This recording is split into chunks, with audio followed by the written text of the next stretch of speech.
Day 2 of the European Open Clash is about to get underway, and as we look back on some of the fantastic moments from yesterday's games, it just goes to show how much more there is still to come today and both of the days next weekend, 6th and 7th of June for the quarters, semis and the grand finals. Needless to say, there is a lot of Siege action still to come and a lot of enjoyable European action to sink our teeth into. Welcome back to Day 2, as said, and this one I think, Ace, is going to be one where we start to see who the real contenders are to take this all the way and claim that top spot at the end of next weekend.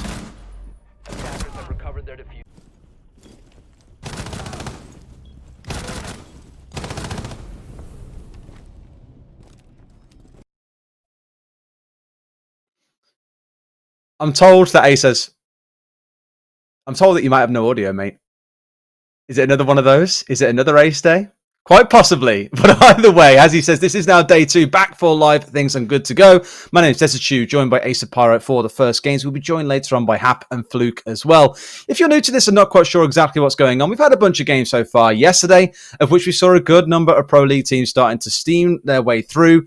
Now, with things coming through today, we have another bunch of Pro League teams starting to play, 5 to be precise, joined by some other teams from national leagues around Europe. So needless to say, it's all of these teams starting to come together to really show us what they're made of. And of course, all for a fantastic cause. Worth mentioning first and foremost, this is all for Médecins Sans Frontières, a French company, obviously now going global and helping out with the fight against COVID-19 around the world. Ubisoft are donating about 50,000 euros to that cause. And as you can see in the top left corner of your screen, I hope I got that point the wrong way. It's actually this way instead. Up here, you can see the amount so far currently donated. So anything that you contribute would be absolutely greatly appreciated. Let's take a quick look as well at the schedule for today, see what these games we have coming up. We will then, of course, take a look at the bracket as it stands so you can see what that looks like as well. It's Chaos versus Aves to kick things off. Navi versus Polska Grum following that. Virtus Pro versus Team Secret, who of course are the new roster formerly known as August. And then Team BDS coming up against the Movistar Riders to close out the day. About 12 hours of Siege to come to your screens. Needless to say, it's going to be an awesome day, so make sure you yourself your popcorn, your drinks, whatever else you need to have a good time on this wonderfully sunny Sunday, and we'll see how things play out. Let's take a look at the bracket as well and see how things have gone so far. On the left side of the bracket, we concluded all of the games yesterday. Everything is a best of 3. There's lots to enjoy between these teams. It's not a best of 1 where things are over and done with nice and quick. We like to see how teams can really grind it out over a 3-map series. So far, what we've seen is most of the Pro League teams have come through in pretty dominant fashion. Other teams not really having such fantastic success to say so far. But we did see a pretty interesting series between Team Empire and Easy Dream. Empire, fortunately, were the ones coming through as the winners. Let's get that up on your screen right now and we can have a quick chat over all of those scores again. Starting out the day was Team Vitality versus Team Unique, a very comfortable 2-0 for Team Vitality. Things then proceeded into that absolute slobber knocker of a series between Empire and Easy Dream, with 2 of those maps going all the way to 15 rounds. Things then followed up with G2 versus Two's Drop, G2 taking that one 2-0 as you may expect, before we saw Rogue's new and improved lineup featuring Leon Gids and Karzeka storm their way over Invicta, only getting 3 rounds in that whole best of 3, spanning over those 2 maps. Am I back, Des? You're back to me, mate. There we go. I am back. I'm here, and I'm looking forward to some unbelievable Siege today. Just continuing this amazing tournament that we've had so far. What a pleasure it has been. That triple kill from Corey yesterday was a real demonstration of skill. We're going to be heading through some great games today, starting off with Chaos versus Aves. It's another one of those great David and Goliath situations. We always know what we're expecting coming into it. Yes, nobody's going to be surprised that we all think Chaos is going to win this one, but that's always the big question then. Are they going to see it through? Are they going to manage it? Or are we going to have an upset? There's new players on the field here, names that some of us really won't be that familiar with. And as I said yesterday, everybody starts somewhere and you just never know. They could be the next Cantor Raketti. They could be the next Citizen Crying. Any of the big names could be right here in this lineup, just waiting to come through the ranks. I love how you want to sit there and say it could be the next Crying, because that's exactly who we're about to speak about. Let's kick things off and take a quick look at the Chaos lineup as well coming into this first fixture. This is a team that, as we know, has kind of always, they've been what I call a journeyman team. You look at their results last year, they come through as a team that had 37 wins, 1 draw and 38 losses through all of 2019. They are literally sat almost perfectly on that 50% win rate line.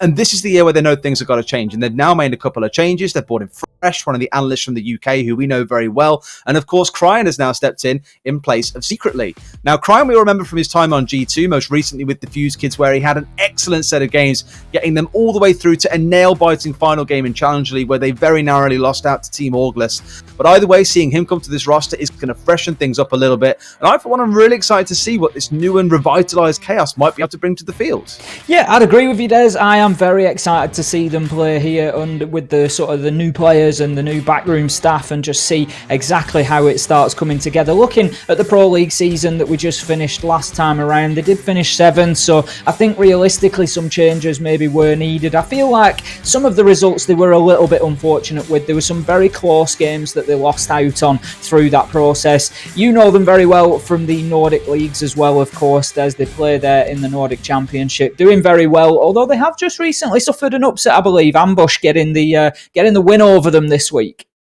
It's been a really strange one, because they have had their coach playing in, for example. Hyperino has been playing in, so somewhat weakened compared to their full form, but now that Cryan is in, that is expected to change. Let's have a quick chat about Aves as well, a team that many wouldn't have heard of coming in from the Polish Masters. In this case, Magic is one of the players that I look at and recognise, because we spoke a lot yesterday about a very similar team coming from that division in Invicta.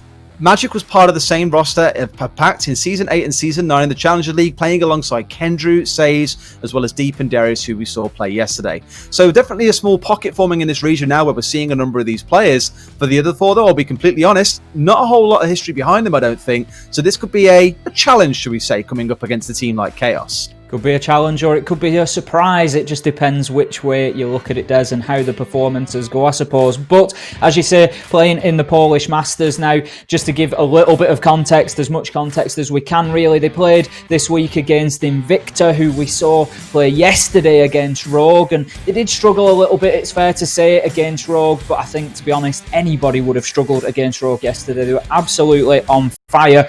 But Aves did play against Invicta this week. They did lose, I think it was 7-1, so whether that gives us any indication as to maybe what we're going to see play out here against Chaos, maybe we're going to see Chaos have as good a day at the office as Rogue had yesterday. Who knows? We'll see. Ultimately, there's 2 teams on the field, and anybody on the day can turn out with a win.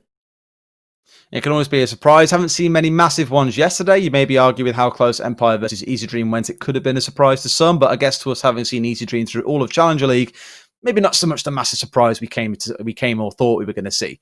Either way, Map Veto is ready for this best of 3. Let's have a look at what maps we were playing on. Now, we've had some thoughts about this. A lot of border, a lot of consulate coming to the fore, a lot of gunfight heavy maps for these teams, because you look at a team that's been in Pro League for a long time, like Chaos, lots of experience. That's where we thought we might go. Not going to be the case to kick things off. Instead, we're going to see Coastline Villa and Clubhouse coming through as the third map, if we make it there. Yeah, talking about it before, I think Coastline was one that we both mentioned, Des. I think that'll be a fun map to watch these two throw down on. Not too much, not too worried about the strats in there, just getting in there and having the gunfights. I'm sure Aves are going to try and get right up in Chaos's face. I think that's probably what they need to do initially, see how things go, and then adjust from there if needs be. If Chaos are just running over them, then yes, it's time to take a step back and slow things down. But initially, don't play with fear. Just get in there, try and mix it up. Maybe a couple of jump outs, couple of peaks, see what you get. I mean, let's be honest, Invicta, that did not work for them yesterday. Rogue shut down those peaks very quickly, but it's worth it in the first round or two just to test the water. I don't think anything was going to be stopping Rogue yesterday with how well they played, and we could look at the same for a much closer game, as we mentioned, with Empire and Easy Dream. For the first few rounds, Easy Dream on Consulate sat very back and let Empire get set up, and it was very easy for them to be able to execute onto the top floor sites as well as in the basement when it came to that map. So hopefully here, like you say, we do see Aves coming out and being willing to challenge Chaos. The biggest issue is what if this becomes like another Rogue versus Invicta yesterday, where it doesn't matter if you go aggressive and try and challenge them, or if you sit back and try and play more passively. You just can't seem to win no matter what you do. I'm really hoping that Aves can bring more to the table than arguably Invicta did against Rogue yesterday. Yeah, I'd like to see more of a challenge. We'd always like to see a closer match. As much as Rogue's performance yesterday was a joy to watch, it was a real masterclass, to be fair. It's always nice to see, the 7-5s, the 7-4s at least, and teams stepping in and making a challenge of it. I'd love to see this one go to 3 maps. I'm always one of those people that will root for the underdog. I like to see the unexpected, and that's not to say that I don't want to see Chaos win, but it's just that sort of that enjoyment, that excitement of seeing the unexpected unfold before you and just watching the surprise and watching players have those breakthrough performances that really sends a message about the strength of that National League formation that we've got across Europe. That would be a pleasure to see today.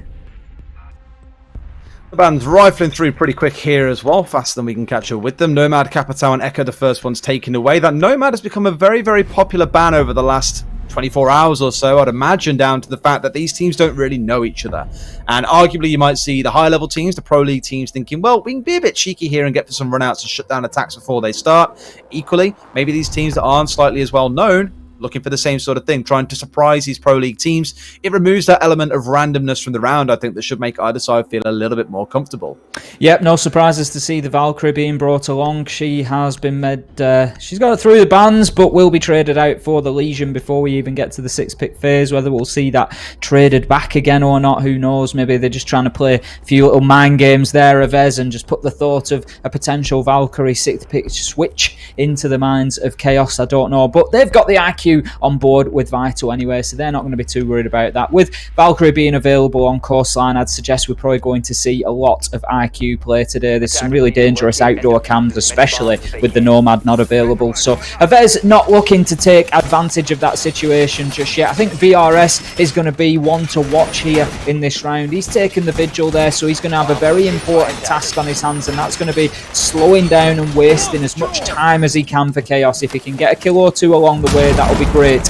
One real tragedy for Avez in the first 30 seconds to a minute will be if VRS loses his life as the Vigil. If he can't get an effective time waste happening out on the roam, then it could be a real struggle, and it's almost a wasted operator then if he gets closed down and killed out too quickly.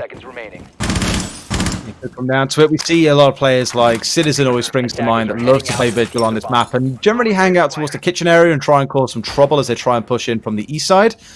Right now it's Magic trying to do the same, but at this time at the top of the stairs to the south, trying to find a spawn peak. However, no one will be pushing in towards that south side. You've got Cryin and Renewals instead up towards the north. The same for Red Groove as he has spawned up towards that side as well, probably looking towards the wall entrance at some point. Two more out to the west, so quite a mix on the go, and Janko's going to go for that run out. Exactly seen here why that Nomad ban does make things a bit riskier in some cases, and this time round, with it being off the table, well, Avez are going to say, you know what, we want to go aggressive, we want to capitalise on that prime opportunity taking them there, by them there, very well.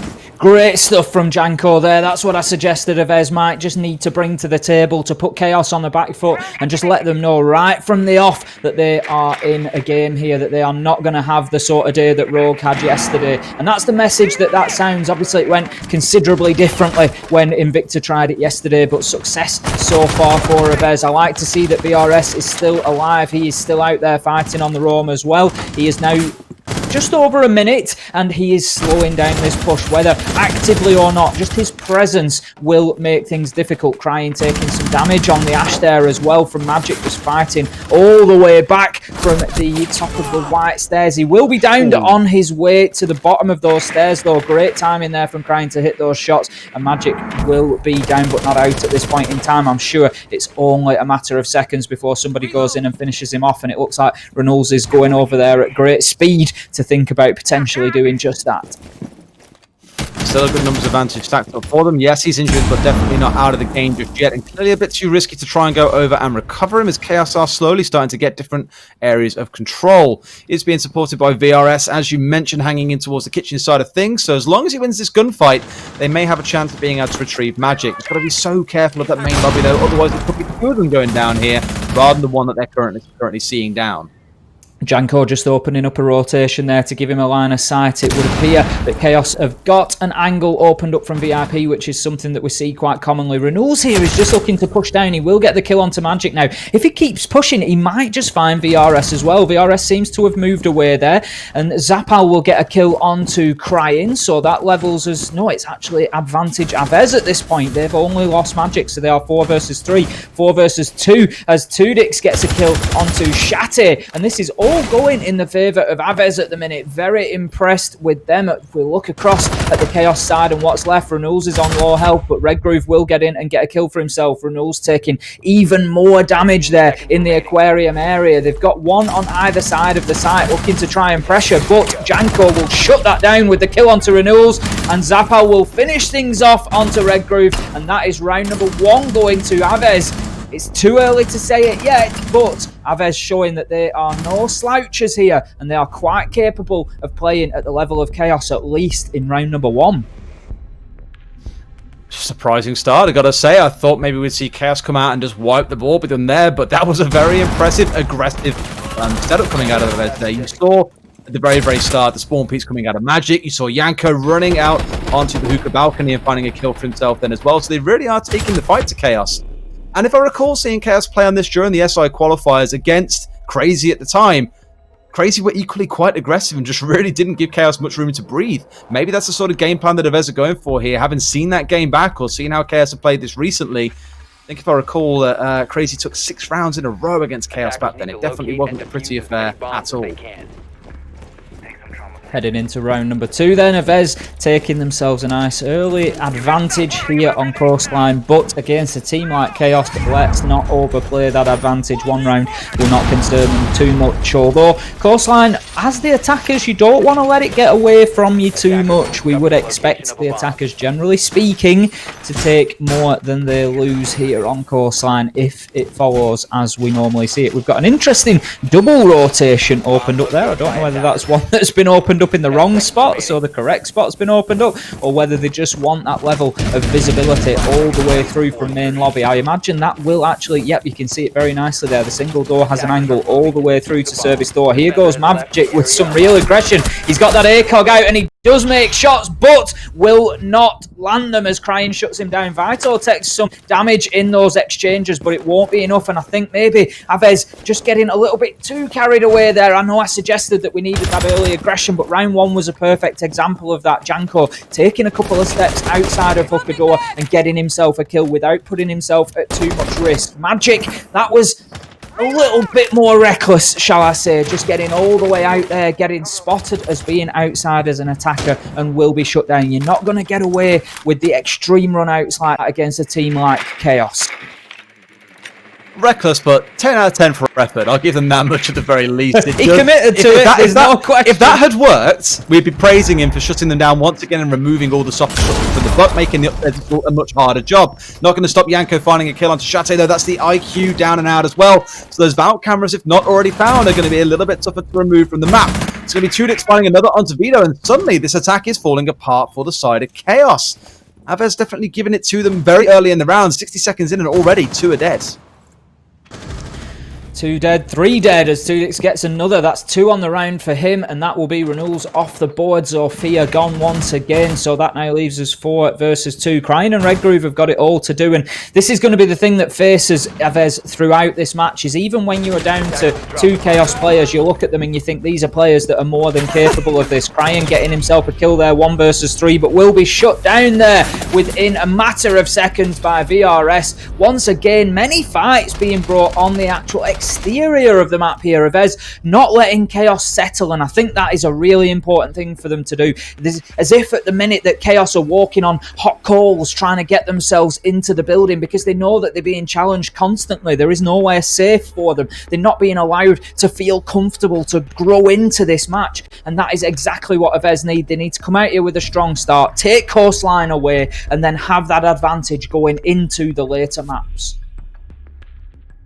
I mean, you're right there for Cryin, even in that 1 versus 2 at the end. The first fight that he did win was a run out from Paul Entrance. The one that eventually killed him, as we saw on screen, was the Valkyrie running out of service entrance. So everything is starting to come on the outside kills. I believe that was 3 deaths in that round for them from runouts. Well, 3 deaths, sorry. 3 kills coming through from the side of Aves there, turning into, well, a very difficult round for Chaos. You can't even get into the building and start stepping up and playing the game that you want to. It comes back to bite you. It's the thing that we spoke about yesterday. I'll keep on harking back to the series because it was a great example of it. Empire versus Easy Dream. We kept on saying that on Consulate especially, if Easy Dream are going to stop them winning this, they need to start pushing aggressively, not letting them inside the building. Aves have taken that on board to the nth degree.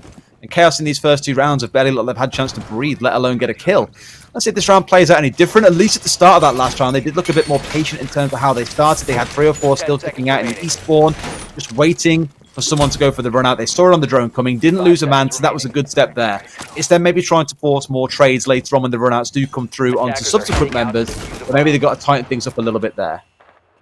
Round number 3 is underway. Then we head into the action phase, and we can see VRS once again going for a run out, and this time we'll take the head off Crying, and that gives yet again an early advantage to Avez. They are certainly not put off by the failure of that run out in round number 2. They are going to keep doing this, and Chaos need to receive that message. They need to be ready. They need to be ADS on those spots. They need to be using their drones and preparing for that early aggression. VRS gets himself a second on the round, and this is what I said, just because we haven't heard of players necessarily, it doesn't mean that they're not capable. It doesn't mean that they're not just a new name to the scene waiting to break through. VRS with a great double on the round, taking Crying and Runuls off the board. Vital will fight back now though with a kill onto Zapal. That will take the Doc off the board, so some important utility loss there. No re-healing stim shots for Avez in this round, but still 4 versus 3 with only a minute gone. They are coming out here with a tour de force performance against Chaos so far. I like how the DKBs came along here just to help them settle things down a little bit. It is going to slow down the side of Avez and stop them from moving so much, but it's not going to stop the guns from firing. Vito, after that earlier kill, is brought down by 2 dicks now to a 2 versus 4. There's a lot of work to do here. Maybe not the most ideal case to have the DKB in a 1 versus 4. No calls left on side. A couple of smokes to the name and 1 throwing they can still work with, and that is all they've got.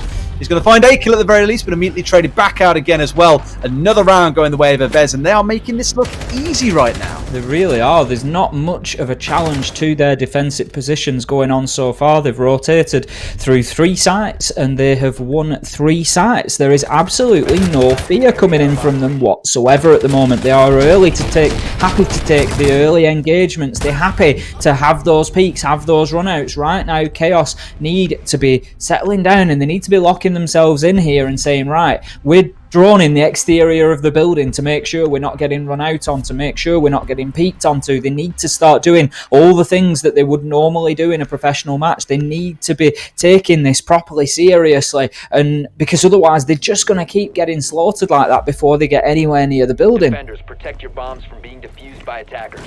It's really tough, and I sympathise with Chaos here. It's very easy to say, right, let's completely slow things down, let's all spawn in the same location, get on drones early, pre-position, and be ready for any kind of... This isn't even really the worst map for spawn peaks and run-outs when you think about it as well. If you ask someone, where would you expect to see the most spawn peaks or run-out, you'd probably say something like Consulate, which is why the Nomad is such a popular pick there. But here on Coastline, well, might be redefining exactly how aggressive run-outs and spawn peaks can be from the side of Avez. See if round 4 plays out any differently as we head back upstairs. The thing is though, like I say, we head back upstairs, like there's not even any point in mentioning what site's playing here, because it feels like the sites haven't even been called into question, except for once when we saw a single member of Chaos, the Habana, get inside of VIP and open up the wall that looks through into Hookah and Billiards. That was all we've seen in terms of site play. Once again, Zapper is trying to make it happen, but nothing to be found near the pool entrance.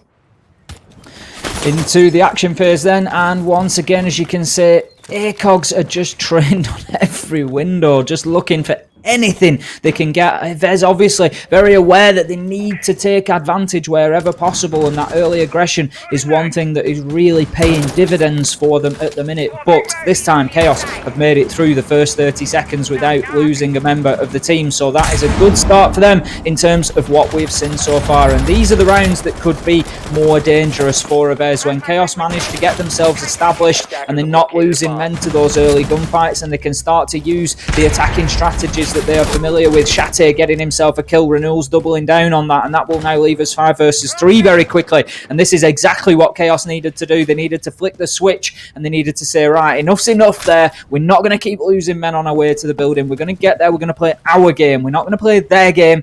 We dictate the pace of this. We're the attackers, and we will decide how much aggression goes into this game.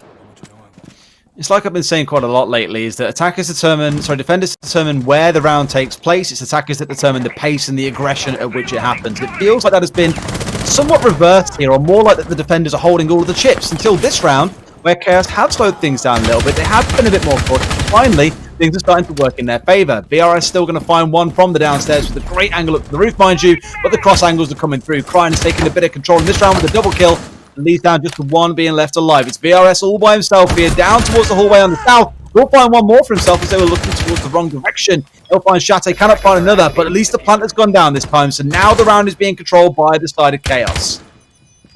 Full control with that diffuser on the ground, and 1 versus 3. It was surely only a matter of time until that round came through for Chaos. VRS being shut down as he tries to move back to site through luggage. Will lose his life to the Hibana, and that will leave Chaos with their first round on the board, and that just could be all the settling they need. We spoke about it yesterday, I'll mention it again today. We so often see this in Siege, that one team comes in and just breakneck speed through the first few rounds, gets them on the board, but then the other settles, grows into the match and brings themselves right back into it. I am sure that Chaos are going to be looking to get themselves back level at the half here. They need 2 more in a row. Unfortunately, they are up against Hooker and Billiard's site, which does tend to be one of the more popular defender sites, so Avez will at least feel some comfort that they've got a familiar site and they're not struggling out in those tertiary sites here on Coastline. Protect your bombs from being defused by attackers.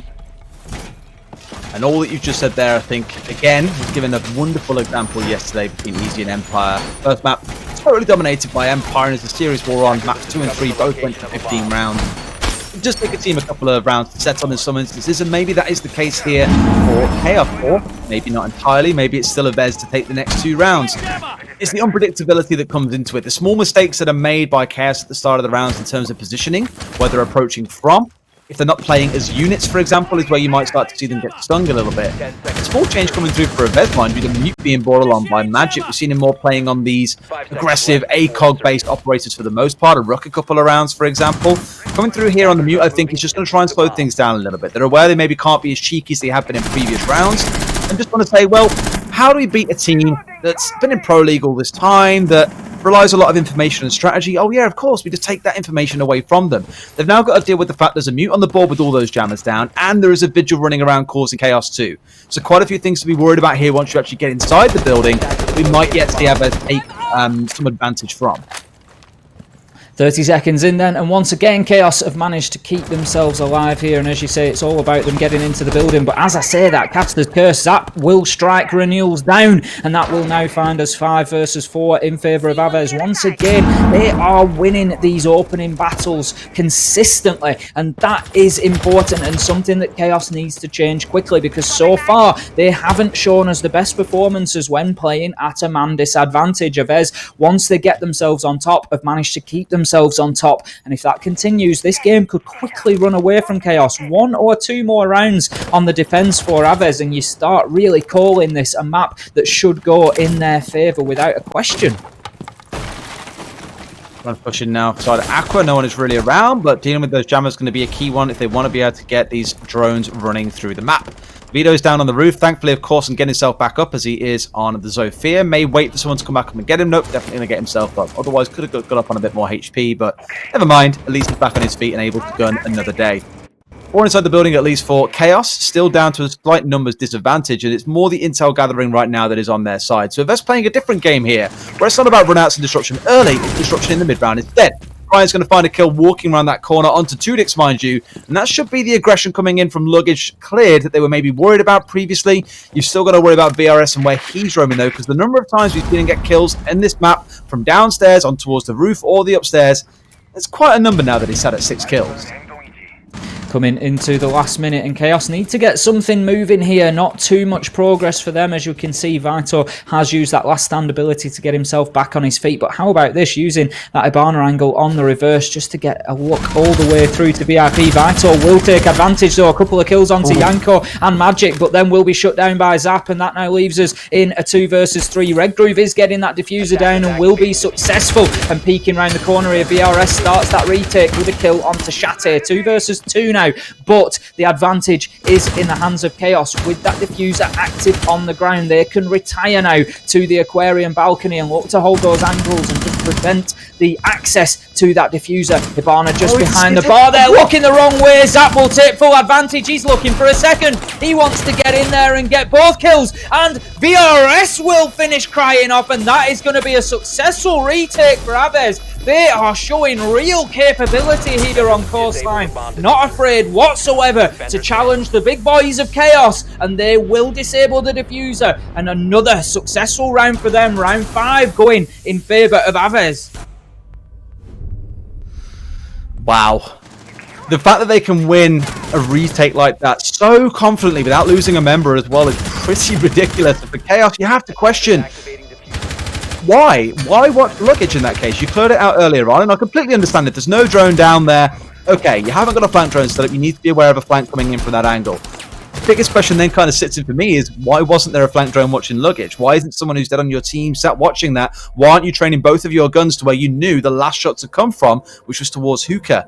It splits you apart a little bit. You've got one outside not watching the angle, who's meant to be watching the angle to be able to provide cover for the Hibana. She can't be covered. She dies for free. They basically turn that into two versus ones. And that is the most comfortable situation you can be in there, in a 2 versus 2 in the post plant. And Aves played that extremely well. Chaos maybe less than ideal, but it's another round gone over to the side of Aves in the defense here. 4-1. Don't think I would have ever expected to see this scoreline coming into this fixture when it looked at it on paper, especially given, as we mentioned earlier on, that Aves just a few days ago, coming up against Invicta, who got rolled over by Rogue yesterday. Aves got 7-1 in the Polish Masters. Today here, they're looking like a completely different team to what you might have expected coming in, given that kind of scoreline. Certainly not playing with any fear at all here today. You can see that Deagle just being used to open up a little line of sight at the top there. If they go up and open the floor up in Hookah, that will give a line of sight all the way down into that pool entrance area. So no doubt that's why they've done that. They're going to be looking to close this one out 5-1 now on the half, and I'm sure that Aves are going to believe that that is exactly what they can do. We can see the Valkyrie cams are raining out now, so the IQ of Shate is going to have his work cut out. He needs to make sure that he's paying attention and that he's getting all of those shut down. We can see early attention to service entrance there. The door will be shot out, and we also have a rappel on what looks like, I think it was the Aquarium balcony or possibly towards the Hookah door. It was only a very brief look that we got there, but it will be the Hookah door. Vito gets a kill onto Yanko, traded out with Zap, one of his own onto Renul's. Tudix gets one onto Shate, and this is something else. Aves are not being stunned. They're not being hurt by these kills. As soon as Chaos gets one, they come back with 2. Anything you can do, we can do better. Aves are playing with supreme confidence here against Chaos at the minute, and they are not being overwhelmed by the occasion. Looking through the fixtures of this European Open clash, I had in my mind that they might just be one of these big upsets. And the question is this going to be the one? We are, of course, in best of 3s, so it will continue beyond Coastline if Aves manage to get the win here. But right now, it doesn't look like Chaos have much of a choice about whether they win or lose these rounds. It is all down to the beat of the drum that is being brought by Aves. Is there every possibility? We mentioned earlier on around Chaos's record last year, 37 wins, 1 draw, 38 losses. They're trying to go for that perfect 50-50. Are we so far skewed to them winning games so far this year that they feel they're going to bring it back the other way? Because this is definitely looking like an absolute rollover for the side of Aves. 5-1 things currently sit at. We do get to swap halves. Now, we mentioned a lot yesterday when we got to the halfway point on quite a few fixtures. Siege is a game of 2 halves. Things can change quite magically. Speaking of magic, 0 kills so far. Massive surprise given how aggressive the guys have played and given his experience. I thought he'd be the one fragging out. I believe in their little VT at the very start of the game before we got into it. He was the one walking away with the ace in that clip rather than anyone else finding any kills on his team. So maybe a bit surprising to see him being so quiet, but just goes to show the boys can rise to the occasion. Certainly can, and rise indeed they are. It's going to be interesting to see, as you say, that shift of momentum as they come in on the attack now. Can they maintain that? But look down that list that we've got. Tudix at the minute, 8-5. VRS, 9-1. this is what I said. Sometimes coming in, yes, it's difficult to monitor and to watch every match of every national league. We've got quite a few of them across Europe now, and I'm sure everybody watches as much as they can, but to be familiar with every player in the Polish Masters and every player in the Russian major tournament, and that's the job for people like me and Des. Sat at home, you can't always necessarily be aware of everybody, and coming in there will be new names from national level teams like this, but we see it, and have seen it time and time again here in the UK as well, where by players that not necessarily overly heard of at a competitive level come in and really surprise and do have great ability. And right now VRS is right in that wheelhouse, and he's showing some real capability here to get in and win the gunfights, and that's what it's all about. We can talk about the fact that Chaos probably aren't using the normal strategies because they don't want to give too much away for a U-League, but that's not what this is about. This is about winning gunfights. This is ultimately two people stood at opposite ends of a corridor, and one of them coming out on top and one of them ending up in the dirt, and right now Avez are winning 90% of those gunfights. I speak to Fresh, the analyst of Chaos, quite a lot, and I can't wait for him to get into the DMs later and just be like, yeah, mate, this, I don't know, man, like, it's okay, it's one of those games, and I'll be like, mate, you got trashed by an Avez the way it's going right now. At least in this round, things are looking like they've got the tools to be able to slow them down, right? They've got the smoke to be able to say, right, no, go, you can't step through this smoke. They've got the mute and the Mozzie to block away the intel, and basically trying to force this into being as much about blind gunfights for Avez as they can. They've brought along the Lion to try and give themselves an advantage. It was Easy Dream yesterday going for the similar sort of effect. Just saying, you can't move, we know where you are if you do. As long as we have the drone work in place, we know exactly where you are, and it's free kills coming through for us. Right sort of idea here. Sees the arm flashback of Shate, but not going to find a kill as a result. Just nice and patient for the boys right now, but then why rush? There is still 90 seconds left in this round. Something I think you would have guessed given how aggressive it's gone so far. Renewal shows that they too can do runouts when the time is right and finds them a free kill. A second one comes through for Shate onto 2dix. Things are looking better for Chaos in this round. The promising thing here is that they are winning the gunfights. This is coming down to them taking them on their own terms. Renewals with that great run out there, as you say, just matching that aggression that they are facing themselves. 4 versus 3 now for Chaos, and we would expect to see this round slipping in their favour as it progresses. The Twitch drone just giving away that a push is likely to follow, so great play there. Avez managed to trade a little bit of damage out, but will be shut down. Zap will get the kill there onto Renewals though, so that leaves us now in a 3 versus 3, and that was the fight that Renewals really needed to win in Office, just to keep that man advantage and keep that pressure on Avez here. Right now, Yanko, VRS and Zap have it all to do with 39 seconds left on the board, but they have the tools at their disposal in order to do that. They are out of Lion scans at the minute, but they do have some utility on the Zofia. Twitch drones are all but lost, but it doesn't matter if you've got a Twitch drone when you can hit shots with the F2 like that. Zap deleting Vito, and now it is man advantage. It has swung in the favour of Avez, swung drastically as VRS gets a kill onto Shate. Redgroove will get one in the meantime, but that now leaves us 2 versus 1. Redgroove has it all to do here. He starts it off in the best way possible. He has Diffuser down on the ground. Is he going to get the last kill? It's on the Zafira, and yes he will. Zafira obviously with the option to withstand. Redgroove won't give them any time or space to do that, and that is a better round there for Chaos, but still very nearly let it slip in the mid to late round. Redgroove was the big clutch master for Chaos earlier in the week as well in the Nordic Championship against Ambush. He was one of the only members that was really standing up and making himself heard. That is, of course, with Ambush taking a victory against him just the other day as well. Again, some lean given to the fact that they've been playing with Hyperino, their coach, for quite a while. Cryin now obviously stepping in today. It is a team going through transition, but I'll say to anyone, transition or not, it doesn't stop the fact that Avez are clicking heads far faster in more instances than not than the members of Chaos are right now. Very, very dominant performance, and VRS sat at 10 kills to himself, 9 and 8 for 2dix and Zap. You can see these boys mean business today. 5 and 2 at the least does give Chaos a little bit more room. One more, it goes potentially into overtime if they see it get all the way back, but it's still a very, very tall hill to climb here. 4 rounds, if not 5 for Chaos in a row needed if they're going to be able to take this first map away the way that we would all expect them to.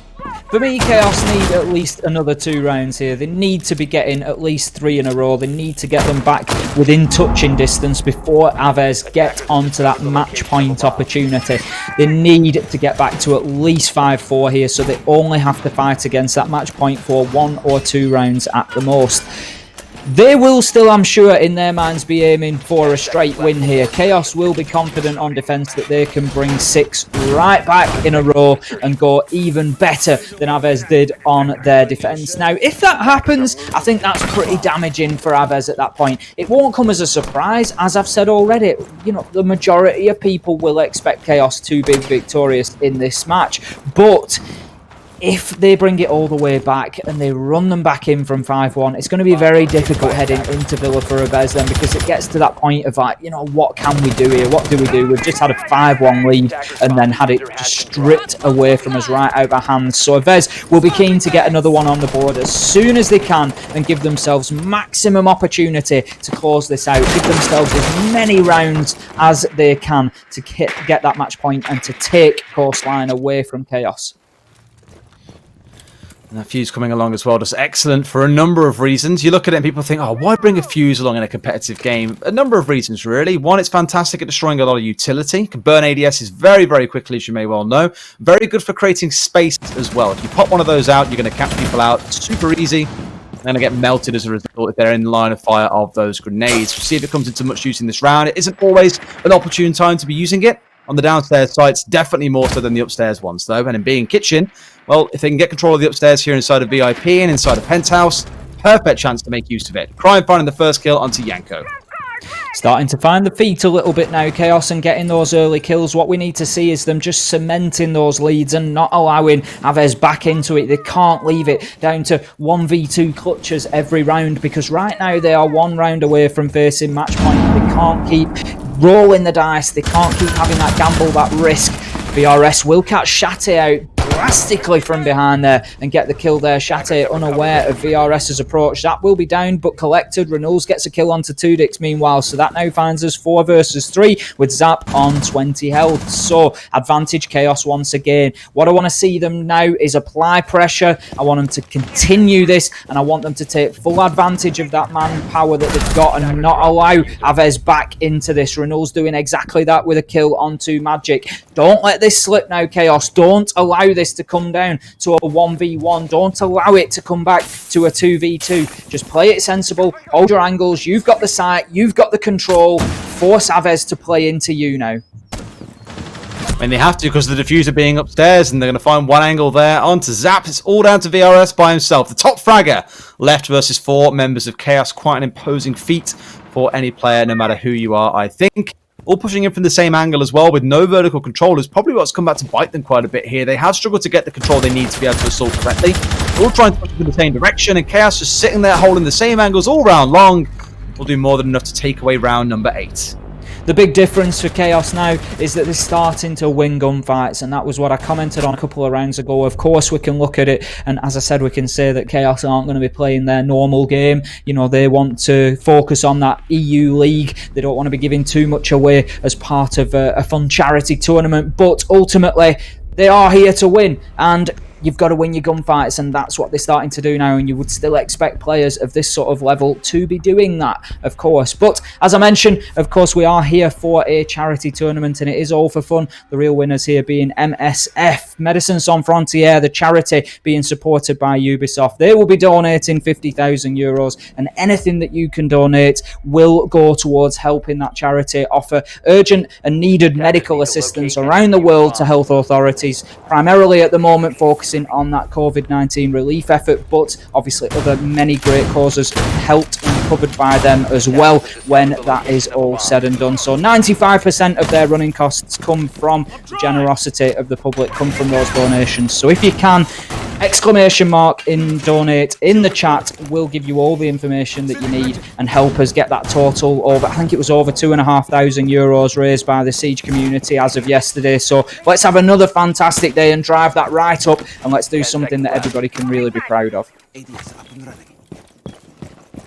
5 seconds to go. Being proud of, at least there is a slight lean or pull, should we say, back towards Chaos with a couple of rounds now on their side. Probably able to breathe a little bit easier, still knowing there is some more work to do. As said, if Aves take one more round, overtime is the best Chaos can hope for to take away this victory on the coastline. And I guess the kind of challenge that Aves are facing so far is to repeat the same success that they saw whilst on the defensive side of things. They were very happy to play this run-out game and force the gunfight, which, as I mentioned before, is really what attackers tend to do. They're the ones who choose when fights happen, but it is feeling like the defenders are the ones starting to play more aggressive, trying to even get inside pool entrance. Renewals was there and ready to bring down Tudix. That's the Ash off the board. Pretty crucial operator for them with all that stuff destruction, of course the ability to run and gun their way through the map. Should I say almost going down as well, but just about winning that gunfight out against Yanko, as Zappa wins one against Renewals elsewhere as well. Multiple angles of attack coming through from both sides here. A lot of 1v1 fights happening around the maps. Maybe not as clean as we'd like, but it's still forcing it into some pretty interesting siege. Out goes the Nitro, and it will connect, but it won't be completely successful. Actually, no, he was just got himself out of the range there. Didn't take any damage from that. Very close. Good effort from Shate. Shate right now performing an essential function and using the last of his HP to maximum effect just to hold things off and just to waste as much time as he can. Vito with a great kill headshot onto Magic there. So that now leaves us 4 versus 2. Brought slightly back towards the direction of Aves with a kill of BRS onto Shate, finally closing him down inside of Hooker there, but that's going to be only about 15 HP gone off the board. He was already very, very low health. The important man at the minute is the man that we see just inside of the door there. It is the Wamai Vito, just holding down that default plant spot, preventing any entry coming in from the pool entrance, which would be the popular approach to this site. Right now we've got Zap out in kitchen, and how about that for a little peek? VRS just seeing a leg and taking shots, but Vito popping around the corner, as I said, such an important position. He's now challenging onto Zap as well, and will take damage from him, and that now leaves us 3 versus 1 in favour of Chaos, and they are looking to shut this round down any second now. And just as I suggested they needed, they've taken the 2 rounds that I needed to see from them. They are now 5-4. They're in touching distance, and Aves, I'm sure, are going to be starting to have a little bit of a wobble, maybe a little bit of a panic here that Chaos are just chasing them down. It's the small things that are now starting to come into effect. The things that we've seen over the last 24 hours are starting to awaken in this fixture as well. And when I say that, I'm mainly referring to intel. The fact that someone charges into pool entrance and is immediately gunned down by Renewals on the other side just goes to show there was no drone in there. We saw the same when one did get inside a pool entrance and was starting to threaten inwards. Someone swung out from the sofas to the right-hand side and got a free kill. When they're on the rappel trying to assault inside a hooker, someone got inside pool entrance from Chaos and got a kill through there. There is just a lack of information, a lack of drones coming out of Aves right now, which is leading to these crucial things in rounds that don't seem massive at first, but I just explained 3 kills that came from a lack of intel and a lack of preparation.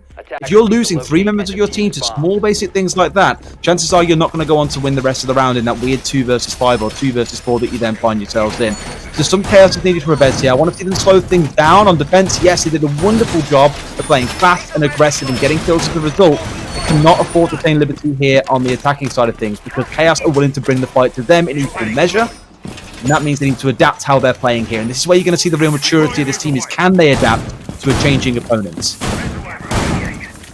Round number 10 then, and this is the moment where Chaos could draw themselves level for the first time since this one started out at 0-0. Aves have led pretty much throughout consistently, but now have seen their lead just reined back in and brought back to a 1-round lead. They haven't had a successful attacking round yet, and that is something that needs to change for Aves here. We saw them much more successful on the defense, and they're learning, you know, they know that they had a lot of success on the peaks, on the runouts, and it's good to see that they are really applying that due diligence there, looking at every potential angle as they're approaching the building, and we haven't seen them caught out once yet, but I don't think Chaos have been playing too aggressive a game in the first 30 seconds of defense anyway, so that will be a factor. We can see the bathroom hatch being opened up there, and what is quite a quick drop, so all Rush. 4 men are going to drop down there. I think some droning obviously had already been going on, so that's good organisation, good teamwork,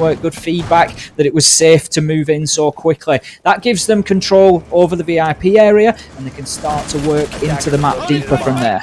It was a very curious initial drop being so heavy. I thought maybe you'd have one staying up en route to drone out the surrounding rooms as they dropped in to make sure there was no additional movement. But like you say, maybe flank drones have been set up in this round and they do feel more comfortable.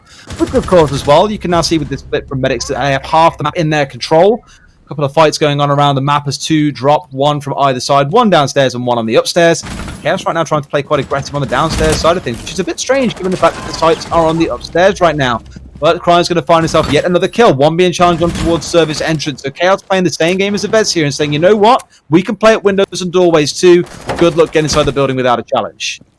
And that is the challenge at the minute for Aves. They are not managing to get any real map control. Janko has got himself inside of the main lobby there, and he's going to look to pressure forward. But again, he's just got to make sure he's dealing with those fundamentals. That's about 20 seconds inside of main lobby, and the default cam is still in place, and it's being watched. Remember, Shate is dead, so he's going to be cycling through all those cams, and there is far too many of them still active at this point. That is an awful lot of information that has been fed back to the rest of Chaos there. Janko and the others included just being spotted out, and their information, their location fed back in so that the remaining guys on site know exactly where this push is going to come from. 45 seconds left to go, and we can see Chaos are happy to play inside their strategy here. The Jackal track will force Crying to move. He was just holding himself an angle on Cool Vibe stairs there, waiting for anybody to push in through that kitchen doorway, but he won't have any joy. And as the round proceeds, it's looking more and more like this is going to be an aquarium and double window push.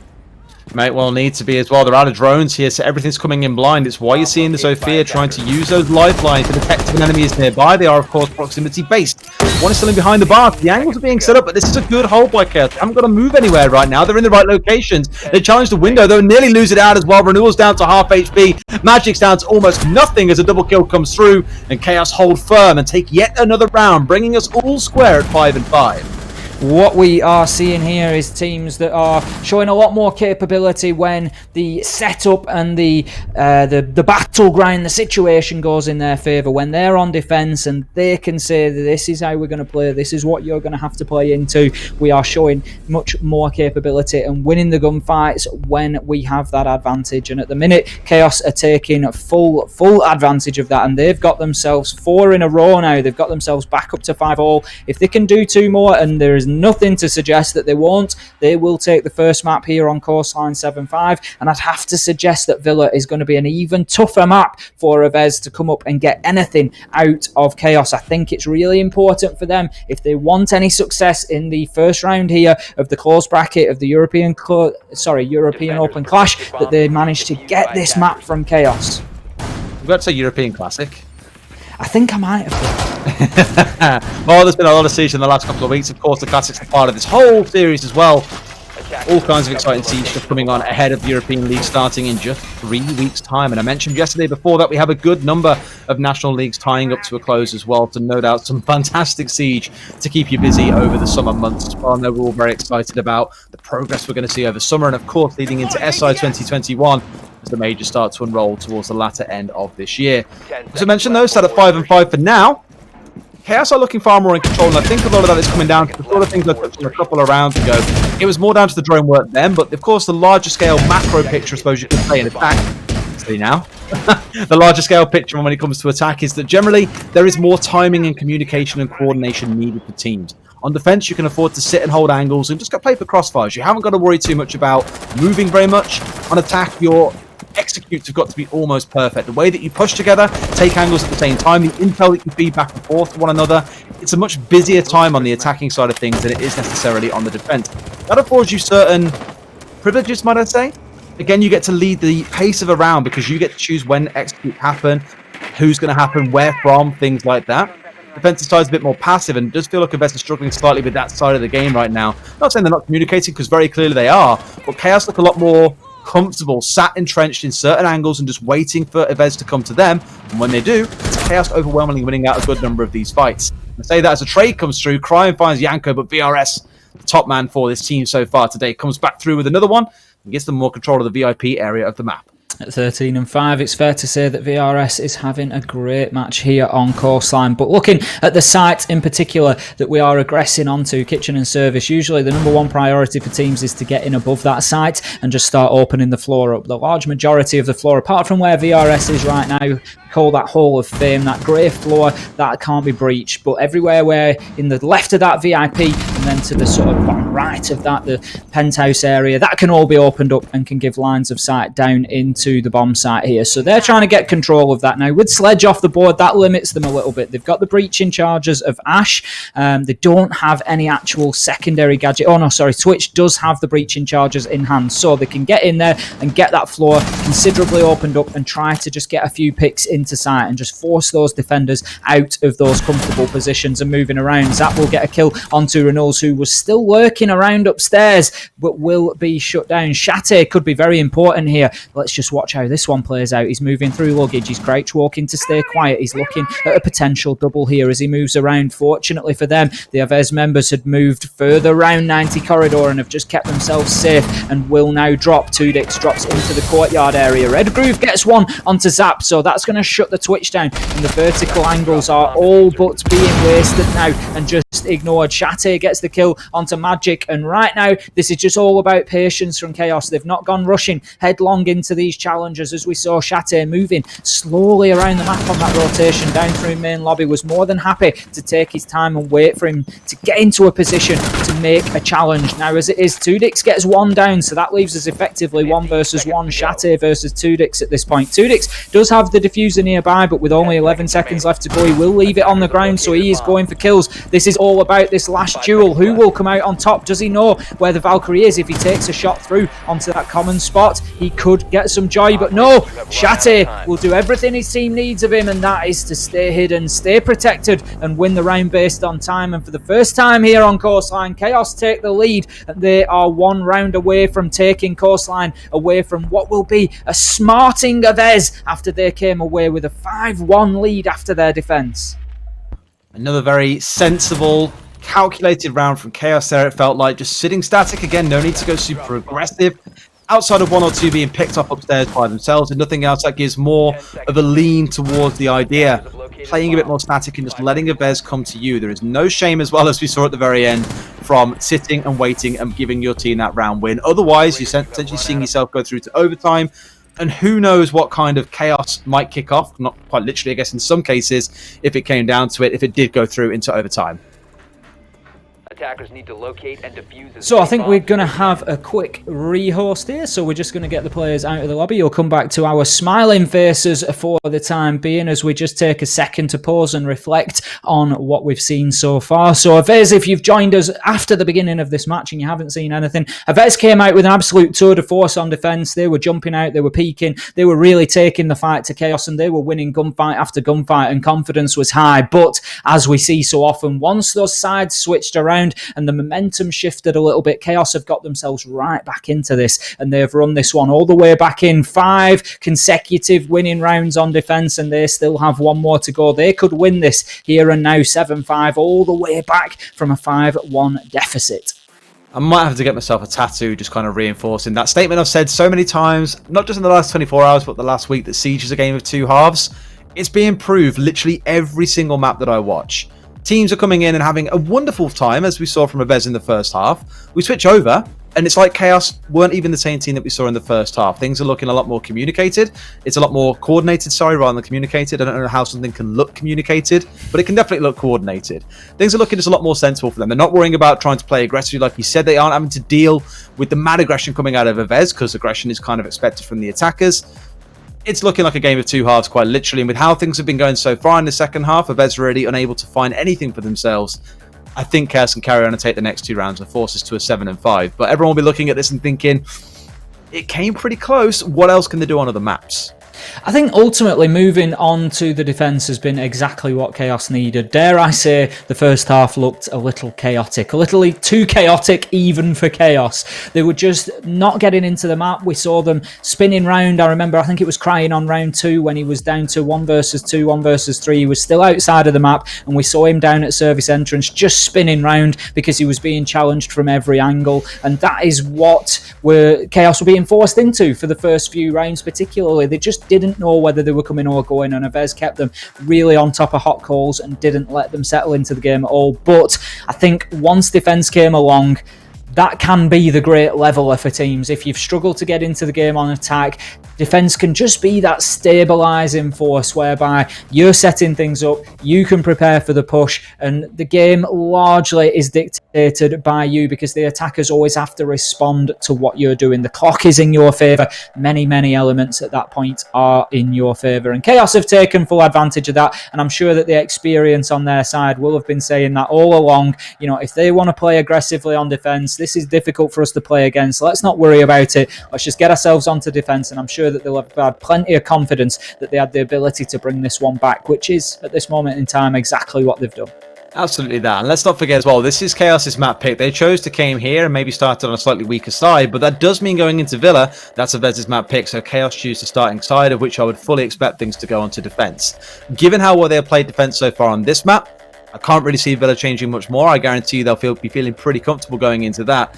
I guess then it's a question of how do Avez respond if they go into the second half of Villa down 4-2, 5-1, for example.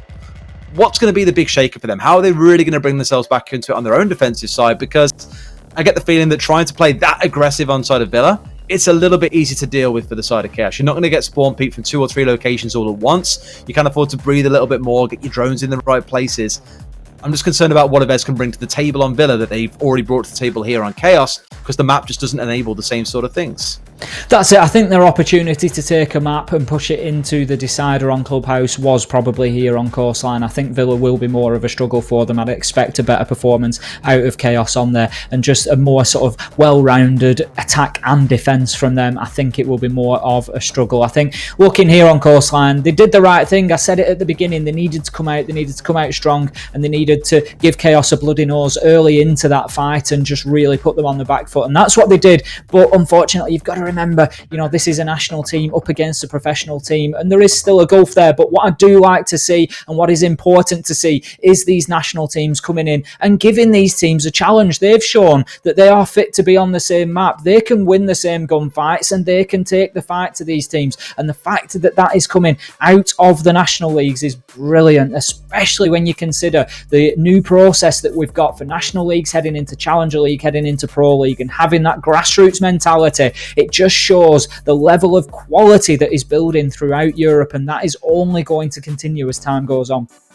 It feels like a real cliche in a lot of national leagues, because I know that if we spoke to a number of UK players and said, who do you think is going to win this season? Even in Pro League, a lot of teams say it as well, is that anyone can beat anyone, realistically. That was the same story we heard through all of Challenger League. It doesn't matter if someone's sat in 8th place, they can take games away from teams that you might not expect. This is exactly what Optic from Invicta said yesterday, was that there are a couple of teams we're more worried about than others, but we are fully aware that any team can beat anyone. And given how Aves got rolled again 7-1 on Oregon by Invicta just the other day in the Polish Masters, I actually think from watching them today, if they can get some of the attacking weaknesses that we've seen, things around like the drone work that they've got, maybe a bit of the communication, passing back and forth, what's happening and where, they could be a terrifying team, because their defense is being that aggressive is going to work wonders for them against some teams. Maybe not so much against others, but on the other side of things on attack, that's where some work needs to come in. You may yet see them become a more credible threat as time builds through. And knowing now that Challenger League follows and the EU League awaits afterwards, there is so much more opportunity and motivation, I think, for a lot of these players to really sink the hard grind in to getting better at the game and making sure that when it comes to playing as a team, you are one of the best in your region. It really does make me excited for the future of Siege, not just in the EU, but of course worldwide. We've had some unbelievable announcements about the structure of those leagues, and it's going to be so enjoyable to watch it play out over the next few months. But talking about enjoyable, we're going to get right back into our match here on Coastline now. 6-5 in favour of Chaos.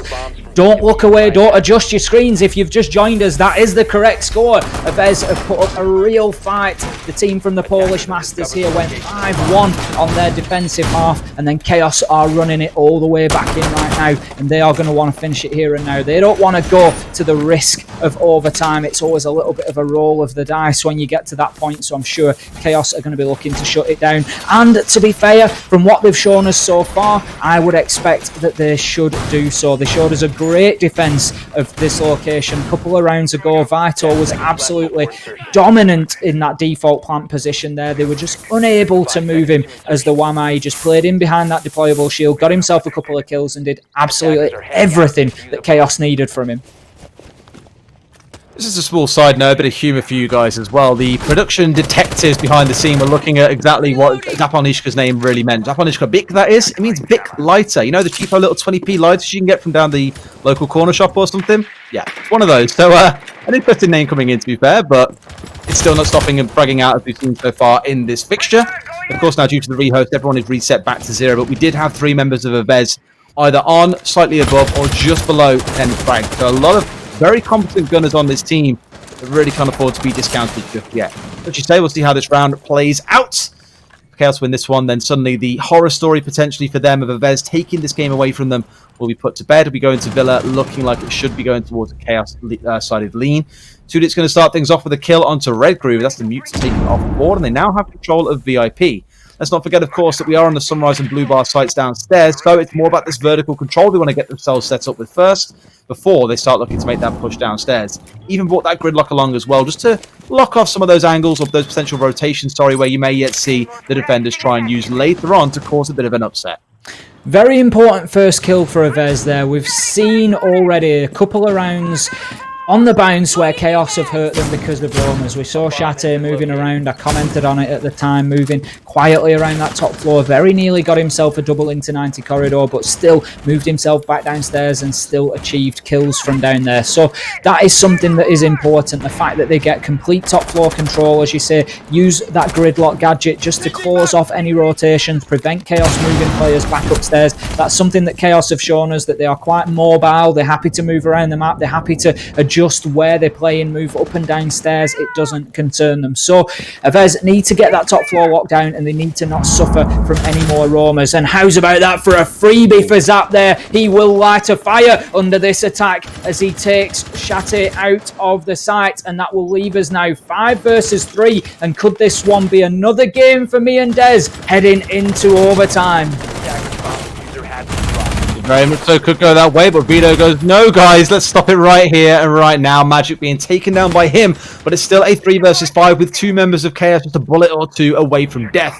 So not a lot of work for the side of Avez to do here. Another kill comes through. It's Crying this time round, finding this one out as he is holding inside of the office. They're trying to do what they can to stop them even getting inside the building here. Renewals and Crying playing as a duo, trying to keep Tudix pinned on the south side of this building. I worry about the rest. That's the second time in this round now that Chaos have been exposed to an angle. Renewals is going to close that one out there and brings one down. Another one comes down for the side of Chaos. It's into a 2 versus 1. Renewals entirely by himself, and the plant is being put down by Yanko. This is a lot of work to do here if they want to be able to bring this one back. He's got to push up from Blue Bar into Sunrise and stick the defuse. This is a tough one when you have the pool entrance just next to you and can afford to move outside should you so choose. One's out there, one's a little bit closer in here, lay down behind the bar. Could be a nasty surprise for Renewals if he does try to push his way around this corner. Gonna get a little bit closer now as the gridlock start rolling out as well. Knows that one is laid down but goes a little bit too high, and Zappa will get that kill, and Avez force things into overtime. We're doing this all over again, and the dream is suddenly alive once again for Avez to take this away from Chaos. 5-1 on either half, and who would have thought that we would be seeing overtime in map 1 of Chaos versus Avez. Avez making a fantastic match out of this, very enjoyable. Zappa there, just in a common location. It's no surprise that Renewals pre-fired as he moved around there. It is a really popular one to just get in that corner. It's nice and dark and just wait out if you've got the diffuser down. But Renewals went in with the crouch level shots, and unfortunately for him, Zappa had taken the choice, was led prone, and will finish the round off for Avez then. So we're going to be heading into overtime now. Interestingly, Avez have got the defence. They went 5-1 on defence, and this could be a serious advantage for them. The interesting thing now to see is, can they maintain that same level of aggression that saw them get results? Can they maintain that after having just lost 5 of the last 6 rounds, or is that confidence going to be knocked a little bit at this point? Chaos, by contrast, they need to maintain the professionalism here. They need to get the drones out. They need to use that information. They need to get to the building safely. They cannot be losing 1-2 men on the way to the building. Bringing on the Dokkaebi once again, no big surprise. It does help to at least slow down the members of Avez who are trying to cause a bit of trouble. Earlier on, it was the Vigil playing around inside the pool entrance they were trying to deal with primarily. Having to stand still and shut that phone up isn't really the most ideal use of his time when he could be running outside and fragging 2 or 3 people. So let's see how it starts. I think the first 30 seconds are going to be very, very crucial here. If any spawn kills come through for the side of Evez, it spells disaster for the side of Chaos. And you can see how cautious they're already being, just not wanting to run into another one of those sight lines and get themselves picked off too early into this round. 15 seconds and the caution is paying dividends. We don't have any early kills, any early peaks. The majority have reached at least the walls of the building safely. We've got 3 of Chaos up on the roof as well. The roof on Coastline, of course, sort of synonymous with being able to get those angles and just hold down rotations, more so than probably anywhere else in Siege. We can see Evez are largely locking themselves down in sight here, but we do have VRS out on the roam. We saw him have a very strong game through regular time. I think he finished on about 14 kills or more. He had a great outing, especially on the defense. So that is something that Chaos need to learn from and need to pay attention to. They cannot ignore that vigil, because if they do, then VRS is going to wait for his moment and he's going to hit them on the flank. Right now, he's just trying to hold down the roof. And what about that for a kill to open things up? Headshot onto Vital, taking the man off roof. That is the sort of fight you cannot lose on Coastline. The VRS special, the number of times, we mentioned it back in the first half of the map, how many times he's playing downstairs and getting kills up towards the luggage and on the roof is getting a bit silly now. Punished for it time and time again. Chaos yet to adapt and deal with that. We spoke about adaptation being one of the big things that we really needed to see. And things are somewhat slowed down here for the side of Chaos. Not too much been achieved, but it looks like they're going to start staging themselves up for attack in towards Hookah in a 5 versus 4. So, questions to be asked here about the angle that are being held. We saw Zappa playing downstairs earlier on, could be trying to go for a run out if he wanted to. VRS, we know that his tendency to do the same. Magic's going to go down, which means that the smoke is off the board, so no delay tactics going into the final few seconds of the round. In the final 60 seconds of the round, which we're now going into, 4 versus 4 isn't the worst outcome for Chaos. They still need to find a way to get inside and either clear out of Ezzo or get this diffuser down. Just getting caught out in sight a little bit there, Magic. Just a little bit unaware of exactly where his body was showing and just how he was led prone and what that meant for his legs, and Crying taking full advantage of that. So Chaos managing to get themselves 2 kills back to back will bring things into their favour. But just like the entire match, this round is just flip-flopping backwards and forwards here. We've got a man on blue stairs and Shatir will shut 2 dicks down there, well aware of the man out there. And here comes VRS. He has it all to do. In on the flank, gets the kill onto Red Groove, which is a trade for the kill onto Yanko, but he's now 1 versus 3. Diffuser is down and active, and this is going to be extremely difficult. The man out on Hookah balcony will take big shots into VRS. He now finds himself on about 4 HP with a big dream here, but it's going to take an awful lot of luck. They know where he is, so ultimately you would expect 1 bullet to find him, no matter how many kills he gets along the way. As we can see, there it comes in from Shatir. Beautiful shot, ready for the movement, and takes VRS off the board, and that surely has to be a serious advantage to Chaos now as they move back onto the defense here in overtime.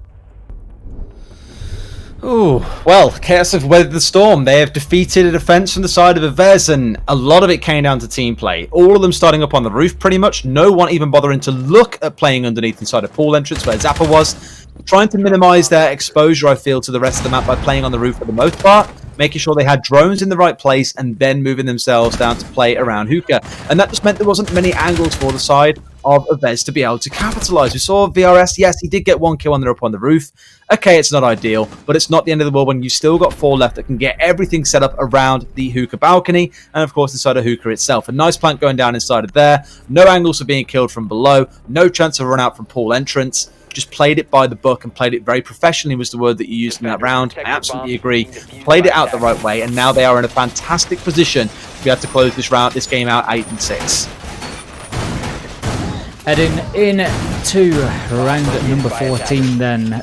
As you say, Chaos will be looking to close this out here and now. They don't want this overtime to continue any longer. They want to get things onto Villa, wipe this one from the memory banks, and just have a slightly more solid performance. I think they'll be looking to come through and win that one in regular time, but it won't be the case if Evez have anything at all to say about it. And what I love to see is just that excitement of yet another team, yet another bunch of players that show us that they are capable. They are capable of going up against the best that we have in Siege, the top level professional teams, and making a game of it, of challenging, of running them the distance. And that for me just shows the promise of Siege as an esport, the way that it's growing, and how many players we've got coming through the ranks that are putting the effort in to get to that level, and it really is nice to see. But before we get too much action raining in, it's important to remember why we're here, of course, and that is the Siege community coming together to help Médecins Sans Frontières, a charity being supported by Ubisoft through this tournament. 50,000 euros will be donated by them to help them carry out the essential medical work that they do all around the world. So if you can, type in !donate in chat. That's going to help you donate to the cause. Up in the top left of your screen, you can see how much the community has raised so far, and that all goes towards helping those efforts for MSF. And a big thanks to everybody who has been able to donate so far. 2,500 so far as well. Good for a weekend of Siege. I'm sure they can get even higher by the end of next weekend once the European Open Clash reaches its pinnacle. This is, of course, still day 2. As mentioned, this is still the playoff, or the round of 16, as we sometimes call it. Still got the quarter semis and the grand finals to come next weekend once the day's action has concluded. Vito still not looking to conclude that action just yet, bringing down 2 dicks, putting things up into a 4 versus 4. So Chaos in a somewhat comfortable position, dare I say. They know where the defenders are playing. You can see if you screen yourself right now that there's a couple playing on the upstairs. There's 1 or 2 playing downstairs around the Sunrise area as well for Chaos. The Vez need to be able to clear these out, lest they deal with that aggression late round. Coming up from below, flanks can hurt if you're not expecting them, and we've said multiple times so far, the one thing that the Vez have looked a bit weak at is the intel and the droning work. Crying going to capitalise on that and bring down Zappa. So both of the soft destruction of Zofia and Ash is off the board, leaving only the sledge on side, plus of course the shotgun coming out of the Jackal. With 1 minute left on the clock, I can only see this going one way. This is turning into a slippery slope for Avez now as they try to push themselves to the top of the mountain and get a result on coastline here against Chaos. But at 4 versus 2, Chaos are going to start locking things down now. They have got enough experience amongst those players and enough ability to know exactly what needs to be done, and that is very, very little. They need to remain patient, they need to hold their angles, and they just need to wait for the Avez push to come to them. There goes the first renewals onto VRS, and that now leaves Yanko all alone, 1 versus 4, with a real task at hand. He's going to look to move towards Aquarium to get that diffuser, which is down on the ground, but I'm sure that that's something Chaos are aware of and are no doubt watching. We can see the man just inside the wall of billiards there. Jaeger of Crying will peek out and get that final kill onto Yanko. That's going to be Chaos taking coastline, but boy, oh boy, did Avez run them close.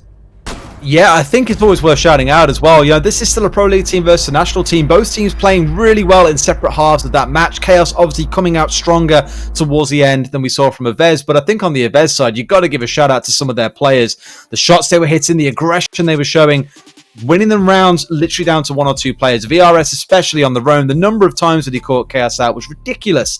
So well played to the boys. Really good to see a team forcing a Pro League team all the way up to 6 rounds. Curious to see how Villa plays out, but based on what we said earlier on, I think this is the kind of map that I'd expect Chaos to take, given that they start on the defensive side.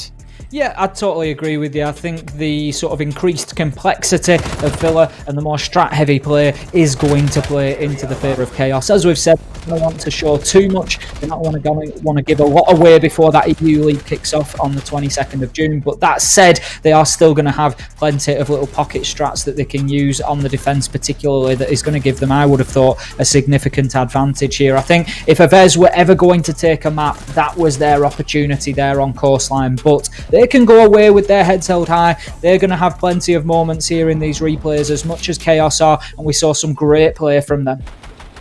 Absolutely did, and there's plenty more to come as well on these future maps. I've got to say as well that one play when Vito walked his way down the hallway down towards and got himself a couple of kills, I had the Nello play vibes from that one. His 1v4 will forever stick in my mind. It felt like that was going to come to light again, but there's a little bit quick to shut him down. It is unfortunate. However, we have a very short 5-minute break coming up before we get into that second fixture. It's going to be Villa.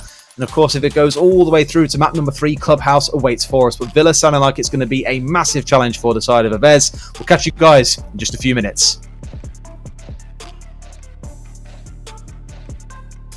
Or not.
Hey guys, welcome back to the European Open Clash. Caught me off guard there entirely. Going into map number 2 now, we're going to see Villa coming to your screens in just a few seconds. Now, with how things have shaped up so far, it's been a little bit explosive on Coastline, to be honest with you. Villa were expected to be a little bit more composed, should we say. It's a much bigger map. It's a lot more strategically led. We're not really going to see Aves get as many opportunities to go running out the map as we saw them doing on Coastline, for example. On paper, it looks like it should be a comfortable map for Chaos, but given how map 1 went, it's kind of hard to gauge, right? You just don't know what they're going to bring to the fore anymore. This is it, as I've said it countless times. On paper, you can see many things, but ultimately Siege is not a game played on paper, so you just never know what is actually going to happen when we get inside of that map. Personally, I really want to see Aves come out and make a game of this. They've already shown how capable they are. They were an entertaining team to watch, getting aggressive, taking those gunfights, the sort of Siege that we love to see. So hopefully they can come out here and make a challenge of this on Villa as well, and maybe, who knows, we'll have yet another map of overtime. I was just watching Chateau in the lobby counting down because the observer said 15 seconds to game and he's been counting his way through, and then they decided to start when he had 5 seconds left on his countdown. He feels so betrayed that it started at 5 seconds. However, game is ready and that's what really matters right here. Into Villa we go. And again, this is Avez's map pick. Chaos choosing the starting side will opt to start on the defense, which is arguably for this map where teams should feel a little bit more comfortable. So we'll see as the bans come in who goes off the board. I would imagine we'll probably see a Thatcher going somewhere along the way. Chaos are the first to ban. They will take Maverick out, and then it will be down to Aves. Now, sometimes with the National League teams, we sort of get slightly more random bans because they have ideas, they've got strategies that are not always used at the sort of pro level, and maybe we'll see something a little bit different here. We might not see a Thatcher or another one that we might regularly expect. We will see how it pans out when the second attacker back comes in. There we go, double hard breach ban. This one could be interesting. Only Hibana left on the board now that will be able to open up those hard reinforcements. Hatchers don't really play a big part here on Villa, but there are a good few walls that certainly do, so limiting that to the Hibana could be interesting, especially if we see plenty of that early round aggression that we saw back on Coastline, because if we see that and the Hibanas are getting taken off the board early in the round, then who knows, it is anybody's game at that point because you are limited to pushing in through those single doors. Time will tell. We'll see what this fourth ban coming through is going to be first. I'd imagine an Echo probably going to follow. We saw it picked up quite a couple of times. Yes, in this map's going to be a Valkyrie. Interesting. So, Valkyrie has actually kind of crept now into being one of these top 3 bans, I'd wager, over the last couple of days. We've seen her banned away more than the likes of Maestro and Echo in most instances. And I think a lot of teams are just afraid about that intel. More often than not, we've seen it used on maps where Nomad gets banned away. When Nomad is banned away, you have all the opportunity to go for runouts there. Who helps with runouts? A Valkyrie. So you'll see a banned away normally in conjunction with something like a Nomad, but obviously in this map, it being more of a separate thing, it's just Chaos saying, well, we're not really going to play it ourselves, therefore why give you guys more intel? Let's instead just try and play around what we know we can do, which in this case is going to be the Echo, which I think if it comes down to it, Aves going for plants, something has probably gone horribly wrong with their plant because we know how aggressive they like to play, seeing what they did on Coastline. I think given what we saw on Coastline as well, the Valkyrie ban coming in from Chaos isn't too much of a surprise if we look at it in those terms. They got hit a good few times on the run out, and that is not something that they're going to want Aves to feel comfortable doing here. So they're going to want to get themselves a good defensive lead, and then when they come into the attack, they don't want to be worrying too much about those Valkyrie cameras and whether Aves have got of where all of them are outside of the map and can jump out of any one of the myriad windows that we find here on Villa. So not too much of a surprise to see Valkyrie off the board there, and I think probably a good choice of Chaos. And it just says to me as well that Chaos are here to shut this down in 2 maps. They don't want to be going to Clubhouse today. They don't want to be having to show their hand whatsoever, because we know that Clubhouse is likely to be one of the very popular and often played maps in the European League, and of course in all the other leagues around the world that we're going to be seeing starting up soon. So sure, they don't give away too much in terms of Clubhouse. Well, I'm not quite sure how I feel about an Echo going for spawn features, knowing that, yes, sure, you still have 2 invisible cameras, but the times that we see an Echo become so useful in the dying seconds of a round to interrupt a plant, for example, is it's almost painful to watch for the attackers, and I'm never quite sure if I like it or not. In this case, obviously, with an ACOG on side, it is a very good and strong operator to go for those kind of spawn peaks for. But now I come back the other way, wouldn't have been such a positive experience for Chaos leading into the rest of the round. Either way, no one died inside those first 30 seconds, so a bit of difference to what we saw on Coastline already. And you can see the kind of delay tactics coming out once again from Chaos here. They've got the Bandit to electrify the walls. They've got the Mozzie to be able to block away the drones. They've got the Echo for later in the round if they want it as well. The Smoke to block away potential aggressive pushes. Lots of things here just to try and keep the tempo in line with what Chaos wants it to be. It's not going to start 2Dix charging his way in though and finding himself 2 kills already. Cryin and Vito both drop almost a third as well, but they are going to bite back there as Shade gets a kill onto him and shuts down his tyrannical reign on this round. Shate stepping up exactly when his team needed him there. That was essential. If he loses his life, then they are on a major back foot. Right now, as it stands 4 versus 3, I would still place a potential slight advantage with the defenders here because ultimately they can play in and around what is a strong site here on Villa and allow Avez to. I was just about to say is going to be very important, and it goes in the favour of Chaos. Redgroove will get that using the smoke to shut down yet another Aves player, and we find ourselves 3 versus 3, but there is still plenty of time on the clock. Shate will get his second on the round, taking Zap off the board, but Magic manages to creep up behind the site, completely unaware. Shate will be shut down, and that now leaves us 2 versus 2. Complete control over the north side of the map is in the possession of Aves. They have now got 1 man either side. This could well be a nice pinch if they work this properly. However, VRS will be shut down from the gunbolt as he tries to move in through the single door, and then it will be Redgroove from behind the bar to close down Magic. Chaos standing firm on Aviator Games. Definitely getting caught unawares at the top of Red Stairs there. Did not expect that flank to come through so aggressively from Aves, but well, when it comes down to it, we know what we saw Chaos do so well on Coastline was play for these angles. Just sit in an anchor position or don't feel the need to move very much. Let Aves come to you. Work defenders there once again. Just making sure that they couldn't get themselves into a spot to possibly know where the last couple of defenders were. It comes down once again to what we alluded to on Coastline. It's the lack of droning later in the round that I think is hurting Aves in many instances. No flank drones are set up. They haven't got anything pre-positioned and ready watching a certain room. Either Chaos are excellent at cleaning them up, or the side of Aves just aren't so good at getting them in place in the first instance. Heading into round number 2 then, Chaos will take an early lead here. 1-0 taking the first round, but that doesn't always mean too much as we saw last time around. Aves came out on Coastline 5-1 victors of their defensive half, but ultimately lost that map in overtime. So that leaves us with Chaos here in a 1-map advantage in this best of 3 in the European Open Clash. Don't forget, we've got plenty more Siege coming for you today after this game is finished, so don't go anywhere. There is some great games coming up. We're going to see Navi versus Polska Grom. We're going to see Virtus Pro versus Team Secret. That is one of the big fixtures on this tournament schedule that everybody has been looking forward to. And then the last game of the day is getting away from me, Des. Who have we got in the last one?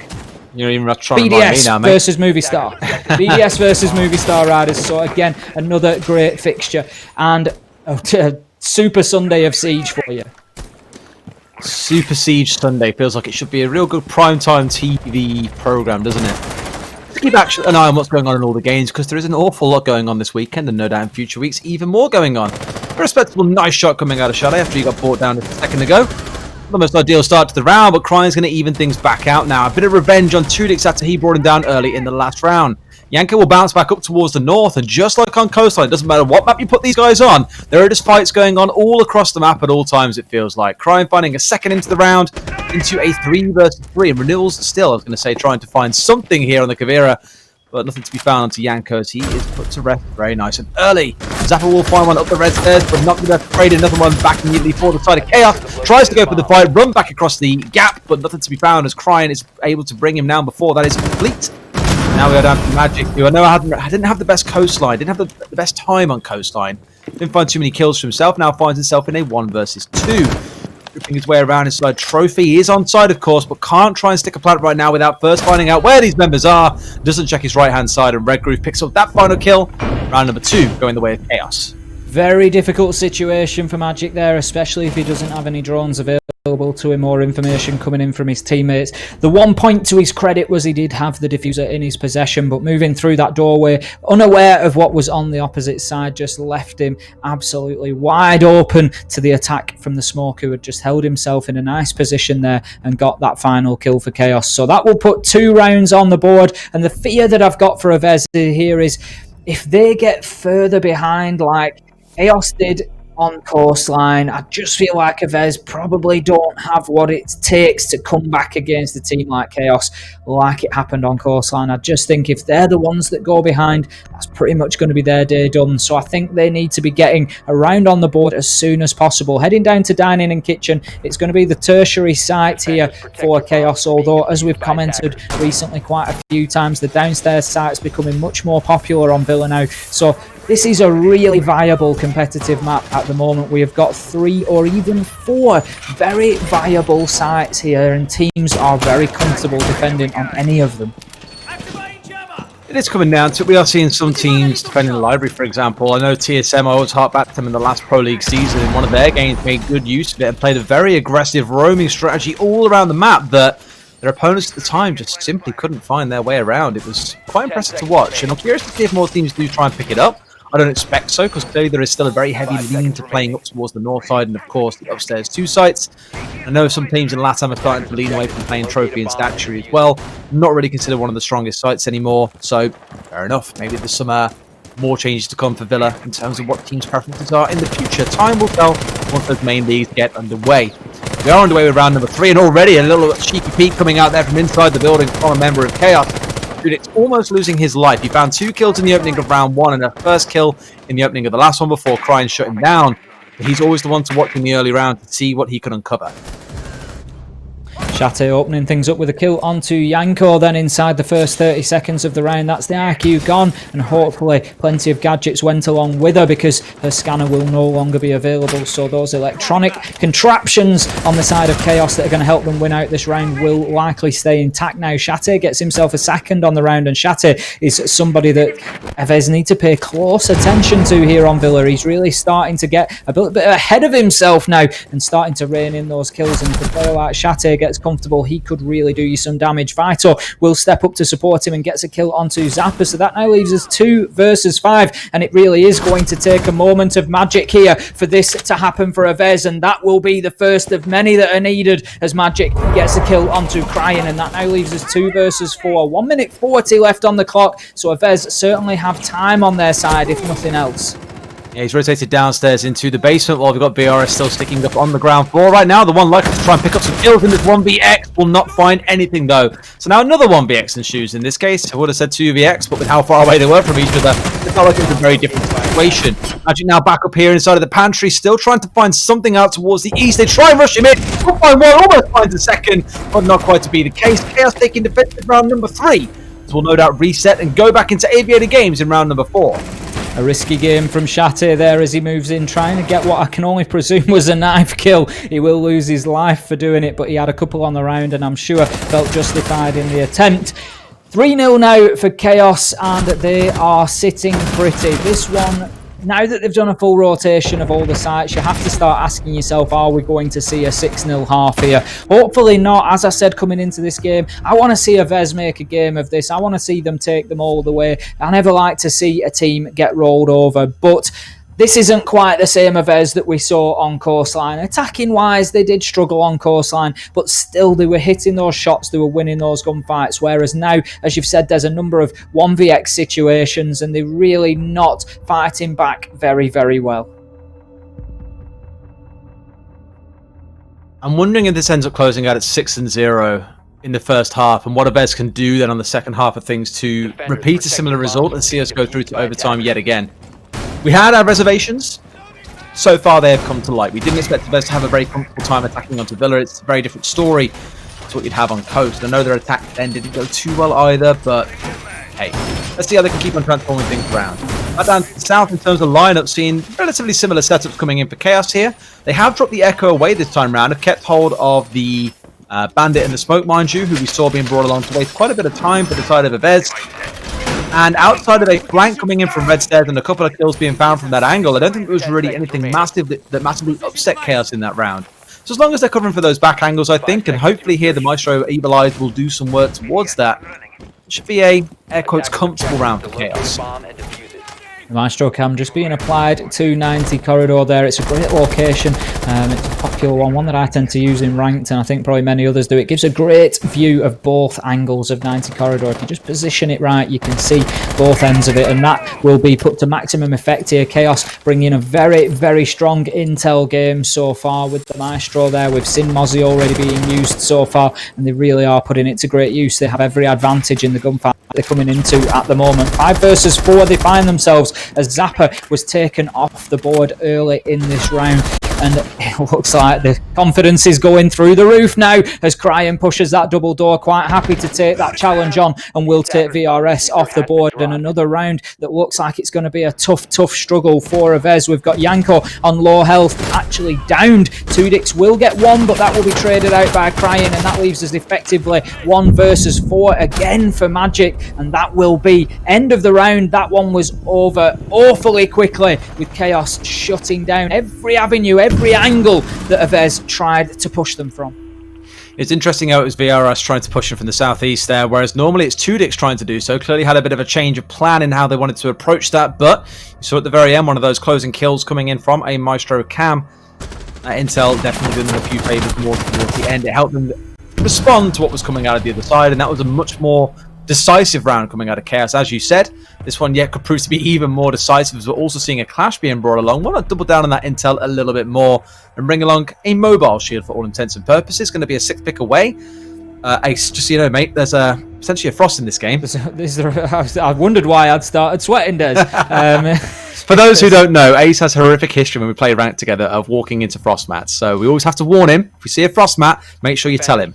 I prefer to look at it on the positive, Des. I would say that I have got 100% success rate in finding frost mats, personally. That is true. Not very good at destroying them, except for with your own body, but you destroy them. But I do willingly sacrifice myself to take them out of the running for other team members. It's not unheard of for me to get caught in 2 in the same round after having been sort of removed from one to then go and immediately find another. But there we have it. Heading into round number 5, then we will see whether that frost has any bite here against Avez, whether they rush into them. They have been playing in an aggressive way, trying to get inside the map quickly, so it's not necessarily the worst operator pick in the world. You may well just find that you catch somebody out with one of them, and we'll see how that goes as the round progresses. Indeed, we'll see how the setup comes in, seeing yet another spawn peak coming in, this time from Vito. Tries to go for the one click, not going to find any heads, finds a bit of damage onto VRS though, who is down about 25 HP. Kind of must be weird, a very weird experience for Avez here, having to feel like they're almost having to reverse how they played previously. They're the ones having to be cautious about the aggressiveness coming out of Chaos. From the last map, it was Chaos having to be cautious about the aggressiveness coming out of Avez. So a bit of a taste of their own medicine, some may say. See how this setup comes through for them, though. Trying to set themselves up towards the west and the south here. They want control of the south side of the building, understandably, as Chaos have got an extended hold set up. Got to be very, very careful about that window on 90, where Zappa is currently set there, because he can now hold that angle back. And there is no safe retreat for the members of Chaos. To run over the top of the red stairs, they'll have to run first through a member of the attackers, of Zappa, of course. In this case here, one more trying to hold nice and close. We'll find a kill as well. And Cryan knows that he's done his hard work here. He can get himself back out of this one. Magic a little too far south to be able to capitalise on the edge of 90 to find that retreat coming back through. So after the dust has settled, it's a 3 versus 3 with much of the control currently on the side of Avez. They don't know about Cryan though, sat on these red stairs. I don't think that drone saw him. If they did, the call would have come through and they should be able to deal with this, or at the very least chase him away. But he could be a massive spoiler for them if they haven't realised that he's here. Halfway through the round now, we can see the Nomad air jabs being deployed, so that will prevent those flanks being exploited by Chaos here. Cryan having a reasonable day so far on Villa, 6 and 2 on the Jaeger, and having plenty of joy out there on the roam. He's going to be looking to get more in this round, I'm sure. We found ourselves 3 versus 3, and everything's just slowed down a little bit, and that's how you deal with frost mats. A couple of shots go into them, and that will be another one off the board. So it doesn't look like anybody on the side of Avez is going to be caught out by those. We can see that they've got control over the south side of the map here, but still very concerned about any potential roam presence. The air jabs have been deployed, so they should be able to rest a little bit easier, but now is the time for them to start pushing towards site. They need to start challenging and getting some kills on the operators in there so that they can think about getting in and getting that diffuser on the ground. VRS has it in hand, so is positioned and ready to do so, but right now Chaos are a bit of a stone wall. They're just holding back the flood, the onslaught that was Avez in the early round presence here. But right now, it's just stalled out as the attack. There goes the Nitro. Will it be successful? Yes, it will. Redgroove wiping VRS off the board. Crying steps up with a kill onto Zappa, and we have an absolute flurry of activity all of a sudden with Redgroove getting the second onto Magic. That's going to be Chaos shutting down the attack, and that will now be 5-0 on this half for Chaos. I really enjoy maps like this when they play out this way, where there's almost two phases to the attack. You see it sometimes on things like Cafe and Clubhouse, where there's a certain area of the map that you have to take or clear first. And here, when you're attacking the upstairs side, it's always the opposite end of the map. So when you're defending on Aviator games, you're taking Trophy and Statue side first. When you're defending Trophy and Statue, the attackers have got to take the south first. And you saw the two phases kind of break out there. Both sides losing 2 in the first, and in that second part that we saw come through there, a bit of drone work coming out of Avez, something that I did criticize them a little bit for on the last map as being a little bit lacking. They got back on the drones and tried to make it happen, tried to get themselves set up in the right sort of angles. Maybe not as much as they really needed, because once they cleared out 90 and red, they thought, cool, we can push up here and start looking to go for a plant. Didn't really anticipate that someone was back with the C4 around the corner and get themselves caught out for free off the back of it. Chaos sticking to that same game of playing with great resilience, and they still no need to go and play aggressively. It's just enabling them to play for these trades like we keep on mentioning. Teams like Team Empire and Chaos so far over the last 24 hours have shown that playing for those trades is everything. We don't have too much time left in this game to remind you of why we are here watching this tournament and enjoying this Siege entertainment. So I will take the opportunity now to remind you about the charity that we are supporting. Médecins Sans Frontières, Doctors Without Borders, operating in over 70 countries around the world to support health authorities where medical assistance and needs are required. They are, of course, focusing at the moment on the COVID-19 pandemic and rely on those donations. 95% of funding comes from donations. So if you can and you want to help out a very worthwhile cause today, you can type !donate in the chat, and that is going to give you everything you need to be able to donate and help that total that we're raising as a community, which we have done fantastically well so far. So thank you everybody for your generosity. Plenty more to come before the day is out, and of course plenty more next weekend once the game starts. Spiking up a little bit, double kill coming out for Shadi there as one went to try and save his down brother. Unfortunately went down with the ship, as any good captain would. 5 versus 3 now for the side of Chaos, and we are on course for a 6-0 in the first half. If this round ends the way that it now should, given that Avez are down to 3 members on the attack. Still thankfully have their hard breach, but don't worry about the rest of the setup coming in. We'll find one onto Shadi as he pushes in nice and close. Might find a second, but no. The kill comes through. Immediately traded out onto Cry in there. Zappa will catch him from the window. A little bit over-aggressive from Chaos, maybe to lose 2 members there in exchange for 1 member to the other side. Even finding themselves a third as Avez pushing it quite aggressively, and Magic into a spot I never would have expected. Imagine he got himself into 90 there and pushed all the way up and towards Trophy. Found that free kill. Now into a 2 versus 2. What should have felt like a comfortable round for Chaos may be anything but.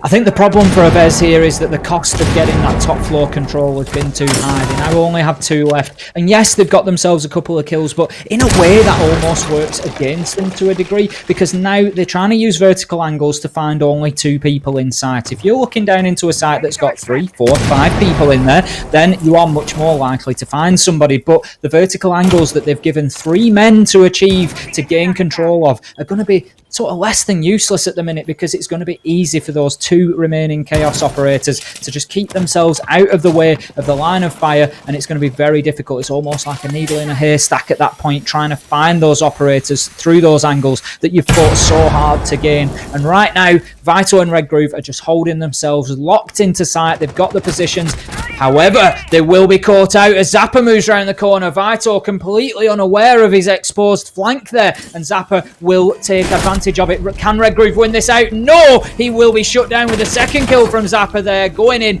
clearing the site out in a lateral push. Great plays from Avez to get 1 on the board, and that is 5-1 on the half in favour of Chaos. That's a little bit of a kicker for them, I've got to say. It's I don't know, man. When you're in a 5 versus 3 and you know that all you got to do is play like intensely to be able to close these things out, going aggressive and sending 2 or 3 members into mass to try and contest those outside the building, maybe not quite the play. But some lean given, some allowance given. You are 5-0 up, fair enough. If you want to try and play a bit more aggressive, you're of course more than welcome to. The only bite back they'll find now is that if we can see Avez take 6 rounds back to back here into the defensive half, this could get pretty rough. Let's see how they fare themselves on their defensive side of things. BRS going over to that old trusty Vigil. I think it's all we've ever seen him on the defensive side of things.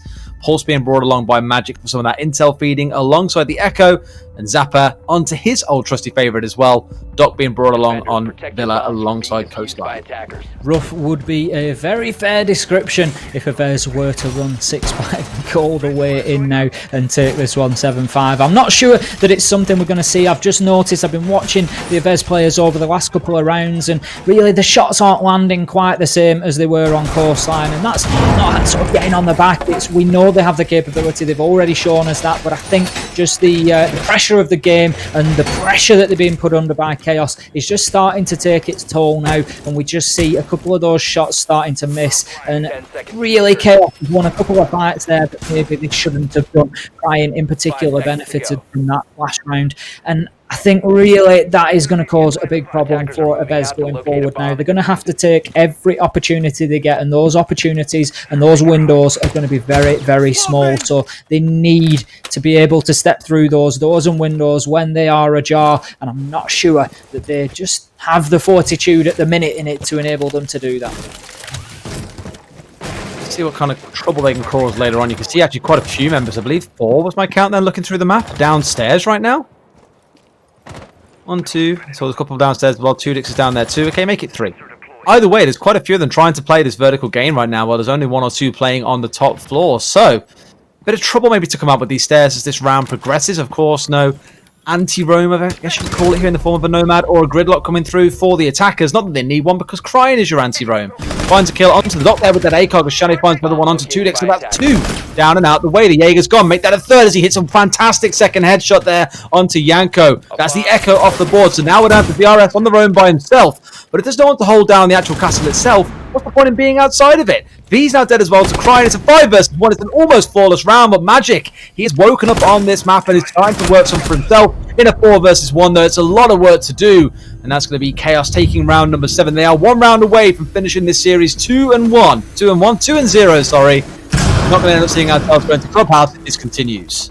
Looking much more like the Chaos we would expect to see now. Very clinical so far here on Villa, and much more what we are familiar with when we watch this team play. Of course, one of the top level teams. They are in the Siege European League, which is the professional our esport, and this is more what we would expect from them. Absolute domination of Avez here on Villa. We can see Shate bringing the Montagne there. That is not going to make things easy for them. Crying having a field day, 11-4. Shate backing him up with another 8. That's 19 kills between 2 players in 7 rounds. That is heavy going. There is no other way to describe it. Avez on the counter, on the flip side of that, have really struggled to find their feet here on Villa and get themselves into the game, and that's no detriment for them. They can walk away from today, whatever happens, with their head held high. They ran Chaos the full length to overtime on Coastline, and they really did make a great challenge of it. They were winning gunfights, and they had as many replay moments as Chaos did. Here on Villa, slightly different story. Located by attackers. Very different story, I'd wager, with how things are set up so far, but let's see if the second round defense can go any differently. Have, of course, now moved down to the south sites, and would hope that there is a plan to maybe not try and take as many 1vx's, because the number of times in that round that we had people playing downstairs by themselves and were trying to contest the members of Chaos who had moved towards those areas, they didn't hit the crucial shots. I'll say it again as I did in the last map, if you're not playing for the trades at this kind of level, there is probably going to be an issue with how well you'll be able to win those fights.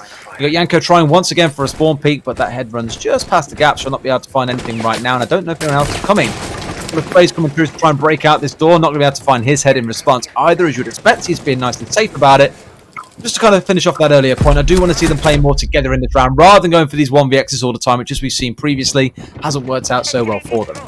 That's exactly what I was talking about previously there. Yanko, able to watch that rappel wire, knew exactly where the player was going to appear, at least within a foot or two, and ultimately it does no damage to him whatsoever, but takes an awful lot in return. Tudix, however, will shut down Crying. Magic with a second onto Vito, so this is looking a little bit better for Avez. Those are the shots that they need to be hitting. They need to be taking those opportunities when they are in front of them. They still have a Montagne to deal with in the shape of Shate. He's going to look to move into Study here. But Study is not a bad place to have a Montagna, because if these Avez players now are calling out to those on site that we've got a Montagna in Study, his back is now to that single door whilst he shouts out the locations of these players. So it's possible to potentially get in and make a challenge from behind. Tudix will shut Red Groove down inside of Study, so that makes Chate even more exposed. Renewal's Lion is the last one alongside him. Chate will get a kill on the pistol there, but is still being watched on that Study door. Out comes the EE1D scan.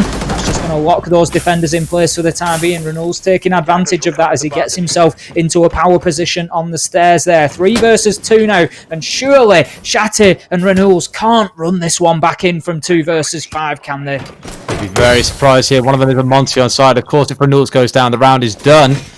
Let's see what he can achieve. They are, of course, playing together now, as you would come to expect. Renewals tried to make quite a play up the stairs earlier on, but was greeted into a Grismot mine, which meant he couldn't go for the split angle push they were trying to do at the same time. He'll be able to feed this intel back and forth now between him and Renewals to let him know who is where, and they can see one at this long angle. They've got to be so careful, though. One bullet slipped through the cracks here, and they'll be down and out. One of the last final smoke canister comes out now with 45 seconds left on the clock. A rotation yet coming through for these boys to try and push from an alternative angle. Pressure being applied into that gun vault area, and as you said, Des, that is the round largely done now as Magic will take Renewals out of things. Chate is all alone, but that nearly didn't stop him. He got one down until Zappa stepped in and finished things off, and I think we can probably all be a little bit grateful that the combination of skins Chate was wearing on the Monty there is no longer on our screen. It was quite bright, was that setup that he had with the pink helmet and the Christmas uniform. It was a really weird instance there for Chaos, because a couple of times in the football, both the first two, literally a couple of times, the first 2 fights they went for, they lost pretty decisively. They did try and push and collapse on the member playing on the south stairs, but I think the problem was they had the Lion coming from below, ran straight into a Grismot, so he had to back away and able to push. At the same time, they had the player playing behind the Monty upstairs, peek out for the fight to try and go for the trade, or at the very least to force an insta-kill coming through from both of them as they went at the same time. But well played by the member that was stuck upstairs from Avez. Didn't panic and look downstairs when he heard someone run into the Grismot.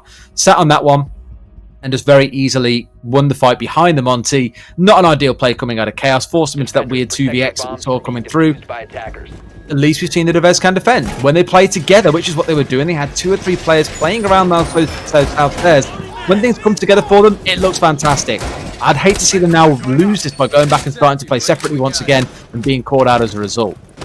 Interesting to note, Renewals on the Zofia once again, another one of those Zofia players that is sporting the new Elite for her as well. I think practically everybody we've seen playing on Zofia so far this weekend has had that Elite, and it is obviously instantly very, very popular. It's one of my favourites. I know it is an absolute cracker, so that's available now. Heading into the round then, we are in round number 9. Chaos got themselves a great lead to begin with, 5-1 on their defensive phase. They've got themselves onto match point, but were unable to close it out in round number 8, with Avez managing to take them down. Even though they'd brought that Montagna along, Avez dealt with it fantastically well. We can see some attempted aggression out of Master Window there. We'd more commonly see potentially a Nitro toss coming out from that location, but I think it was the Doc who ran out there just looking to put that ACOG to use. We can see Avez now are sort of in the last chance saloon. It's time to roll the dice. It's time to just throw everything and the kitchen sink at this one and just try everything that you can to get yourself back into this game. Definitely got work to do to swing it back in from a 6-2. All Chaos need is 1 round in the next 4. Well, that's 5 even, I guess, if you look at it that way, to be able to close things out. Whereas Avez need to go on a 4-round streak when you've only got 2 so far. Doesn't feel the most attainable. However, on the defensive side of Villa, it's far from impossible. See how it plays out. As long as they keep playing how they did last game, these things may go well. They've managed to spot out there's a pulse downstairs and tries to shoot through the floor to find him out here as well. They have to put away that cardiac sensor so he doesn't get himself shot through the head anymore. A little bit of chip damage onto Avez, but not enough that it's going to worry him anytime soon, I don't think. Tudix should be worried though, as he's now been executed by Cryan and he is out. He's having a banger of a map, by the way. 12 kills so far, and so many of those on the entry, dealing with the likes of Tudix and VRS that are trying to challenge him. Yanko's going to find a trade back the other way, and they did not know that Zap was sat to the right of this doorway. Very reminiscent of an earlier round for Magic. Shade is down and out the round. It's a 4 versus 3 for the side of Avez. They are starting to contest. Vito's going to find a kill to bring it back to 3-3. Now with 1 minute and 20 left in the round, all things are even. There's fighting back hard here. They are certainly not rolling over and accepting the L on this one. They want to keep themselves alive. They want to go all the way to Clubhouse and a decider. But in order to do that, they are going to have to win through overtime nonetheless, because Chaos have already got themselves the 6 rounds. That is the match point opportunity. So the best that Avez can hope for is to tie things up in regular time here. But they're going to keep fighting. They're going to keep trying. Right now, though, things are looking difficult. Renewals gets a kill onto Zappa using that verticality as best they can to their maximum advantage at the minute to put pressure onto the defenders that are waiting around in sight. With 40 seconds left, this is an awful lot of time for these 2 remaining defenders to soak up pressure. The one big positive they've got is that VRS on the Pulse does have that heartbeat scanner, can provide information, but right now he is not putting it to use. He's just got himself led prone and he's watching an angle. He's waiting for this challenge to come from Astronomy Stairs, and he will win it out. Great play from VRS there. That's exactly what Avez needed. He needs to now think about getting himself back to sight, maybe hitting them on the flank as he goes. Right now, Magic is playing this fantastically, using those toxic babes to keep the enemy at bay, but ultimately Vito gets in with that double kill just as I'm speaking. He interrupts me so rudely to finish things off. That's going to be Chaos getting the win here inside of 2 maps, much as expected, but I think Abez, a little bit of a surprise package there, and what a joy it's been to watch them today. It has, like I say, surprise package is probably the best we have had for them. Villa, more of what we expected, I think, seeing how games went yesterday between Pro League or ex-Pro League teams and National League teams. These things happen, but I see some promise in these boys. I think, like I said, if they can tighten things up a little bit on the attack in terms of drone work and coordination, they could become a serious threat in the Polish Masters region. And given what we saw coming out of the boys from Invicta yesterday, who made up of former Challenger League Season 8 and Season 9 players, there's still a lot of excitement to come from that region, I think, as well. And I really look forward to seeing the progress they both of those teams make in the National League. Totally agree, and it's obviously worth mentioning that I think they're only in the first week of competition. I was going to take a shower in NSL. There's plenty more to come from it, so I'm sure that you can catch plenty of that action if you want to keep an eye on these 2 teams. And why wouldn't you? Avez were extremely entertaining there, and certainly deserve their mention when this fixture is talked about, because they've come and made a game of that. Not so much on Villa, but definitely on Coastline, one of the most entertaining maps that we've had so far. It's really tough because I know now for those that want to watch a lot of the National League fixtures, a lot of them take place on Thursday. You have Nordic, you have Benelux, you have the Polish Masters going on, and that's without all the other regions kicking off at the same time as well. So there's going to be a lot of siege. If you want something to watch at any point during the week, there's always going to be historical buzz that you can go back and watch. But I know it's worth shouting out for both of these teams, given that Invicta closed out yesterday, and of course we just saw the closeout there a second ago from Chaos, that the Polish Masters resumes on Thursday. Yeah, so do be sure to tune into that one if you want to see some of that action. Either way, we still got 3 more best of 3s to come today. There is still a lot more action to come to your screen, so grab yourself a drink, pad yourself down, and get ready for our next fixture. Back with you very soon. What did he say?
Signing up to Faceit is quick and easy. Head over to faceit.com, click on Create Account, and enter your email. Fill in your personal information, including your Faceit nickname, and continue to finish creating your account. You can then select which games you want to play on Faceit. Simply click on Rainbow Six and enter your username. You can find Rainbow Six under Games on the left side of your FACEIT page. This is where any games you choose to access will always be displayed. Click on this to head to the game dashboard. This is where you can access all things Rainbow Six. You can check out competitions, join and discover hubs, view rankings, and access new Rainbow Six content, from featured streamers to the latest clips. Navigate to all tournaments by clicking on competitions at the top of your Rainbow Six dashboard. Here, you can discover upcoming tournaments such as the European Open Clash, alongside their game mode, prize money, and number of signups. Alternatively, you can also join a tournament via an invite link, or discover more tournaments using the search bar. Head to the tournament page and click Join Tournament on the right of your screen. Depending on when you join the tournament, you may be required to check in at a later date closer to the tournament start time. This information is displayed clearly on the tournament page, alongside the rulebook. The Rules tab also contains additional information about the competition, from the format and structure to the prize pool and game settings. All this and more can be found under this tab. Once you've done this, you're all signed up and ready to compete. This tournament will appear under the Tournament tab on the left, so you can easily come back and check the tournament start time, teams, and standings. If you want a quick overview of tournament information, such as format, prize pool, and structure, this can be found in the Overview tab, the main landing page when clicking on any tournament. If you want to join a Rainbow Six specific hub, you can do so via competitions at the top of your Rainbow Six dashboard and discover a variety of different hubs. Alternatively, you can also search for hubs by using the search bar at the very top of your page. Just like tournaments, once you've joined your chosen hub, it will appear on the left, this time under the Hubs tab. Each hub contains its own chat, leaderboard, match history, and members list, among other features, where you can interact and engage with other like-minded players. To play, simply click the play button in the top right of the page. Once you've joined the queue, a number will be displayed alongside it, which indicates the number of players also in the queue with you. You can also use the chat feature to alert other members of the hub that you're starting a queue, or if you need more players to join.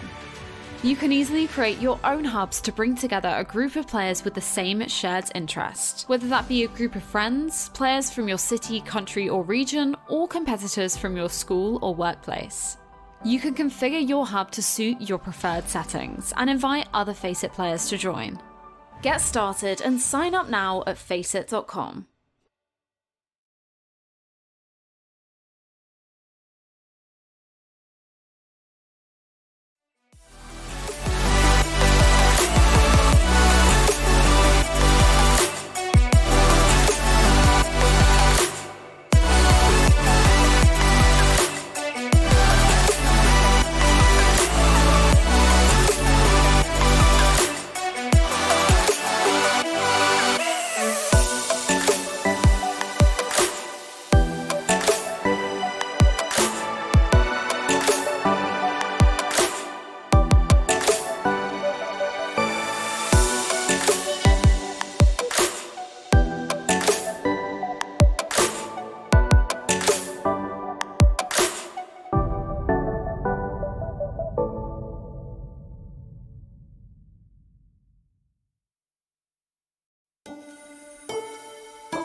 Welcome back, everybody, with, not the shower stream that people were hoping for. That's not going to be happening, but we are here for the European Open Clash. If you want to get involved, make sure to tweet with hashtag R6EU Clash.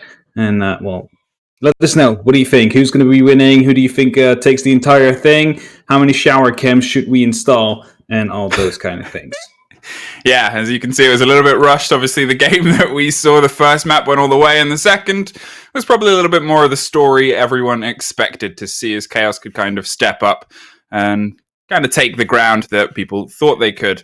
I guess we have another potential story up ahead of us, but if any team is going to cause a bit of an upset, well, you guys in chat have already put a lot of faith behind them. Let's have a look at their opponents first of all, and that is the force that is Na'Vi. Now, some of these names you should all recognize at this point. They've taken big stages on bigger, events and arenas, and they're here to try and keep that going. Let's have a quick look at their roster. Definitely so. Most of them are, of course, the same old lineup we knew from before.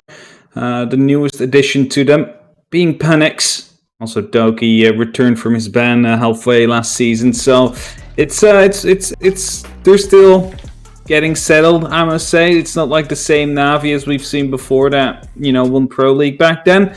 But they definitely do have the potential to go back into that role. But which team in EU does not currently, Fluke? Yeah, well, that's it. That's the kind of thing that, with the lack of elimination in the final season of the Pro League, as we go into the European League, you're looking at a lot of these teams that have had slight changes and seeing how that affects the run. They've had a bit of a burner period, a bit of time to kind of get themselves together. Obviously, the loss of Citizen was a pretty big hit, but can Panix, the man who has consistently been the bridesmaid, finally find a moment to actually be the bride and take something for Na'Vi? At the same time, it's a good historic roster here. Obviously, Doki, as you said before, has come off of his ban. He's able to kind of start making the marks that we expected. Was filled in by Pi for the duration, who kind of took the gun and tried to aim it in the right direction. And everyone was expecting and seeing, could Doki step up, because he did a very good job in place. And well, so far he hasn't really disappointed. Yeah, definitely so. Doki came back, and he came back hot, and instantly Na'Vi was an even bigger force to be reckoned with, because they kind of had a tough during the Pro League season. We're not going to be lying about that one, but they did manage to come back at least some bit as soon as Doki joined in. PG, or Polska Górą, joining us right here. They are a team that have knocked out, I believe, the Fuse Kids, one of the two Challenger League teams, or it was Penta. It's going to be either of the two. Definitely a lot of aggression on that team, and they consist out of Icarex, Bananito, Disisma Jabot, I think. We're just going to go Disisma, Jaxi, and Mephisto. Those five. Yeah, so obviously they're a team that is known on the Polish circuit. Obviously, a couple of names. Slavgent is the most recent, but they're also a team that has done a lot of work throughout the open qualifiers, taking one of the two title spots across the 2 days, and kind of, for a lot of teams that have flown the Polish flag, they have definitely flown it aplomb. And I guess it's seeing what they can do on a big stage against a big team, and seeing how everything kind of plays together and plays against as they butt heads with, as we've said, a classic kind of top tier comp team. It's the whole Cinderella story aspect of Siege, and Na'Vi were ones that led that. Couple of seasons ago. They play their way through Prem, they play their way through CL, straight into PL, but I guess it's seeing, obviously, if Polska Górą can try and replicate the same against their forefathers. Yeah, definitely. So it's kind of a thing that we see happening in Siege time and time again. A team qualifies for CL, they go to Pro League straight away in their first season, and they somehow manage to top the boards there as well and eventually win it. I believe we had it 2 or 3 seasons in a row, but let's check what maps we are going to be playing here, Fluke, as, of course, the Polish team still has to qualify for Challenger League. Has the opportunity to do that, of course, in the Polish Masters. So, what do you think? Expectations? I mean, it's always hard to gauge. Obviously, out of all of the games where it is not two Pro League teams butting heads, obviously there's 2 of those examples. One was played yesterday, one is played just directly after this. This is the one where you kind of look at Polska Górą and you see the success that they had running up to this. You see what the players have done in national leagues and you go, okay, I'm expecting a bit of a fight here. Not to say that the others haven't brought it throughout the other play days and other games, but this is a team that from the kind of underdog story, has made marks, has kind of done bits, and I'm expecting to see at least some big rounds taken, some big plays in their favor. Yeah, definitely too. True. Like they managed to play very aggressively on their map, so maybe a Villa would be the one that they want to bring. But we do see them coming down right here, and well, Villa gets banned at last, so it's going to be Border, Consular, and then Clubhouse. The 3 maps we're going to be going through now. PG pick Border. Navi is going to have the side pick there, but Consular, I really like that one. That's going to be a very, very explosive map, I'm afraid. Yeah, as we said it yesterday and got to see it a bit yesterday, Consulate can become so volatile so quickly. It can really allow teams to shine on it. And the example I gave of a team that does shine is Na'Vi. They are a really good Consulate team. It's, you know, if it's on the board and it's selectable, they'll go there, and it's going to be a hard fight for Polska Grom to be able to take that from there. Yeah, definitely will be. Then Clubhouse, again, a little bit more of a strategic map, so Na'Vi should have that one in the bag if we would go there. Of course, they're not going to be showing everything they have, considering European League is coming up soon. But, I mean, with just basics, things that everybody knows, you can outplay your opponent quite heavily, especially if there's such frag-heavy team as Polska Grom is supposedly to be.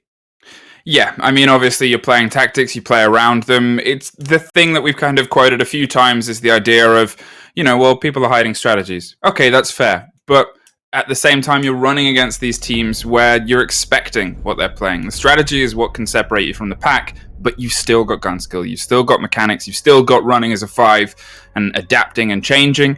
And this is, in a way, one of the best tests of that. If you're going to say you're not going to bring a different game.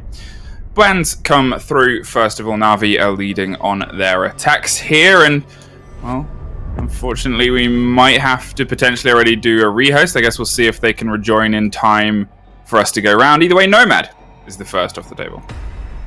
Yep, indeed. Ban coming through from Polska himself, though, and that will show that they want to play aggressive, hoping to get these run-outs done, for example. I will say the name very quickly. We'll see it popping up in chat. The name Ooh is Bananito. Okay. So if you see that as the player, anyone in chat, they are not just called Ooh, they are called Bananito, because that is the joy of naming yourself in Siege. It's just a game to make it hard for us to call things quickly. Monty is removed second, an operator that we saw get a fair bit of play yesterday.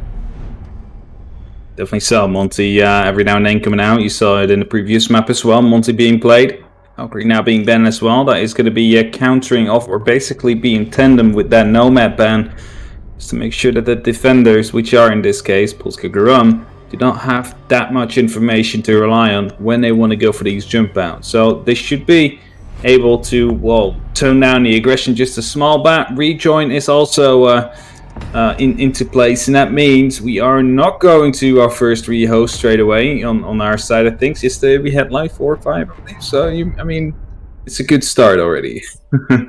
Yeah, I mean, you at least you kind of have a little bit of the worry out of the way, but let's hope for some internet solidity from this point on. Touch every bit of wood possible on my desk. Vent Workshop. We're going to start with here, and I'm curious to see, obviously, Na'Vi leading on their attacks, to see what they want to bring to the table. As we've already said, you know, don't expect any of the plays that they're expecting to run during the upcoming European League, but expect good things, because they are a highly aggressive team. They're a highly malleable team as well, and if that's what Polska Grom bring in their gameplay, if that's the kind of aggression and fire that they bring, well, they found a pretty even match in terms of that scope and that understanding of the play of the game. Definitely so. And then we have the beautiful name. Oh, yeah, you know, he's already predicting our responses when he gets a triple kill. It's the joy. Yeah, it's, if you come against that name up in a ranked, you'd be curious, and then it's like, no, I'm a pro player. I am actually good. This is actually my main as well. This is how I put myself on the license sheet as 1607.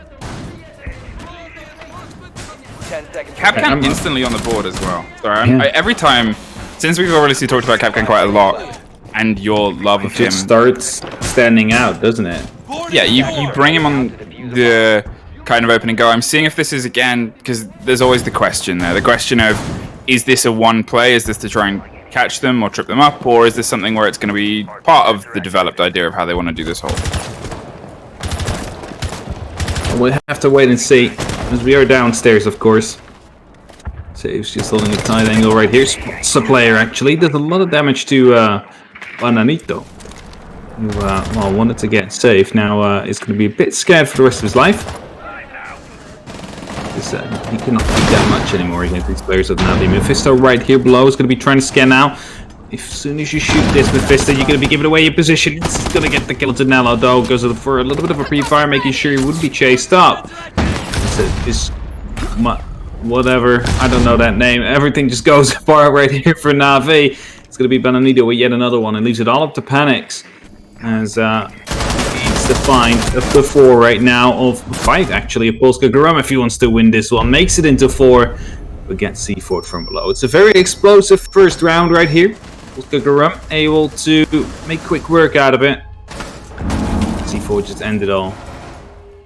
Yeah, well, we said it was going to be a gun game. We said it was one that was going to be quite ferocious and quite fierce, and, well, that is the introduction to that. Obviously, it was quite a bold attempt for Na'Vi. They read that the room was empty and decided to just try and throw the diffuser in. Maybe they were expecting a little bit more of a spread-out passive defense, or maybe they were expecting the defense to still being in the process of being set up. Either way, Mephisto being able to hold, get that first kill very easily, and then pull away for the others to then strike from the opposite side just shows how quick they were to respond to what Na'Vi was bringing in. Unfortunately, Na'Vi's going to have to pull out a couple more tricks than just throw yourself into the building and see what sticks. Armory Lockers and Archives is where we're going to head to next, and the instant kind of slight change of pace there to the IQ. I think it means they want to try and hunt down that pulse. Mephisto definitely giving out some issues right there. Got that kill, and afterwards C4 also coming through. Of course, that one was the last kill. Probably not as impactful as it would normally be, but still one very early on. Through some chaos into the likes of Natas Vincere. And with that, well, it was easy for the rest of Polska Garum to clear that up. So they got to be careful of that. They got to make sure that that doesn't happen again. And they have to stay put. They have to be alert. 5 seconds left. And maybe go about this bit more strategically instead of just gun heavy. Mephisto getting unbelievably aggressive. I said they were going to bring the IQ to potentially try and fight against this, but they're not going to play that much of a bait and wait game there as they instantly start to pull away. Panix peppering bullets towards that side. Took a shoulder of damage, and maybe that initial concern was, well, where the concern has landed. Mephisto has pulled himself back to the opposite side of customs inspection, is waiting for a drone potentially, and then to get a bit more information, but he is being hyper aggressive with this. He's leaning intently towards Supplier him. He drops the drone, and he's making sure that he is a constant force to be reckoned with. And, well, it's going to take more than just knocking windows and assuming you've cleared it, because, well, it seems like Mephisto has quite a habit of getting back in to these tricky situations. He really likes to hide himself down here, right? Like, just sit in a position where most likely he will not be spotted out. Now they know someone is going to be in workshop. I'd actually let them tunnel vision on that one person, and while Mephisto, who is still down there, is going to be able to potentially pick up 1 or 2 kills from that if they go too aggressive. Right now he will be peeking, picks up 1 indeed, and a bit of damage on the saves. He'll be aware of his position now, pre-fire from Jagsy coming in, but will not be hitting enough to take saves out. They still, however, managed to get the entry frag, and Mephisto has the opportunity to go for a little bit of a run out now. I'm not even sure how they get open up. That must have been one of the attackers, considering there's no actual use of the C4. He was very aggressive here with this run out. Now he's going to be quite in danger, and indeed will be killed. As I still don't know what that name is of the mute, but he does get that C4 kill. Saves gets the trade, and with that Polska Garum still 1 in front. Yeah, it's a tough one to read, assuming it's Justice or something along those lines, and that's what I'm going to use for now until I get corrected. But apparently this is my spot. I mean, I could see that in it, but I'm like, which out of 5 players is it? Yeah. Oh, well, that was a bit of a bold moment from Jagsy. He went for it and unfortunately caught by Kenny, who was able to just get the quick drop on the man And, well, keeps his life, though what little remains of it is going to mean any play he does from now on is going to have to be a little bit more cautious. 40 seconds as they start to try and open up Sandwich and get a bit of a cross angle, peppering bullets towards the Jaeger, who drops. Obviously, they won't have the points pop up about that. They'll need to drone it and get some information. Or Nello's just going to keep firing and get the body through the wall. More bullets fired through more walls, and it looks like they do a bit of a graze against this is my spot, but not enough to stem the tide. They've got to throw everything in through Armory Wall now, and then they've got to throw themselves too. Nello goes deep to try and get this diffuser down. Concerned about the hole underneath, and the head of the Sandwich window takes the head off of Bananito.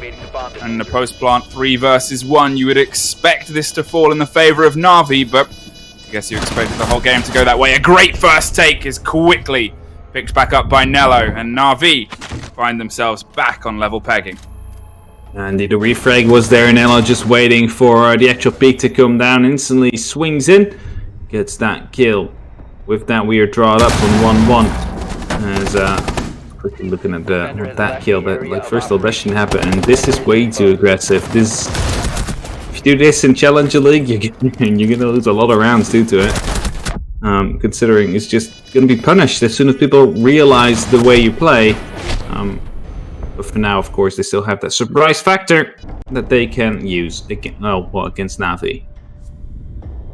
I think the surprise factor is something that I'm hoping to see grow a little bit. Obviously, we've already kind of talked about how aggressive Mephisto is playing that, but you've then got to look at how Jagsy was quite quick to double up with that as well. If the call was saying, well, they're all kind of dancing around this wall, instead of what you'll see a lot of teams historically sit back and be a bit defensive about that and say, well, we know roughly where they are.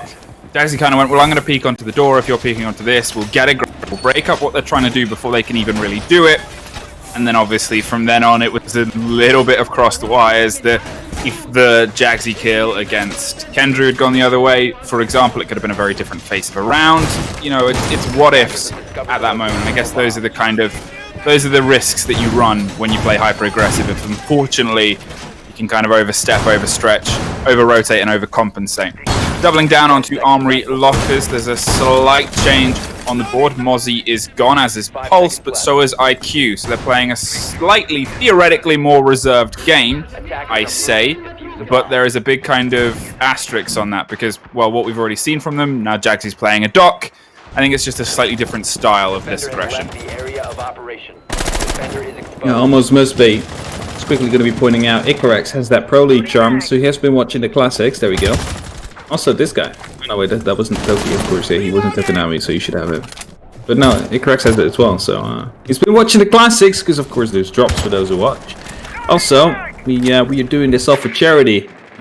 Medicine Sans Frontières is the one we partnered up with. Ubisoft already donated 50,000 euros. And as the viewer, you can also contribute. Now you see Raymond84 right there on the left top of your screen. He has donated a 150 euros. Been there for a while already. No one really donated after, but let's see if we can up that number.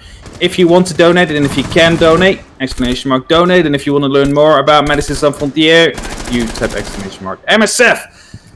Now let's get back into the match at hand, where Natas Vincera is trying to solve the puzzle that Polska Garum is hyper aggressively putting up to them. You can see they've kind of pulled back on that as we expected. I say as Jagsy gets the opening frag. The Thatcher is gone. We heard one EMP pop off, but the Bandit is also on the floor too. They're trying to rotate to lock that off as Saves plays the Ash underneath, but the Doctor is unfortunately too far out. Goes for a very bold rotate to try and take this through the floor.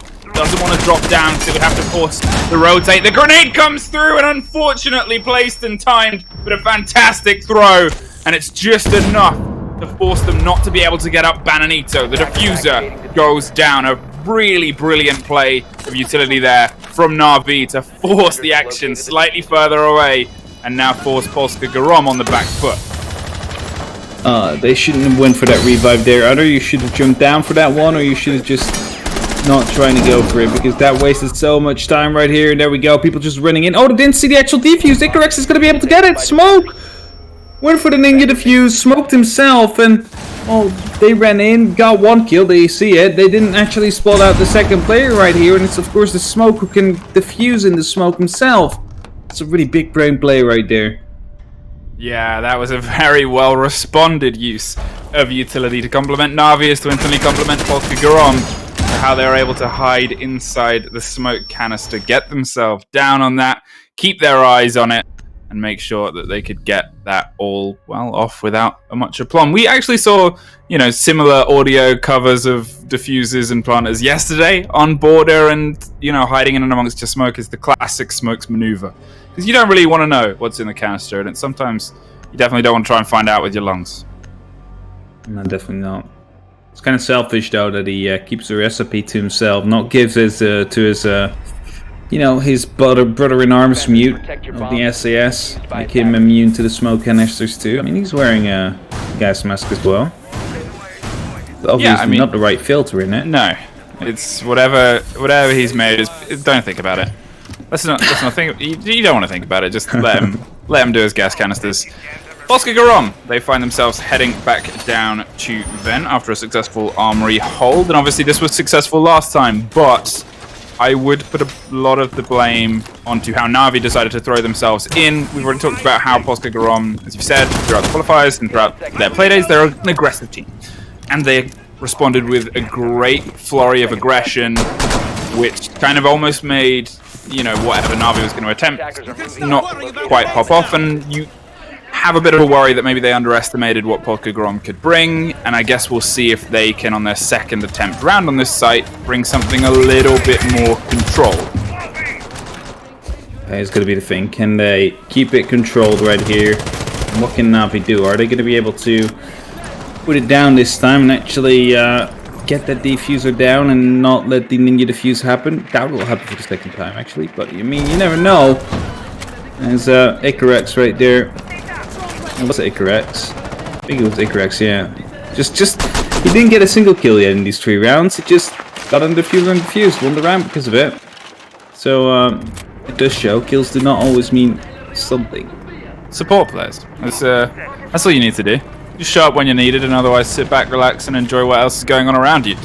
Panix is trying to creep his way in via triple wall and get some sight lines across offices towards the top floor. Doki, a player we talked about a little bit before, is able to take care of this in my spot and then try and apply a little bit more pressure from 90 and see if they can catch anybody else playing around the armory side. It's a vertical bit of control you've got to get before you can hope to try and collapse on the site, and this is, as I said before, probably what we expected a little bit more from Na'Vi. Using the basis, the framework of your teamwork, the skeleton structure that's there without really having to overstretch or play your strategies. It works obviously better on your attacks because in a way you're playing a response game, but at the same time, their response, their teamwork, what they've run and trained for, this is when you can kind of flex those muscles a little bit.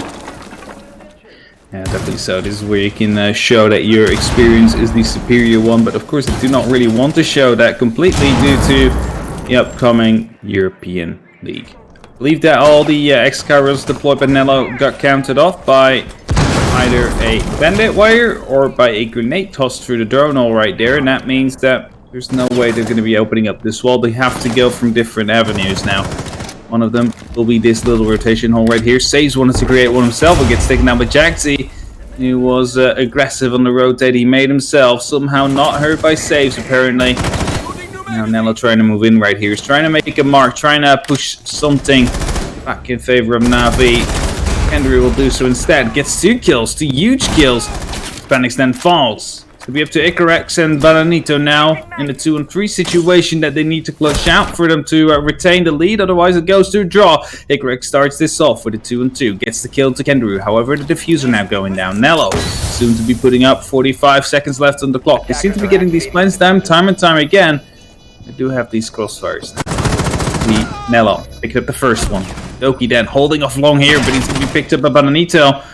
This gives him the opportunity to, well, at least rotate around for Nello, but the pre-fires and the spots are coming out, and this is going to be making it a bit of an iffy situation, but Nello peeks in with a bearing 9, gets that kill, and wins the round, and draws it back up to 2-2. Yeah, it was a very well-played read there. You could see the information was still coming up from the default cam, but obviously they never really applied a huge amount of pressure on that corridor, just Kendry doing the work on the metal staircase. And then from that moment on, for Nello to read in, okay, well, I can get aggressive with this. He's pulled off, and the only reason he'd be doing that with the intel is probably because he needs to reload. Let's push. Let's apply a bit more pressure onto that and make him bleed. worked very, very well, and yet again puts Na'Vi level, puts them 2-2. Not to say it wasn't very well played from Polska Grom in terms of being able to battle back. Obviously, I believe it was an impact that stopped the X-Kairos going off. I saw a bit of electricity, but I heard an explosion. So I'm going to assume it was the Legion with the impact we saw dancing around on those walls. Otherwise, it's been pretty consistent from them. As you said, though, Na'Vi seem to have quite a good habit at getting in and getting the diffuser down. And I guess that is one of those, again, risks you play when you play a very aggressive defensive style. A very loose, aggressive defensive style is when there are holes and when there are gaps. If a team can work out how to exploit that and play the objective, which Na'Vi are very good at doing, then they will keep doing it pretty consistently.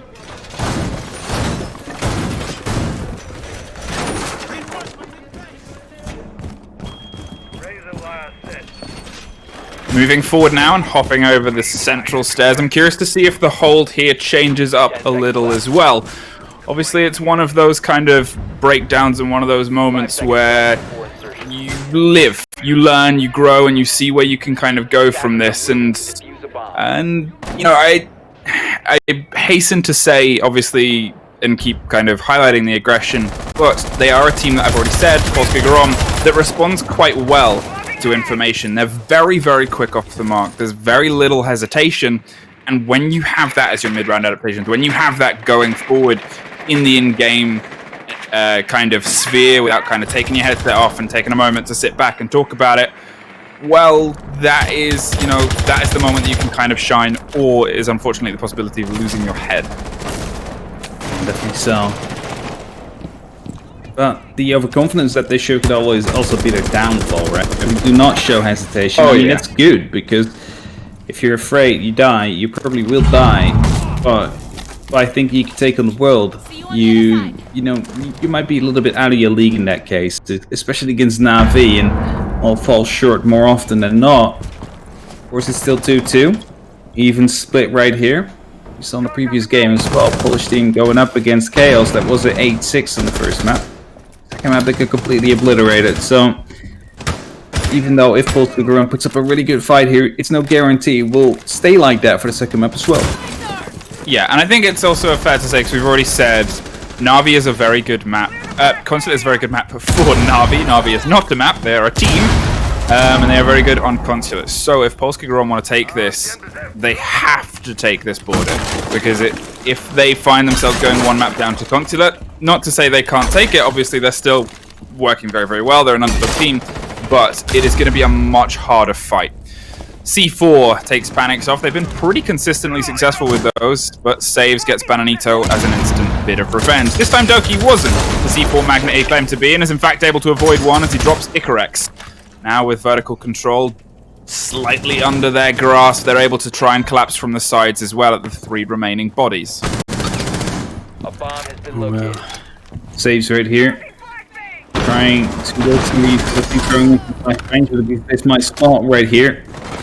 He's sitting down here in the ventilation, gets the kill to Doki from above. Now the crossfires are being held, allowing the Jaeger to rotate out. We're still in a 3-3 situation right here. Kendra gets the kill. That's going to be, well, basically this is my spot. The Jaeger, they just managed to sneak all the way out. Dawn out of nowhere. It's going to be Mephisto hiding in the corner, taking down the saves.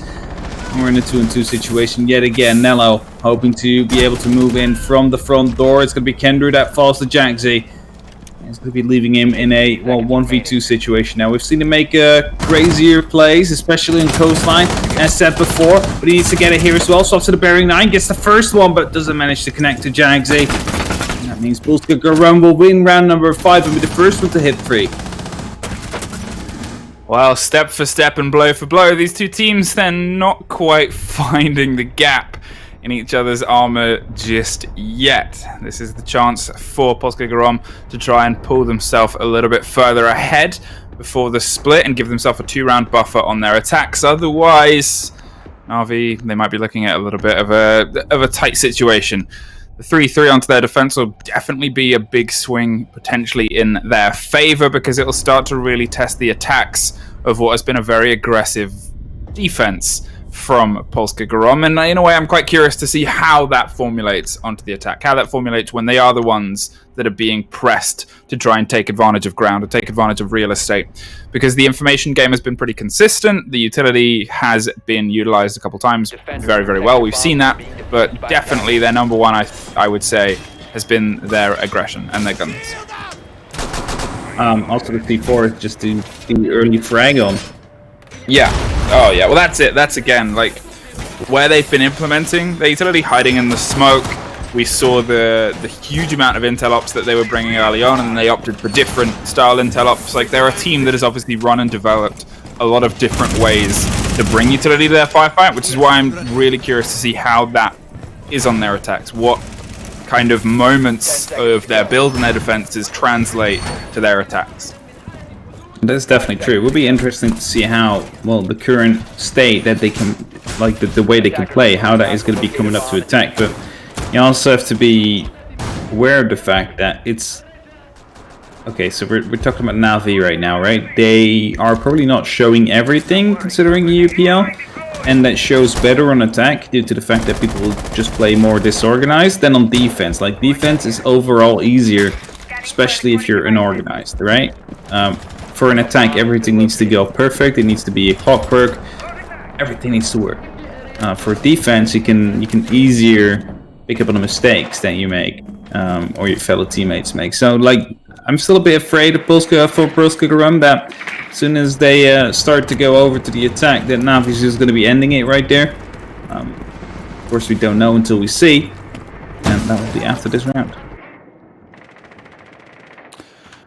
Well, here comes again a kind of more formulated and formulaic attack from Na'Vi. They obviously opted for very early aggression previously, and they've generally pulled off the pace. The heavy use of drones, utility to try and capture the ideas of where everybody is. They don't want to keep falling to the same tricks. Like the C4s, like being caught by Mephisto's movements previously, they're learning, they're adapting, and that's a big part of their game and their adaptation and skill. Quickly popping and burning through anything that may stop the potential of firing towards the back corner. The Capital bolts are a very, very strong piece of utility to just shepherd and force people into more uncomfortable situations. As they also apply the sandwich window pressure, unfortunately just missing out on the rotation there. And definitely so, not being able to pick up that kill. Panic's not really going to be liking that, but the jump out might be coming in because this is my spot. Just opens up that window a bit. It's going to be forcing Panix of actually going off the sandwich window. He knows that the jump out hasn't occurred yet, so they might want to go for a little bit of a bait. In the meantime, though, Kendry managed to get Bananito. Going to be a good one. He's swapping, maybe wants to shoot in a fire arrow here. I'm not sure. Panix just holding off this angle because he knows someone is around there. He needs to get a little bit of a bait out. They need to be aware of this as there he goes as soon as he goes off. But Panix is quick enough to actually still get the kill. He's going to be not happy with the timing right there. Another jump out coming in right there. That will be the kill confirmed. Yokai right now will be dealing some damage to Nello. Well, no damage, but cancelling out that plant. The last two remaining members of Na'Vi try to facilitate this plant of Nello. Mephisto gets Nello, but Ducky gets Mephisto, and Jaxi finds one. It's a 2 versus 1, and they decide not to stick the diffuser as Kendry pops up and pops ahead of Jaxi. Great responses and movement from both teams. Obviously, Panic's being able to get the man jumping out on AC, but then kind of expecting the second Icarex waited and then went for it afterwards to try and play them back against Sandwich. It's really good, as I said, immediate reads on the action and being able to make sure they keep their pace, their breath, and their pulses just a bit under control. Because if those start to slip, usually so does the scoreboard. Turn of the half, Armory Lockers and Archives in a 3-3 split, instantly doubling up with the Wamai and the Jaeger to try and hold on to Armory Lockers and Archives. The Goyo as well to burn some damage instead of the smokes, and the Mute to keep a bit of pressure on that wall. Echo on this map is just, he's a constant. There's no, on this site especially. Yeah. The Echo is really annoying to deal with. You can basically put him on a position like the Yokais especially, where it's really hard to actually take care of them. Right? You need to toss in a grenade behind the health wall, for example, if you want to get it. Due to the fact that if it's not on the roof or on the ceiling, it will be dropping down onto like that little bench area right there. So it's like it's always safe, no matter if you picture it, no matter what you do. It's not easy to get rid of it. So, also no IQ though, on the likes of Polska Grom, and that's even more worrying, because that means Kendru's yokais are basically allowed to rotate around freely.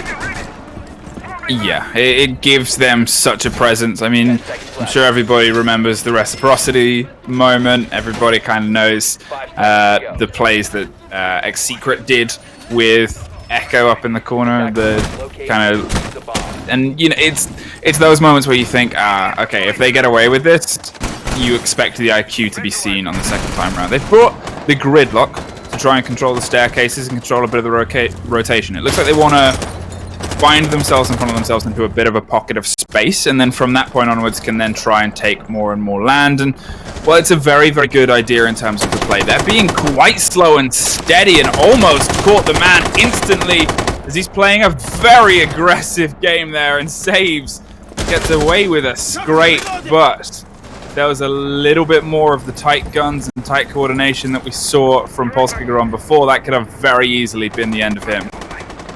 There should have been a kill, honestly. Just a little bit more patient play coming in from them. That should have been the secure, but fortunately for them, they didn't manage to do that, and that is now going to be, well, bringing us the fact that Saves should have been dead. It's going to be dead now, because Mephisto does eventually get the kill, but it's a bit like too late right now. Jaxiover gets a kill into Panics as well. They are continuing their, well, approach to the eventual site, hoping that they can stop Na'Vi in their tracks. However, Kendra managed to get one. Rotation right here being caught. This is going to be the LMG against the AUG right here behind the shield. Knife misses. Is the pistol of Mephisto to pick up that kill into Doki. And we are in a 2-on-3 situation to, well, clutch this out or end this out. Mephisto goes out for the Doki for the F, because it's kind of unfortunate how he died right there. Yeah, unfortunately didn't have Commando Pro on there to be able to get that from a little bit more range. The drone work from Polska Grom has been consistent. They are repeatedly just droning out the operators and then allowing somebody to try and hot drone and get aggressive through the walls. You could see obviously that drone was chasing Doki before, and Mephisto was the one to try and collapse from Eastern Stairs. Then we had the two drones moving their way in. It's a very obvious and pretty consistent support for your gunners structure, and it was working very, very well for them. They obviously utilized it exceptionally to cut out where Saves was. They're able to find Panics quite quickly as well, and if they keep finding more and more ground from that, it's going to be something they can definitely lean on and lead themselves into some pretty decent attacks. Icarex goes down with 40 seconds left. They know somebody has dug in on that corner, and Nello doesn't have to go anywhere right now. Waiting for the Zofia to get a bit closer. Unfortunate timing there as the flash goes out. Kendru cuts the head off of Mephisto, and Nello drops underneath. Playing below, has a C4 in pocket as well as the shotgun to be able to open up the sight lines if needed.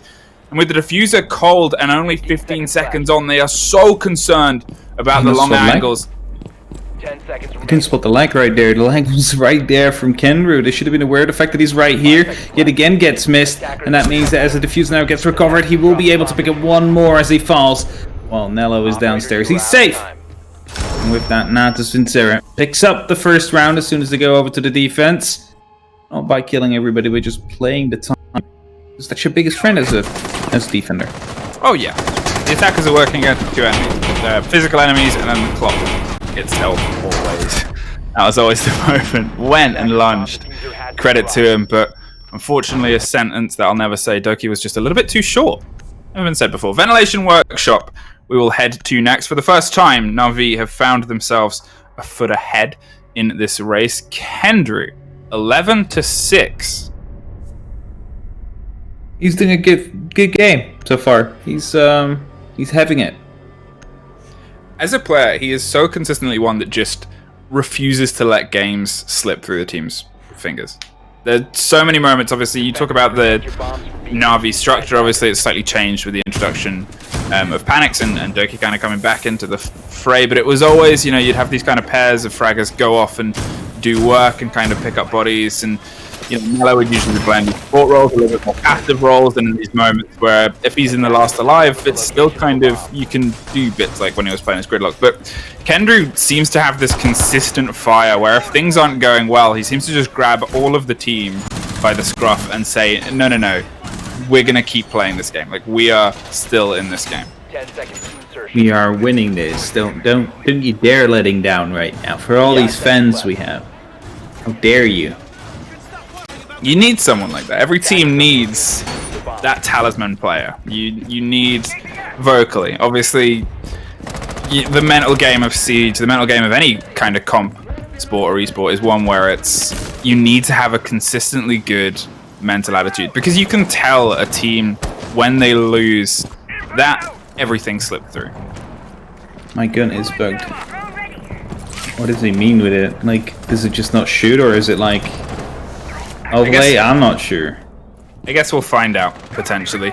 4-3 is the split, and Mephisto, yet again, opens up the frags for the second time in the row. Taking care of Doki, who was trying to roam on the Mozzie, another operator that they played quite a lot.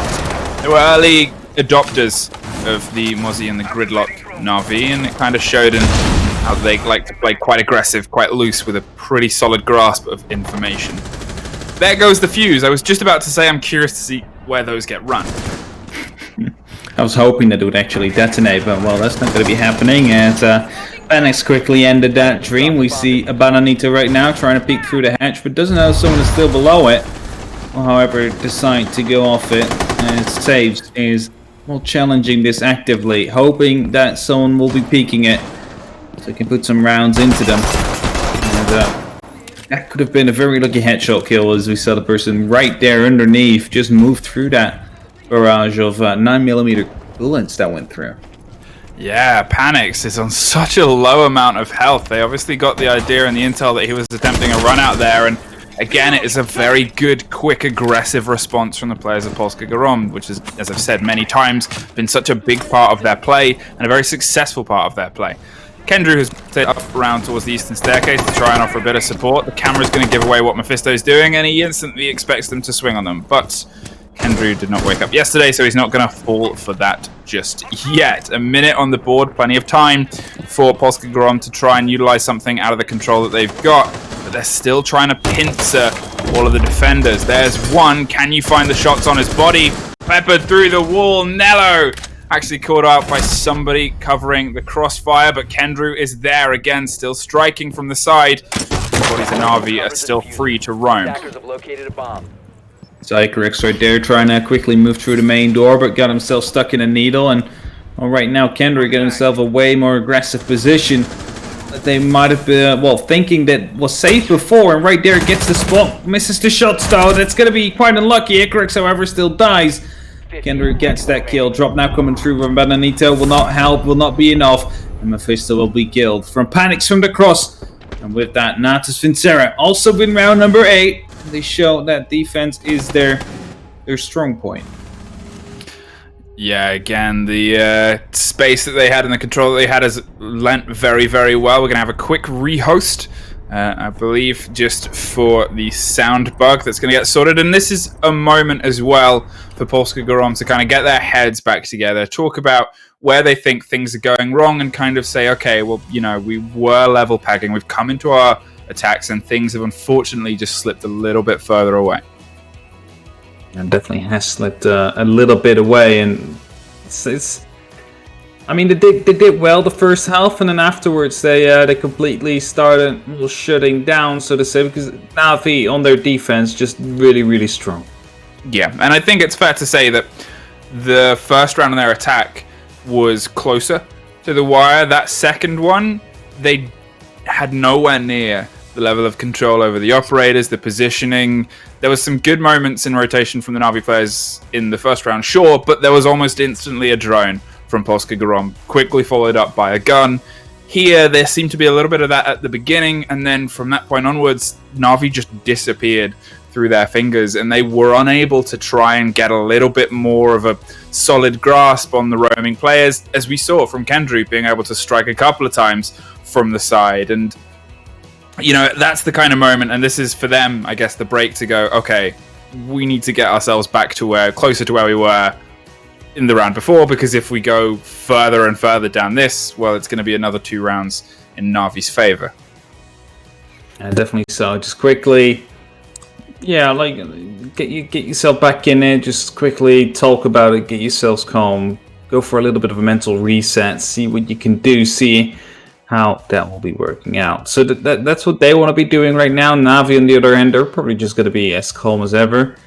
Not really too stressed about anything. I mean, they're 2 rounds up, and, well, I mean, I don't think overall they're going to be too stressed because they know they go into Consulate after this and can potentially close it out with a 2-0 already. Yeah, for them, again, you know, they're in the mindset that a lot of us are. You look at Consulate, you look at, they're a great team when they're put against other kind of Pro League teams and other kind of top tier teams on it. They're tested against an unknown entity, sure, in Polska Grom, in that they've, as far as I'm aware, not played against each other. Well, they've definitely not played against each other in front of closed doors, but behind closed doors as well. But at the same time, it's still a very, very good map for them. It plays well into the playstyle. You saw a little taste of that in the last round. Look at how spread out they were and how quick they were to control the space without having to immediately be in that space as well. They know movement, and so does Consulate. At the same time, it's not to write off Polska, who have been doing some fantastic bits, fantastic use of utility. We saw a little taste of that in the last round, where obviously Mephisto, who has been a big player for the team consistently, was quick to react to the potential run out there and almost popped panics from above. So, you know, it's still a bit of a close fight. It is definitely still a close fight, and it's not like Polska Grom doesn't have a single opportunity. It's not like they're completely rendered chanceless right here, because they could just as well turn it around. All they just need to do is, well, connect to the entry frags they get, because they often get like an advantageous situation, right? But then they do not have the crossfires. They like enable Na'Vi to walk in 1-by-1 and get these 1v1s in, which they will win in that case. So like, they need to be better on actually getting themselves into good crossfire positions, just like Na'Vi does, because they have the responses necessary to do with Polska Grom as soon as they want to move into the side as soon as someone dies. Yep. It's also worth using this moment as well, before we jump back into the game, to comment about why we are all here. This whole tournament is done as a big charity drive for MSF, or Doctors Without Borders. If you want to learn a little bit more about the fantastic work they're doing fighting the current pandemic, !MSF will give you a little bit more. !Donate as well. If you have any money that you can spare, please give it to what is a very great cause fighting against the pandemic. 95% of their budget comes from donations, and it is all being used in the worldwide front to try and fight against what we are currently suffering from. We're about to jump back into the game. Obviously, again, we're just making sure that everything's good for the players, and that lovely Eyes in the Sky Medics has got everything back up to scratch. Yeah, definitely so. And that does mean we are getting back into Border about now. There we go. Beautiful transition right there.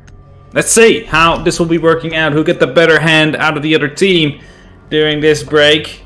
Who managed to stay the calmest? Whether or not it's going to be Polska Grom that can completely change the tides right now and retake control of this matchup. I'm always curious, obviously, to see how a team responds to that moment. Because it's all well and good talking about momentum. It's all well and good talking about how Polska Grom probably needed this. Well, they did need this more than Na'Vi. But at the same time, there's also taking that and putting it into action. Because if it doesn't work this time round, after having a bit of a break and having a bit of a discussion, well, then you're in a much tighter situation when you come to that. You know, you're sitting on the potential match point. You've got a fair few rounds to go. You've had a break, and now you've got to try and take it off another back foot. So, you know, this is a big round. The immediate change that we can kind of see on the board there is Mephisto has picked up the role of Blackbeard and is going to try and stem the flow and act as the anvil to the hammer of potentially the rest of the team. Jagsy, again, he's been having a pretty good aggressive game on the Ashe. He's going to try and lead in with This Is My Spot, bringing the IQ to get a bit more intel and a bit more information about the information game that's been pretty consistent. But so has the double Jaeger and Wamai. There is a site for them to take. This is it. It's got to be now, Polska Grom. Yesterday we saw some quick plans going down with the likes of G2. You know they lost 2 men. They still managed to get that win in. Might be an opportunity that Polska Grom can look into. Try and do something similar. First smoke canister is already deployed with that, and that means that, well, 2 minutes and 30 are left, and that, well, basically only has gives them 2 smoke canisters to try and deny everything. However, the big issue here is Navi is already above. They have these vertical angles. As soon as someone jumps in the window or gets behind this sort of machine, will instantly be shot from above. And there's nothing they can do against it until they take control of top floor. Yeah, it's the kind of way you hold this exceptionally top-heavy. Vent is top-heavy, but this is entirely built that way. You cannot really fruitfully survive down below. You can play it a bit. You can see the castle extension allows them the rotation towards the vent side and towards the northwestern side of the map. It locks off the central metal stairs as well and keeps that under their control and under that play space. They've now got to try and find their way through to trip wall, and they're waiting for this bandit to get a little bit overzealous. The flash grenades pop, but they expected it. Kendrew still on a tear as he takes care of Jagsy, and that is the Ash off the board. We'll see 4 pushing in there from below. We'll be picking up Mephisto. Will cost him his life though, as Bananito was ready. It seems like they want to go for a horizontal take. We also have This Is My Spot and Icarex down here, and we have Bananito on the other wall. So they're not going to be going for a top floor take, and that means that, well, whoever is still playing up there is going to be having a pretty fun time, as it's Panics. Should be able to record 1 or 2 kills, possibly, if they are too carelessly trying to move into the side and its surroundings. This is my spot. Slowly moving through, getting back to passport will indicate potential rotation. No one wants to go into the customs. That's been heard by Doki though, who is going to be holding off a tight angle right here. Will be spotting out the player, gets the pre-fire down as well. With that, Icarex tries to follow up, tries to get that trade in, but be careful to not lose his life as well as the hatch gets opened up. There we go, pre-fire coming in. However, Icarex will be taking the better hand out of that one.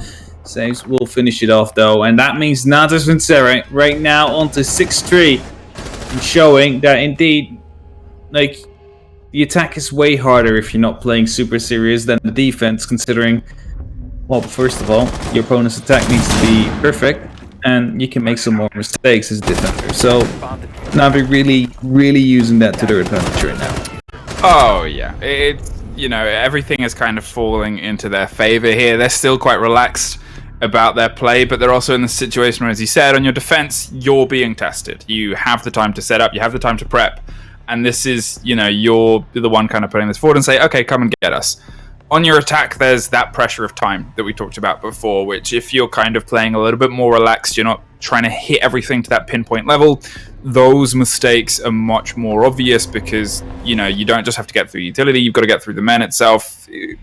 It becomes that kind of trade and that kind of moment, and obviously taking a flawless run on every single swing at their defense so far, it shows that Na'Vi have always kind of had a little bit of a handle on how they want to apply the pressure onto this game.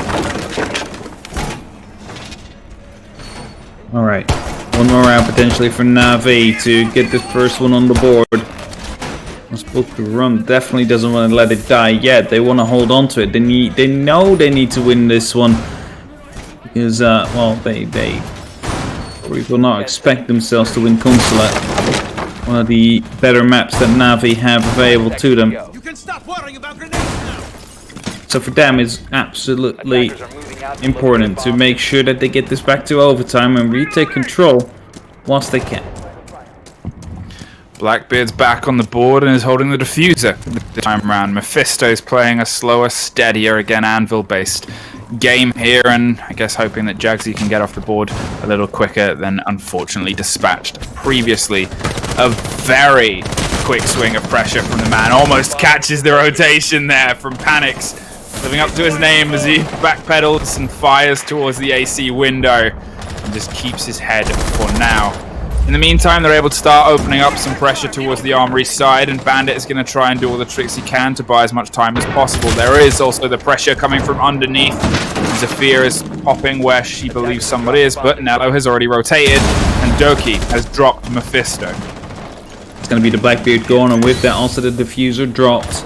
We'll give them 1 to 2 seconds. Beautiful shot from Kendra right there onto Icarex. Just quickly peeking in, C4 then followed up by it. But it's going to be Saves actually that ran out from the front door, got that kill instead, so oh, he would have been dead anyway. This is my spot then, however, managed to respond to Kendrew, get 1 out of the 5 Na'Vi members necessary to get the round, but he will be taken down himself by Doki. And well, they will be victorious. It's going to be Natus Vincera to win map number 1 with round number 10. And with relative ease, you can almost say, yes, it was back and forth onto the actual attack side of themselves. But as soon as they went to the defense, you saw that there was really nothing. They had no reason they had to be afraid of the likes of Polska Grum for this map. Yeah, obviously the break was actually something that in a way played into their favor a little bit better. They came back as energized as they were before, and the slower pace that we started to see from Polska Grom in the kind of response to their attacks, well, it didn't quite suit what they wanted to be able to accomplish, obviously, as the scoreline shows. And I'm hoping to see a little bit more aggression. As we've already said before, Consulate is a map that plays quite well into aggressive play styles. It almost brings it out of a lot of teams, and when Polska were pushing towards that, they were pulling rounds, they were pulling bodies, and they had a bit of consistency towards that style of play. And they definitely did. And here again, you see it, the over-aggression every now and then from Polska Grum. Didn't really have to be the case, but it happened nonetheless. Due to that, might have even lost some round, otherwise it could have been won. Also, some potato fights. Always happy to see those. That's Yeah, it's always good. Whenever you see a potato fight and it's joke involved, it's always like, oh yeah, let's make sure that this makes it onto the highlight reel here, so you can't quite forget about it. It was a great opening game, I think it's fair to say, from Na'Vi. But you know, for all that we've kind of talked about how obviously the maps that we're looking at next is obviously Consulate as the immediate one, and then Club. I think that if Polska Grom can find a bit of the aggression, as I said before, that they had, they might be able to do a little bit more on Consulate. Because if they try that slow and steady thing, we've all seen Na'Vi play Consulate. We've all seen how they like to play Consulate. Yes, you can wait. Yes, you can bait. And yes, you can do this. But it's so hard to stop them. Yeah, it's definitely really hard to stop them. And, well, they're going to have to try and get their own go at it. Hope that they prepared themselves for this map, as we will be going there shortly. But it is, what do you think? Just a quick prediction beforehand, 7-2 for Na'Vi. That's what I'm going with, because if Polska show up, I'm looking at a 7-5, 7-4, but they've got to show up.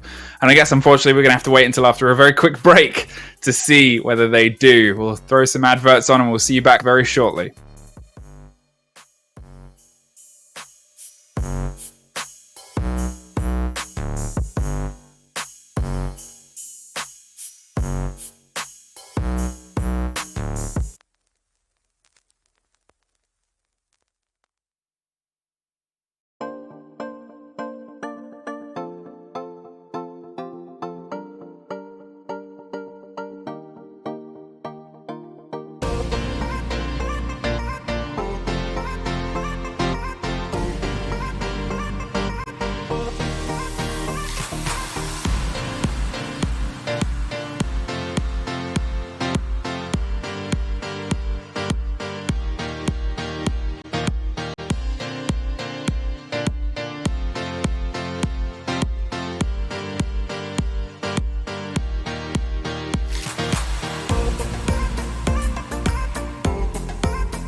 Hello everyone and welcome back to this Na'Vi vs Polska Grom showdown. If you've somehow missed it, we are one map in and it started off tight, but then on the defense Na'Vi were able to kind of widen that gap just a little bit to a 7-3 end.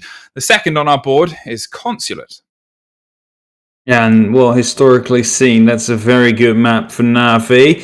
So Polska Grom will be a little bit careful about this one. We're most likely going to be seeing, well, a bunch of known bands like Valkyrie and Nomad to come out as well. Polska Grom themselves are starting out on the defense, so you can almost guarantee that the Nomad is going to be the first band they want to go with, especially given their playstyle the previous map. Yeah, and it's obviously the way that they're kind of putting themselves and being aggressive onto the map itself. It's you get rid of the Valkyrie, you kind of get rid of the limitations on the runouts, because in a way, yes, Polska Grom, you should play this with the aggression that you've heralded and led with so well before. The limitation on a Nomad is a quick start on that, but at the same time, you've got to be concerned about Na'Vis. You definitely got to be concerned, and well, it's going to be a Monty again. Really wonder who's actually being counterbanned there. Like, is it counterban or comfort ban? That's kind of the thing here, because I mean, Monty's in a kind of good place right now. I would say comfort ban. I think comfort ban as well. Obviously, there's also the as we've kind of said before, our knowledge on Polska Grom is much more limited, based on obviously they kind of played through the national scene. There's a lot of national scenes, and it's good to kind of have them all on the same run. But Na'Vi obviously are from the UK Prem originally. They're a team that you see on the main stages quite frequently. So the research that we have on them compared to Polska Grom is two very differently sized volumes. So maybe obviously the analysts of Na'Vi have picked apart some things they don't like, but, and I'm only saying that as the big but of maybe I'm wrong about this, I would assume it is comfort ban. You always have to say it's comfort ban. Like, I doubt they went into very much analysis with these kinds. Yeah. The Polish League hasn't even started yet, so it's kind of, you don't really have any material to go over except for maybe some qualifiers or maybe the ranked games you've played against these guys. Because, I mean, a lot of them are often in ranked, so you might be banning based on that. I think, it's, without saying it, it's a comfort ban, but you're always concerned that when you say these statements with 100% confidence, that there is the 5% where they go, well, actually, and you want to make sure that you don't get caught by the... Well, actually, because if any caster or anyone in the scene has ever misspoken, you're reminded about it for at least a good 3 days on Twitter and Twitch I don't alone. know how long the shower clip will be going around. I'm honestly surprised I haven't been tagged in any posts about you talking about Same. in the shower. Yeah, it turns out as well, I think it was just your mic that got picked up, but it just sounded like you were talking to yourself. All the things that I was saying wasn't broadcasted. But hey, Unfortunately, that would have been sometimes a these better things meme. happen. Is this the good moment where we do the thank you for all the people behind the scenes running this tournament? Oh yeah, thank you It's for a the big people thank behind you. the scenes. Yeah, big thank you to Simon, our producer, the one who mixes the sound. Well, And a big Bond. thank you to Maddox as well, of course, our in-game director. For obviously all the problems that have unfortunately plagued the servers and the tech side of this, what they've been running across a fantastic charity tournament with a huge lot of teams. There's over 350 signed up for the second tournament. Just shows how much the kind of work they've had to do and bring it all together is pretty well brought together, as much as Panix is able to take care of Icarex there as the second on a great double kill. Doki obviously the first off the board. Unfortunately, when your Ash is gone first, it usually leads to bigger problems, but a very quick take there to drop the Dock, which is obviously a big operator, a big problem. The sites that you can kind of have down long desk, and then the Goyo as well. Nello seeming to have some connection issues, but you seem to keep on playing. No one else is having any issues so far. I guess the worry is if Medix, who is also Croatian, I guess if he has issues, then it could be a national thing, which is always the unfortunate thing. Obviously, there was not too long ago where the entire UK and a large chunk of Europe all went down. I think it was on a CL night as well. During Challenger League, we played the first 2 rounds, and then everybody disconnected again. And it's like, all right, you know what? We'll just postpone till tomorrow because there was nothing really else we could have done at that point. But right now. Let's hope Nello, his internet is going to be coming back up. A little bit of a pre-fire onto Kendra right there, and he keeps on getting the tanks down. Panics then gets the triple kill as he takes down Jaxie. Aggressiveness coming down from This Is My Spot, who, well, basically abandons his spot, so doesn't really claim it with that much heart. Nello managed to actually get a kill with all this lag, and it's only up to our big boy Banana, or Bananito right now, as the diffuser goes down, and that means he's going to have 45 seconds to kill 4 people of Na'Vi and get the diffuser on the board. Arguably, who needs Nello if they're just going to run and get the diffuser down anyway? Nello was just, oh, he finally shows up. When he shows up to kill Bananito, got over his internet problems that we saw him having, and hopefully that was just a temporary blip on the radar of the rest of this game. Again, touch wood, if you've been following any conversation, obviously it's a problem that has a couple of players have had recently over the past week. Servers are under undue stress right now is probably the easiest way to surmise a lot of what's going on with all the pandemic, which we're fighting against. This is a big charity stream. 50,000 euros is being donated to Doctors Without Borders. Ubisoft, we're also raising money. You'll see it continually pop up in the top left corner, what our current what we've currently raised so far, which is an astronomical amount. Thank you everybody who has been donating with _ donate, and then also the most recent donation name is up there too. I just got a confirmation from Shermy. He sends me a message, Mephisto. It's a very annoying Monty player. That's the 5%. Yeah, it's the 5%. It's a counter ban going through. That's why we don't make entirely true statements. Thank you, Shermy. Because you never really, without having the grip on every single national scene and league possible, you never really know what these players are capable of to the degree that they know each other, because as you said, they play each other a lot, they have support staff to get the research, so it's good information for them to be able to pull that from each other. It definitely is, and well, Na'Vi right now going to be on 1-0 up, even though they had some issues, already 1 map up as well. Bulls Kagarum, well, especially Mephisto, not able to use his beloved Monty, and he keeps on getting banned out. That drone went to the moon and back. It's got stuff to do. Just SpaceX stuff. Saw the stream yesterday and thought I can do that. I could be a booster that comes back as well.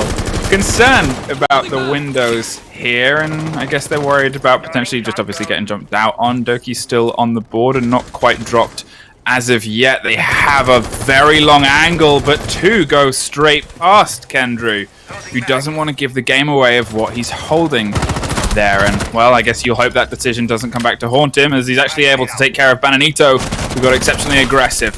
Free fires come out against the connector wall there, can't quite lock it down to the body inside, and they're just waiting for the chance to drop someone who gets a little bit overzealous and stretches a little bit wide from the hands of Na'Vi.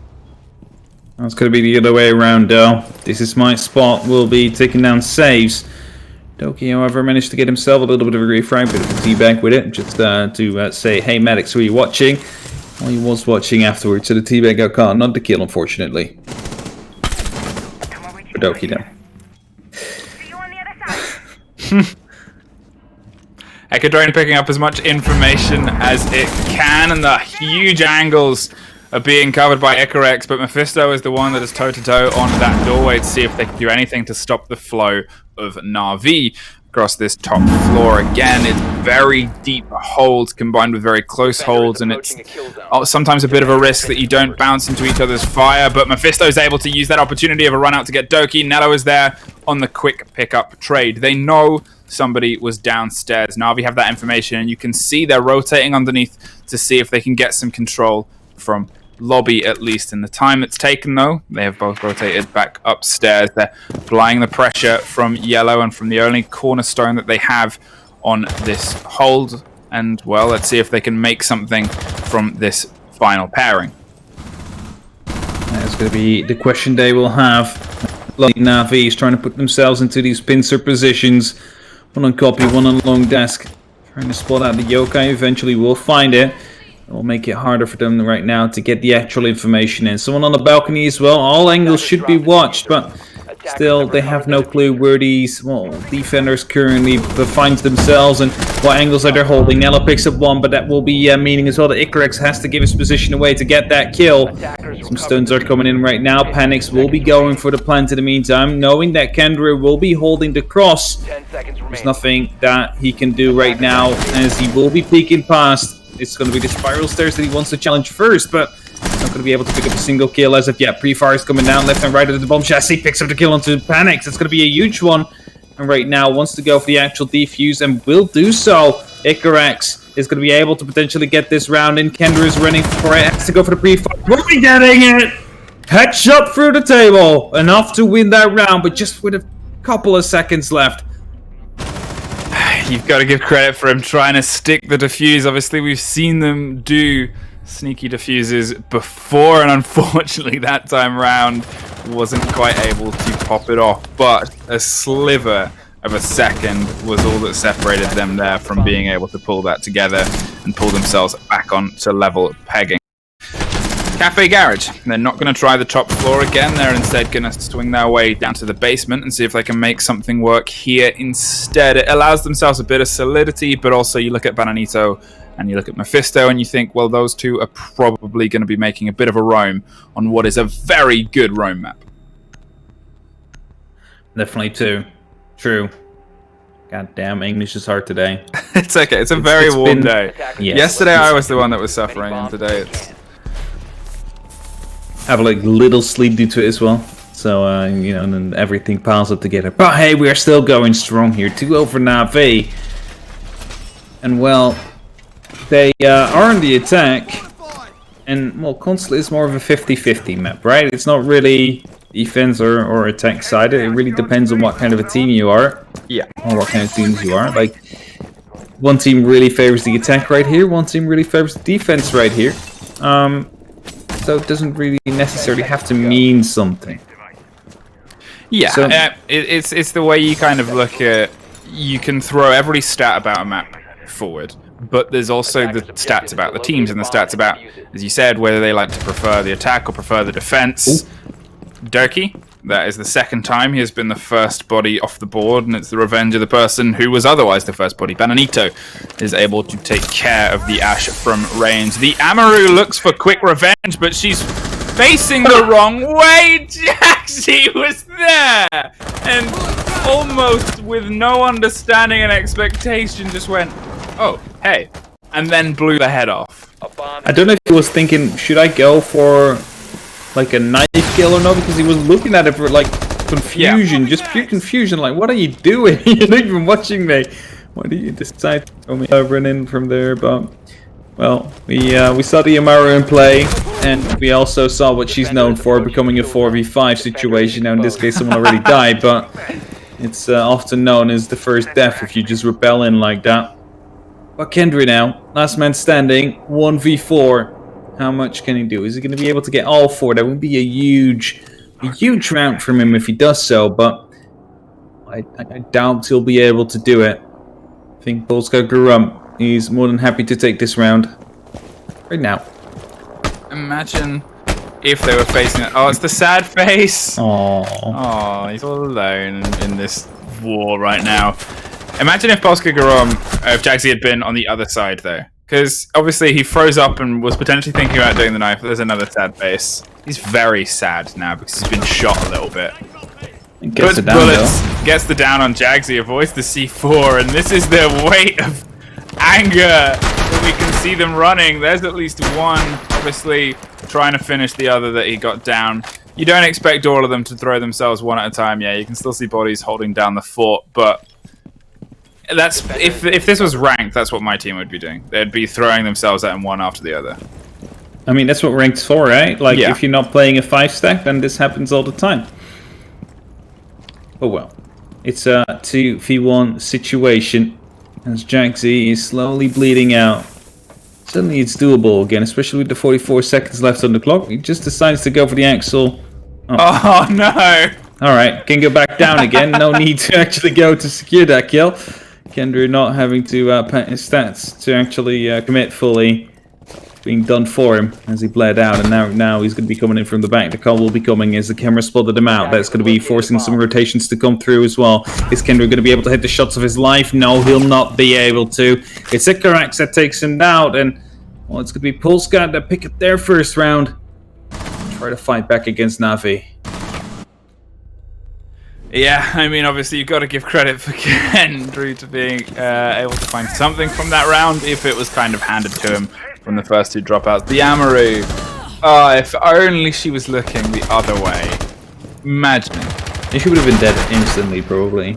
Yeah, but like, it would have been funny. It was funny to be fair, it was great. Anyway, console meeting room is where they're gonna head to next, and well, I guess we'll see if they can get a little bit more solidity. Doki potentially gonna try and keep their head a little bit further down on the approach to the building this time, because as we said before, well, this is a very aggressive team you're against, and You would say he doesn't have to keep his head down. you would. I'd see you've been spending a lot of time with UK casters. I tried to make the joke earlier, like a different one, but Grenades now. Oh, I'm sorry, did I not catch it? no, I didn't make it. But I wanted Okay. to. I was Oh, like, well, let's not do it. all right. Well, maybe don't then. If it's something that you've actively thought probably I shouldn't make this joke. It comes down to the same thing. Yeah. Oh yeah. Every Just back variant. then, I was of like, let's not do anything, it yet. If you're casting a Doki thing and something goes wrong, it will be within the sentence. But then that's just me spending too much time with the likes of demo. So that's where that comes from. It's all a filter and a feed of jokes towards the poor Scotsman. Attackers must locate 2-1 and defuse the as we bomb. go back into this. Instant camera removals there, so they are getting no information and no idea of where they can get a ping or a spot on anybody outside to get another pick or a spot on anybody outside. The guns of Na'Vi are pointed firmly towards those windows, and they are not falling for it yet again. As you can see, they're kind of eagerly anticipating still some slightly later aggression, because to be fair, we've seen that from Postgrom. They've actually kind of had this first go, pulled back, and then a little bit later got into it with a little bit more aggression. So it's a fair kind of concern from Na'Vis to be a little bit more slow to the push on those moments. Definitely so. Upside down.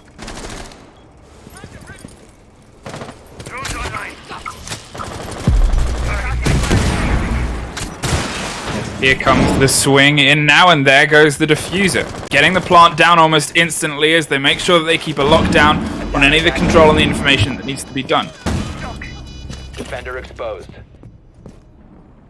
I'm back again. Yeah, I lost connection shortly. That's I was, fine. I think I lost it for a little second as well. It apparently seems like the bug is affecting all of us, but we're still here. The diffuser's down, and well, so is this is my spot. There's a quick pair that come back into the favor of Polska Grom, though, as Kendra and Panic bite the DOS, but so does the diffuser Mephisto! Bomb defusing attempt failed. Defenders win. But it's also like people outside everywhere. Lag is now coming in. Everybody's. It's not just the server.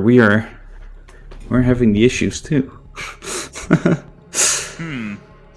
Maybe, I mean, I don't know what the calls are on this. It's never our job to make the calls. Nello is completely grayed out, however. So That's interesting. Nello is skyrocketing. Leg-wise. Coming back down. Nello, come on. Oh, there we go. A little bit closer. He's landing. He's landing. He's landing. Doing But shit. now No. Kendru's up. Now Nello's up. Oh, This is like watching our very own SpaceX launch stream. yeah, definitely. But it's a slightly siege-oriented version. They just connected to IXS like half an hour ago. Yeah. That's where we've accidentally left it. Oh, no, that's where we left the server? We left it on the rocket? Oh, damn it. Ah, that Oh, explains no, so should have much brought over it. the past 2 days. We really Damn, let me should've. call Elon quickly. Get him on the Ask if he phone. can, yeah, let me ask if he can bring it back to us. Hold up. Get the server back over here. I'm hoping so. In the meantime, we'll just try and muscle through this to the best of our ability. Obviously, if it becomes something where I believe the server goes down, then that's when the admins make the decision. Or when it's in that kind of situation, it was a little bit harder to pick up because everything was half running smoothly and half broken. Oh, Nello that's a got lie. taken out by, that is a rehost. That was, so Nello is the one that is accidentally launched into space. Maybe it wasn't the server that we put on the rocket, but it was Nello instead. He was GG BattlEye. For those who don't know, the BattlEye is not because he's cheating. It is because his ping has exceeded a certain limit. So BattlEye just goes, nope, we're going to just put you on the side. At this moment in time. In that case. Yeah, so it's he's just found his way somewhere else. Hopefully, the new server that we get on the rehost is one that is a little bit more stable. But again, unfortunately, it's just some of the problems that we have to all try and muscle through. Yeah, it's like as soon as your ping goes up that high, you lose connection to the BattlEye service, which is instantly going back online and you get kicked out because, of course, BattlEye needs to be active at all time. And if that's not the case, you're going to get kicked out. But that at least gives us the opportunity to go for a little bit of a rehost and go for the little small replays we have so far of these 4 rounds played. Where we see these incredible last second kills to come in and this moment. Still love this. Just the moment of like, oh, hello there. This thing's kind of been put, and we get the little sad face and the pistol swing there. There it is. That's how Nello's feeling right now. But obviously, again, every time this goes down, we can use this as a perfect moment to talk about the donation ticker, which is up there, ! Donate if you have anything to spare towards ! MSF, which is Médecins Sans Frontières, or Doctors Without Borders. They are a huge multinational charity group that is working to fight against the current pandemic, and this is everything that is being done on this weekend and next weekend is all to raise money for them. Yeah, definitely. I have to say, I'm really, really impressed by the fact you can just instantly point at the right direction without having. Because normally I would just go it's up there. It's somewhere. But then it's no, it's around. Where is it? I do not know. Somewhere around us. It's obviously for those who are unaware somehow from all the blog posts, there was 2 open qualifiers where we took 6 teams, I believe it was, and then there was the 10 European League teams as well that have all kind of shown face for this, and it's a nice thing for them to do, obviously, with the upcoming European League starting so soon, for them to find time across these 2 weekends for a good cause. Ubisoft themselves as well are donating 50,000 euros to the charity, and then obviously everything that we have in this ticker up here, as I point to it, is all raised from you guys in chat. So thank you everyone for the fantastic donations that you've already raised so much. And obviously we've got most of the play day left today as well. And then we have next weekend for the quarterfinals, semifinals, and obviously grand final. Definitely so. We have to just crank up this number a lot, right? How far do you think we can get the entire community to go? How much do you think we can raise? At what point do we get Ace to shave his head? Oh wait. We could ask him. How much? What point are you doing a shaving your head stream? Yeah. But if you want to learn a little bit more about them, obviously the things you can put in ! MSF will lead you to give you a bit more of an idea and a scope of what they do. As we've said a couple of times, it's easily my favorite thing to say about this is that 95% of what they do is all donations. Everything is all charity driven. And at a moment right now where obviously everybody is kind of suffering around the globe from COVID-19, having a globe-wide face and front to be able to battle against it and offer support for those who need it is just a fantastic thing that we can all try and get behind. Definitely so. This entire tournament, of course, in cooperation with MSF, as we said before, Doctors Without Borders, or in French, Médecins Sans Frontières. How do you pronounce that, Luke? I don't think you want me to try and. I always like it when British people try to speak French. My rubbish London accent struggles with anything from anything French. Des actually does it quite well when he says it. Well, Des is from Birmingham. That's different. Oh, all right. Birmingham accent is already almost something that people don't really understand anyway. It may as well be an international language. Des in Birmingham. No, it's a wonderful, obviously, thing. And obviously, for those who are also somehow joining and wondering why we talk so much about it, well, there's a rehost going on. We're hoping to get all the players back in. I believe we've only got a couple left, so we'll be back into the game and back into map 2 in just a second. It's also worth obviously looking towards the games that we have ahead of us, because I know I mentioned we've got all these teams from the open qualifiers. We've also got the 10 new European roster. And the next game is Secret vs Virtus Pro, and that is going to be such a good game.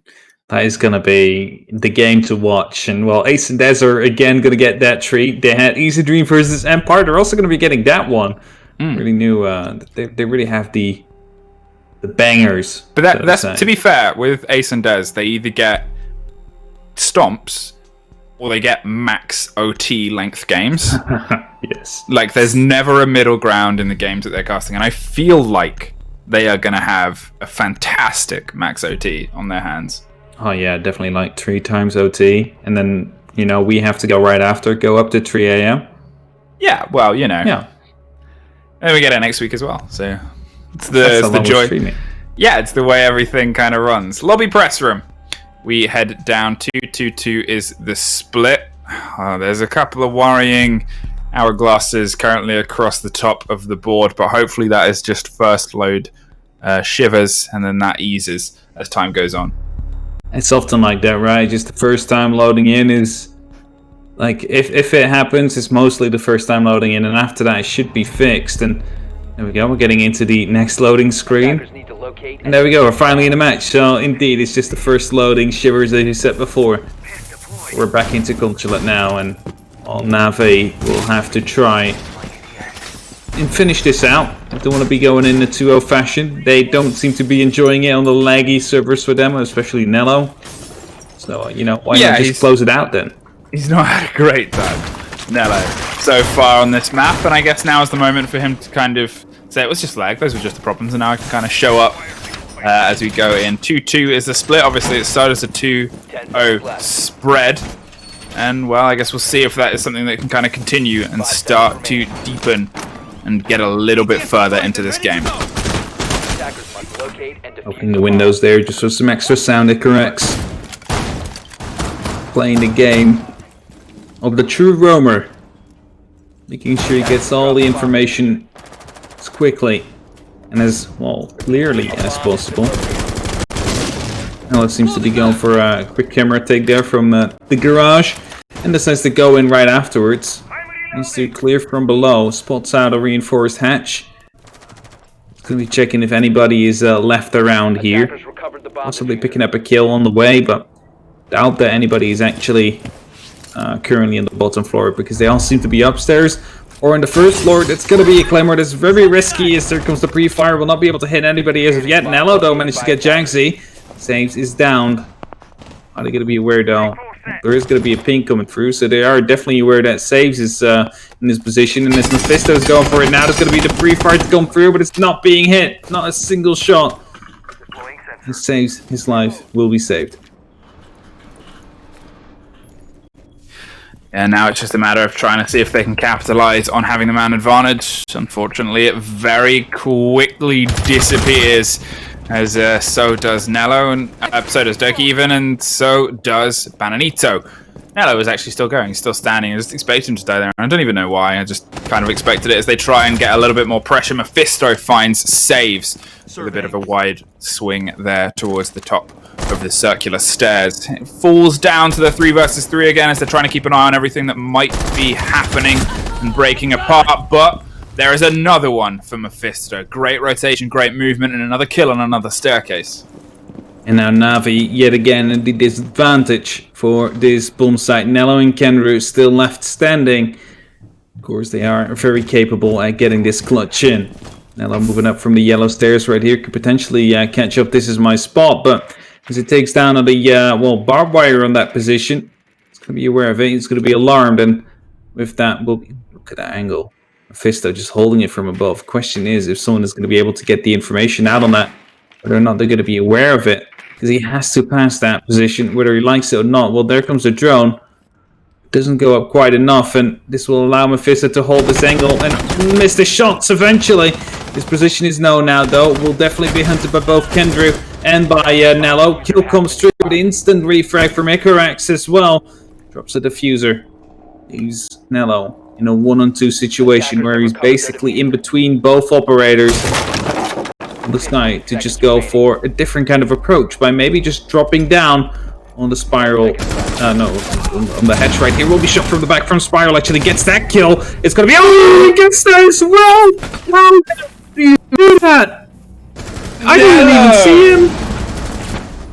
Hello is Oh my a God. monster, and so frequently does things like this. Oh my god. I thought it was over as soon as there was 10 seconds left. They shouldn't have been able to give that away anymore because, you know, the plant takes 7 seconds. You can just chase him when the clock hits 0, but Nello just hitting 2 amazing shots right there, and Na'Vi back in the lead. Yeah, that was very, very... Oh, it was that moment where everything kind of lined up. Obviously, the decision to get aggressive there from behind the bomb chassis. Gotta give credit to Nello to having the positioning and the sense to know where he needed to swing and the control there. And you can only imagine how much shouting was going on in his chair after that. But, oh, well played. Oh my god. I still have to catch my breath from that. I was just thinking it's over, it's done, you know. Now the Sincere are not going to be winning that one, and then Nello does what Nello does best every now and then, and just hits the 2 shots due to both of them peeking him actually, and with that also winning that 3rd round. Man, well, they have another chance, Polska Garum, to get their 3rd one in as well, but Locate a bomb and defuse it. Navi's going to be fired up after that one. I think everybody's going to be fired up after that one. That was a heck of a swing and a heck of a movement. I guess let's see if he can keep that roll going. That is apparently, it's like Dragon Ball, where they train with the weights on, and he was training with the lag on, and then he takes off, and then he does things like that. That's what we just witnessed in the hands of the great Croatian. And now I guess it's down to the rest of the team to see if they can catch up with him as he now leads with 3 kills after the split. Obviously, the scoreboards were reset. Doki has kind of had a mixed bag of results, trying to enter and trying to get himself on the scoreboard and, well, trying to find the bodies of Polska Garom. They've just been a little bit too slippery. And I guess this is going to be the first push. Panic's hot droning ahead, drops the camera. That'll give the information in the game away. It seems like a very bold, quick run, but they did not fully check it out. There is the swing that they were hoping to get for a long time. Doki finds Mephisto, and the drone caught it just in time. It should have been a kill that shouldn't have happened either. As you know, they get the jump on him, but Doki just a bit too quick on that trigger with the R4C. On top of that kill, and well, right now Na'Vi in a 2-man advantage. Benanito rotating back down is going to be going to the site. Saves, however, seems to realize this as he is getting himself into a good position. He's going for a little bit of a concussion. Hopes to spot out these players. It'll be Benanito that goes all the way back into the archives right there. As Doki picks up, this is my spot. It's only a 2-on-5 situation. If they collapse onto the site right now, there's nothing Benanito can do. The wall's going to get opened up as well. And that means that, well, he will be in trouble. So Jaxie throws out the C4. Gets the kill as well into Doki somehow. Both of the walls are going to get opened up now. Benanito gets droned out. As you did see the drone go down underneath. Kendrick gets that kill. It's just him right now in the basement corridor, hoping to pick up 1 or 2. Picks up a beautiful shot onto Kendrick before he gets taken down by Panics himself with the MK14. And well, Na'Vi right now 4-2 up and be going up to the defense. A side where they will definitely be very comfortable to go up against this Polish team.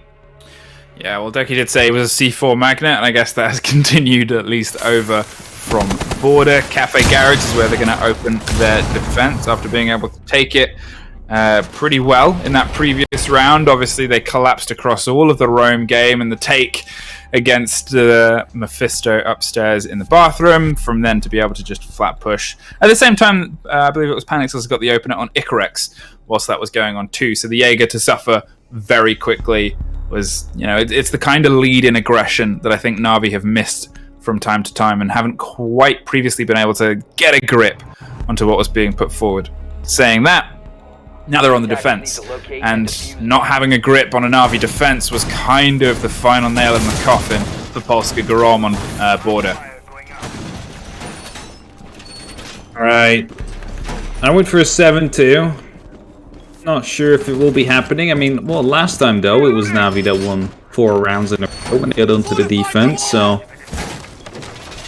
why not do 3 now? So it's possible. I believe that it is definitely possible. I'm just gonna have to start off strong here and instantly crush the hope and dreams of Polska Grom. Wow. That's pretty dark. It's a Well, charity I mean, tournament hat. I just got told that if 10% back had lost, that would be enough to kill me, so... Okay, that's fair enough. Yeah, I guess that makes sense. We'll see what they can kind of do and how they can bring themselves to this defense. Obviously, as I said before, they were very aggressive, and Doki wants to get a little bit of revenge for, I guess, how they suffered before. Mephisto back on that Blackbeard as well. There is a man breathing on the other side of those panels. It's Doki, and now he is breathing no more as Bananito gets the opener frag there. And yet again, Doki, unfortunately, either has a really great round and gets a couple of bodies, or he is the first to die. And there's really no in between there either, as Sage will be able to get into the gunfight with Bananito now. Not going to be able to get the right amount of bullets in him yet. The connector, well, the fight kind of transitions a bit to the southern side, right? As one gets him connected, the other one gets to the Visa stairs. Right now, someone on that window will be spotted out. It'll be a pretty far to come down, but he loses it to Mephisto. The quicker one right there, the more accurate one with that Blackbeard. And talking about accurate, Panic's definitely not having that with a TCSG, trying to take down that drone. But a 5-on-2 seems not very possible for Na'Vi, and as I just said, they need to start strong to push the hopes and dreams. It didn't mean that Polska Grom should start strong. If they, if Na'Vi wants to win 7-2. Yeah, this is a very good showing from them as the opener there. The crossfire from Bananito distracted the man on the corner. And, well, there's at least the first in their favor. Nello, you did an amazing clutch last time, but now you got to pull off the daddy of all clutches, the ace. Let's see if you can do it. You regain some of this vertical control. You're caught by a drone, so now they know exactly what your game is. We saw one body rotating up, and it looks like a second is going to join them, but they can just try and get the diffuser down. There is an unfortunate time to pull off your sight. And Bananito had a pretty fantastic round of his own and keeps Polska Grom only 1 round behind. Second time right here where Bananito in this round gets a good timing, because you saw him as well on the yellow stairs. Someone checks it, okay, not there. It goes off it, instantly peeks in, right at the very millisecond that they swing out that scope up to the door. So Bananito right there, making good use of that, as they started their comeback to try and draw things up again. It's 4-3, 1 more round for 4-4. Naturally, I will be making it out in a more even play space, of course, because, well, the map is pretty 50-50 sided. As soon as you completely neglect the fact that they had a round advantage, then again, you can get in control. Yeah, obviously it's a best of 3. There is the one map that is already playing in his favor, and it was built around a tight game that led into a very strong defense from their half. But opening up with an attack win, not only on this map means a lot, but the fact that they weren't able to get a single one on the previous jaunt round border just kind of, I guess it means a little bit more, hopefully, to Polska Grom. They've obviously taken some lessons. They've got themselves a little bit more comfort on their attack here, and they've got to try and capitalize upon that, on what went right. And that was a pretty solid roam clear from the get-go. Indeed. Good roam clear. All started out with Doki trying to go too aggressive, setting up the secondary spawn peak position. That's why you open up that window before you actually go spawn peak, then go to where you want to spawn peak first, because it just makes too much noise if you do it if the round already started. Didn't really work out, naturally, considering you got killed. Now, this is going to be a quick shot to come through. Bananito able to not get the kill. Doki just manages to survive. Yet again, he's being put in this position where, well, he could just lose his life first on, but luckily for him, he manages to stay alive for now. And Polska Grom just, wants to make some quick pace, some quick moves, and hope to take some control against Na'Vi. I mean, Doki was almost as unlucky to live up to what has been a pretty unlucky run on some of these rounds there. kind of sense to swing in and keep the pre-fire down. Almost got that opening frag, but unfortunately just couldn't quite catch the final blows as Wamai dipped around the corner. And Doki gets to keep playing the rest of this round. Here comes the drone game as they start to try and gather as much intel and information about this top floor as they can. Still just peppering and pre-firing as many angles as possible to see if they can catch out a member of Na'Vi who's being a bit overconfident. And, well, there's almost one. Kendrew from deep suffers a little bit on an attempted run out on, or attempted angle at least, on the bottom of those yellow stairs. And, well, there was somebody waiting. Panics is the first to go in, and amongst all this, and with just smoke off the board, that is a big bit of burn utility for a site where it often really needs it. Definitely so. Kendra, however, managed to get a response. Doki, however, gets traded instantly, and then again, Saves has something to say. So we keep on trading right now, left, right, and center. It's Na'Vi that doesn't want to give up this round yet. They still feel like they can win it, and are starting to build towards it as well. It's going to be a minute left on the clock. The diffuser is down. They need to re-pick that one up. That will cost them about 10 to 20 seconds. And it's right here. It's going to be Nello to go into a gunfight. Actually wins that one. It's a support to come down from the window, but it's not enough to actually take him out. This is my spot. Is going to be able to, well, at least try to hold that angle right now. And Nello is going to be going quite aggressively. Kendra goes for the run out due to the information that was just gathered. It's that kill. And with that, jump out from the balcony, jump back in right there, just a juke. Knew that it wasn't really the thing he wanted to do, and, well, they survive as such, and Sage just quickly finishes it off, but they just played with their food in this round. The idea of Sage doing that first jump out, going, oh no, and just popping back in, you can almost, all of the plays that Na'Vi are doing, you can tell they're having a good time, because you can kind of hear what they're probably shouting in their comms just from watching their play style and all the panic and all those little moments where they're adding up into the chaos that is working for them in their favor. Polsky Garom have been very, very good at responding with aggression. Obviously, Bananito has come in off the rehost, putting a lot of bodies down. Mephisto as well, who has been pretty consistently throughout this day able to keep finding members of Na'Vi and keep finding members of the opposition and keep kind of applying the pressure. But unfortunately, obviously, Icarex, and this is my spot, haven't quite found a way to run that final bit of the attack. Run that coordinated push on utility, and swapping from the Thermite to the F2 of Twitch, it shows that they want to get, I guess, potentially a little bit more aggressive. They were maybe obviously expecting a return to Cafe based on how poorly that went for Na'Vi, but I think they've kind of realized, okay, maybe Na'Vi's playing that, let's pull the Thermite off, get a bit more aggression back into this board, and let's bring the Twitch. Yeah, definitely, like the Twitch, the Fama, still a very good weapon, of course. Yes, it does no longer have the real, like the lower recoil that it used to have, and it doesn't have 31 bullets in the magazine anymore. Going down to a bit. It's still an operator, if you know how to control the recoil of, is one of the strongest on attack you can potentially have as a fragger. Doki now, yet again, up on a window, and Nello's there to saw all of the team and does something like that! Icarex has been sent back to border. Definitely so, and well, you saw Maddox quickly type there, okay.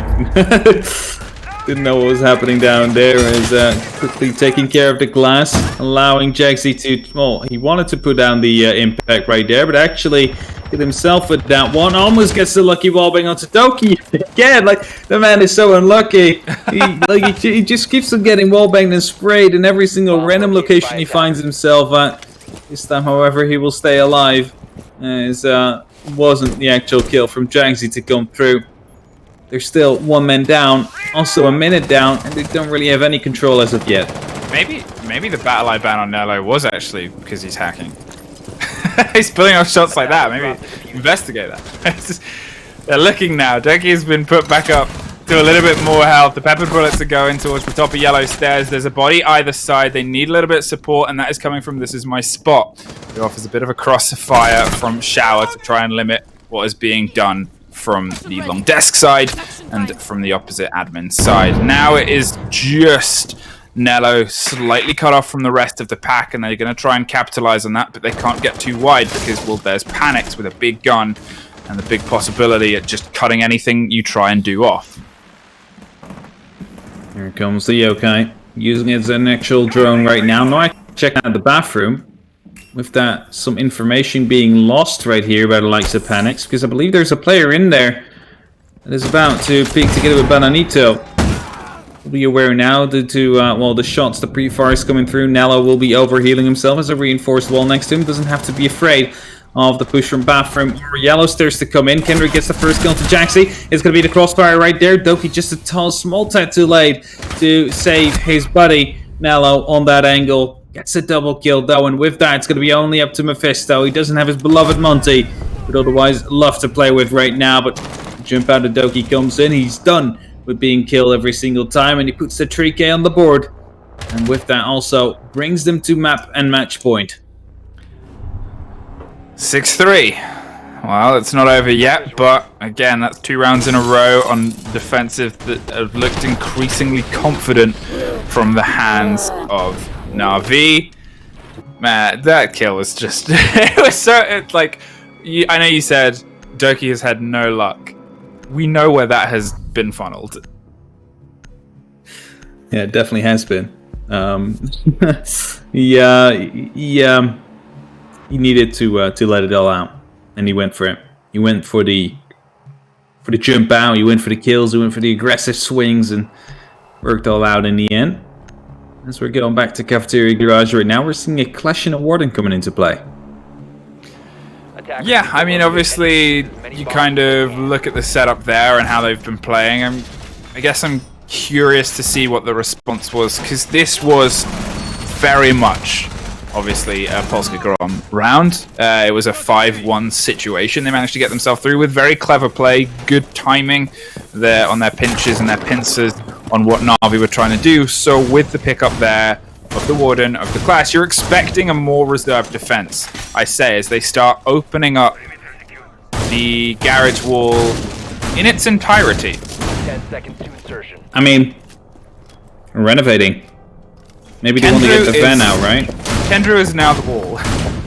They want to get the fan out. They just want to park the fan there, make it impossible to actually breach. This reminds me of when Fabian did, or attempted a similar thing. I think it was on Clubhouse CCTV.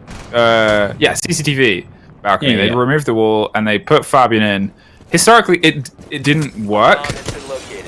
So Kenny's gonna try and do it. Somebody's useless now. He's gonna be like, what the fuck? Yeah, what's that one supposed to do? Drone. They took our jobs. Unlucky. Doki again down. Nello, however, managed to get Mephisto, who got Panics. Still allows us to potentially pick a Doki. No, he gets ass charged by Bananito, and that brings it to a 3-on-4 situation yet again. Well, he wasn't the first one to completely die, but he was definitely the first one to be down but not out. And right now, they try to collapse on the side. It's the Clash right here, very aggressively playing, holding a very tight angle, hoping for the cappy of Jaxi to go a bit too aggressive right there, and indeed he will be picked up instantly as well. Tries to check onto the yellow door right there. No one moving through as of yet, back when he checked, but as soon as he goes off, it's this is my spot. That went through. Igarex in the meantime, coming from the back as well, will be spotted out by the camera. Grenade coming in, the smoke canister I mean. That will be denying that spot for about 15 seconds. For now. Will that be shot? Oh, okay. I was going to say that could be shot by the player right here, but Saves was patient, went for the kill instead. Gets the pre-fire down though, as this is my spot swings around. That's going to be a 2-on-2. Keep on counting down slowly. This could be the potential last round. It could be the potential last 70 seconds that we see to come down. And especially if Nello picks up Igarex that just runs down into them.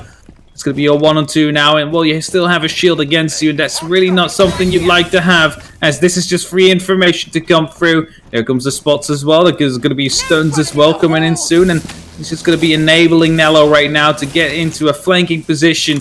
Potentially pick up the kill as soon as he comes in. Gets fully fleshed though. Jumps down behind the black cart.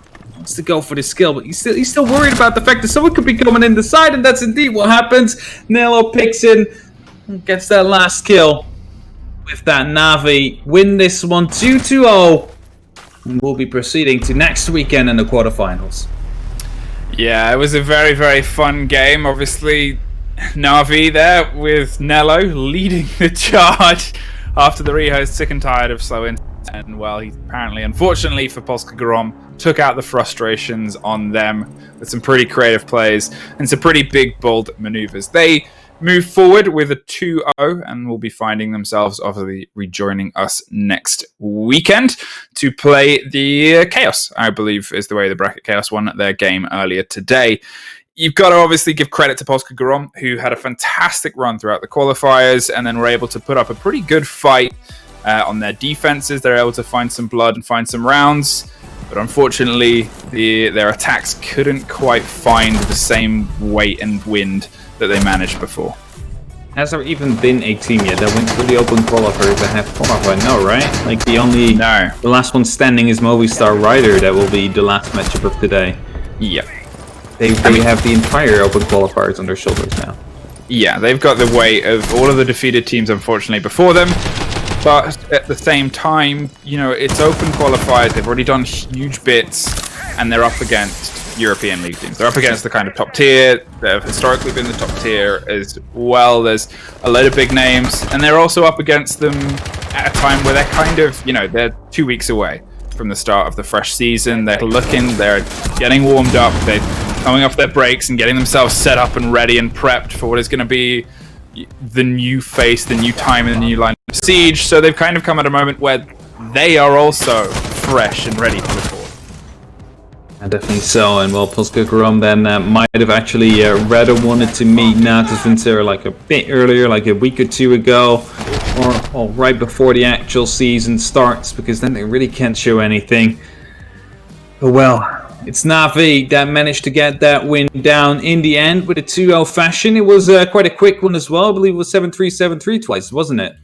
Yeah, 7-3, 7-3. They're kind of replicating, obviously, what a lot of the other European League teams have been able to do in these games. But I say we still obviously have 2 more games up ahead of us on this big charity drive. The next one will be Team Secret, and then you face versus Virtus Pro, who obviously these are two sets of teams. You're not going to want to miss this match. No, definitely not. Well, they played earlier as well, not like earlier, but back in the old days in Challenger League when Fords was still in. It was still called Fords then, and back then also Orglis. Then Fords managed to qualify. It's going to be Secret that joined them now, and well, they're going to be having that rematch for like a year ago in about a bit. Yeah, so whilst we take a quick break, we can have a quick look at the bracket and the standings and how everything is kind of running throughout this day so far. And obviously how it's gone for a lot of the other teams. So the first game, obviously Chaos EC versus Vez Esports was our opener. Na'Vi versus Polska Grom, which we've just seen, as we've just said. Virtus Pro, X-Force versus Team Secret, X-Orglis. And then the final game, which happened, I will be back for, Team BDS versus the final hope of the open qualifier teams, Movistar Riders. The times are a little bit malleable, as I'm sure you've already potentially guessed, because, well, you never really know if you're going to hit 3 maps or just 2. It's down to how the teams show up. But if there was a game that's going to go 3 maps, it's probably the next one on our screens. Yeah, it definitely is. And, well, the one right after, the one question I have for that is, will BDS take it? There's only one man, I believe, who has the answer to that. And I don't think he's been asked the question enough. So I think we all need to go and just make sure that Caliber Jacob he informs us of what's going to happen. So whilst we're on our break, remember this is all a big charity tournament. If you press !MSF in chat, you can find out a little bit more about Doctors Without Borders, and ! Donate if you have anything to spare for the big charity drive this weekend and next. For now, we'll be taking a very quick break, and you will be rejoined by the lovely pairing of Ace and Dez for the next game. See you soon.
Hey guys, welcome back to the European Open Clash, going into game 3 of the day.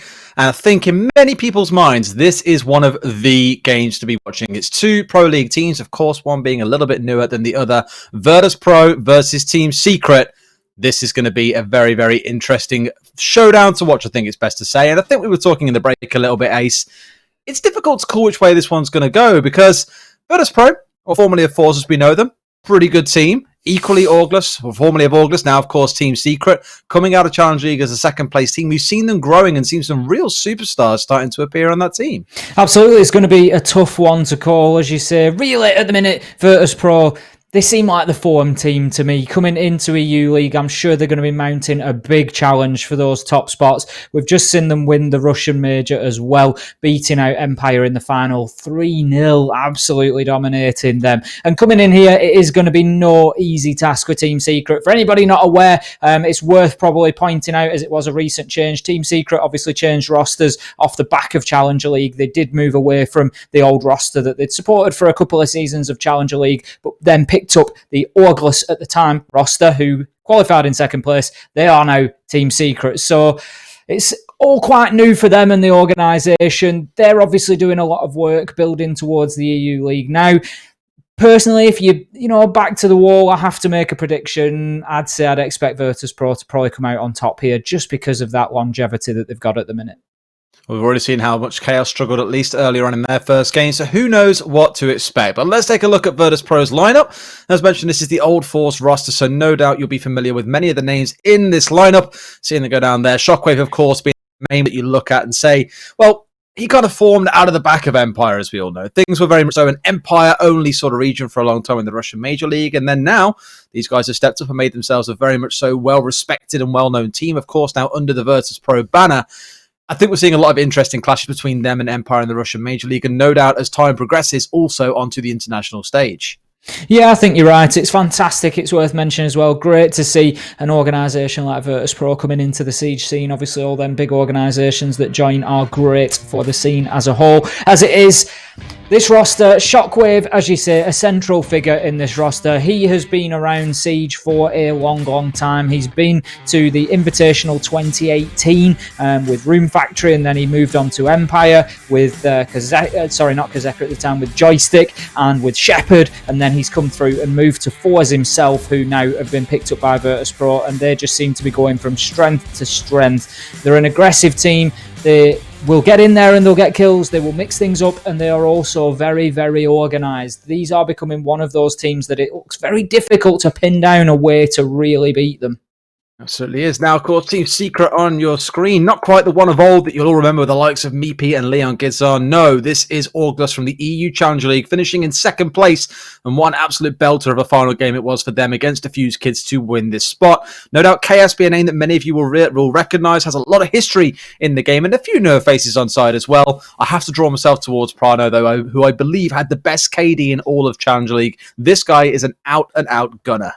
Prano really is. Like you say, there's a couple of names in there that you will be familiar with. They ended off the end of probably the most exciting Challenger League season I've ever watched. It really did come down to the wire. It was all down to who beats who draws with who, even down to the round score of those games. And August came out top of the pile when nobody really expected it. They managed to beat out Diffuse Kids, and they have really earned their spot under this Team Secret banner heading into the EU League, and I can't wait to see them play. This is going to be the first time I've seen them play since Challenger League under the new banner, and I cannot wait for it. It'll be very interesting to see what they bring to the table. We've mentioned quite a few times that those that are going into the European League, a lot of prep work going on for that right now, so not going to see them revealing everything they've been working on, and you might find some of these teams are still in a state of flux. A couple of changes coming through either in terms of roster, in terms of role, in terms of their approach and philosophy towards the game. One of those things we have to, of course, be aware of. But when you've got two EU League teams coming up against each other, it's going to be very hard to drive a wedge between their approaches to this fixture. It really is. Obviously going to be interesting to see them face off. It's another one of them games that's a little bit of a preamble, a little bit of an expose on exactly what we're going to be seeing in the upcoming EU League. As we've said countless times, obviously this one being for charity, they're not necessarily going to reveal all their primary strats, but they are still here to win it, there is no doubt. Absolutely is. Vetoes will be coming up in just a second. And of course, between these two teams, we may well see the same sort of thing we've been seeing all weekend so far. A lot of border, a lot of consulate, or we could go another direction entirely and see something a bit new. I'd quite fancy seeing a clubhouse at some point, to be honest with you. I haven't seen one of those so far this weekend. A cafe wouldn't be too far amiss either. We'll see how it plays out now. First band coming through going to be that cafe, so no joy for me. Consulate and Villa, pretty much all the same stuff. The only real difference we're looking at here is going to be theme park at the very end. If we make it into that third map between these two teams, I definitely wouldn't write that possibility off. I think it's probably fair to say that this weekend we've got a really good idea, almost a clairvoyant view into the future as to which maps we are unlikely to be seeing much of in the EU League. And I think that's the ones that we have been seeing over this weekend, because as we keep harking back to, these teams aren't going to want to give too much away. So your maps like Clubhouse, Coastline, Cafe particularly, that are going to be stalwart maps, they're going to be there, they're going to be a solid foundation throughout that EU League. Not seeing really too much of them. Absolutely. I know that Consulate's a bit of a strange one looking at it coming into this for the side of Secret. I know it's definitely not one of their strongest maps. We barely ever saw them play it in history. But I guess in this case, they wanted to get Border off the table and just go, no, we absolutely do not want to be facing off against Virtus Pro on that map. So we'll bite the bullet. We'll play on Consulate, and Virtus Pro jump straight into picking out that one. Villa, I'm not too surprised by it. Plays into the team style we see coming out of Secret, or at least from Challenger League. They are a very piece-by-piece team, very strategical, very, very slow, and they tend to go for these executes in the dying moments of a round. That's where they really start to shine. So I think we're in for quite an interesting fixture between these two teams on these first two maps, at least. If it gets to theme park, heaven knows where that one goes. I haven't seen an awful lot of it in competitive play. It'll be one of those first for all of us, I imagine. I mean, I love watching Consulate. You know that, Des. It's one of my favourite maps to watch. So I've absolutely no problem going and having a look at that. Interesting. They don't really give you much information about Team Secret on Consulate. They didn't play it in the Challenger League at all. They banned it out an awful lot. Border and Consulate were their top two bans throughout Challenger League. Villa, however, we did see them on there a few times, 3 times to be precise, and they won 2 of them. So that tells us, as you said, it fits right into their play style. It's right in their wheelhouse, and I'm sure they'll be confident going into map 2, if nothing else. Yeah, Consulate, like you say, one of the ones they banned away, well, almost exclusively, every single time being banned away from their draft pool. Again, plays into that idea of they don't really play anything. And I spoke to one of the coaches before and said, well, we do play most maps, just Consulate's not one that we feel too comfortable on, hence the incredible ban rate that you see coming through for it. But I imagine for a number of people who are watching this stream today, they probably aren't too familiar with much of this lineup. We mentioned Chaos already, seeing players like Expo and Hive coming through as well. One of them, and I'll be completely honest, I can't remember which one of them, is the brother of Chaos here, coming through from the second team in Germany called Division.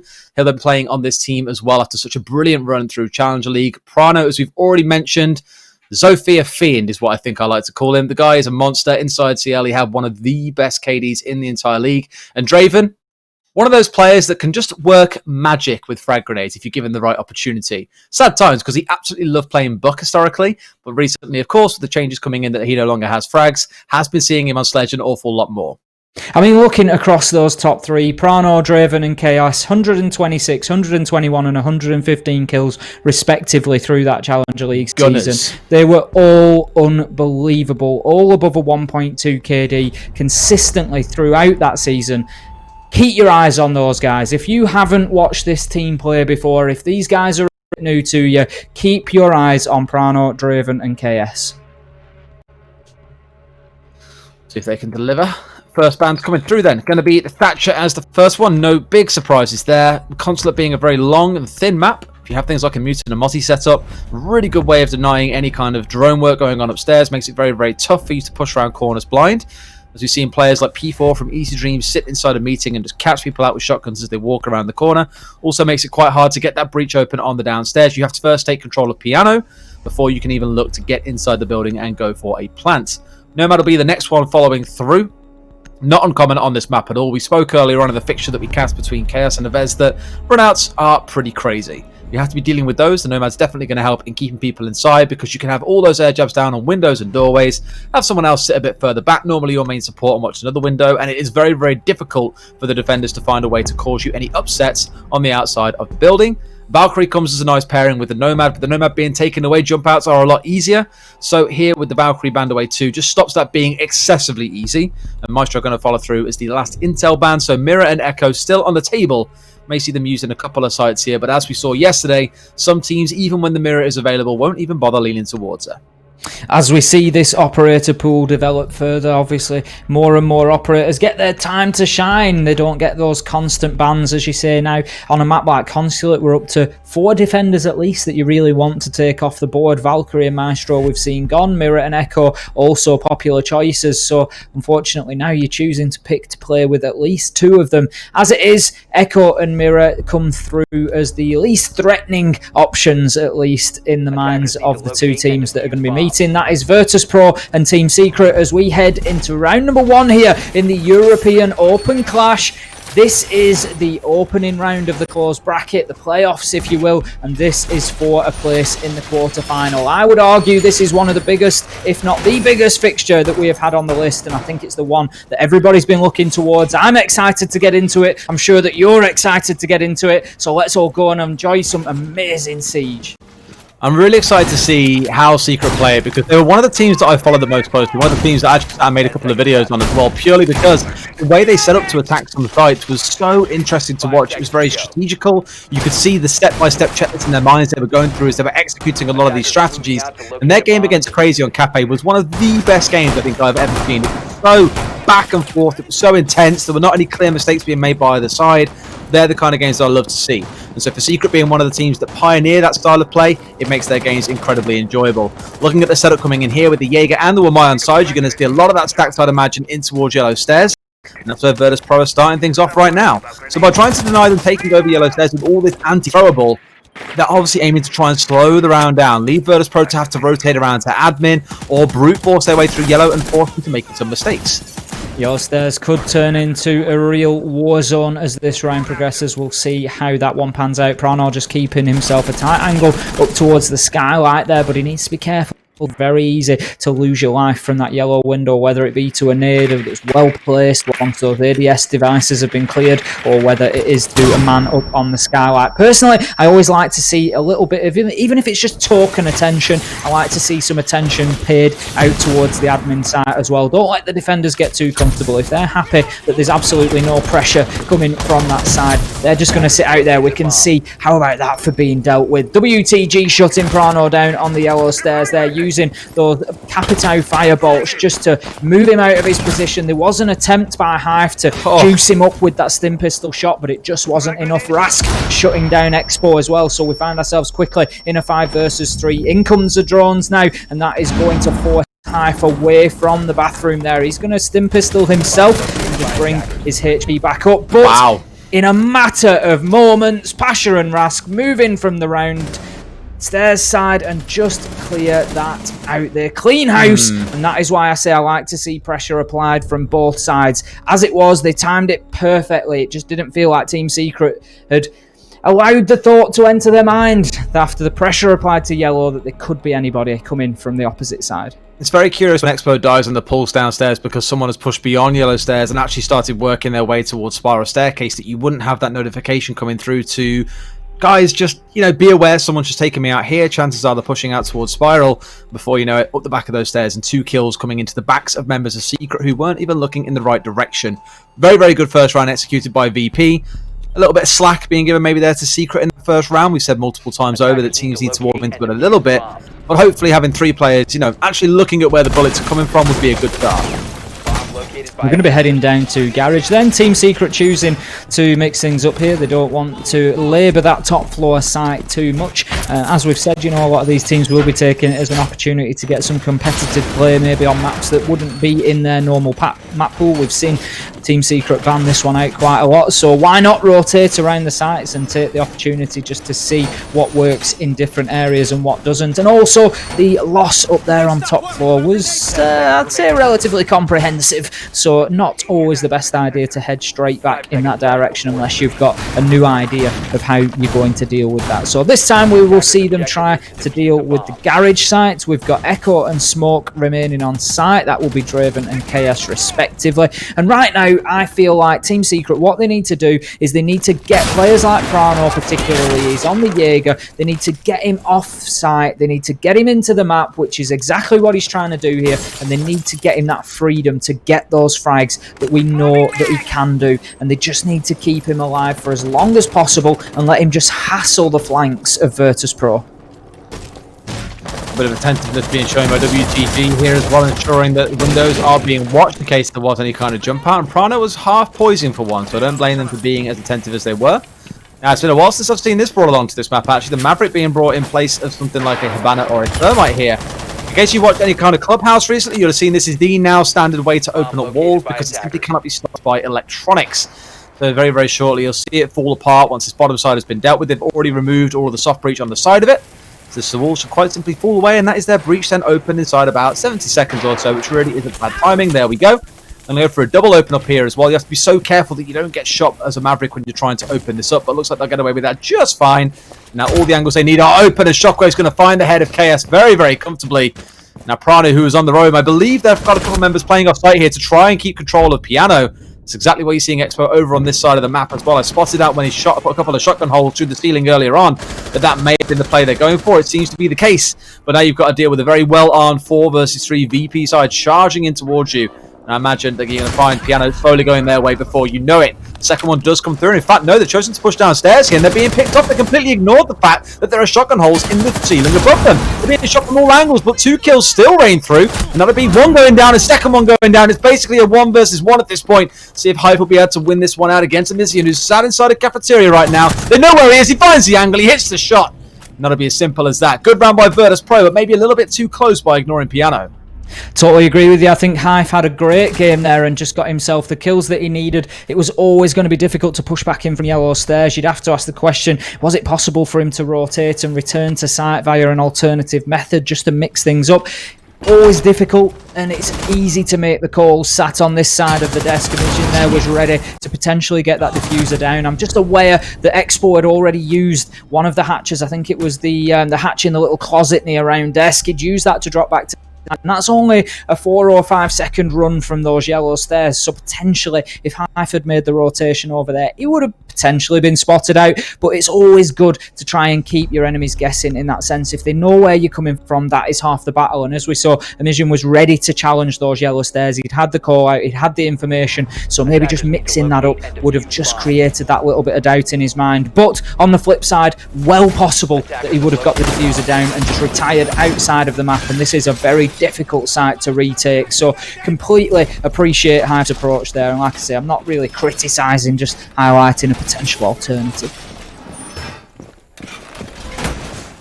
It's always one of those things where, as you say, it's so easy to look back at things in 2020 hindsight and be saying, oh, I could have changed that there. But when you think about the remaining utility, the drones still on side, the number of people you have left alive, the time on the clock, there's a lot to weigh into these decisions. And yeah, choosing to ignore Piano was one that you look back and go, really shouldn't have done that. But there are so many factors in the moment that led to that being the choice of VP. Who are we to question that? Have zero doubt the players have a better mind towards it when they're in the spur of the moment. Maybe we did that here from afar. Let's see how the third round plays out. That's 2 rounds on the attack now for Virtus Pro, taking it relatively comfortable. That last round coming down to a 1v1, you'd argue maybe wasn't so comfortable. But outside of the small mistake made with Piano, I think they still looked in a spot where it was a 1 versus 3. They took a couple of 1v1s they really shouldn't have done, but still managed to win out the final one to convert the round to their side. Going to see a similar setup coming in once again, with the Sledge bashing away all of that soft wall to lead the Maverick then to get to work on this and open up that double hatch once again. Do have a bit of info on the inside here with this drone from Amizian to let them know if anyone's trying to contest, and the simple answer is no, they are not. Everyone's sat a little bit further back, including KS sat in behind the shield. Not even bothered bringing the electronic denial this time around. I think Team Secret resigned to the fact that Virtus Pro will open that without too much of a problem. They need to be careful about giving up lives this time. Shockwave last time got a beautiful shot through the line of sight that Maverick is opening up for him. He gets on the rappel like this, and you're about to see the angle that he will keep just straight through there, back towards the back of White Van and out towards Cafeteria. It really is a dangerous one, as you can see. Almost lining up for him. There is just a pillar in the way there that's going to prevent his line of sight onto that player, but it is absolutely deadly there. As soon as you get any movement around in sight, he's going to pick you off, no problem. We saw him get a fantastic shot onto KS as well, showing his ability there, and that is going to be what he will do all day and night from that position. Interesting use of the yokai here, where it's basically serving as a defensive drone. They've now moved into a position where they can see underneath the white van. And if someone does try and push in, I imagine there'll be someone sat on drones keeping an eye on that. And this is a very aggressive pushing from Ras. But then they even know. Walks around the corner and finds it. Takes a couple of shots, but they are now in full control of this high spot, and it has left everyone downstairs so exposed. Chaos can do nothing but line his back and take those bullets. He'll be down and out as well. That leaves 3 remaining. Prano on the upstairs here can try and cause some damage in the piano area, but you still got to deal with all 5 members of Virtus Pro. I'm a little bit worried for Team Secret at this point. A couple of rounds off, and it's not too much of a concern, but this one is going heavily in Virtus Pro's favour. Hive is going to be a very important operator now as he drops into Piano. He's the one that can make a challenge, but look at this. Virtus Pro now using the full weight of that utility, that defensive utility of the mirror against the defenders. They have taken over every area of this map, and that is the second flawless round inside the first 3 rounds here. Virtus Pro are showing us an absolute masterclass. They are dominating Team Secret so far. They are. It's looking like a bit of a rollover, and it's the small things like Ras being able to crouch walk his way into the bathroom, kill the mirror that was sat there, and then kill the smoke on the downstairs. You've done so much damage already from that. You got rid of the C4 coming out of the mirror. You've got rid of the smoke canisters that would have denied the push in through the breach. Just goes to show, rounds can be decided by single moments as long as they're done at the appropriate time. And in this case, 4 kills across 3 rounds for Secret. Hasn't been the start they would have expected coming into map number 1. But we do know, as said, that this wasn't one of their stronger maps. So far, we're seeing a couple of the holes kind of creep through. Maybe this for them is an opportunity to play on this map a little bit, play against a team who knows how to play it very, very well and see what they can pick up. Maybe it turns into one of the maps that they permaban when it comes to the EU League. One of the things you have to consider are little things like that play into this. And equally, we might not be even seeing Virtus Pro at their full strength here. That's what makes it such an interesting teaser coming into the EU League, is that you're still left with questions once these matches are all concluded.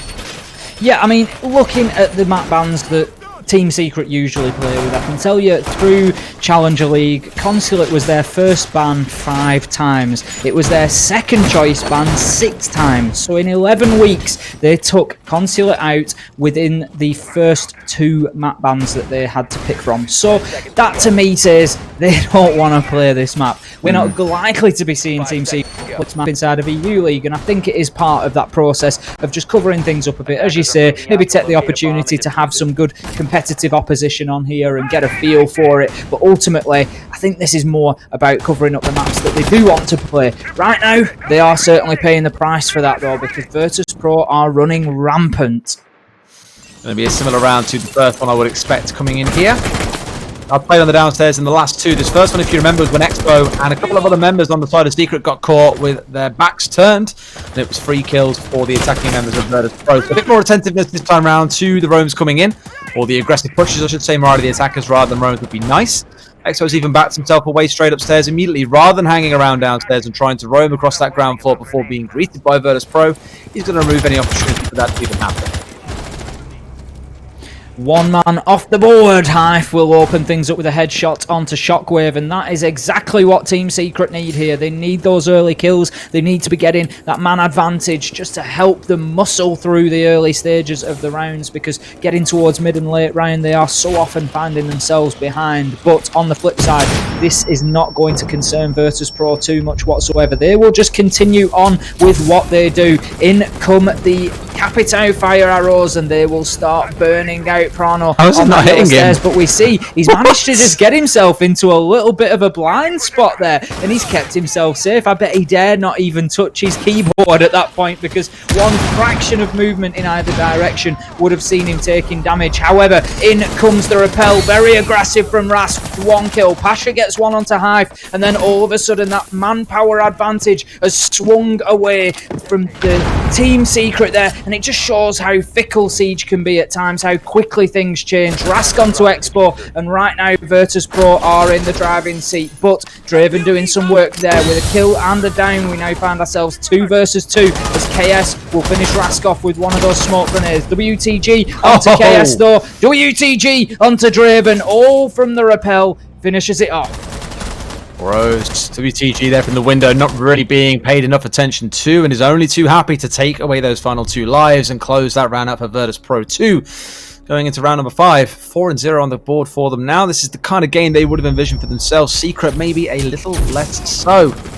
hasn't been as comfortable as they would have hoped, after failing the downstairs twice and the upstairs twice. We're going to now try the ground floor and see how that one plays. Now, lobby and press room are going to be this next fight, which is very commonly defended from the upstairs, but we have seen some teams make use of the downstairs at the same time.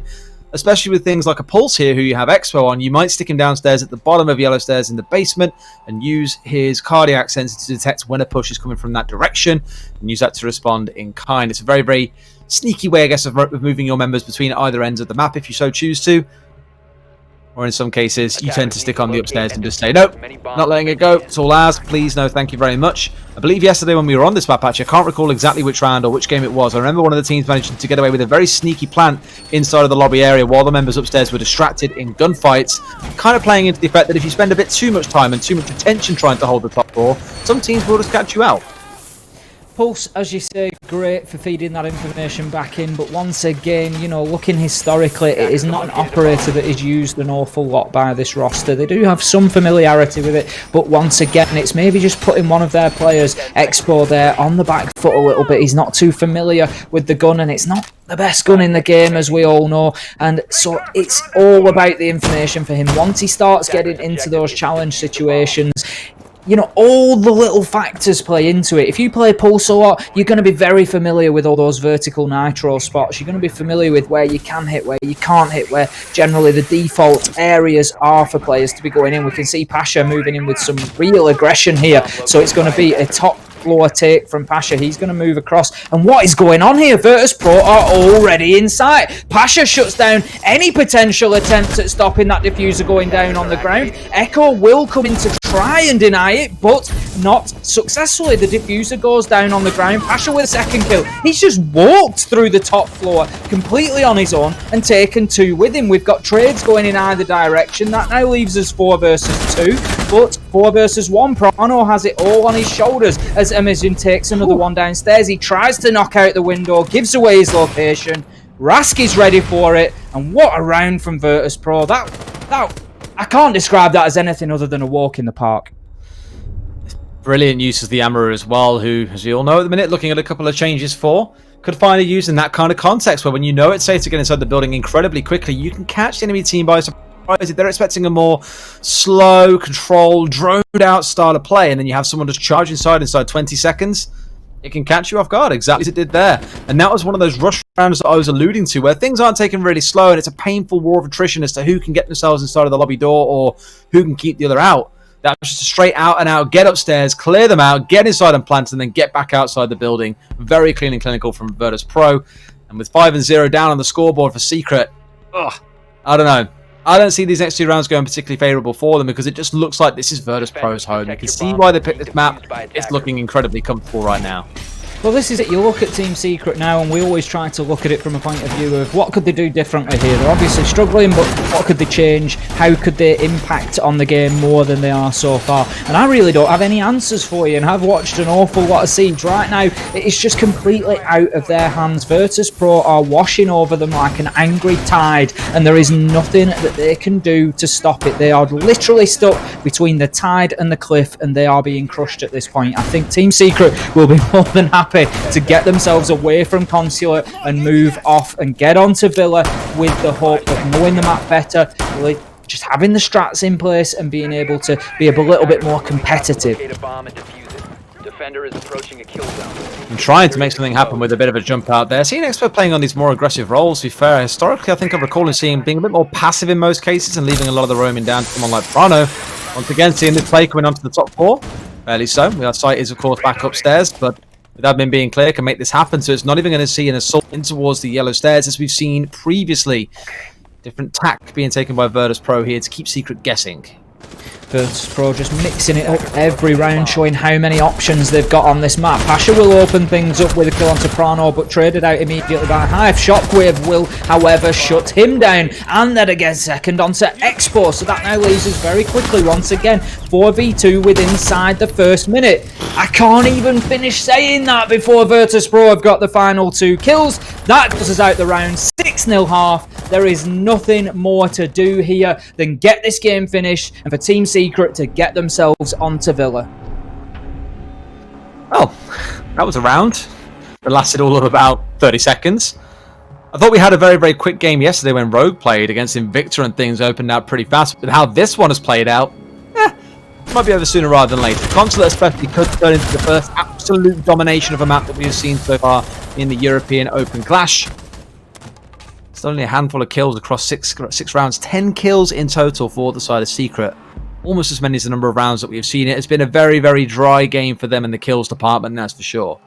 10 kills for Secret, 10 kills for Rask. That tells you everything that you need to know. And then there are a whole bunch of kills across the rest of Virtus.pro. They have absolutely dominated here. I honestly do not see, and I will eat my hat if it's the case, I do not see any way that Team Secret even win one attacking round here on Consulate. Now that Virtus.pro have got themselves on the defence, they've got that confidence, the aggression is high, they are happy to take the challenges, and this time they've got their own setup.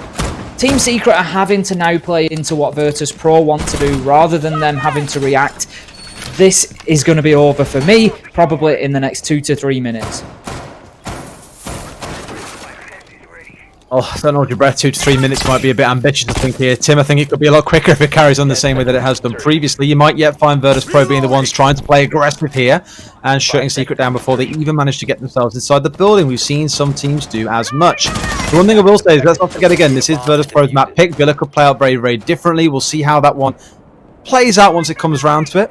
Although I do worry about the fact that you will see Virtus.pro starting out on the defense on that map. We mentioned this earlier on. It generally is a bit easier to attack than it is to defend. Depending on what teams play it, that can be the biggest lie you've ever heard in your life. But generally, that's how things will play out there. Going to see an admin take coming through from the side of Secret right now, and you can see quite a couple of members from Virtus.pro running over to match them at the same time. 2 or 3 over here. You've even got Passion lurking right there and ready. He's going to try and go for a run out here, but there's one waiting. Still going to find Hyper free. Will he find the next one? Tries to, but there's 3 on Repellent. Between the 3 of them, there are enough guns pointing. The double peak comes back through. Almost finds one. In fact, he does, but immediately shut down. So a double run out is punished, but still turns things into a 3 versus 2. Virtus.pro in a 3 versus 1. I said it might be inside 30 seconds. It's more like 48 seconds, but it is still an absolutely dominant victory. 7-0 to Virtus.pro. How about that?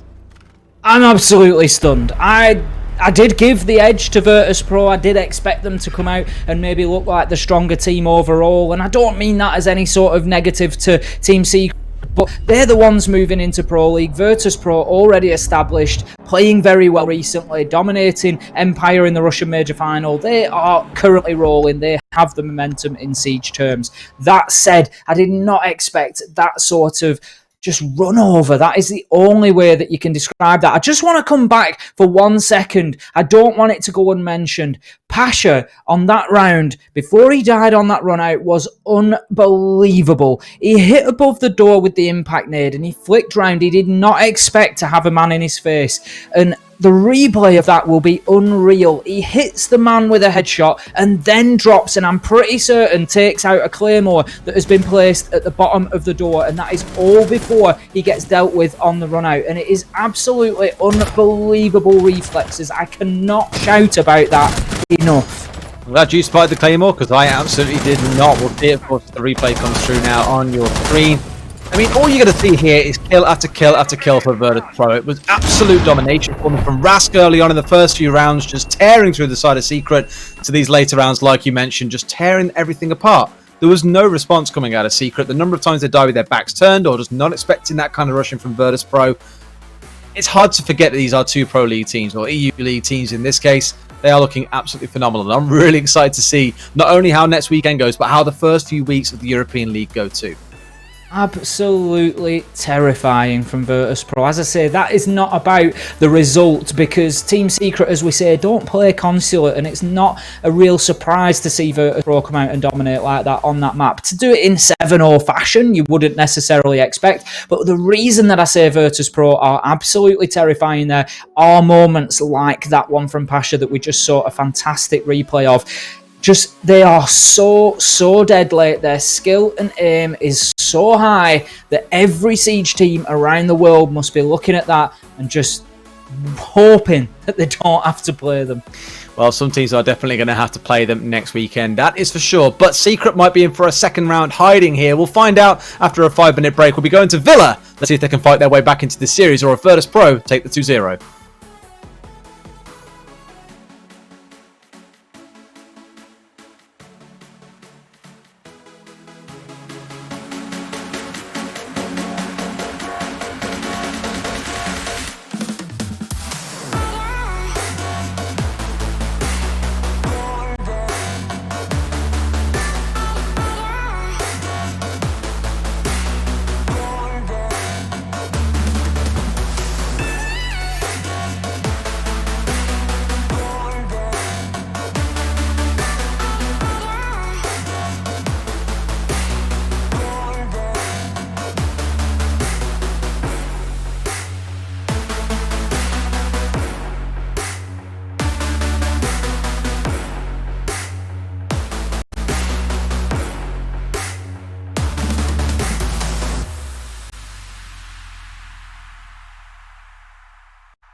Signing up to FACEIT is quick and easy. Head over to faceit.com, click on Create Account, and enter your email.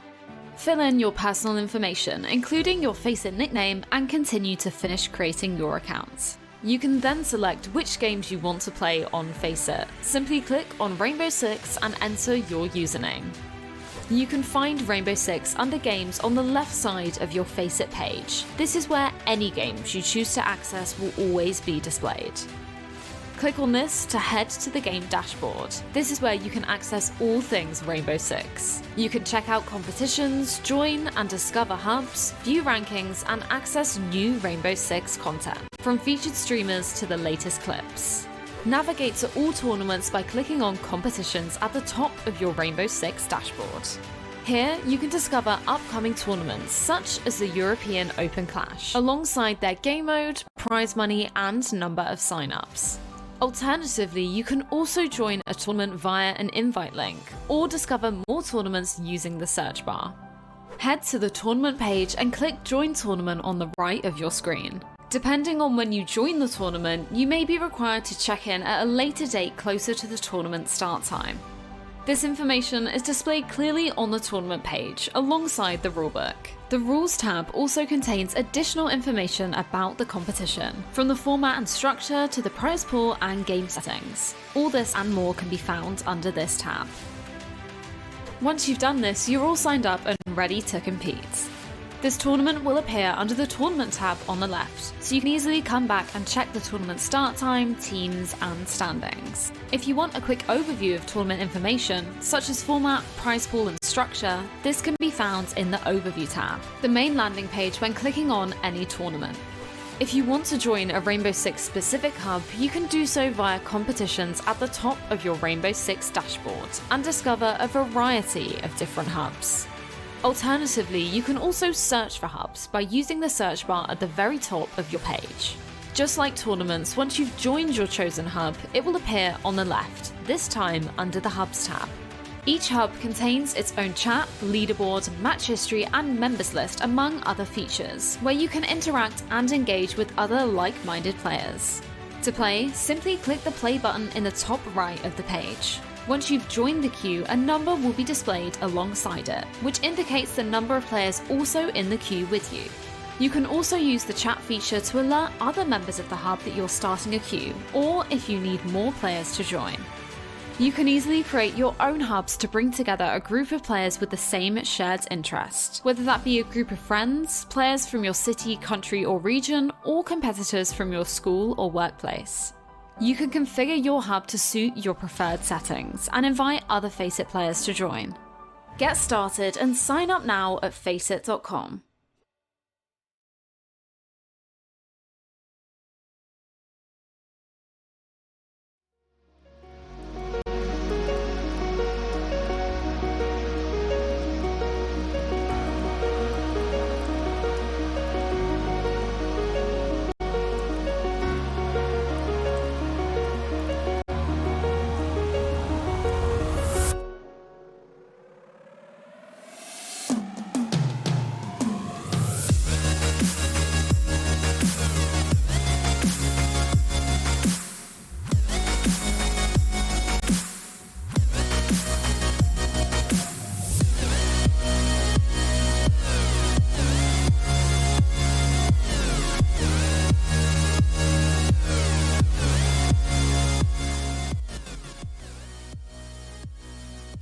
Welcome back to the Games Done Quick. European Open Clash stream. Obviously, that's what I meant to say. Welcome back to this best of three series, this time around between Virtus Pro and Team Secret. I think we have just seen arguably the quickest game of Rainbow Six Siege we have ever seen. It felt like every single round was over inside about 60 seconds. Virtus Pro taking Consulate 7-0 against Team Secret.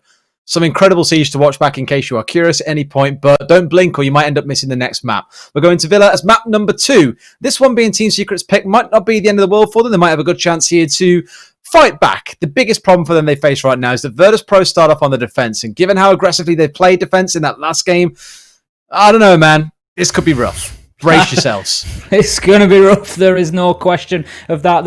As I say, the big problem factor there for Team Secret coming out of map number 1 was not necessarily that Virtus.pro just ran over them because they weren't prepared for Consulate. It was more the fashion in which Virtus.pro did it. They were hitting some absolutely unreal shots throughout that match. And if that continues, then this is going to be another quick game right here. Team Secret have done better historically on Villa. We saw them play it 3 times back in Challenger League. They won 2, lost 1.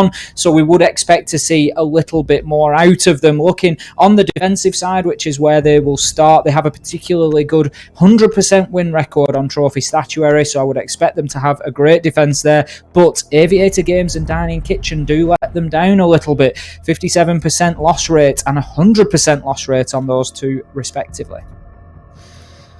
Here we go then. Let's see how the bans play out. Hibana and Thatcher are going to be the first 2 coming through. We speak about Hibana quite a lot. Very safe hard breacher, I sometimes like to call her, because of the range at which she can do her stuff. Whereas a Thermite and a Maverick, for example, have to be quite close to the wall. It's safer to be playing at distance in that instance. And Thatcher, as we all know, becoming a very staple ban around the world at the moment to deal with the gadgets, to deal with Mute and Mozzie pests that we often see coming through together. It just makes life a bit of a nightmare. So that being taken away will slow things down ever so slightly. And then Mirror and Echo, no surprise, is going to be the final 2. You might sometimes see a Valkyrie mixed in here, as we've seen from quite a few teams over the last 24 hours. But at least this time round, it's one of the triple threat bans, should we say, on the defensive side. So sometimes see Maestro mixed in there as well. Not quite going to be the case here. Kicking things off then on Trophy and Stature. We are actually seeing Virtus.pro starting on the attack. That is interesting. So they must have opted not to start on the defense side. Instead, they want to hit hard, they want to hit fast, and the best way of doing that is on the attack. Well, this match now hangs in the balance for Team Secret in the next 6 rounds. There is absolutely no question of that. If they find themselves significantly behind after this opening half, then I'm afraid I would have to call it at that point and say I cannot see them taking the advantage away from Virtus.pro when they move on to the defence. So you're right, there's a little bit of a gamble on the side of Virtus.pro, but they well could have this one by the half. Very well, could. Let's see how they play things out then. So, starting things in is, as we already mentioned, Trophy and Statuary, the first site. Lineups coming through. Nothing too surprising, I guess. Looking at it, the only thing I'm really looking at now is potentially the main one, is a mission being on that Dokkaebi. We spoke about this earlier on, how it's more aimed at controlling what the other team are doing. If you're expecting them to go a little bit crazy, that might be the setup we see coming through. You're seeing Hive playing on the Ela, could try and play her own game here and try and create some bottlenecks around the map to slow Virtus.pro down. Given you're very likely to see them starting on the opposite side of the map to where the site is, they'll kick things off on the south side and then work their way north. This is the reason why I think they're looking to bring these along, and why you're going to find that Dokkaebi being very useful. One phone call can come through and it can force everyone back because no one wants to find themselves stuck.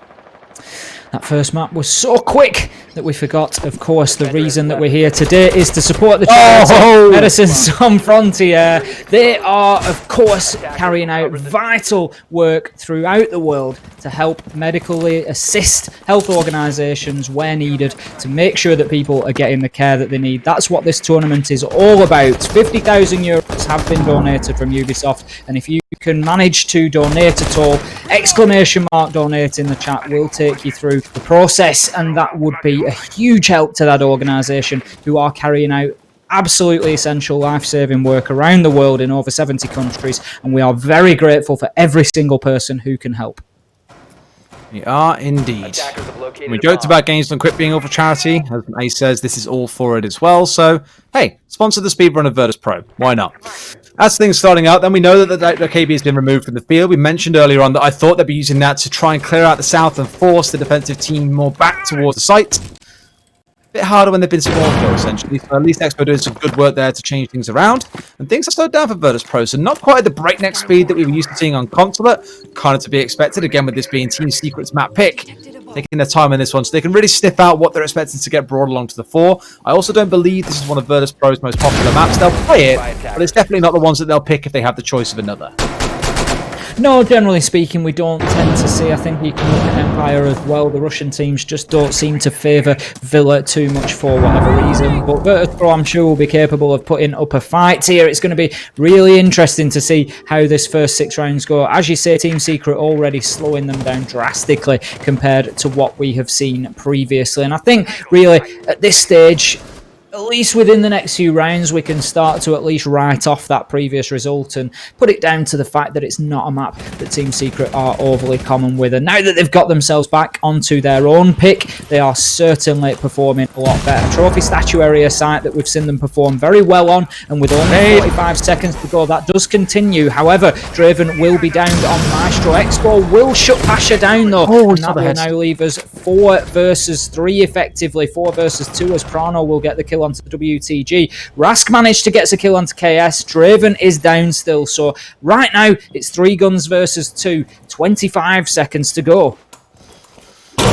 3 versus 2, as you say, and they're not quite sure exactly where the attacking members are coming from, so can't afford to go too aggressive to try and get the Maestro back up here. The opportunity may now present itself as fights are going on elsewhere. It's not going to stop Rask doing Rask things, though, and finding himself another kill. It's a 2 versus 2. Only 10 seconds left on the clock. They need to get themselves inside and go for a plant now. He's lying down the floor, but he misses such crucial shots. They're in a 2 versus 1. It's Hypel by himself. He's going to peek out here, but looking the wrong place. The plant is going down elsewhere, but Rask lands the crucial shot onto Hive's head. Wins the round for Virtus Pro from such a numbers disadvantage. Ridiculously impressive play from these boys.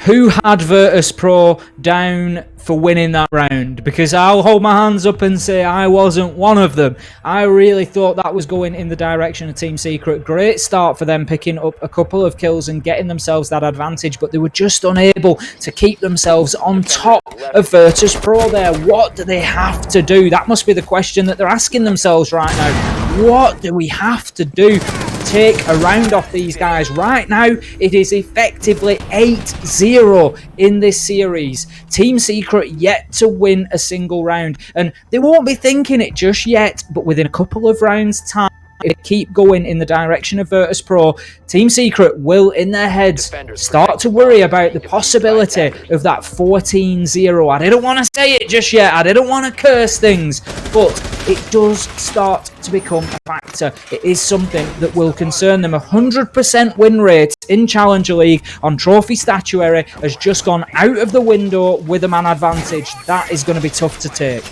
I mean, the 100% in Challenger League still stands, right? Yeah, we'll still let them have that. Until they get knocked back into Challenger League and then maybe lose a round, they can hold on to that title. But you could definitely say the streak they've had of winning that side has been shattered by Virtus Pro in what felt like, again, an unwinnable situation. Let's not forget at the very start of that, there was a run out onto a mission. He got killed very early on by Expo, and in most cases like that, it's very hard to come back from numbers disadvantages where you've lost a member so early on, because you're having to fill the gaps in your attack that otherwise would have been provided by that 5th member. They still managed to make it work. Even with 2 left alive, they still managed to make it work. New Russian cyborgs, maybe, dare we say? Who knows at this point, but it's certainly looking that way. It really is. There's a lot to be answered yet when we get into the EU League proper in 3 weeks' time. Obviously, things will change.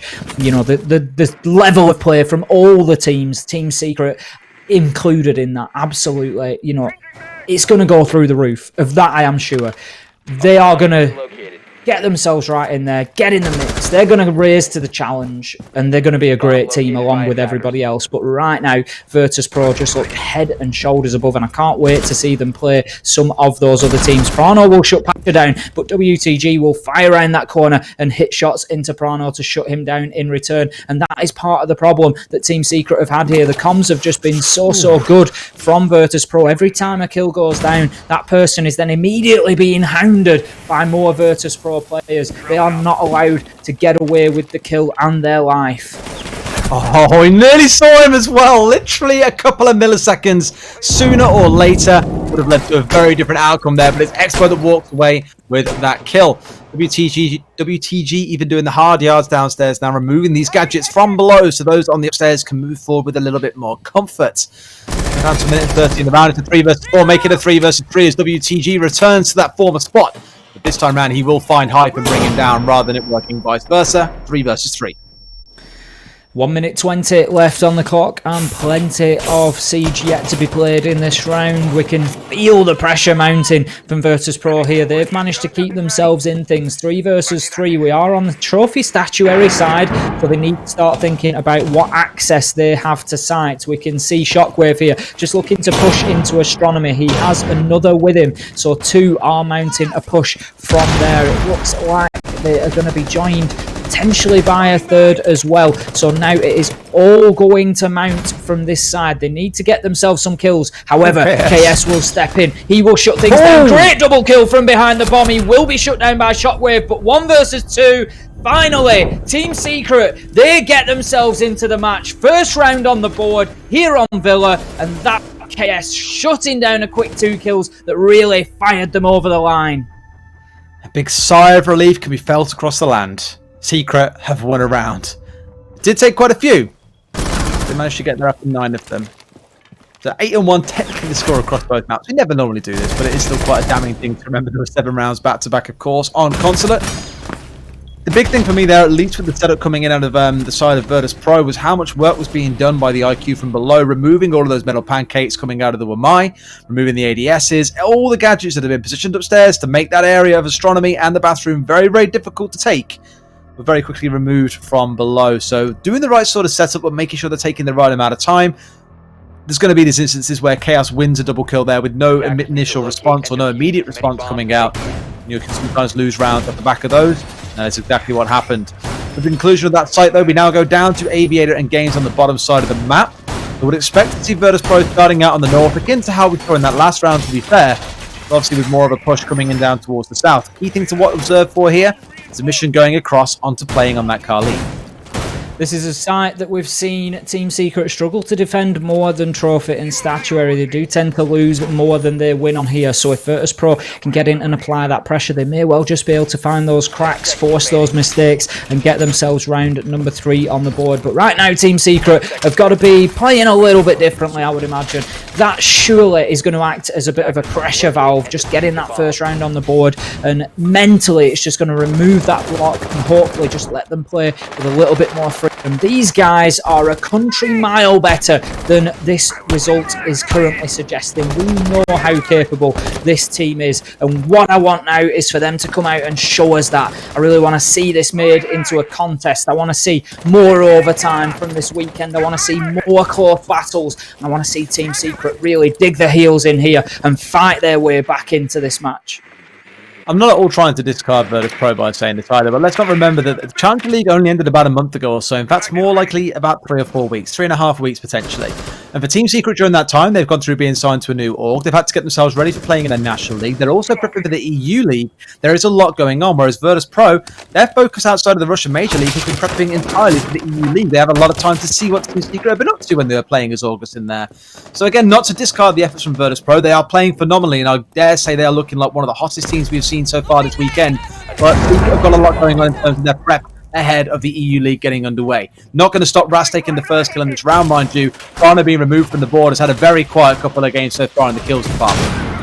How many times have we seen that so far? Team Secret members being lost without any real challenge being made onto the aggressor. They just peek around the corner and bang, you're dead. And it's just because they are hitting headshots almost every single time. And Virtus Pro are extremely scary. That is a great kill from KS there onto Shockwave, though. Just returning the compliment, just getting in there. That upside down rappel is always a tricky one to hit, especially a headshot like that. But KS absolutely shuts him down, and that is what Team Secret need right now. They need these talismanic players like KS, like Prano to start stepping up and really putting the kills down, and that is exactly what KS is doing. 3 on the round here, and this could be another one going towards Team Secret. 1 minute left to go, and it's all down to Amizian and Rask. KS hitting some big shots. The round earlier on wasn't quite enough to convert all the way back in round number 1, but at least for this round it looks like he might have done enough. It's a 2 versus 2 though. We've already seen Virtus Pro win one of these situations, with a down Maestro on side, so remove Draven from the equation, and maybe it's a different conversation that we're having. As you can see this kind of square up here between what's going on 90 for the members of Secret versus this war over study that Virtus Pro are currently raging. Want to get themselves inside there sharpish, mind you, as there are only 30 seconds left on the round. 30 seconds left, and Expo will take Rask out. There is a second if he keeps looking for it. Shotgun will do the job. Amizian goes down, and Team Secret win another round. Round number 3 goes on the board for them, and then that puts them in a 2-1 lead. So they have finally got themselves ahead on a map here. We saw them, of course, suffer tragically to a 7-0 on Consulate, but now this is the Team Secret we are more used to seeing. They have dominated that round there. Much better play from them, putting kills on the board, not allowing Virtus Pro to get the heads up, not allowing Virtus Pro to do what they want to do. Things like Shockwave on the upside down rappel of Study Window, KS just shutting that down and saying, no, not in our house. And that is what we wanted to see from Team Secret. Round number 4, dining room and kitchen, then getting downstairs. Then after those first couple of rounds, the trophy and sanctuary really pushed everything back by a round, dare we say. And I think there's still some work to look at here for Virtus Pro in that last round, as how KS1 found 3 kills for himself, and with clearly a severe lack of drones inside of Study, had no idea that one was still lurking in the back corner. Expo there with a shotgun, finding a couple of closing kills to swing it over their way. Always going to be a tall order in a 2 versus 4 though. That's somewhat understood. This round we're seeing Chaos moving over to playing on the pole, so likely playing on intel duty from below. You're going to see Prano playing on that roam game, joined by, I would imagine, if anyone, it will be Hive. We saw him playing upstairs earlier on, when there was a lot of attention going on downstairs already. It was all the soft damage that he did here inside of the sanctuary area, where he was then playing through holes in the floor, trying to test WTG, who was downstairs. May yet see the same thing evolve here. I think that's what he was just stopping to do. This is a site that we have not in recent times seen Team Secret be successful on. There were 3 without a win in Challenger League. They didn't manage to win down here on Dining Kitchen, and they gave up plants about 70% of the time as well, so they are struggling to keep teams out of this site, struggling to stop them getting that diffuser down. So if Virtus Pro maybe pay a bit of direct attention to site, obviously they need to get upstairs and get some control up there. They can't let Team Secret have those vertical angles, but if they can get 2 or 3 up there and push site at the same time, they could well have some joy here. We can see Shockwave has got that diffuser in hand on the thermite, as is normal for Virtus Pro, and he's going to be looking to progress straight towards site, and I think this well could be a good idea for Virtus Pro. So kind of burn quite a few grenades and throw balls here into the ADS side just around the corner, but now isn't one there anymore. So really still to worry about, unless Prano is nearby. Still has one in his back pocket to deploy if so required. Clearing up part of their focus right now. Quite a push coming into Laundry here from the members of Virtus Pro, trying to find maybe a kill over a wall here, I thought, for a second, but nothing to be uncovered for a second. Should be able to get this one open for free unless C4 comes sailing over the top, which it does, but it falls just short, or in this case falls too far, as there'll be no damage coming through. They even try an impact trick, but it's just not going to land. A little bit too low down on that wall for anything to catch it out, and that will be that breach open, and quite an investment of utility by the defenders to try and keep them out.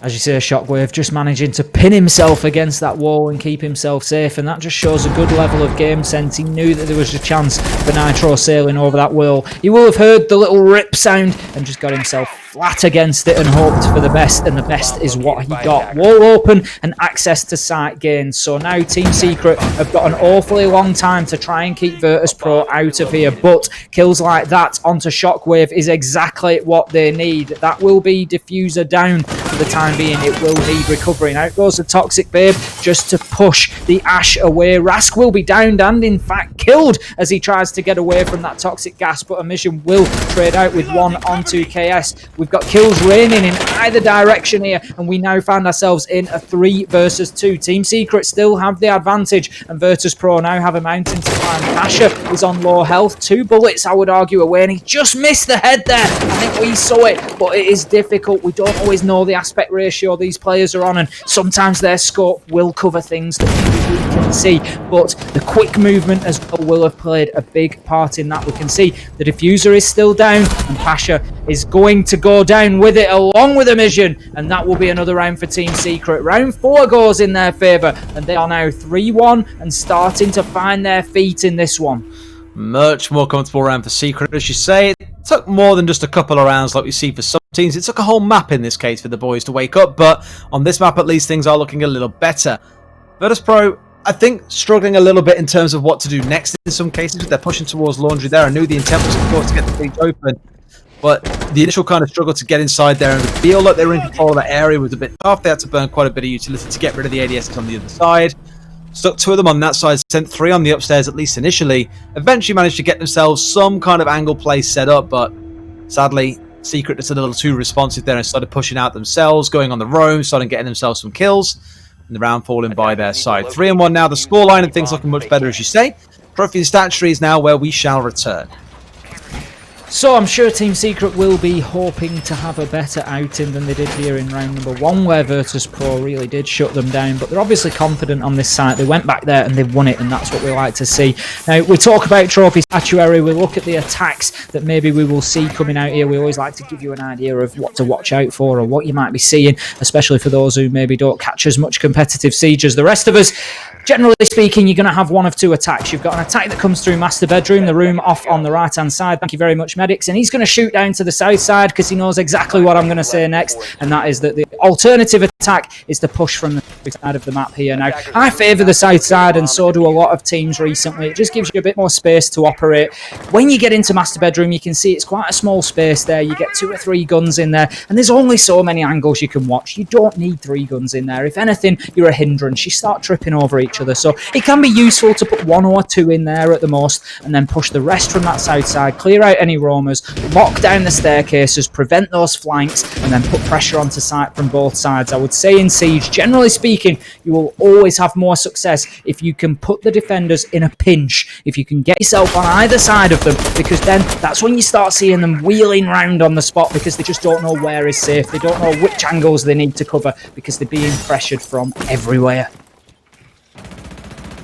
Some teams like to play from the south as well, so you can have one kind of floating man who first covers the 90 corridor for you and then rotates around to play Astro Windrow, for example. And all you're trying to do with that player is not really get them into a direct gunfight, but it's more to help cover angles. For example, through Astro, you might cover the rotation between these 2 sites, making it very, very restrictive, exactly what you can see Medics highlighting now. Thank you very much.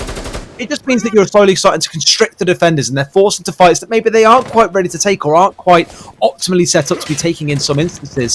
So that is where I would expect to see some kind of setup coming in here. Looks like quite a bit of attention being given to the north side for that exact reason, just trying to dice things up a little bit while they have the rest pushing in towards the Master Bedroom.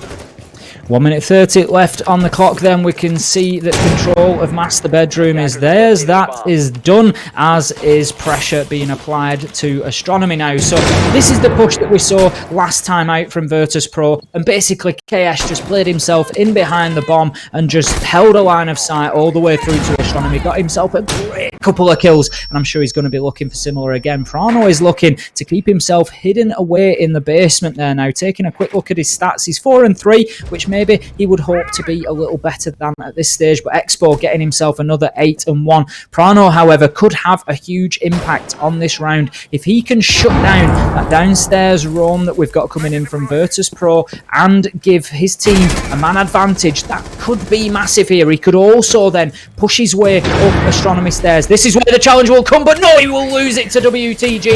That could be a very important kill in terms of this round, because now it means that Virtus Pro's flanks are safe. We're trading them in either direction. 30 seconds left to go. WTG takes out Expo. Men are dying in sight now, and Virtus Pro need to take this momentum and push forward, but Draven is soaking it up. He gets 1, but not before traded. This is back and forward, 2 versus 1 now. Shockwave and WTG face off against Hive. The clock is ticking. It is against them, but Hive just exposes too much of himself around that doorway and will lose his life, and that's another successful attack onto Trophy Statuary for Virtus Pro, and that one all came down to WTG shutting down that flank from Prano.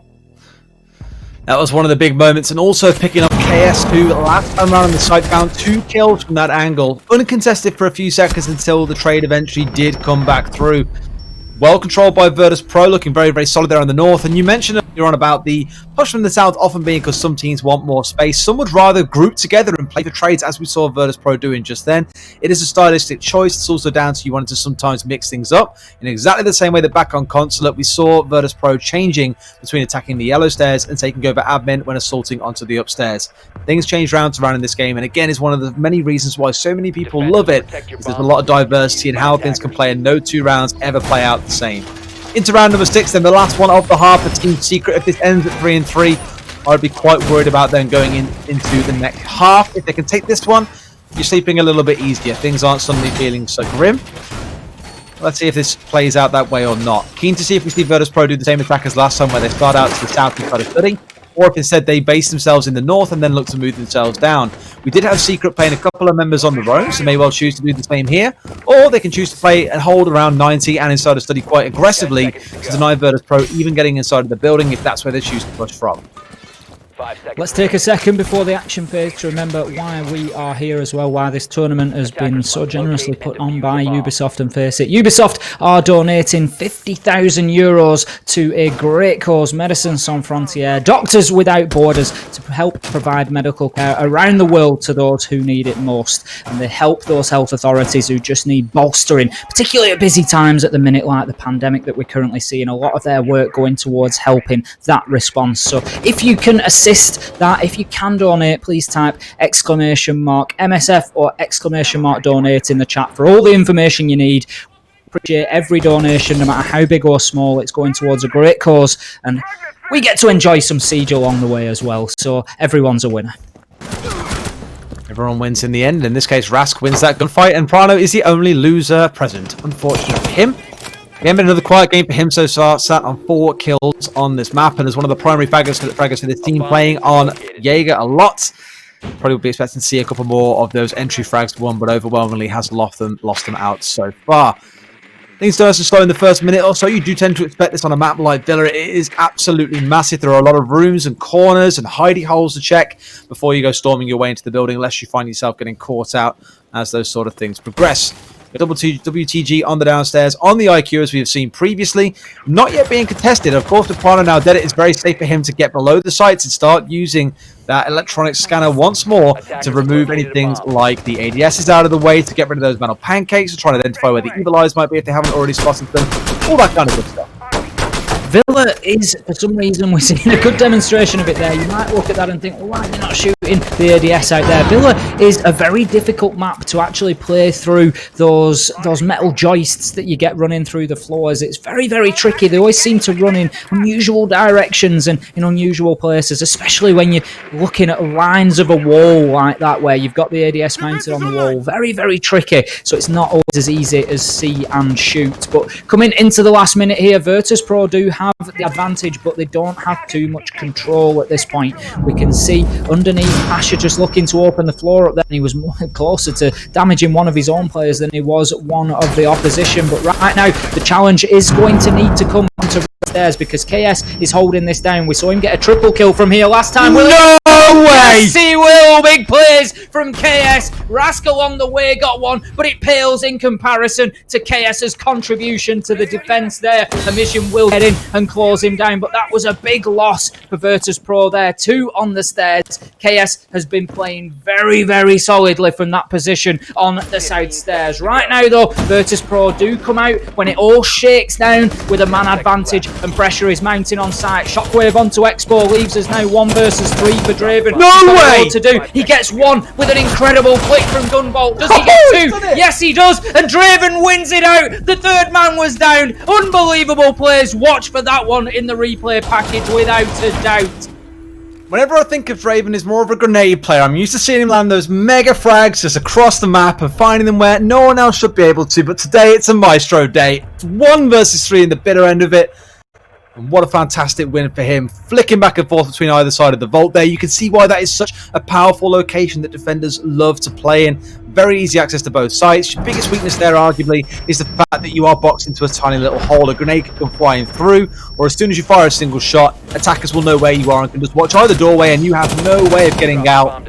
But for Draven there, I think it was more of those, I'm not stuck in here with you, you're stuck in here with me. 3 easy kills, and they at least managed to claw things back to 4 and 2.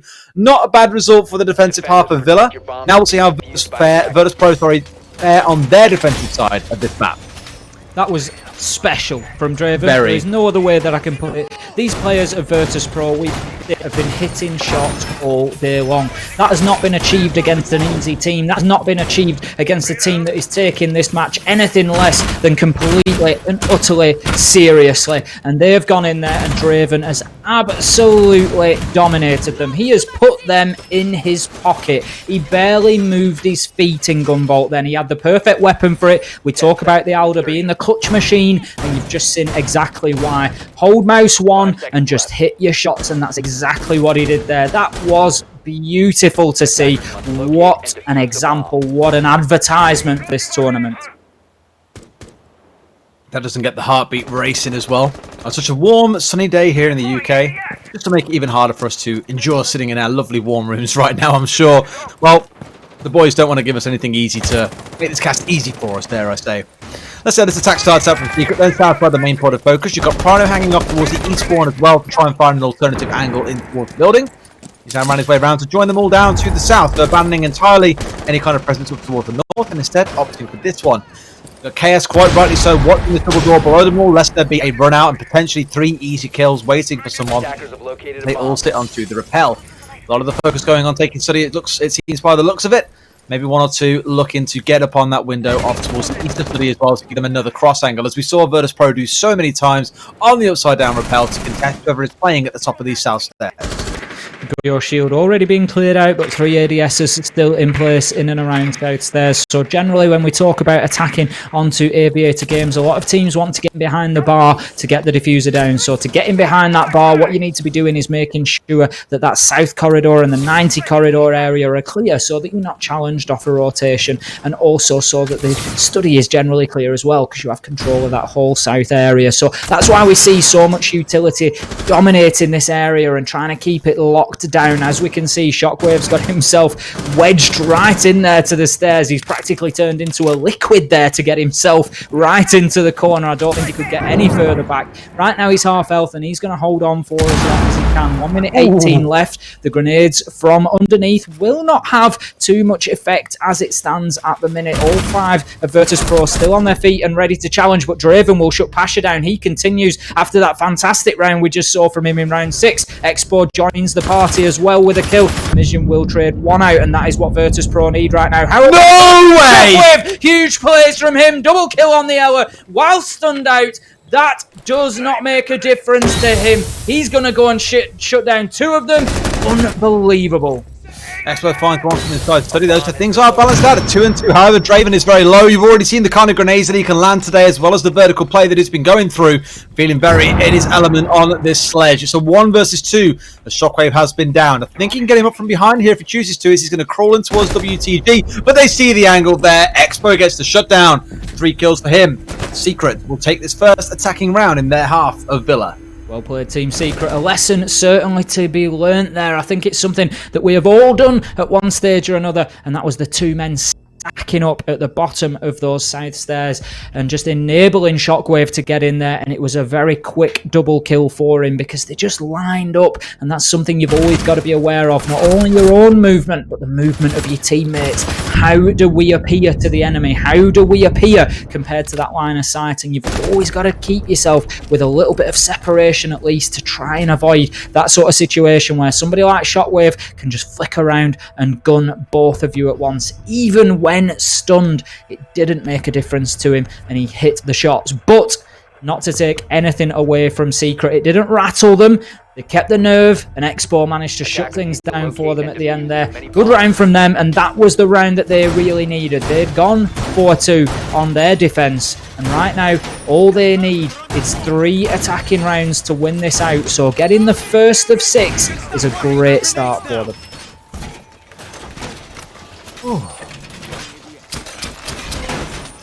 What more is yet to come? This series feels like it just gets spicier and spicier. Nonetheless, as well, the Expo is currently top fragger, playing a more supportive position right now. I think a lot. In fact, on the whole team, I think back in Challenger League, he was almost joint, if not, I think slightly above actually. Compared to this whole team, I think he was one of the 4th or 5th highest fraggers on the team. He wasn't really a killer for the team, but you speak to the guys on Secret, obviously they're known as August, and they'll say to you, everything that he brings to the team outside of frags is just absolutely phenomenal, so we don't require that from him. And that's what they've done so well. He is very much so the cement behind this team, with the calls that he makes, with the plays that he makes as a support player. It's all pretty magical for them. Today, though, he's bringing the full package. And Prano maybe is a little bit quieter, and Heist still yet to get on the scoreboard after 7 rounds.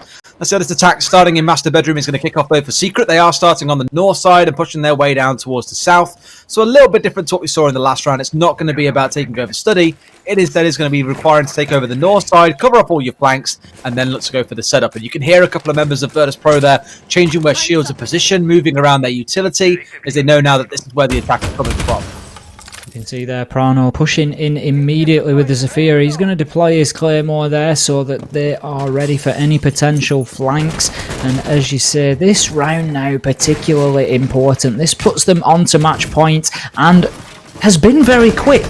So that is important. We've got to remember Virtus.pro absolutely dominated Team Secret last time around and beat them in quick fashion. So it's important for Team Secret to send that statement before we see the third map, is we can do that just as well as you can. We're not going to be scared by that aggression. We can see Mama just applying more discs out there. He is going to be flashed out, but it's going to prevent any nades following those in. So we can see now 5 versus 5, 1 minute 30, half the round gone, and the pressure is mounting from the north side.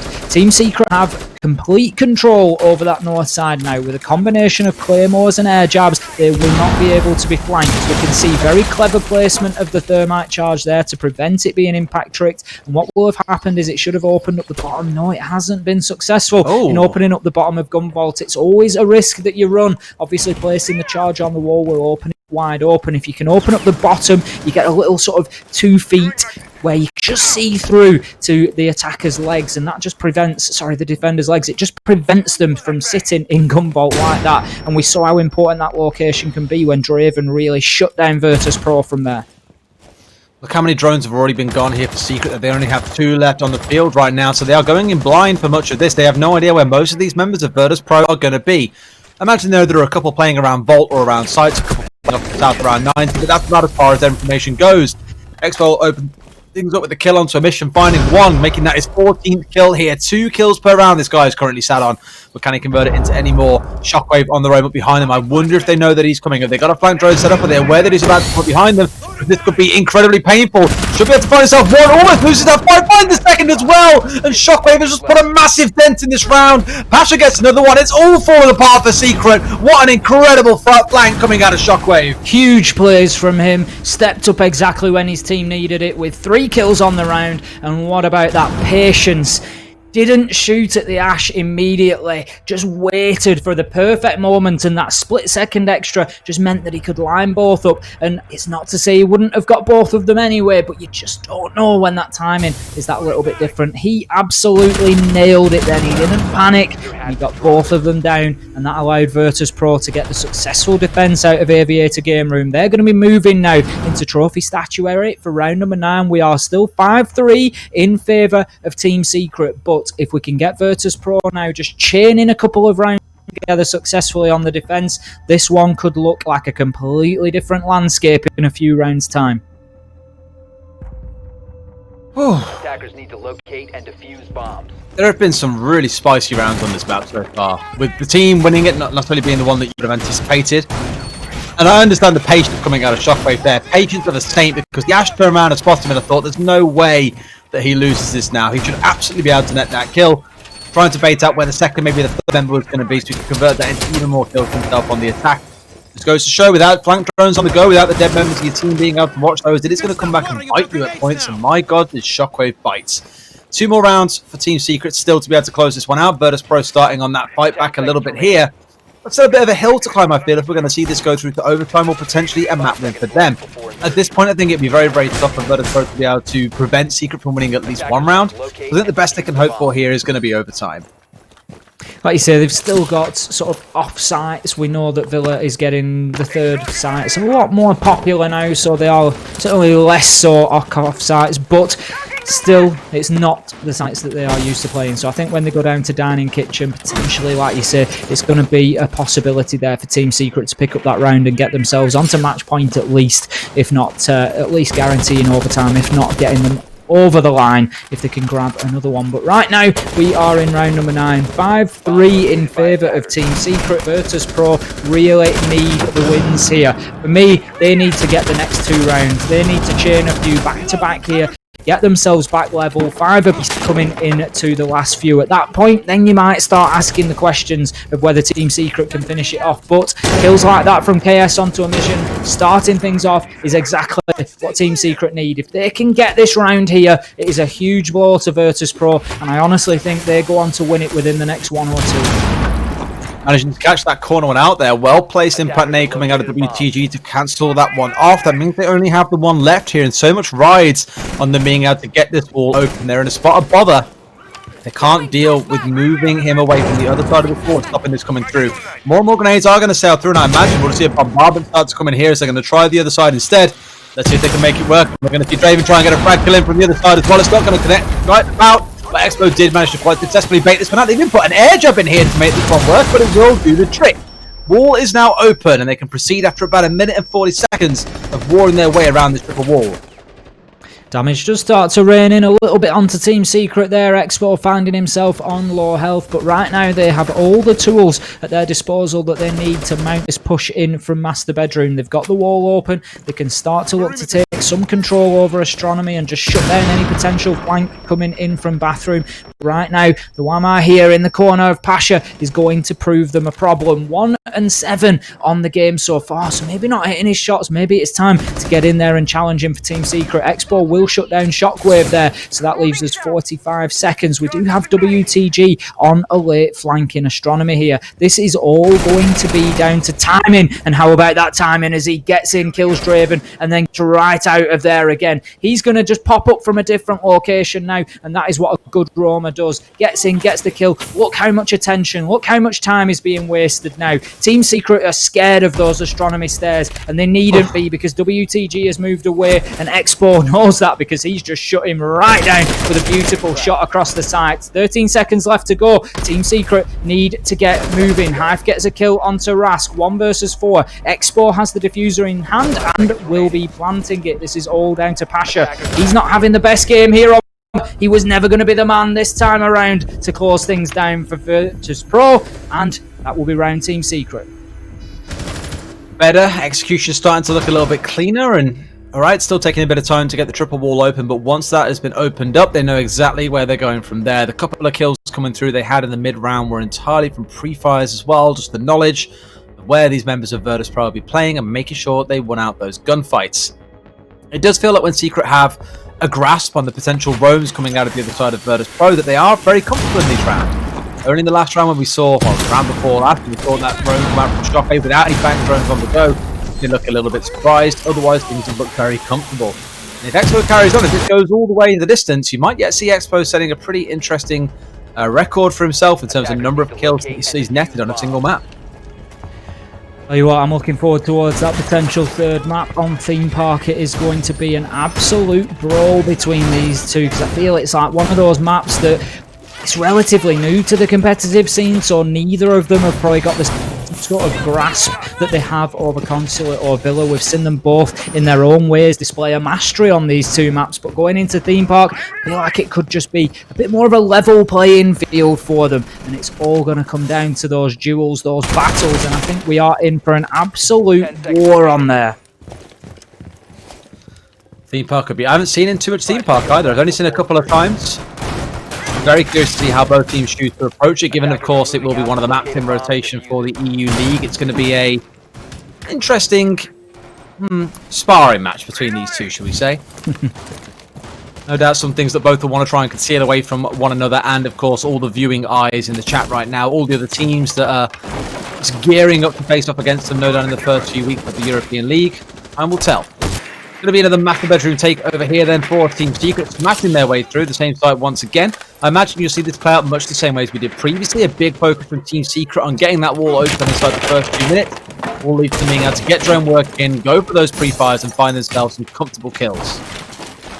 2 minutes 20, and we can see the early aggression coming in from Team Secret here. We'll have a quick trade there, Draven and Shockwave actually killing each other both at the same time. It's amazing when you think about the timing that it must take for that to happen. Both bullets leave both guns at the same time and both land their mark. Mission with a huge double nitro kill, and that is what Virtus Pro need to keep them in this game. On the Valkyrie, I can only imagine that he's got a Valkyrie camera active up there that fed that information into him and allowed him to just make that huge play onto the floor of Master Bedroom, shutting two down along with it. That's where that camera is. They can see it all as well, and WTG runs in, but there's an air jab waiting. They know there's a Nomad on side. You should be prepared for these kind of instances, but not going to net a kill for either of them. Unfortunate, I guess, for the side of Virtus Pro, but that is a massive piece of impact coming out of a mission relatively early on.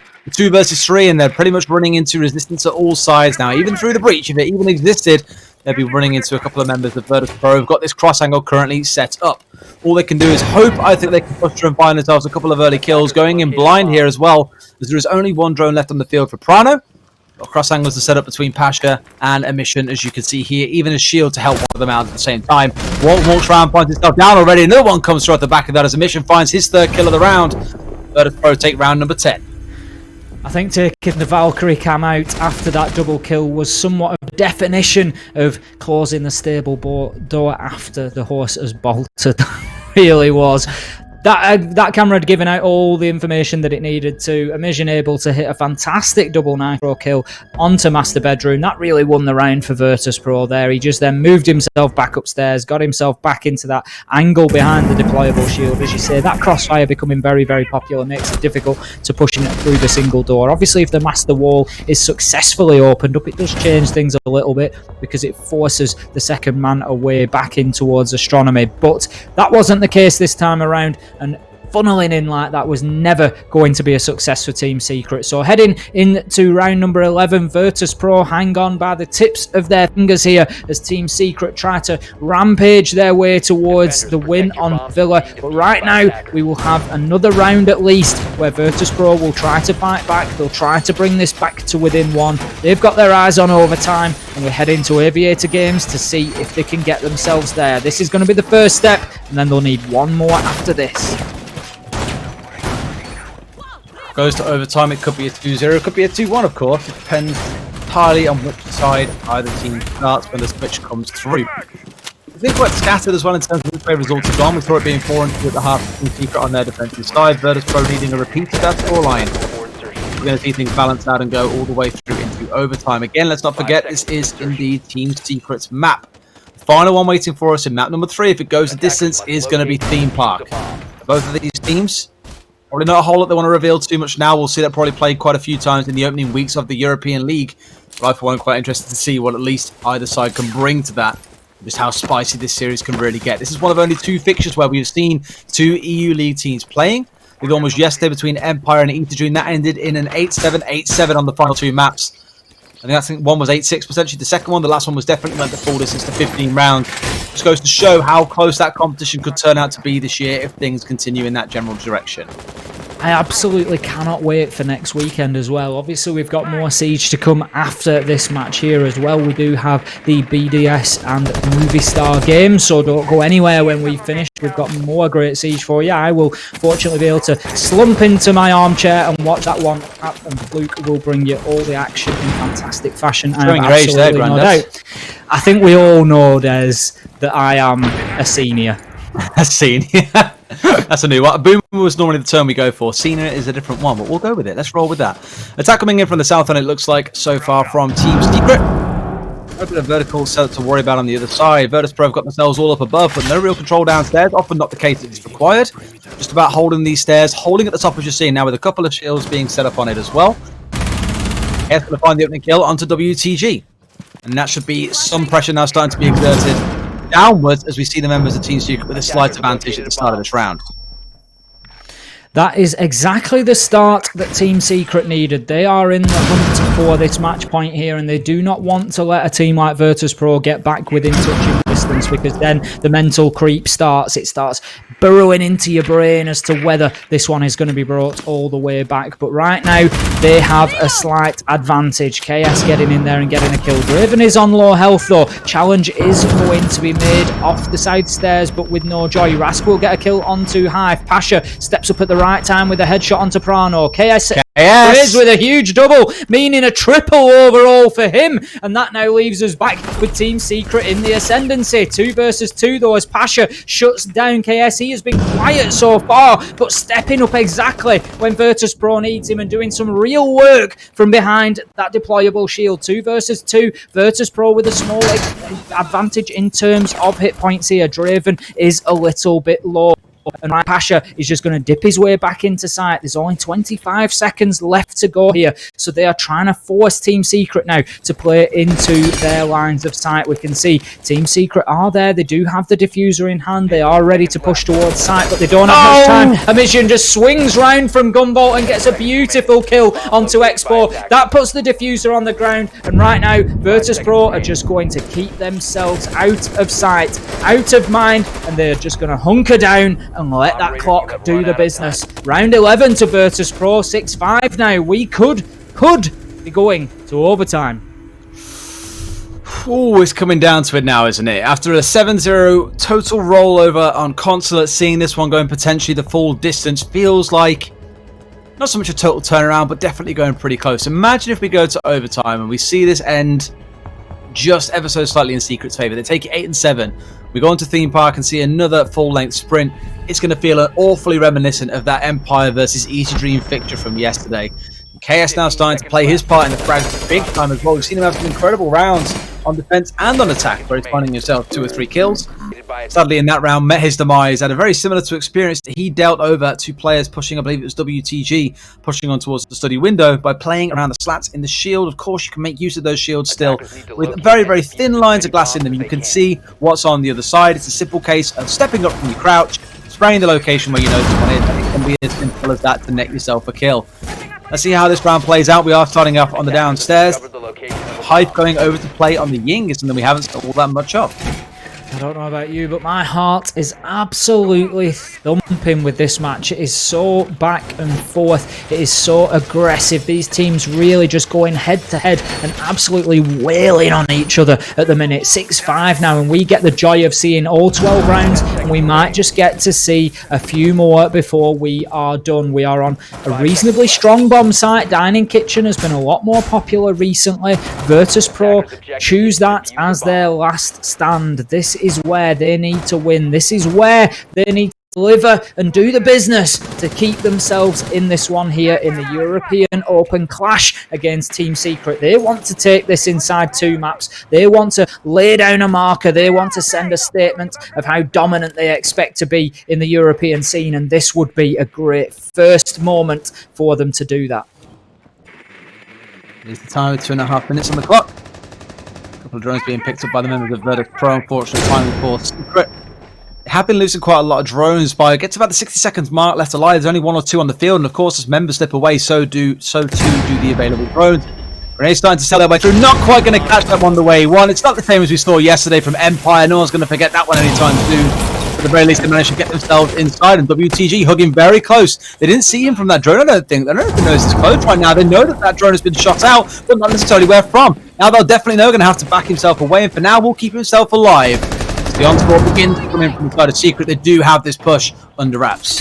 Very interesting angle there, making every use of every inch of this map to try and get any advantage on any pixel that they can. 5 versus 5 still, and we nearly reach the halfway mark, but the pressure is about to start mounting on site. We can see WTG just measures his movement there, just pushes forward, dips back to avoid that nade. Rask first kill onto Expo, and that is advantage Virtus Pro in this round at least. We can hear those Yin Candelas coming in. Hyphen Prano with a huge 3 between them. Shockwave, however, will shut Prano down. We are still 3 versus 2.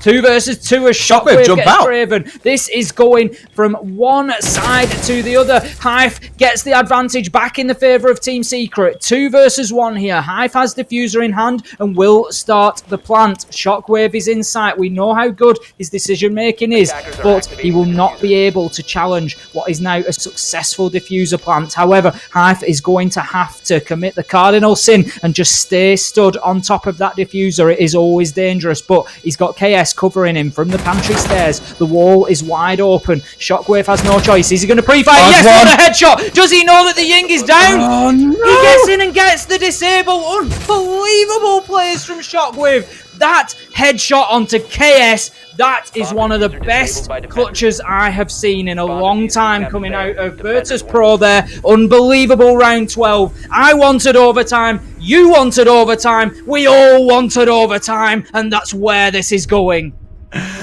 Oh, what do we want overtime? When do we want it? Now? Well, it's time to get started. The number of clutches in this game, dude. God. At least half the rounds have resulted in someone finding themselves a 2 or a 3k from a flank, from a situation like that. It's magical. So enjoyable to watch back, no doubt, at some point. But first, we've got to get our way through this overtime with Virtus Pro starting up on the attack. We have seen a general lean towards the defender side of things so far. Things going up to Aviator and Games. That's where Secret are going to stake their flag right now and say, this is our site. We want a map 3. Let's see if they can make it all the way through. as we get into this, well, not final, but 13th round, the first round of overtime. Bombs from being defused Going by into that attackers. 1v2 situation, I commented on Shockwave's ability to make the right decision, and how about that? He squeezed every single pixel out of the angle that he had onto the Ying to get the down without exposing himself to what he was very aware was an open wall onto pantry stairs. And then as he moves around that corner, he is already ADS. He is well aware that there is likely a man on pantry stairs, but not only that, he then has the mechanical skill to back it up and gets an incredible flick onto the head of KS to completely shut him down on the pantry stairs. That is one of those that, as much as it is frustrating for Team Secret to lose a 2v1 with the diffuser down, sometimes you just have to back away from the round and say, you know what, fair play. There is nothing you can do against skill like that from Shockwave. Attackers have located a bomb. It's too struggle to do that against most Pro League players or EU League players. In the transition, guys, we can keep on calling it both things at least down to the beginning. Right, we'll go with that one. Any of these players are more than capable of stepping up when the moment counts and making it happen. You're seeing Expo again, one of the lowest dragging players for the side of August back in CL, now here on Secret. Well, he's working absolute wonders on this map and keeping his team firmly in the fixture. We know these are the final three, and we'll see how things play out. Prano on the roam once more, and Jaeger as you come to expect. You can see those drones being toggled as well by Emission. Now going to move that one down from the red stairs and off elsewhere to go and do a little bit of searching, soul searching maybe you might say, for the rest of his team. We've seen this standoff a million times so far on this map, where you have a couple playing on the downstairs, one or two playing on the stairs from the defensive side, and their whole goal is to try and hold this down for as long as they can with the support of ADSs and the pancake coming out of the Ramai, you name it. Secret, KS even, almost finding Rask, but just about managed to hit with 25 HP. We've seen KS do huge things from those side stairs so far, and his team really need him to repeat that here. They need to get that shut down on that push into the south stairs area. They can't allow Virtus Pro to start taking control of the south corridor and of Study, at least not too soon in this round. KS escaping with his life would be a bonus as well, but right now he is ready to sacrifice himself for the cause and to take as many with him as he can. Expo will be downed.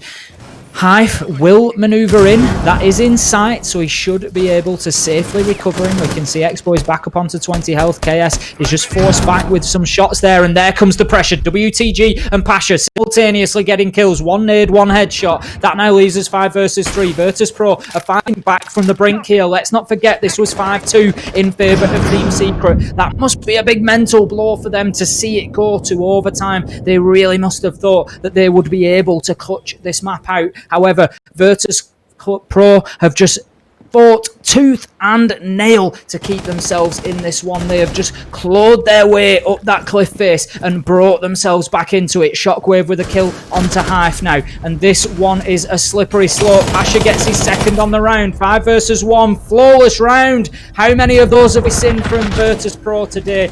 Big plays from them, and now they head on to the defense. Surely they have the advantage here to get this one closed out inside 2 maps. I think we're at 4 or 5 flawless rounds across both of these maps, and now that's a statement and a half, because Secret got to be sweating a little bit here. When you're coming into an attacking round where historically only 2 rounds have been won for them on this map on the attacking side, you've got your work cut out for you against Virtus Pro's defense. As we go into Aviator and Games, let's see if they can make it a success and force it into that final ultimate round, or if it's going to end here at round number 14. Stepping into Aviator and Games once again, as mentioned, in terms of the pickups coming in, we're going to see Shockwave playing on that Pulse. Could be another roam potential coming through from him if he feels like he can pull it off the same way as last time, but I imagine with Hive on side on that Nomad, once again, those air jabs will be placed a little more securely this time round so they can catch these awkward flanks, which, as we saw earlier on, completely destroyed the hopes of Secret taking the round. Attackers need to locate and defuse as many bombs. Heading into what could be the final round here, 14. This has been an absolute battle. It's been epic. It's been another... I can't count how many maps we have had in the European Open Clash so far that have been like this, that I've come out of saying that is one of the epic matches that we have seen on Consulate, on Border, on Villa. We have been so lucky this weekend. We have been treated to some of the best Siege that I have seen in a long time. It is, of course, important to remember why we are here enjoying this as a community, and that is to support Medicine Sans Frontières, which is the charity supported by Ubisoft through this event. They will be donating 50,000 euros, and if you can manage to donate anything yourself, just type !donate in the chat. Every single penny that we can raise goes towards a fantastic cause. Oh no. So please do help them if you can. Unfortunate start to the round for Team Secret. On such a positive, optimistic, hope-inspiring message, and then you see hope inside Rainbow Six just crumble away in seconds. You're losing Draven there, and when I say that, this is such a big deal because you're losing those frag grenades. The things that can dig out those shields, can dig out players playing in weird little hidey holes, as we've seen Draven do quite a few times, sometimes from below. That's not going to be able to happen here. That could literally be what has decided this round for them, unless we see a heroic play come out of some of the remaining members. Secret here. It's going to be a Virtus Pro finish here. It is going to take some heroics, that much is for sure. Let's not get carried away just yet. They've lost one man. Draven is off the board. They've got all the tools that they require here, and they are only one man short. And we've seen in Siege how quickly that can turn around. KS is just applying some pressure to that north side window there, just at the top of red stairs. He's on the rappel, and he's just looking to see if he can get any angle into the 90 corridor area. But I don't think he's going to get any joy. There's nobody from Virtus Pro out there at the minute. That's not somewhere that they are looking to hold. 5 versus 4 still, with nearly half the round gone. So Team Secret have done well here not to compound that early error of Draven being taken out by a team kill. That's never how you want to see these things to end, is teams doing that sort of disjustice to themselves, shooting themselves in the foot like that. But ultimately, that is where we stand. We can see the utility raining into sight now. This is a strong north side push. KS gets the kill onto Shockwave. That levels things out. That's exactly what I said about the man count. It is not the end of the world. 4 versus 4 now. 1 minute 5 left on the clock. This is it. Do or die for Team Secret. Trying to get rid of the second shield as well. That's now going to remain as they have no soft destruction left. There's no grenades from the sledge to make use of here. This shield could be everything for them. They know exactly where they are. It could be a stand-up from Flick, as we've seen so many times. There it is. SMG or not, Expo's now down into a 4 versus 3. Secret are definitely up against it here. 40 seconds left on the clock. And now trying to see if they can push their way inside of Aviator instead. This is where we saw that heroic flank come out of Shockwave earlier. He is currently down, so not going to be able to do the same sort of effect. But a lot of smoke starting to come through here, wasting more and more time. You got Prano on the south waiting for someone to rotate through these sites, I imagine, to try and catch them out. But right now, I'd say everyone's pointing guns at everyone where no one's actually moving. It's looking a bit unfortunate, trying to push their way in. 15 seconds on the trying to go for this plant in behind the door. I don't think that one's going to connect, though, and block it out. No, they won't. But Elysian does the wonder shot, comes on and knocks him down. Down goes KS as well. It's all down to Prano here to clutch this one out for the boys. It's a 2 versus 1. We don't see how this goes any other way. There's one inside Bolt. There's one behind the bar. He'll be able to do nothing, and Virtus Pro will take map number 2 and the whole series 2-0. Virtus Pro showing some fantastic resilience there. 5-2 down, they brought themselves all the way back in, took it to overtime, and then will win this match in 2 maps. They really have showed their dominance here, but not to take anything away from Team Secret. They showed us some great play there on Villa particularly. They really have made a match of it in that second map, but unfortunately for them, they just fell short at that final hurdle. But Virtus Pro, what a performance, what a masterclass from them. Consulate, especially from them, looked absolutely terrifying, given it was against a team in the same tier as them. That's probably what makes it even scarier. It wasn't like they were running over a team in lower tiers than them, and I'm really excited to see how they play next weekend in their fiction, no doubt. Things like this, when you see teams coming and playing at this kind of caliber, just fills you with hope for what the future may yet still hold. Let's not forget, a year and a half ago, Force was still a team that were kind of coming together as the remnants from Empire, with Shockwave setting up his own sort of little thing. And now it's grown into being an absolute monster in the Russian Major League. It's going to be the same in Pro League and the European League. I don't know what to say. They could yet become one of the greatest threats in this region. It's so interesting to see that things have now moved on. In the space of a year, we've gone from G2 and Empire being the names that everyone held on their lips to now now seen Rogue with the kind of performance they had yesterday. Virtus Pro playing at this kind of football. Who knows how the EU League is going to play out? It really is a tough one to call, that much is for sure. You just know that the top half, if not more, is just going to be so tight the whole way through the season. It really is. There's going to be absolutely nothing to differentiate those teams. It's really, I know we talk about it time and time again, how anybody can beat anybody on the day, but right now that is the reality of what we're facing, and I think in the EU that is more so than in any other region. There are great teams, great players, and a lot of talent elsewhere in every other region. I don't discount any of them, and we always talk about how much each region has to offer, but right now if we're looking at EU's major strength, it is how stacked it is, and it is how capable every single one of those 10 teams are. Terrific, like I said, how many times in that game we looked and saw a single player finding 2, 3, even 4 kills themselves in a single round, often all at the same time as well. Draven's clutched the number of fights that we saw around these stairs, as you're now seeing, as a Shockwave double kill rolls out. His flank here that you're going to see playing through as well. So many wonderful little clips you can take from that game of players just playing out of their skin. And once again, reminding us, as we said a couple of times now, the quality that we are starting to see in this region unfold. That quad kill with a 1v2 clutch there, for me, is probably going to end up player of the tournament, for me personally. We've had other big plays, and there's very little to separate them. You're often comparing apples and oranges because the situations are very, very different. But Shockwave there, for me, just played that to absolutely inch perfect. There were a couple of rounds like that that really went his way, and you could say that for quite a few members in both of these teams. Honestly, Sublime, no doubt looking forward to seeing how they play next Saturday as they make their way into the quarterfinals. However, we do have one more game coming up for you this evening, and one that you should probably be paying quite a lot of attention to. BDS face off against the Movistar Riders. It's going to be an interesting game. We'll be handing over to Hook. Wow, what an interesting mix of names. Fluke and Hap. Who could be the thing for them? I yet don't know. Either way, we'll see you guys next weekend. Enjoy this final game. We'll be in the chat with you watching this one. See you in about 5 minutes.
Hi everyone and welcome back to the EU Open Clash with me, Ace of Pyrite, and Will Fluke Donaldson. I know that's not quite what you expected, but Hap is just having one or two little technical issues. So I'm going to stand in potentially for the first map. We might swap him back in. I know how much you enjoy watching Hap as well, so we'll try and get him his time for you, don't worry. But we are here for another fantastic match, and that's all that matters, is that we're going to have the coverage. BDS versus Movistar Riders. Talk to me, Fluke. Yeah, well, obviously, first of all, a massive thank you for taking the games before and then being able to jump in at the last minute. Obviously, the crowd, they were baying, they were praying, and you're back. But we do obviously have one more game on our cards for this evening, and it is BDS versus Movistar Raiders. Now, BDS, obviously, they're the team that are coming from the upper echelons. They are the European League team that are playing this, but out of all the teams that have generally played through the open quals, this being no exception, them taking them away all the way to the finals, but being beat by XPG Invicta, Movistar Riders, that's a name that a lot of people are familiar with. They've kind of been around the scene for quite a while in terms of the entity and the org. The players are ones where you can, again, it's a similar conversation to what we had before, where there's a bit of expectation there. Obviously, you've got people like Wesker, you've got Dark One, and it's, names that we've seen pop up here and now. And again, it kind of feeds well into the idea of what the scene is. But let's probably have a little bit of a closer look at the rosters. The first up is the more familiar one of BDS. The French Giants, they're expected to take it, but what's that at the bottom there? What is that? That's a good question. Yeah, it's the new fifth. So they're sticking. That is the full replacement. I don't know if I've seen an official announcement as of this moment, but if anyone in chat knows or has seen an official announcement, please throw it everywhere, because, well, there's a new fifth for you. I mean, the top and bottom of what we do know, Fluke, is that he is playing tonight. That is all we need to know. BDS coming in here. The other four will be common names to you. Shaiko, Renshiro, Rafal, and Alems. Shaiko is well known, often touted as one of the most talented players to play Siege. Absolutely phenomenal on his day. He is difficult to shut down. He is difficult to move. He is difficult to do anything with when he gets rolling. So he is certainly one to watch. I always like to give a big shout to Renshiro as well. Coming through their Challenger League season that we were lucky enough, Fluke and I, both to be involved in the casting of, when they got through and got into the Pro League as it was at the time. Renshiro was, I feel, a little bit underrated through that season. He really did have a great season in terms of stats and performances, but just look at this on the replay from Shaiko. It really is very dominant. Yeah, I mean, it's the consistency about Shaiko as well. He was in such a good position, and he's always kind of redefined himself after where he was taken away from the game, and he brought back in more than a revenge story. It's been an absolute pleasure to watch him tear through team after team after team, and I mentioned it very early on in the game I cast earlier today, where we talk about talisman players, and we talk about these players that can kind of pull a team up, and then you have a look at what Shaiko can do, and it's unbelievable. But this is the force that they're going to have to try and match up again against a couple of names that I've already mentioned there, Wesker and Dark One ones that I've personally seen play through pretty well, but it's the full five that's going to have to try and take the brunt of what is a very good French side and their rivals against BDS. So what we will be seeing on the playing field today is Fosquito, Dark One, Wesker, Scythe, and Bilodo.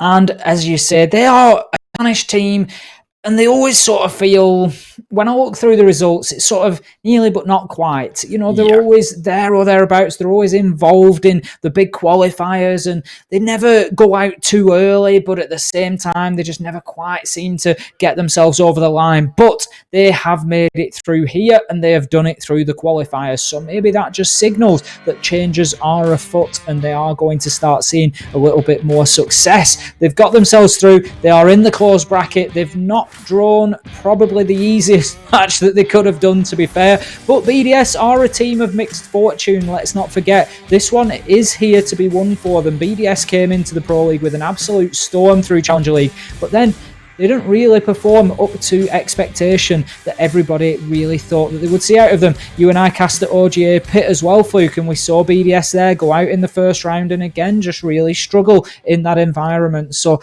they are there to be beaten. Yeah, and again, it's one of those teams where, for all the expectation that we can kind of put on them, for what we've seen them do in these kind of particular I'm going to say at the time, off-league moments before they were in Pro League, before they were kind of on the stages around the world, they were able to do a huge amount. And in this kind of environment as well, that in a way plays into that because it's a little bit off the beaten track. Obviously, it's a great, fantastic charity tournament that we're doing, but in these off the beaten track games, in these off the beaten track tournaments, BDS have usually historically played their best.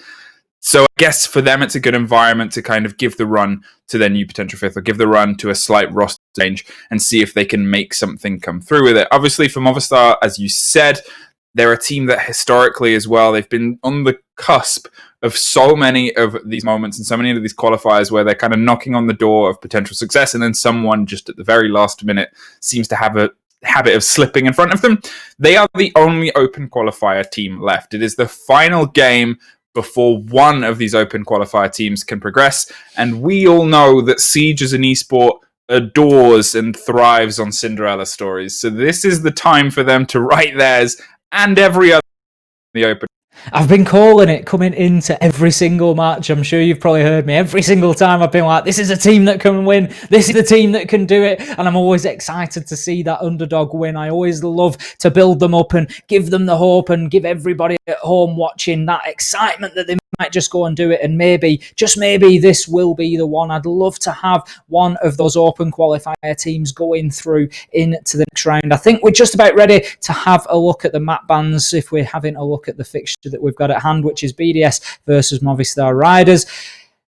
Interesting to see where they will play. Villa and Border go straight out. Coastline and Theme Park we will see. Consulate and Clubhouse also go by the wayside, and the decider will be Cafe if needed. So, if nothing else, I mean, I don't think you've had a theme park, have you, Flip? No, haven't had We're a going to theme see park a new this map tournament. at least. Haven't had a cafe this tournament. I have had, I think, a border almost every single time. And I've had a couple of villas, a little dab of Consulate as well. So this, for me, is a really exciting map pool because I'm guaranteed at least something new in a theme park. But then Cafe on the board is a potential third map as well. I kind of want this to go all the way just so we get to see a Cafe. Because I feel like next weekend, we're not going to see pretty much any of the old school or the kind of exciting deep tactical maps. I think, yeah, next weekend, you're quite right. We're going to be looking, once we get to playoff stage and another week closer to EU League, we're going to be hitting up maps like Border. We're going to be hitting Consulate, the maps that aren't generally going to be those first choice picks for teams, or the maps that they're particularly good on, so they know will get banned out in EU League. They'll go for them and just try to keep hold of that information and strats. So basically, what we're going to do, we've got BDS, we've got Movistar, they're going to throw down for you. I'm going to cast Coastline at least. We're going to see how Hap's net is doing, and if it sticks around with us, he will rejoin you for Theme Park onwards. I know he's eager to get back into this one. He was enjoying watching the Siege today. He's been looking forward to this match, so if we can bring him, we will do. But otherwise, I will take you through Coastline, and we'll go from there. I think I've got a voice in my head. Do you hear the voice in your head, or is that only coming through to me? I don't know if you get a little bit of something. A little bit of something. I believe he might be showered now at this moment in time, and I think Hap is in a position where the internet has belied himself enough to be able to get himself into the game. So all of you Ace of Pirate stands out there, unfortunately, you've been blessed with a little bit extra. He's the face of Hap, but the two are going to swap over. I cannot thank you enough, Tim, for sticking around and taking us through this. Hap, you've got some fancy shirts to fill now, mate. I just put on a t-shirt because it's that hot, just to combine it with you, so we would be in sync right there. Yeah. No one can match Tim his shirt game, so I wasn't even going to try here. So yeah, it's off the chart and it's off the chain, and well, soon we'll be jumping into our first map of Coastline as well. I believe we're about to pop in, so a big thank you again to Tim. Go enjoy your evening, mate. Kick your feet up, have some dinner, and let's get Hap in here and get into the game. Enjoy, guys. Love you, Tim. Thank you, Tim. Well, you know, I think you owe him something. I don't know what yet. Maybe chat can decide. A new shirt. A beautiful shirt. Or if you have to buy a shirt, I think that would be like, do you have the show Don't Tell the Bride, where someone plans the entire wedding? No. And then, okay, well, the person usually having it done for them hates what the person paying for it does because they really don't understand. I think that is what would happen if you bought a shirt for Ace and didn't get prior knowledge. It'd be like a Christmas gift that you're like, oh, thanks. I can just rewatch the 6 Invitational Vaults, right? And then see what style he has. Yeah, put it all try and together. find something like that. Take notes. Talking of Ying and Hibana, let's talk about Siege probably. Ying and Hibana are taken off with Valk not far behind on coastline. Yeah, look at the aggression, especially that Ying and Valkyrie can bring, and look at how they're just pulling that away from a very aggressive map. Yeah, definitely so. Coastline, as many may know, and for the new viewers out there, it's, well, most likely the most frag-heavy map. Heartbreacher is necessary. However, if a Heartbreacher is being brought, it's most likely Hibana, just to open up some extra long angles. It's not going to be happening now. So, Hibana banned out. Let's see BDS starting the attack against Movistar Riders. The Movistar Riders, they have been close to Challenger League time and time again. So far, the Spanish team, or teams, never really managed to qualify. They always get close, but just not close enough. So let's see what they can bring here against BDS, knowing that one of the teams in the Spanish league will actually make Challenger League this season. Yeah, well, that's it. That was one of the things that we were talking about briefly before, where it was they have consistently, Movistar Riders, been a team that is knocking on the door of brilliance. They're knocking on the door of being able to find their way through onto Challenger League, onto other kind of tournaments. And it's always just towards the end. You know, they're in the top 5, they're in the top 4, and then something slips through their fingers and just slips out of reach. And as you've just put it there, the new system that we're getting is going to be something that really plays well for teams like this. Teams that have been grinding and working in their national scene for such a long period of time. And that, you know, if you have one or two kind of off moments or off days that affect the potential of quick qualifiers, that's no longer the biggest issue, because you have this league that you're working towards Challenger League now. You have this whole series, this whole season, and the ability within your natural environment to start putting your mark on the European scene of Siege. Yeah, definitely so. And do remember as well, as soon as a team does reach Challenger League, they'll get so much more experience from actually playing these official matches, automatically raising the level of the respective leagues as well. So it's definitely a good thing to have the current system in place. However, we're already at a very aggressive start from BDS already. Just moving in with the Monty, might see a reverse blend. There we go. Fire arrow, incendiary bolt being used, and the plan's just with his ACS 12 right there, and that's going to be the plant. And Shaiko's just going to stand on top of the diffuser, so they're going to have to go for runouts if they want to be able to do anything against this. Smoke canisters will at least push him out a small bit. Still have visual though on the diffuser. Well, big shots coming against the man on Lamborghini doorway, and Moti, the new 5th, is able to find one. Shaiko is fed for Skeeto outside. And, well, there's another quick 2 to lock down BDS's first round. Alright, there we go. I was going to say they were diffusing, but just in time Moti came in right there and managed to actually get that kill in just in time. But oh well. Blue bar sunrise. Yeah, we saw a lot of that earlier, like stealth diffusers in the game that we cast earlier. Yeah, the amount of times where they were just like secretly just like, let's get in, let's throw that down and keep it under control. Almost tried to do it here, just didn't work out. 1-0, current score, BDS. They made it very quick, it didn't even last a minute, I feel like. Or they already get the bomb down and already all the enemies killed, so... Blue bar sunrise now.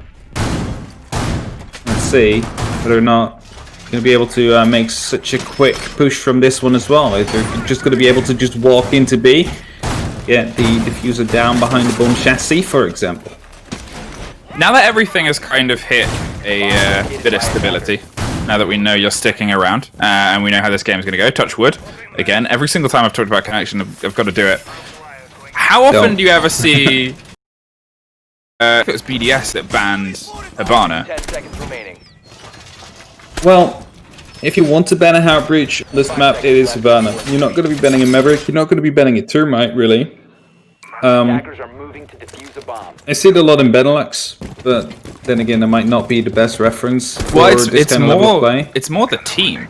His Shaiko is Shaiko is a Hibana top main. tier Hibana main. Like Yeah, does now he plays Monty. entries with Hibana and is here on Monty. I think it gives you an idea of what BDS are wanting to bring to this charity tournament. A lot of fun. A lot of quick fun. rounds. Put the one of the best fraggers in the world. He could play Shield, he'll play Monty. And he's still trying to entry probably with it as well. And definitely so. Knows there's going to be a shield right there. Just going to be termiting it. Just get that charge open. It will force him out of position. Surely he might actually blow him up as well. No. Miliordo managing to stay alive. Will be basically getting the Monty into a very rough spot. Shaiko will have to walk all the way out. Will take about 50 points of damage. Let's steal the smoke canisters gone. Renshiro then gets the first frag. Make sure to get Miliordo as he rotates out. And with that, they again created themselves an opening where they could go for a potential plan. Beautiful one shot from sight right there. Instantly gets taken out from Moti though. Somehow gets a double kill on that one angle. And Sheridan picks one up as well. And his Movistar ride is completely being picked apart these first 2 rounds. He's thinking now the defuse will surely happen. But before maybe Moti will be able to pick up that last kill. The new member of BDS, or at least the player who's currently standing in. It's going to be Shaiko trying to go for the revolver right there. Gets a tag down onto Darky. But this is not enough quite yet. Get that final kill down. Well, you have a lot to try and get through, and apparently the Monty's not going to even let you start. LMs is the one to pepper bullets and finish Dark One off. But look at how much Shaiko is trying to get it himself. He's Had to empty. reload. Unfortunately, the blood isn't his to take this time round. BDS, 2 plants, 2 rounds. In a very quick period of time, and Shaiko is mad for Alems taking the kill. It's like, you know, there's only 6 rounds. Like Dirty Harry would say. Feel lucky, punk, you know? Well, in that case, he was lucky, definitely, because there was no more rounds in, but Alems was there with the 5.56 XI just to finish it off right there. Gonna be putting him onto 1 as well, but BDS really putting some quick, like, pace behind this match. They're not slowing down, they're just walking right into the bomb site, getting that diffuser done, and well, that's it. Located a bomb. Well, Moody, the current standing on the 5th, is in a position now where you can kind of, I guess, strut your stuff and see what you can bring. Obviously, we've seen that BDS are having a fun time with this play day. Sure, they're, as every other of the pro European League teams has, they're bringing a lot of fun to this game. Shaiko is playing Monty. I feel like that just needs to be repeated a few times. At the same time, yeah, when you're currently kind of in this position as a 5th, and you're onto a team that is a very well-established team, being able to kind of find bodies and Defuse a bomb. kind of make your mark with the potential of, obviously, as I said, I'm not sure if this is the replacement, if this is them moving on into the new season. I don't know if there's been a confirmed posting anywhere at the moment, but either way, it's a good place to kind of, you know, grit your teeth and see what you can buy. Definitely so.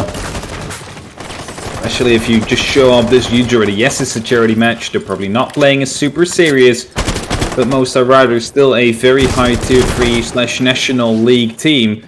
Depending on how the tiering system works now, it's a bit confusing at times. We should really get on that as Europe. But like instantly putting up these frags, really well done from Moti. See if he can keep this up and maybe become the new Shaiko. But then the one of Angle. Shaiko's a shield player now. That is true. Confirmed. If you see it, you're seeing it right in front of you. This is his new role. He's had a change of heart and now he wants to play the game. And actually, you can still see that he wants to kind of brute and he wants to get aggressive against Belordo on the back of this. Being droned ahead by Rafale as Alems is going to open up the close wall just behind. Shaiko's going to hold the bullets and offer the protection that only the Walking Mountain can. And now it's just a matter of trying to swing in. Revolver first, shield second. Seemed like Shaiko's original idea there, but is instead going to allow his teammates to be the ones to try and take the firefight as he pulls back and make sure he takes the mine out of his foot. I mean, so we already see control being taken of the office right here. Moti gets droned in. Actually able to get a kill right here. If he manages to to catch a Doc off guard, who's currently challenging the player outside this window here. Moti just moves a bit more forward. He's going to be able to spot him out, but Renshiro then gets the first kill to sight. That's the top floor control gone. This drone is spotting out this player behind the bar right here, who's going even more aggressive now. Spots at the player on the left, spots at the player on the right, but Moti managed to get that kill. It's going to be a knife kill just to finish it off right there. A little bit of a BM coming through. He swaps out to his revolver. Time and time again, hoping that he can finally get the kill. He does. It's Renshiro with the last one. And it's BDS for 3-0.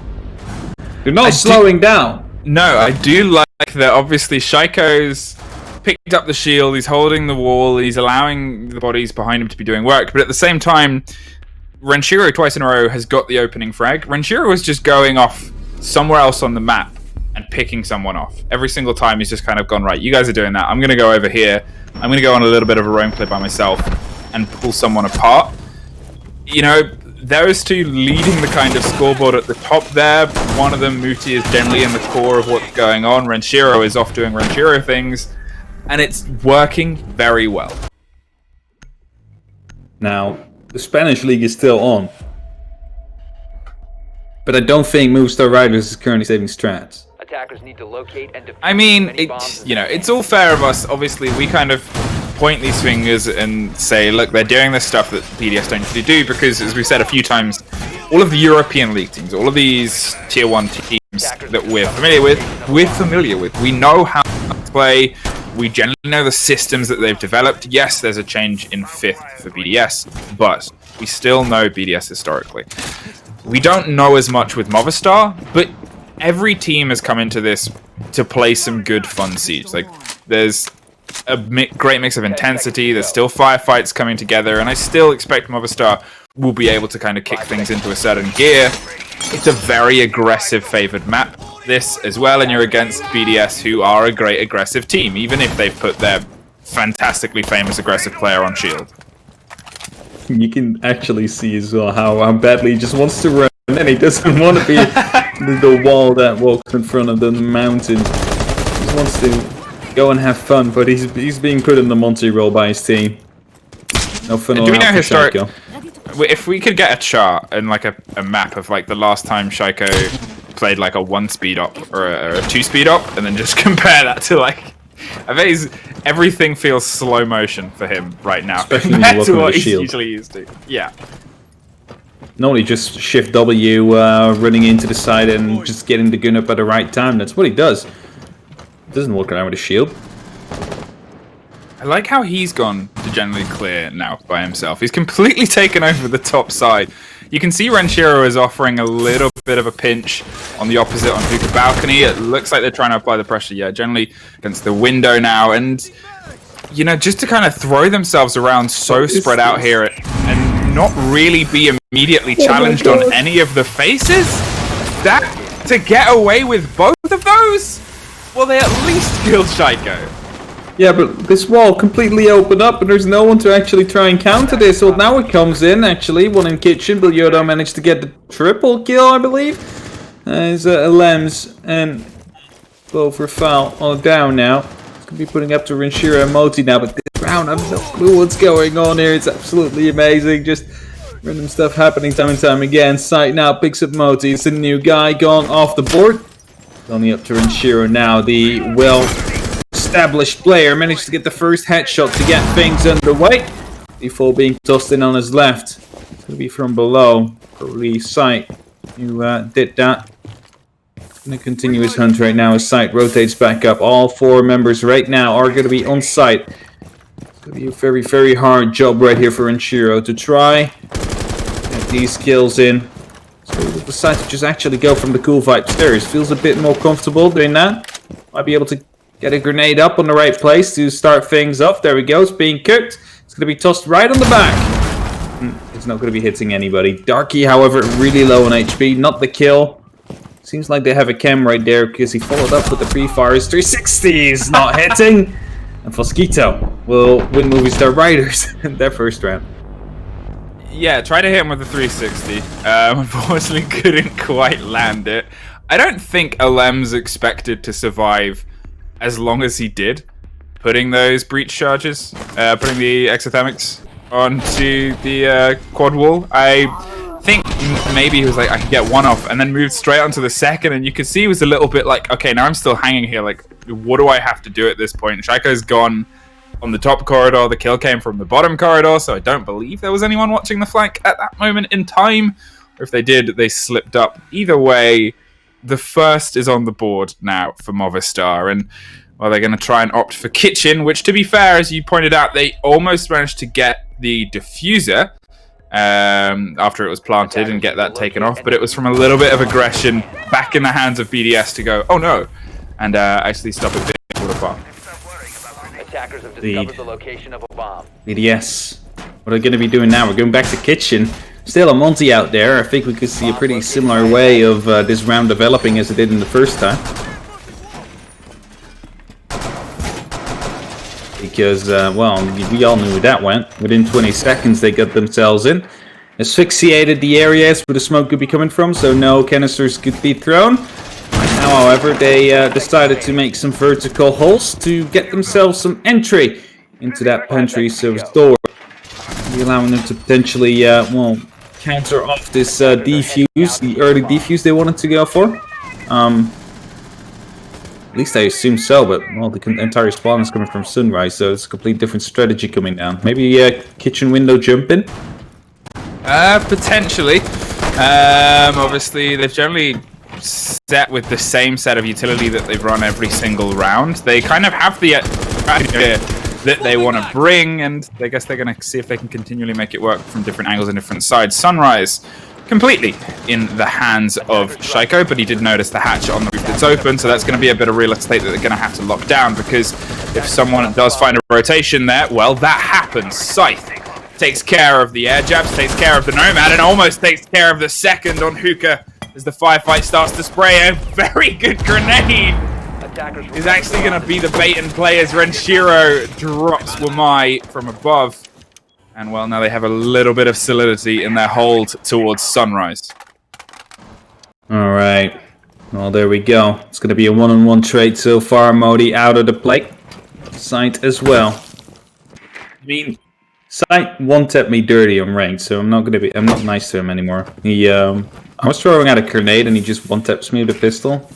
We're not friends anymore after that. Well, you just saw him get taken by someone who was throwing grenades. So in a way, that's a little bit cathartic for you, I guess. Yeah. Renshiro is just getting delayed the revenge. inevitable. Yeah. Renshiro is out there. Now it's just a matter of seeing what they can do with a minute 20 on the board. This is, I believe, I was just about to say, the most operators we've generally had after initial confrontation. Usually it seems to be, okay, let's throw everything in, and then here's the firefight, and now we're up to one person left. No, it was a little bit of a butting of heads, and they pulled back, and it seems like the pace of the game from where it started, Movistar have caught up a bit to it now. They're able to try and actually formulate some plays and some movements against what BDS were doing, even though it is far from BDS's usual style and motif. Renshiro, unfortunately, suffers from a spray on the side. The pings allow them to be able to force the man away, but if anyone's in a position to pick up Renshiro, they haven't been able to quite rotate round just yet. A brilliant take from Alems against Wesker in the central courtyard. There's an interesting one right there at that. Lem's now trying well, connect to the one on actually the bathroom door. He's being pressured though from the one behind the bar, so he's kind of in a tough spot right now. In the meantime, Renshiro's being held up. Lem's managed to rotate around, gets the first one, goes aggressive, gets the third one as well. It's a 1-on-3 situation now, but Darky also dies to Lem's. A huge round for him, picking out 4 kills in relative quick succession right there. All clean on the head. Just pulling the trigger right there. They knew exactly where they were and finished them accordingly. Well, 4-1. They've obviously guaranteed themselves a lead before they head to their defense, and they're probably wanting a little bit more than that. Kitchen service is going to be another repeat potential here, but so far it has not really quite fallen in the favor of the defenders, who have been unable to find a proper hold. To be fair, they had the same issue on blue, and they can't quite return to Hookah just yet, so I guess they fancy themselves a little bit more on here, because to be fair, it's been a little bit closer on the kitchen hold than on the blue and Sunrise. Definitely has been. Defenders protect The blue Sunrise was kind of a complete fiasco. twice. This one they started managing to fight back actually, but then Alems basically just did things and clicked 4 heads without having any issue really. And that forced them to actually lose that round. So maybe if they can actually take down the player who was supposed to come in and kill them all before he does that, well, it can be simple if you're explaining FPS. Just kill the guy who wants to kill you. Just kill the first, guy. Just kill the guy who kills you. How have people not worked this out yet? You just. I don't know. We should be such a good team if we would be coaching them because I like obviously we know how the game works. I like the difference. Sorry, obviously because we had the potential swap between you and Ace due to internet problems. Ace, in the previous matchup that he was casting alongside Dez, was talking about 2 players killed each other at the same time. He said, you know, it's fantastic to think about how both of them have such a quick sense at the moment of pulling the trigger, and the angles that they can get is ones where it hits the situation. And then we come to you and I casting, and we're like, just kill the guy. Just click them. Just kill him. I mean, kill the guy before he kills you. That's the basis of FPS, right? Why can't they work that out? Concerned about the Monty trying to enter onto service here. Sees the barbed wire, sees the holes, and know exactly what the play is, and Muti is the one that is going to try and stop and counter it. Capitao is offering a hand from below, but Mosquito hops out and gets the opener before Moti finds Wesker in a trade. The smoke canister and the first is baited and played as Alems is going to try and do a bit of damage on the opposite side and try and open some sight lines for BDS to get more of a stranglehold on the area around the site. If they can separate Scythe before he gets the rotate, which Muti is trying to do on Lambo Door and Alems is going to try and double down on, well, they can find themselves in a very good position. And there's the Monty again, just pushing out, hoping that he can bait down some smoke canisters, but he gets down by Moti from the actual drone hole right there. It's going to be the missed headshot right there from Darky, but he's going to be aware of the fact that Alems is going to be coming in from the back. He takes down the chem as the plant goes down. Rafale right now, they need to push, they need to get behind that Monty shield, but they're cancelling out the plant. They're going for the kills instead. It's only up to Darky now. It's gets swapped, then the Shaka was coming aggressive right here. The pistol for pistol. It's going to be the shield on the side. It's over, but he misses all the shots, and Darky manages to survive, but he gets shot down from the back. Moti on that door will be able to get BDS that round, and it's a 4-1 right now, but 5-1 right now, but oh man. Like, I have a feeling. You should have been so afraid as soon as Shaiko drops down that shield, you know, okay. This can end really quickly here. Yeah. It's like the Ram missed moments where he's popping, you know, a revolver at you from less than 6 feet, but can't quite hit the shots. A rare sentence to have following up the name of Shaiko. Hopping onto Vigil for his defense and the start as we go into the 5-1 split. Well, I've already said this is generally an attacker favored or an aggressive favored map, but there is a lot left to do. And the bait and play was there. I was thinking Vigil for Shaiko to play only Monty and then go to Vigil. I'm like, but he's trying to make the attackers in that same mindset. Definitely so. Moti, dude, 10 kills right there. He's gonna be in a roam. He's gonna be having a good time right here. Rafale, however, not really having a good time. I think that's why they put him on Jaeger. Yeah, just get some extra kills. Yeah. It's your time to shine now. Shaiko's bringing the clash, you know, getting the shield plays, gonna try and set the new shield style. The fact that Shaiko's been playing Monty has a better KD currently than Rafale. I don't know, that's something I'm sure I'd love to hear the team comms and the discussions that are going on in there. As we talk about this 5-1 split and the position we're in and this aggression that is instantly coming out, the C4 is ripped, torn, thrown, but blown a little bit too early as Wesker is able to avoid that. It's also worth having a quick look at the donation in the top left. Obviously, this entire tournament is being run for charity. It is Médecins Sans Frontières or Doctors Without Borders. Ubisoft have amazingly donated 50,000 euros from the culmination of this tournament. All these teams and players giving their time, giving their energy to play for what is a fantastic cause. If you want to learn more, !MSF to get more information. And then if you have anything to spare in this current pandemic, you can donate it to help fight it, !donate, as we are obviously trying to raise as much money. They are around the world fighting against COVID-19. that the world is unfortunately suffering under and are doing fantastic work. So it's all going to a great cause, all of this and next weekend's games.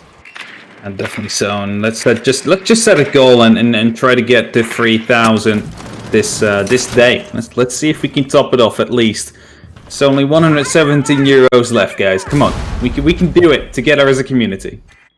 Hey, that's the, we've already done such a huge amount in these 2 days, and the love and the sharing and all the interacting on the hashtag as well, R6EU Clash, has just been phenomenal. So big thank you to everyone that has been here. Also, the other most asked question. I don't know when the drops are going to appear. You just have to watch. You just have to stick around and watch. I haven't got mine yet, if it's any consolation. I don't know if you've got yours. Mine dropped. No, I didn't. Oh, I've had the stream open for literally every single thing. I didn't have the charm, and it's going to be Moti with a double kill right there. He's just stepping up. He's at 12-2 right now. He's definitely feeling well. He's feeling confident right here. Goes for another one, picks it up. Moti with the triple. He's going to go for the quad. No, it's Rafale that steals that one away. That could have been a very quick quad coming down. It's a Lems to finish it off. It's a flawless round of BDS, and well, they're 6-1 up right now. One more to go. Well, BDS, I mean, they're trying to play this with the pace that they can. I don't know if you saw the maps that we have before us. I kind of wanted it to go to 3 maps because the last one's Cafe, and I feel like that's going to be a rare treat across this tournament. But the next one's Theme Park. Either way, and, it's... Don't get me wrong, if a kind of other tier 1 team is watching this and you're taking notes about what BDS are doing, you probably don't need to keep those notes. You definitely don't need to. These, back on the Clash as well. I don't know if this is just... I think you guys are going to be surprised if you think this is the face of BDS in 3 weeks. I wonder if they're going to be banning Monty and Clash next Imagine. map. Imagine if they do run it. Imagine day 1. Is it 22nd is when it all kicks back into gear? Day 1 on the 22nd, BDS show up. Shaiko on Monty. And this was all just like a teaser taster. They were like, we're going to make it so ridiculous that no one will believe it. We put the best fragger in EU. On Hibana, we're going to put him on the Monty in the Clash. Yeah. That's what we're going to do. be winning from you guys. That's what we're going to test. That's what we're going to try here. 6-1. Movistar, they had a lot to do before, and now they've got even more to do. Renshiro is kind of looking for a bit of a bait and play, and Shaiko looks like they want to charge out of Lambo door. They're holding all guns over the shoulder as well, so that is their plan. Get Shaiko to draw them in, get attention, and pop and pepper bullets or potentially C4s from either shoulder, either side up high. They want to go fishing around this expensive car, and I'm guessing it's seeing if they can actually catch a bite. See who gets attracted to it. He's like, here are the keys. You can come and get them. You can have this car if you manage to kill me. The question is, will they be? Well, 3 people on Movistar Riders not really interested, as they're just all the way on the other side of it. Just one guy right there on the Lambo doorway behind the wall, just sitting there chilling, hoping that Shaiko will just disappear. And he did kind of disappear, but he's still out there. So with a bit of bad luck, as soon as you start moving in, he's suddenly back at that front door. No, he's actually going for the top floor. Has Renshiro with him to support. Man with 8 kills. Has to be careful though, as they're all on the VIP balcony. Skeeta now jumping down, going after Billiardo. Sight moving in onto the side already. They're all in sight. They need to go now. They need to get back in because the plant's already going down. There's nothing they can do against it. Renshiro is going to be able to toss in the C4. That might be able to give them all some verticality. It's not going to be enough. The plant has gone down. Shaiko is still up there. There's 1 man down on the likes of BDS. The jump out of Shaiko is not going to be successful either. It's up to Rafale now and Moti to make it happen. Refire coming in. Not enough. It's only Rafale. Man has 1 kill so far in this match. It's now his time to shine. See if he can get that. Well, he's clutching with the diffuser. He has enough time though, because there's only 20 seconds left of the clock right now. Yeah, it's crazy how the strategy of put nobody really in sight hasn't worked. But Movistar Riders read it well, took their second round of this map, and well, it's something else to kind of put under their belt. Unfortunately, the Lambo door bait and switch and the rotation upstairs didn't quite pan out the same way I'm sure BDS expected. Back to the drawing board, unfortunately, for that kitchen hold. 6-2. Still a lot of work left to be done. They're going to double down on kitchen service entrance now and seeing if they can make, I guess, take the map point. Shaiko holds us all in suspense for a second before jumping to Doc. Is this going to stick? Is this going to be sick pick? There was a little taste of a clash there for a second. He's not going to go with it again. He's going to be sticking on this one. It looks like he did lock in. Oh. Might see some spawn peaks coming out. It's time to go back to his normal self, maybe. Unless he just goes with the revolver and tries to get a bit of redemption for earlier. Protect your bombs from being defused by attackers. It would be possible. Yeah, no, sure. I think he's going to be using the MP5 ACOG and trying to test out of that weapon. Attackers have discovered the location of a bomb. I mean, Just the gut feeling, though. I guess it's one of those things where I'm discussing like, oh, you know, is maybe he's doing revolver redemption. It's like, when else would you ever have that discussion? Shaiko is going to be holding Lambo door, most probably with an ACOG and looking to see if he can pop a couple heads before they get close to the building. Rafal struggling to not slip off the desk there as he pops the ADS above, and well, Shaiko's going to look at some candles and a vase. Manic culture. Attackers are heading out to defuse a bomb. Loving the art right there. The French love the art, and you know, maybe that's the distraction play. Maybe that was bringing them to coastline, so they'd look at the pretty vases and not pay enough attention. Gonna see what they can bring back to their museum. Paris. I was just afraid for a second the Bilioto actually disconnected because he was just watching the same angle right there. But no, he's still here. He's just holding an angle, hoping for someone to run out. Shaiko on this window right here. He peeked out shortly. Upside down repel, not going to be sticking. LM's ready at the bottom side of these things to try and go for a little bit of a run out. Seems like Mobistar Riders is going to be able to bring this one to a more slowly and more controlled kind of round. It was a very good call when they rotated back down to actually go for a kitchen plant last round around. Let's see if they're going to be able to do that again. To be able to, well, find a weakness in the likes of BDS. But right now there's just going to be 4 people on site, so it's definitely not going to be rushed to site.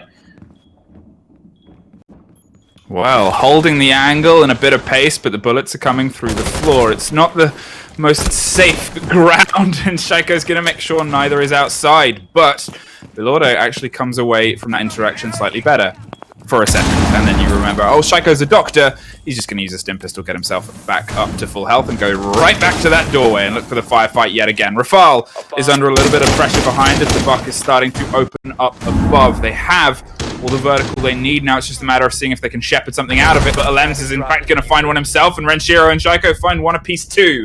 Suddenly, a 5-2 split now, and Alems is at least picked up by Wesker, but with a minute 10 on the board, it's a lot for 2 soft destruction left to do here. Moody creeping and crawling around this main lobby, about to do a little ring around the rosies that ends in bloody fashion as BDS lock down map 1 and find themselves heading towards a pretty decent map 2. Well played right here from BDS. They were quick. They didn't hesitate to slow down because they didn't. They just kept on pushing the gas pedal. Made sure to end this map as quickly as possible. They didn't want this to become a late night. No, it's definitely not going to be that. Because I mean, if everything became like a 3-mapper, it would have been like 3 a.m. CEST before we finally finished. Now we are 1 up for BDS, and it's not even 9 o'clock yet.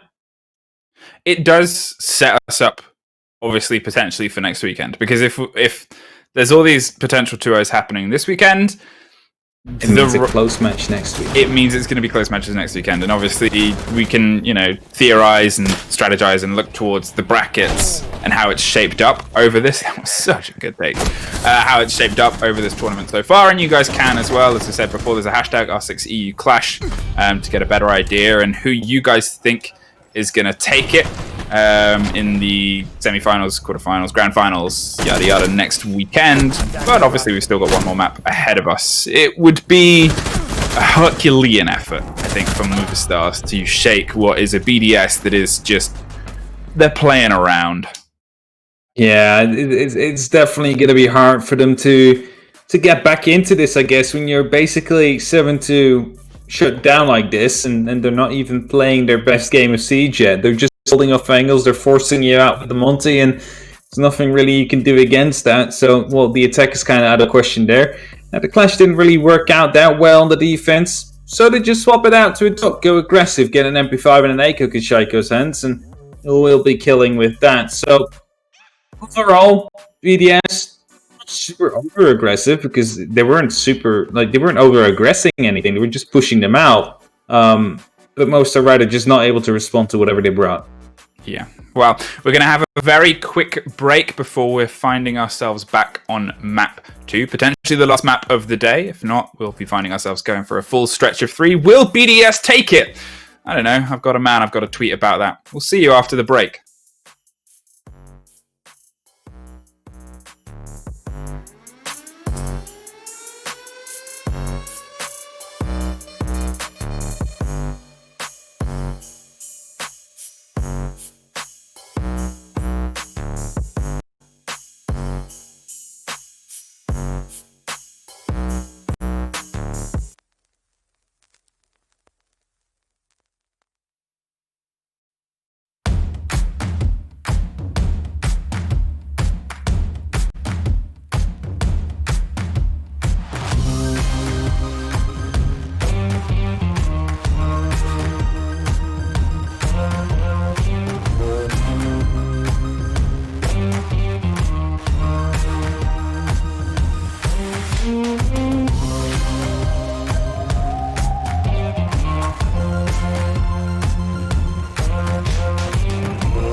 Welcome back, everybody. One more time right here as, well, my name is still Hap. I'm actually back here, you know. I just saw before, I had some issues before, but hey, Fluke, how are you doing? How's your internet doing? Is it just fine, or? You know, well, now you've said it, things are going to go horribly wrong. So we should probably jump into this map sooner rather than later. Otherwise, well, we might find ourselves in the old habit of rehosting again for maybe the 100th time. Touch wood. But before we jump in, obviously, we'll have a kind of quick recap on what went down. And it's fair to say BDS took it. They were entirely all over that map. It was their coastline. And, well, now we're heading off to Theme Park. And I guess it's seeing, A, is Shaiko still going to be playing the Shield? B, is Monty going to be banned? And C, what can Movistar Riders do to battle back against that? Is it Movistar or Movie Star? Because I don't know. in Dutch we say Movie Star. Oh, right. Okay. I Movistar, read it as alright. Movistar. They are movie stars, though. They are movie stars. In our heart. They didn't ban Monty, though. No, Thatcher's gone. I want BDS to ban Monty, and I just want to see Shaiko no in the chat. But they're having a long think about who they want to remove here. Or someone is just AFK and they're buying them as much time as possible. This is the standard when you're banning operators in ranked. Maverick is what they're going to get rid of. Okay. Those are some strong walls. Yeah, I was gonna say, like, with the Thatcher already banned, like, banning the Maverick is gonna be making it really, really hard to open up the walls, especially like Throne Room, where you're already having to move through these, like, choke points, so... I mean, they're starting out on the attack, and I mean, they are gunners, that's for sure. Not sure what they're going to be bringing. Maybe they're going to be bringing in that Kali to open up the Bennett wires. I mean, it gives her the moment, the opportunity, and the ideas. This is them kind of saying... You could see them discussing it, and they were thinking, well, what can we take out to make this a little bit awkward when the Thatcher ban came through, and they went with Maverick. And yeah, it's going to mean that some of these walls, some of these sites, you look towards the back of Throne Room, you look towards those kind of barrels and such, and, you know, it's hard to get through them. A different shield is currently wielded by Shaiko. Oh. I kind of hope to see him on the Kali, though, not going to lie. Yeah, I guess that's one of those things. Oh, No, you it's baited back to us. Monty. You baited us. Back to Monty. Rafal on the Thermite has taken it off Alem's in the Kali, though. I'm curious to see how Alem's does, because as we've already seen today, and as we've seen on, you know, some of the biggest stages in the world, when Alem's first joined BDS, the work that he did around that major was unbelievable. And to kind of have a player like that who can kind of pick up a team and have these swing moments, and you see how much communication he was doing in the moment in time, and then to put them on the Kali, I'm curious to see what he can achieve with it. Stop worrying about grenades now. Not a bad operator, if you play it right. Oh no, It's just that the playstyle doesn't really suit a lot of players. entirely that. Before insertion. So it can get really, really, like, 5 seconds left. just hold off some angles, try to bait him. Like, the thing is, right, a lot of people are going to be overconfident, especially in rank. They're like, it's a Kali, you know, shoot once if she misses, and like, I got her. So you gotta use it. You gotta try and bait them to peek you, one way or the other. Now you either do that by missing a shot, when you don't peek at the time you're reloading, or something else. Like, it's always interesting to see Kalis play out. Instantly getting their way to the top floor, and they're trying to get control of all of this space in the southeast. Good real estate. Shaiko. Well, I said before, Enshiro is generally the one off by himself doing things alone, and this time it's actually the Monty of Shaiko. He's gone, I'm not going to work with the rest of the team. You guys have had it too good for too long. See you later. I'm going to go and take Cafe by myself and steadily try and put some of the defenders into an awkward position. It is the perfect moment to strike Empty if they're by themselves, but oh no, now he is no longer, and oh no, Scythe is dead. Good for him. That's what you get for one-tapping me with a pistol. You can't Oh, carry your no. beef into this, it's already been a The event. Kali did from below. It's in barrels. Okay, well they're trying to apply their pressure now. Shaiko might not know if Dark One playing just around the corner of the door. They have a cross angle here, and Wesker has Moti blown out of the map. There is a lot of movement coming from Shaiko, who's found himself suddenly in a bit of a tight corner. Oh no, Wesker's behind you! Great rotation there from Movistar to take care of a pretty bold and brazen walking route from the Monty. Definitely so. This time, however, the electric claw has been placed on the actual wall and it will remain closed for now. Not sure if there's any lances left. No, there's not, and that means that they're going to have to physically take it off if they want to be able to get that plant in. But the utility dump is now being picked up by the Lumite discs, and the ADS is placed right through that doorway. Most have a good idea on how to play this map right here, especially with the current bans as they are. BDS might be thinking, maybe we shouldn't have banned out onto the Maverick right there. It's not really going to be helping us out, but of course it's only the first round of many, and you only need 2 or 3, and you should be set if you get those rounds on the attack. There we go. LM's running in. Not sure why exactly he and ADS in the middle of that shot. It's going to be Rafala. Picks up 1, instantly gets down though. It's only up to Renshiro now. He gets himself a double kill. Brings it back to a 1-on-1. It's only up to Wesker, who's here in this doorway, hiding behind the shield. There's 1 more grenade left as well. Is it going to be time to toss it in? No. Top of the head though. It's the wrong way. Exposes himself, and with that, Wesker is going to be able to get that kill because, you know, the side of the body sticks out due to the leaning. There you go. You see it. The entire body but the head sticking out due to that little mistake right there. That's what costed him the round, because he saw the head. That should have been the kill for him. It's those moments, those little moments that slip through your fingers and find their way into those unfortunate highlight reels. And, well, I guess we get to have it on an instant highlight reel as we have a look at it on... we're actually going to have a look at... Oh, to be fair, there's one. There's the pick. There's the rotation. There's some nice play from Renshiro, but... Like this. Just leaning to the right at that time, like just a bit too off. Oh well. We're some weird ways. Defenders, protect your bombs from being defused by I'm attackers. so confused. You okay? Yeah, no, it's just I don't get why you've been leaning to the right if you're moving into the left. It's like counterintuitive. Yeah, okay. I mean, you've got your problems with it. Feel free to message Siege Professional Renshiro. Oh my god, why you leaning to left when you peek right? Yeah. I'm sure pros love those comments being sent to them in a charity tournament. I'm sure he realized himself as well that it wasn't the way, and that as well. It's a charity tournament, so maybe just like let's just throw it around, you know, because we see the Twitter polls. Everybody's asking what the fuck Shaiko doing, you know? So we're going to be having to divert the attention from him.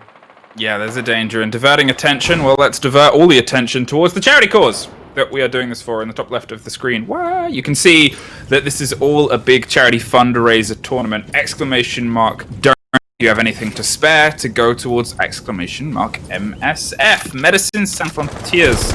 Doctors Without Borders. It's a charity that is fighting against the COVID-19 pandemic that is unfortunately taking our globe, and they are all over the globe fighting it. That's why they don't have borders, so they can be wherever they are needed most, and everything that we are raising on this tournament is all going towards them.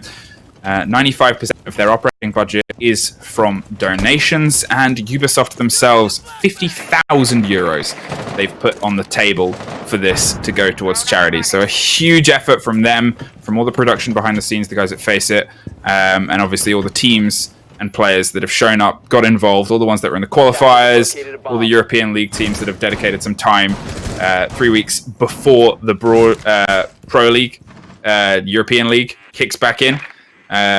Which is the 22nd? Yes. 22nd. So for them to kind of dedicate 2 weekends to just raising money for a good cause, having a good time, giving you guys some fun Siege to watch as well before it all starts to kick back in, you know, that's all you can kind of really want. And it shows a lot about how great and loving our community is. So a big thank you to everyone that's gotten involved. Back to this, we just saw a little bit of a nod there from Shaiko, who has replaced the door of control room and is just going to try and hold the bandit there and offer pings. This is Shaiko's new role. He is a door, and he is unfortunately being C4'd, and the grenade comes around the corner though. What a bait and play! And I was just going to be pushing it through, trying to get the... Oh, that's not the right way. Side is going to be well confirmed by that one. He's, however, not realized. In the meantime, Rafael already snuck past. He's going to be able to pick up that kill. In the meantime, Moti picks one up as well before he gets traded out. So it's only up to Fosquito and Wesker right now. Prone not working out right there for him as the CZ is effective enough to take him out. And right now, there comes the long angle. Sniper right through the chest is enough for Wesker to, well, leave the board. Beautiful pink sniper rifle. Sure, everybody loves it when you get killed by that one. It doesn't extra hurt when that happens. Well, 1-1. Theme Park is back level as we look to potentially progress slightly further into this. And that was a little bit more of a cohesive effort from the guns of BDS. They seem to have a lot of the lockdown, the coordination, and the Monty leading the charge as they did before, instead of, well, if you look at the first round of Meme Park, he kind of just got a little bit distracted, wandered a little bit too wide, and was picked apart by the defense. Well, Kali yet again coming out. Of course, Limbs managed to pick up 2 kills with it. Defenders protect Maybe not the way you would expect it to be, like as an entry sniper, but more of a some exit frags to come down. Hey, kills are kills. Yeah, kills are kills. Get yourself up the chain. That's all you need. So the higher CGG rating, Yeah. and get voted MVP. Do you know what I'm so excited for? There's going to be a What are you shout out excited to for? one of my personal favorite people who's just such a kind of goodness in the community, but also the stuff that they do out of their own back and out of their time is so good and so well made. Is Candor. 5 seconds remaining. The cards? The cards. Have you seen the new wave of cards that are coming with stats on them? I've seen those, yeah. They look amazing, and we can literally play top trumps with Siege pros at this moment in time. So if anyone, Tabletop Simulator? if anyone loves, first of all, really cool graphic design, and is a big fan of the Siege community, and you haven't seen the stuff that Candor is doing, please go check it out, because what that guy does off of his own back is beyond phenomenal. Makes a way to feel like everybody feels special in some way, because you know you get that card, you somewhat get immortalized in the Siege community. It's kind of the effect that it has. It always look good.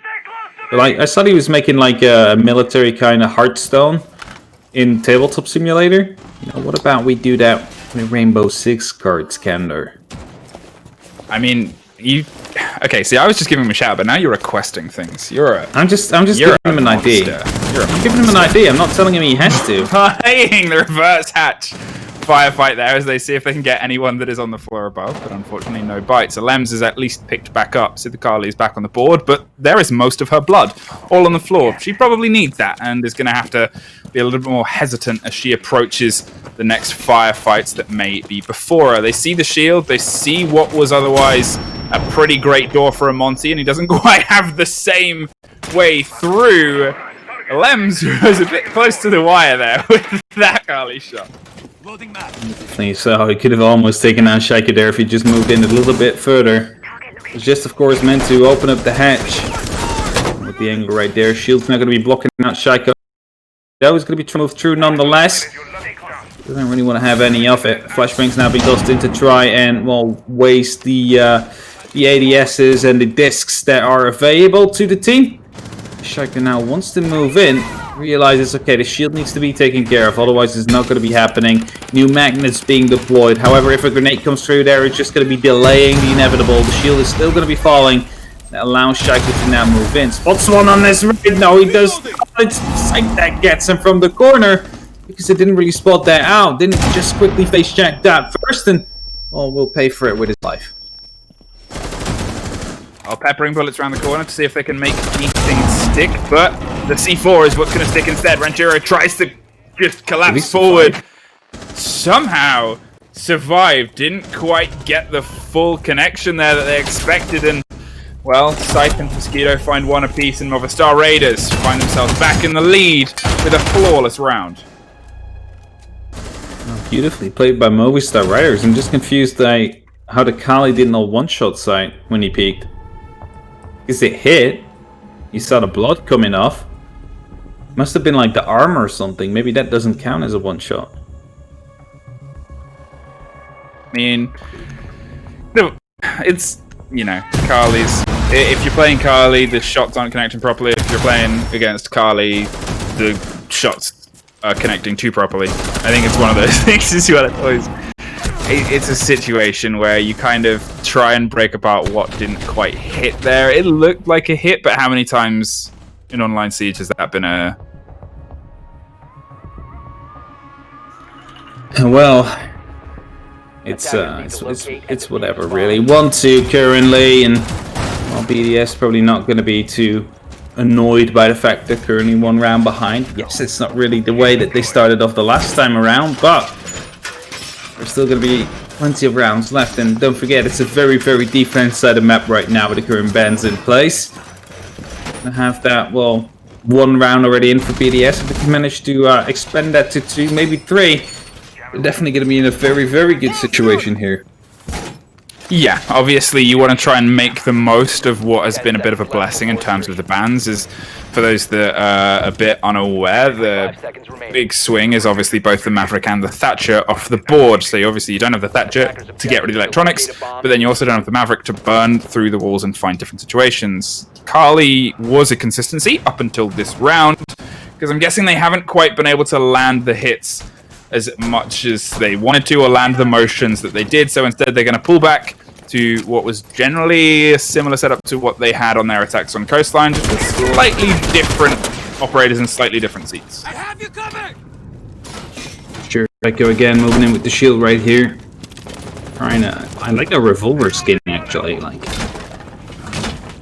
something to it. Alright, back to it. Moving through slowly. So one of his catchphrases, of course. Checking if there might be a goo mine. Of course, there is no Legion out there now, but just jumps in from the window. It's kind of a dangerous thing to do, but okay. Can give you that. Rafale picks up the kill onto Billiardo. Very beautiful shot coming up right there.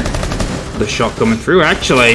Rafale with a double kill. Side, however, gets the responses, gets a double kill as well. It's just all falling down again from BDS. They get 2 major impact frags at the start, and then suddenly it's just Star Riders that managed to just turn it all the way around. We're back in a 2-2 situation here.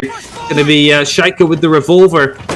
2 bullets left in his magazine. He's trying to force out something here. He's gonna be taken down by Sight. So be careful. And Shiro could be the last one standing now. Wesker inside. He needs to find them both. None of them are showing currently, and we'll force him to slowly move in. It's going to be the pistol sight that is being played currently. Grenade is being cooked as he just dropped down the hatch. Not enough to actually get a kill because he'll not be able to reach him. Now he's kind of in a hard place. He has no clue where both these operators are. He has to come back from arcade stairs. He needs to find a way through. Actually fight himself through both these operators. He needs to force the 1v1. Makes a lot of sound right here. It's going to be, expecting the pre-fire, but so far, so nothing. As the time ticks down slowly. He's going to be going in right now. Gets the first one, but he's going to get wallbanged straight away with Wesker. Movistar Riders will be able to pick up the round 4, and with that, take the 3-1 lead, but they got really, really close. And somehow they managed to bring it back on the Movistar side. Yeah, he was, as you said, trying to find the 1 versus 1 in amongst that. Played a little bit of a bait to be able to make the noise to get the swing. So, had the location on 1, holding close in that corner. When they realized the second wasn't in an immediate position to shoot them across from the top of the staircase or towards Cafe, went for the swing, but it was good information, good reaction, and some pretty good blasting through a wall to lock down that last kill. 3-1. And they've found themselves in the lead with a little bit of a buffer as well, and they've guaranteed themselves at least an even split as they go towards their defense, their attacking half even. But, big but, this is a tough set of operators to have on their attack. This is a bit of a limit on this map as well, and you're gonna have to get more than just an even to give yourself a chance at hitting that map 3. Movistar, to be fair, they've been playing very well throughout all of this. They seem quite awake, they seem quite alert, they're quite quick to react to when things need to be reacted to, and that seemed to be a bit of a problem on the first map. They weren't quite able to get the coordination to lock down what BDS were bringing early on in the game. Here they've woken up, they've hit the ground running. Indeed. Well, as I said before, BDS only really needs one more round to be in a very good split. So 5 seconds remaining. it's a double. Like, they get so close time and time again, right? They just don't manage to close out these rounds. But to be fair, it's really hard for them to actually get inside as well because there is no Thatcher, there is no Maverick available. So you're going to have to deal with the Kaid and the Electro Claws, which are often placed above now because you're not going to be able to be taken out from that by the Kali if there's a heart wall above. So that's something to keep in mind right here. Shaiko now doing a bit of a slow approach via Dragon and Red Stairs, seeing if they can get a little bit of a double down from the Kali, who's doing some hatch work and some top-down clearing first of all. This is probably one of the toughest scenarios that they're going to have to try and break their way through, and the start is going to be peppering bullets over the top. There is obviously the Bandit, just an arm's throw away, so if needed to, can double down on those charges and waste whatever the Kali is trying to do in getting this closed down. They also obviously have the Kaid as well, and unfortunately it looks like they have lag as everybody is currently walking on the spot. There it goes. There we go. There it goes.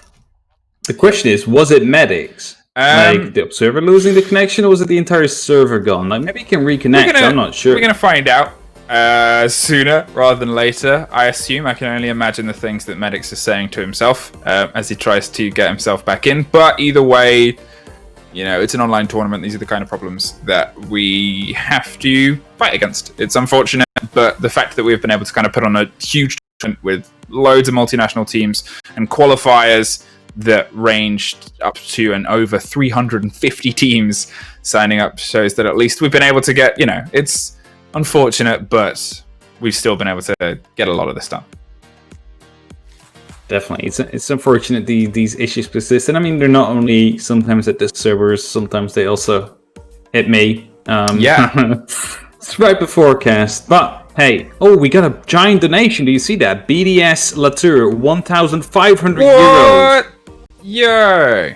I just see Puts that us coming past up. 3,000. Hello there. Puts us past 3,000. Yeah, we're 4.5 now.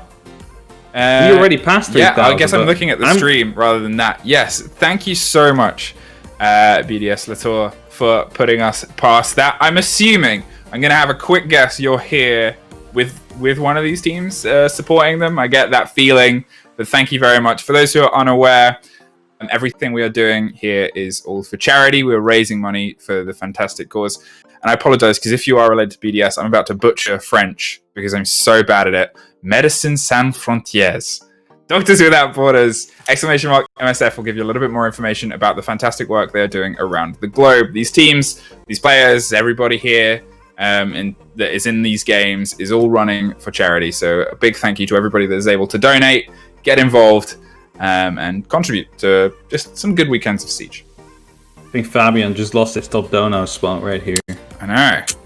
Yeah. But me, it's for charity. It doesn't matter. It's not a competition, right? It is a competition in here, but I mean, well, to him, it's probably a competition, but it's also to you guys. Obviously, if you can and are able to donate, that's beyond fantastic. But just being here, getting involved, sharing information about the charity, the work that they're doing, getting involved in the hashtag as well, even just cheering for your favorite teams across here and across the socials is more than enough. So we cannot thank you enough for showing up and showing up in force. You have done. It seems like you guys are kind of anticipating a little bit of Siege. Obviously, it's nice to get a skin, as we've seen in chat, but the fact that obviously we've had a little bit of a break, we've had around 15 to 20,000 viewers, even beyond that recently, just shows that you guys, hey, you're pining for some good Siege. Definitely so. That replay gets me time and time again. I'm like this. Well, Lens playing that shit, playing that Kali, so it's always very interesting to see right here. But I just want to get back into this map. I want to see whether or not BDS is going to be able to get yet another round on the board before they swap over to the second half, and that's where things really get interesting in that case. Because if they manage to get 2, well, BDS does have the more experienced players, so to say, on the higher stages of Siege. They should be able to take it. But like, if they don't manage to take it, it could be Mobistar Riders that is going to be forcing us to cafe, Luke. Yeah, and I would be very excited. I know I said it before. I'd love to see a cafe on the board, just because it's one of those maps that's obviously, we're going to see it in the season. It's going to be something that these teams, they're not again that, BDS aren't running their Playday strats here. Shaiko's on a Monty. But at the same time, it's nice to see the map to kind of get an idea of how it can be attacked, how it can be played, and how it can be put before us. We are just getting the last players and getting everything set up in the game. We'll be back in. Whoa, we're back in right now. We're back in right now. We're not stopping. We're not slowing down, just like BDS wasn't slowing down. We got a schedule to beat. Yeah, we gotta keep the pace. To be fair, as you said before, we've had quite a few quick games throughout this playday. Yesterday, obviously, Des and Ace did 2 max OT games in a row, and here I think we've had OT, but I don't think it was a max OT today. I think it was 8-6. 8-6. Chaos against bombs from being defused by attackers. is their opponent. So that was it. But after that map after was super quick. There was, you would think maybe the entire series would get close, but no. Chaos just quickly finished it off in the second map. Hey, I mean, some teams, they've got some business they need to get done, and apparently Chaos needs to do it in the second map. They're taking a little bit of time and taking a little bit of a breather before they threw themselves into this entirely. 3-1, as we were saying before the break. If you somehow forgotten what was going on, Movistar Raiders have guaranteed themselves. I said Raiders, they're Riders. Movistar Riders have guaranteed themselves an even split on the half, but with the bans that we have, they need to get a little bit more if they have some hope at being able to push themselves a little bit further on attack rounds where they're slightly scarpered by not having the Thatcher or the Maverick. It's definitely making things a lot harder. We do see the Kali being brought consistently. Of course, it's really the only thing you can really do when there is a Thatcher ban and you still want to get rid of these Kaid claws. You either bring a Twitch or you bring a Kali. Kali a bit more reliant, you could say, to a Twitch. Because Twitch is really fragile, just one bullet to the drone and it's taken out. And not really the case with the sniper rifle that Kali brings. Get 3 lances you can use. They go through the reinforced panel, destroy whatever is behind it. Even though it doesn't always work, depending on the fact whether or not the Kaid claw is hidden behind indestructible material. Keeps it safe, keeps it secret, and keeps it going as they try and find, I guess, a little bit more land over everything that was being put in front of them. And Shiro and Shaiko doubling up along this eastern side as Rafal is going to try and collapse towards the wall. Obviously, Kali is the thing that is standing between that thermite and that sweet possibility of opening, but Alems is currently doing a little bit of business upstairs and above. Holding at angle and waiting to potentially pop ahead, I think. No, there's movement going on. For a second, I was so worried it had frozen up again. No, it did froze up. We're actually still here. I'm just gonna have to add to when you said you're supporting the team. I guess that indeed Latour is supporting the team. He's the CEO of BDS, so. You'll be alright. It's the CEO of BDS. Yeah. Well, everybody, and I don't know who started this, but maybe one of my favorite copy pasts that's come from this is BDS gives it rather than BDS takes it for that massive act of charity. So I'm all behind BDS gives it. Well, it definitely did indeed. It's going to be Fuskita and Darky both with a kill right here, and with that, it's currently a 2-on-5 situation. No kill coming in. Moti, however, responds. We'll be bringing it back just a slight bit, but not going to be able to get the walls open, and that's a big issue here. They're going to have to move through the doorways. Well, we all know that how tight they are. Just enough to fit one operator through. Or actually, they did open up the actual wall, so it gives them some perspective.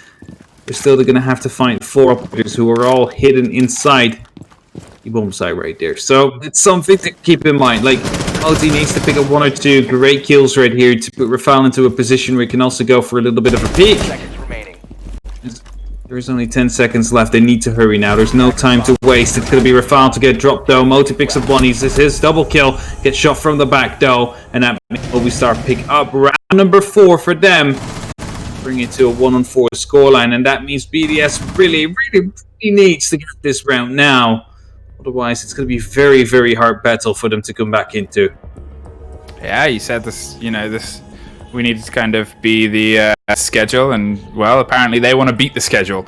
Initiation room and office is where they're going to try and find themselves potentially hitting the split on a 5-1, the same split that they're on the unfortunate other end of in the previous map. So a big turnaround has been seen by at least the play. It's something, obviously, we talked about Coastline being a very aggressive map. It's a great map for attackers, and obviously they lived that. The attack was fervent, it was aggressive, and it worked consistently, even with the slight changes to who is doing what in the hands of BDS. Theme Park isn't quite there. As you've said before, maps generally start decided out of principle of you're learning the defense, you scrim, you prep this stuff, and then you try and see what everyone else is doing, and then that's how stuff comes together, and that's when that divide, that split of percentages starts to even out a little bit.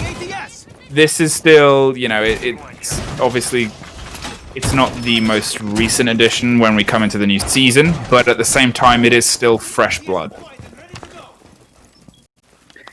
In some cases, it still is indeed. Just checking what this current setup will look like. Again, you see, like, they're preparing for a potential Monty approach that Shaika could bring, but he's back on Hibana. Might be a bit worrisome for most riders. Potentially just see him in his old 444 self. See what he can do here. Whether or not he's going to be able to make some mad entries. By just running that Type 89, the weapon he feels most comfortable with. Hibana not really being used as the entry fragger of this squad. However, it's BDS, they do take it as the entry fragger of the squad. The first entry frags, then he sees whether or not he can use his Excalibur somewhere. It's also why they use the Termite almost all the time. So they do have a heart breacher available to them. Yeah, they have some options, and they're going to, I guess, see if they can make it work. In the meantime, well, Scythe, the player that you have your personal vendetta because they one-tapped you with a pistol, well, isn't going to get that kill, but is still doing pretty well after the split. Belordo is actually the one that takes care of Shaiko. We saw a glimpse of Hibana, but unfortunately it wasn't quite enough. Movistar, they're heated up. They're ready for this firefight, and they're bringing it back against you, BDS, even when you're on the Shaiko. Even when you're bringing the field operator so much, no, you don't get your chance. And, well, I feel like we're going to see a little bit of fire in Shaiko's guns when he heads over to his defensive half. In the meantime, the intense pressure is coming in against Initiation Room. Quick movements from Scythe is able to pepper some bullets towards the man on the window, but they can't quite land them back as Alems and Muti now on a sliver of health apiece. Kaid goes down. Renshiro was holding that close, and the wall close is now open. Scythe is slightly disconnected and is going to have to hold on to this table for as much hope and dear life as the end of Titanic. Spoiler alert, the grenade is being cooked and burnt and blown just a bit too far, though, as Scythe is going to stay and lay and wait in bait. If it was in the left corner, it would have been enough to get that kill. However, they're aware of the fact that indeed someone is there, at least it should be. Starkey is going to be able to get a good kill. Pre-fire is being attempted right here, but will not be able to hit the feet. The angle isn't right. So just stays put down there. He's not going to be moving whatsoever. Forces them to actually take down the other person first. And as I say that, of course, Renshiro managed to pick up Sight and then picks up Fosquito as well. And Ataplan's going to be coming down. It's going to be a 3-on-2 Ataplan situation because there's almost no way that they can cancel this before he comes down. As I say that, the C4 comes and gets sniped. Renshiro saves Rafal right there, who then gets the kill. As another C4 being not going to be enough damage. It's going to be the take onto Wesker, and Renshiro finishes it off. It's BDS.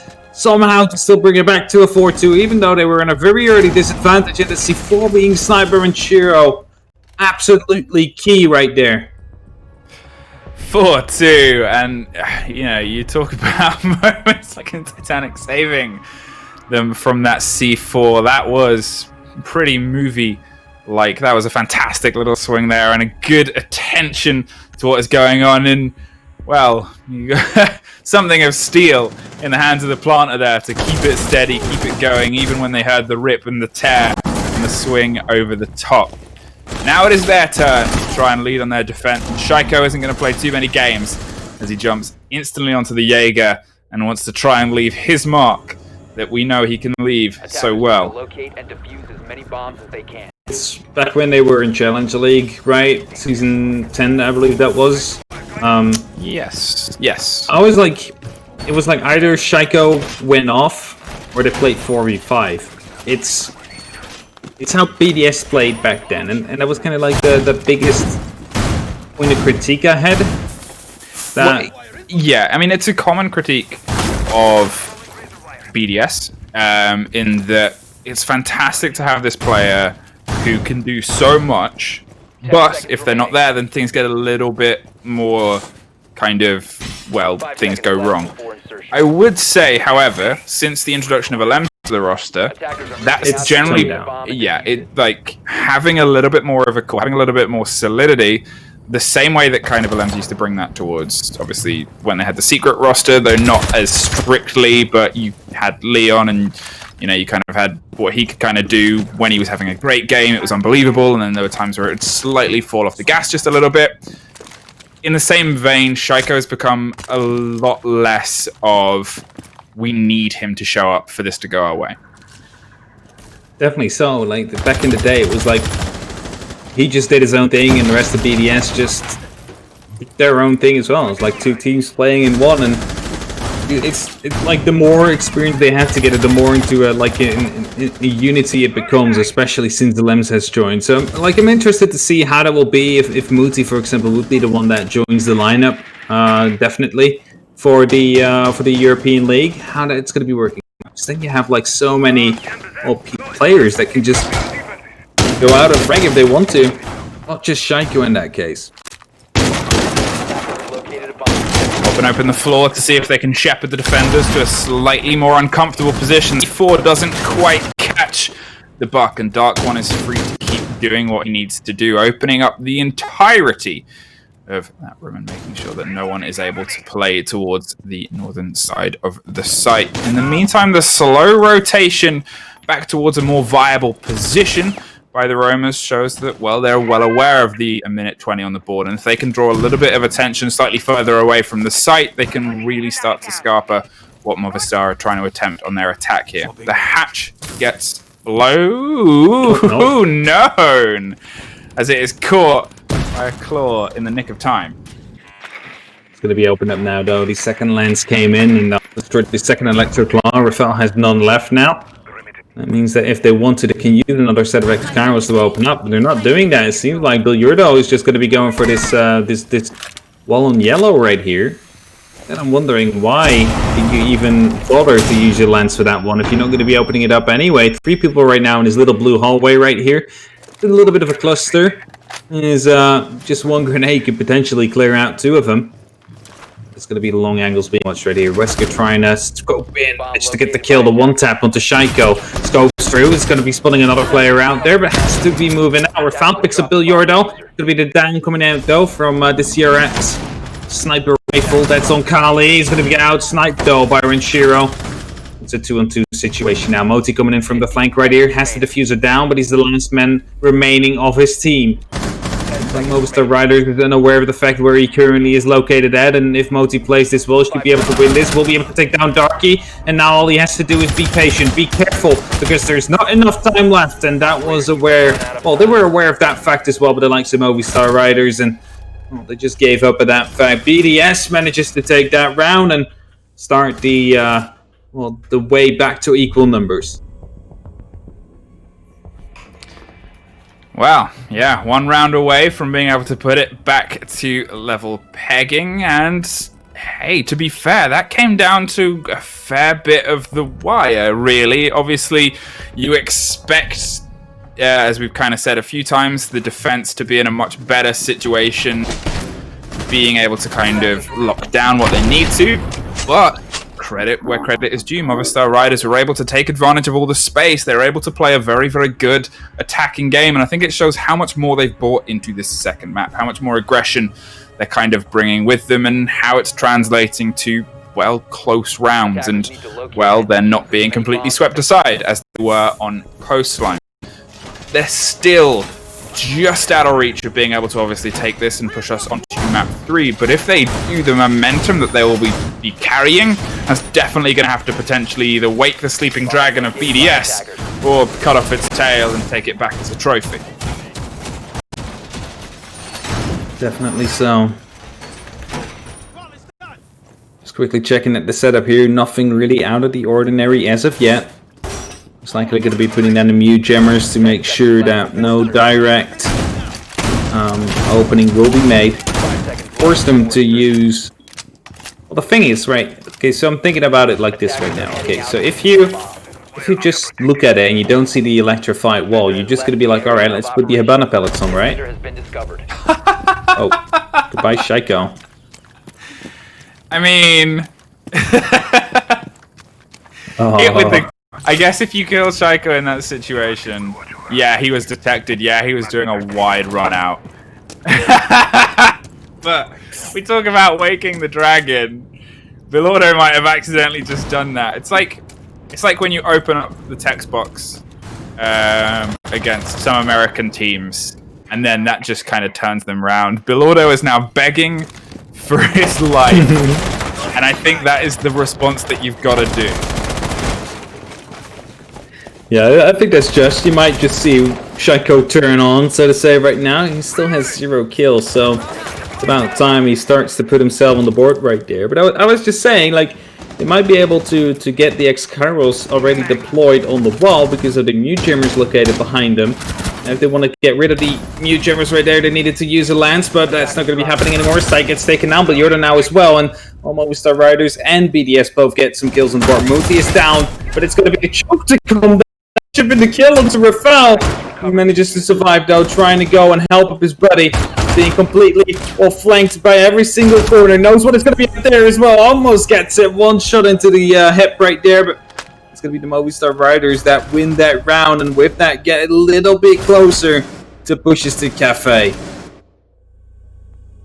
Hey, it's very, very well played and very, very well put together so far from Movistar. As I said, as that map kind of started to progress previously and the round started to progress, what they're bringing their attacks is really, really well put together. Yes, obviously BDS are having fun with it, but you know that it's a little bit more of a stress when we're not seeing Shaiko playing the Clash every round as he was doing on Coastline. They're falling a little bit more back to traditional roles here, and well, I think they're feeling a little bit of a heat and a little bit of a pressure that's coming from the kitchen of Movistar Riders right now. 2 rounds is all that separates them from taking a lot of blood and being able to drag BDS onto a 3rd map, and no time like the final map and match of the day to stretch this one out into a best of 3. BDS, they've got a little bit to think about and a little bit to work on in terms of how they can kind of step it up a gear without obviously, you know, having to get themselves entirely thrown in to this map and into this match. So what's their answer? What's their play? Shaiko, are you going to try and run out and go for an insane spawn peek again? I doubt it. I also don't think that's the right way to go at it now. I think he has to stay calm, stay put, and not put himself into harm's way that early on. He's way more valuable if he stays alive, has the opportunity to potentially go for a flank and such, because that's where he really excels at. Just these situations where they do not expect him to come in. You managed to stay calm in those and just get the kills down one by one. So maybe you should be aiming for those, but of course as well, BDS do not really have anything to lose right here except for bragging rights. But then again, you know, I mean, they also got first round in an OGA, just like every single EU team. Do you have to remind us? We were there. Sometimes I have to. Yeah, we were all there, so sometimes it's good to remember the past to improve for the future. Okay, but we don't have to remember that bit of the past. We can gloss over what happened to EU at OGA. No, yeah, BDS are a team that, you know, obviously they've had these moments where they've had a lot of pressure kind of riding on their shoulders, none more so than Fragger of Shaiko, but at the same time, they're a team that's developing, and we've already talked about a couple of teams that were developing their new face and developing their new front over the previous season and how they could work it. Whether this is the new face and front in the hands of Muti holding on to the new 5th spot for BDS or not, whether they're still working on stuff, they're a team that is developing. They're still, compared to a lot of the other teams in that tier 1 and the upper echelon, they're new. They're fresher blood as a team. We obviously know some of these names from a long period of time, but I love seeing how far they've come from that CL run in season 10 and from what happened in the previous season. Definitely so. First kill coming outside, gets it down onto Muti, and follows up with the CZ. Making sure he's able to finish that one off swiftly before any help was about to come in. Bilordo then picks up the kill onto Rafal as well, and it certainly starts to be falling or breaking down for BDS bit by bit. As Shaika then also gets taken down, as Renshiro to, find one as the rest of his team is completely eliminated.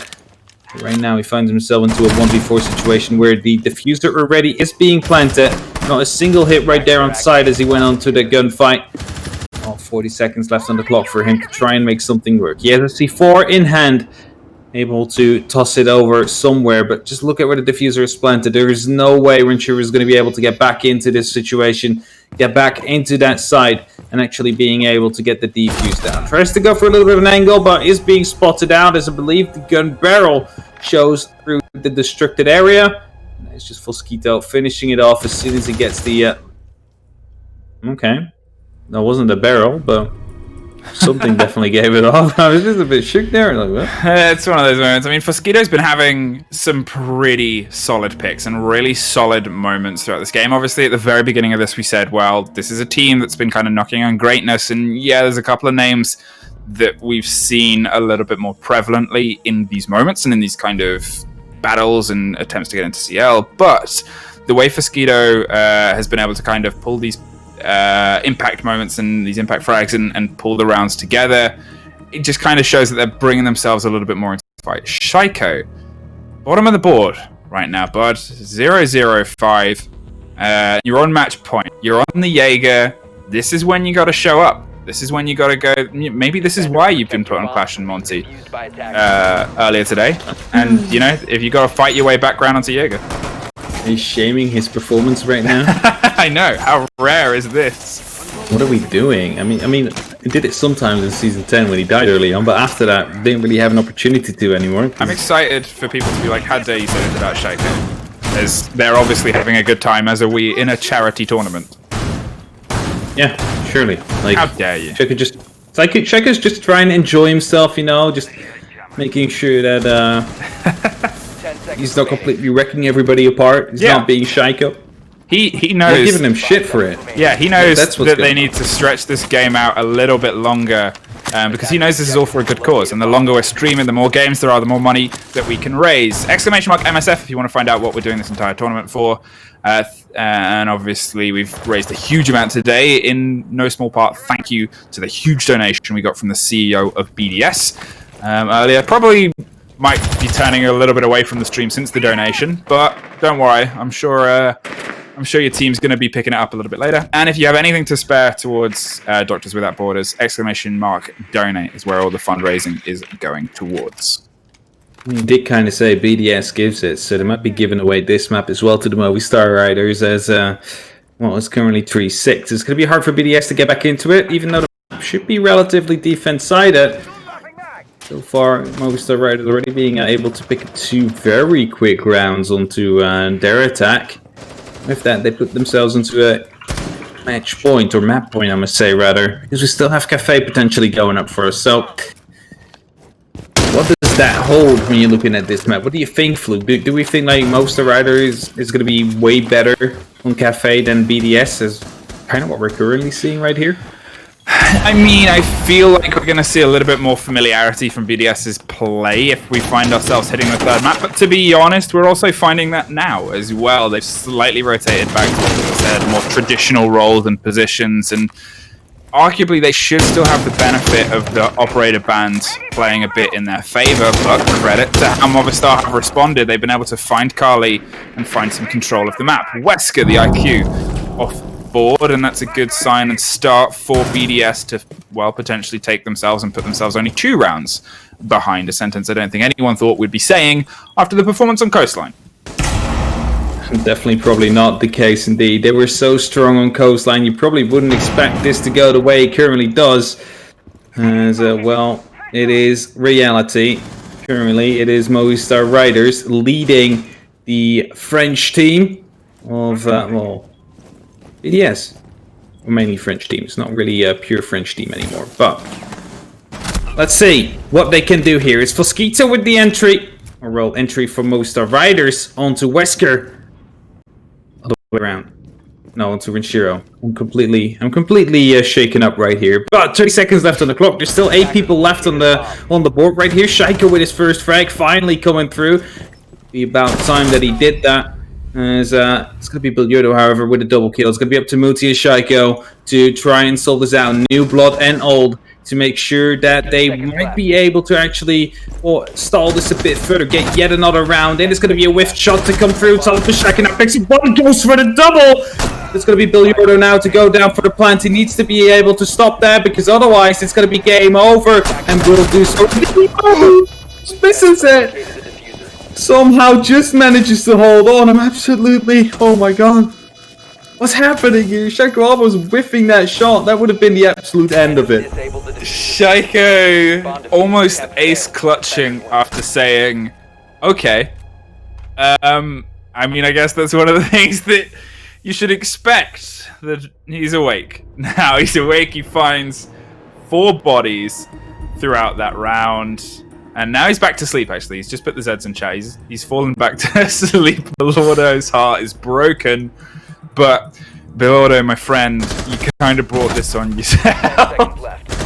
One can take care for the potential of getting 2 more rounds, as the split is now 6-4 with that. Shaiko is found himself instantly climbing up the scoreboard.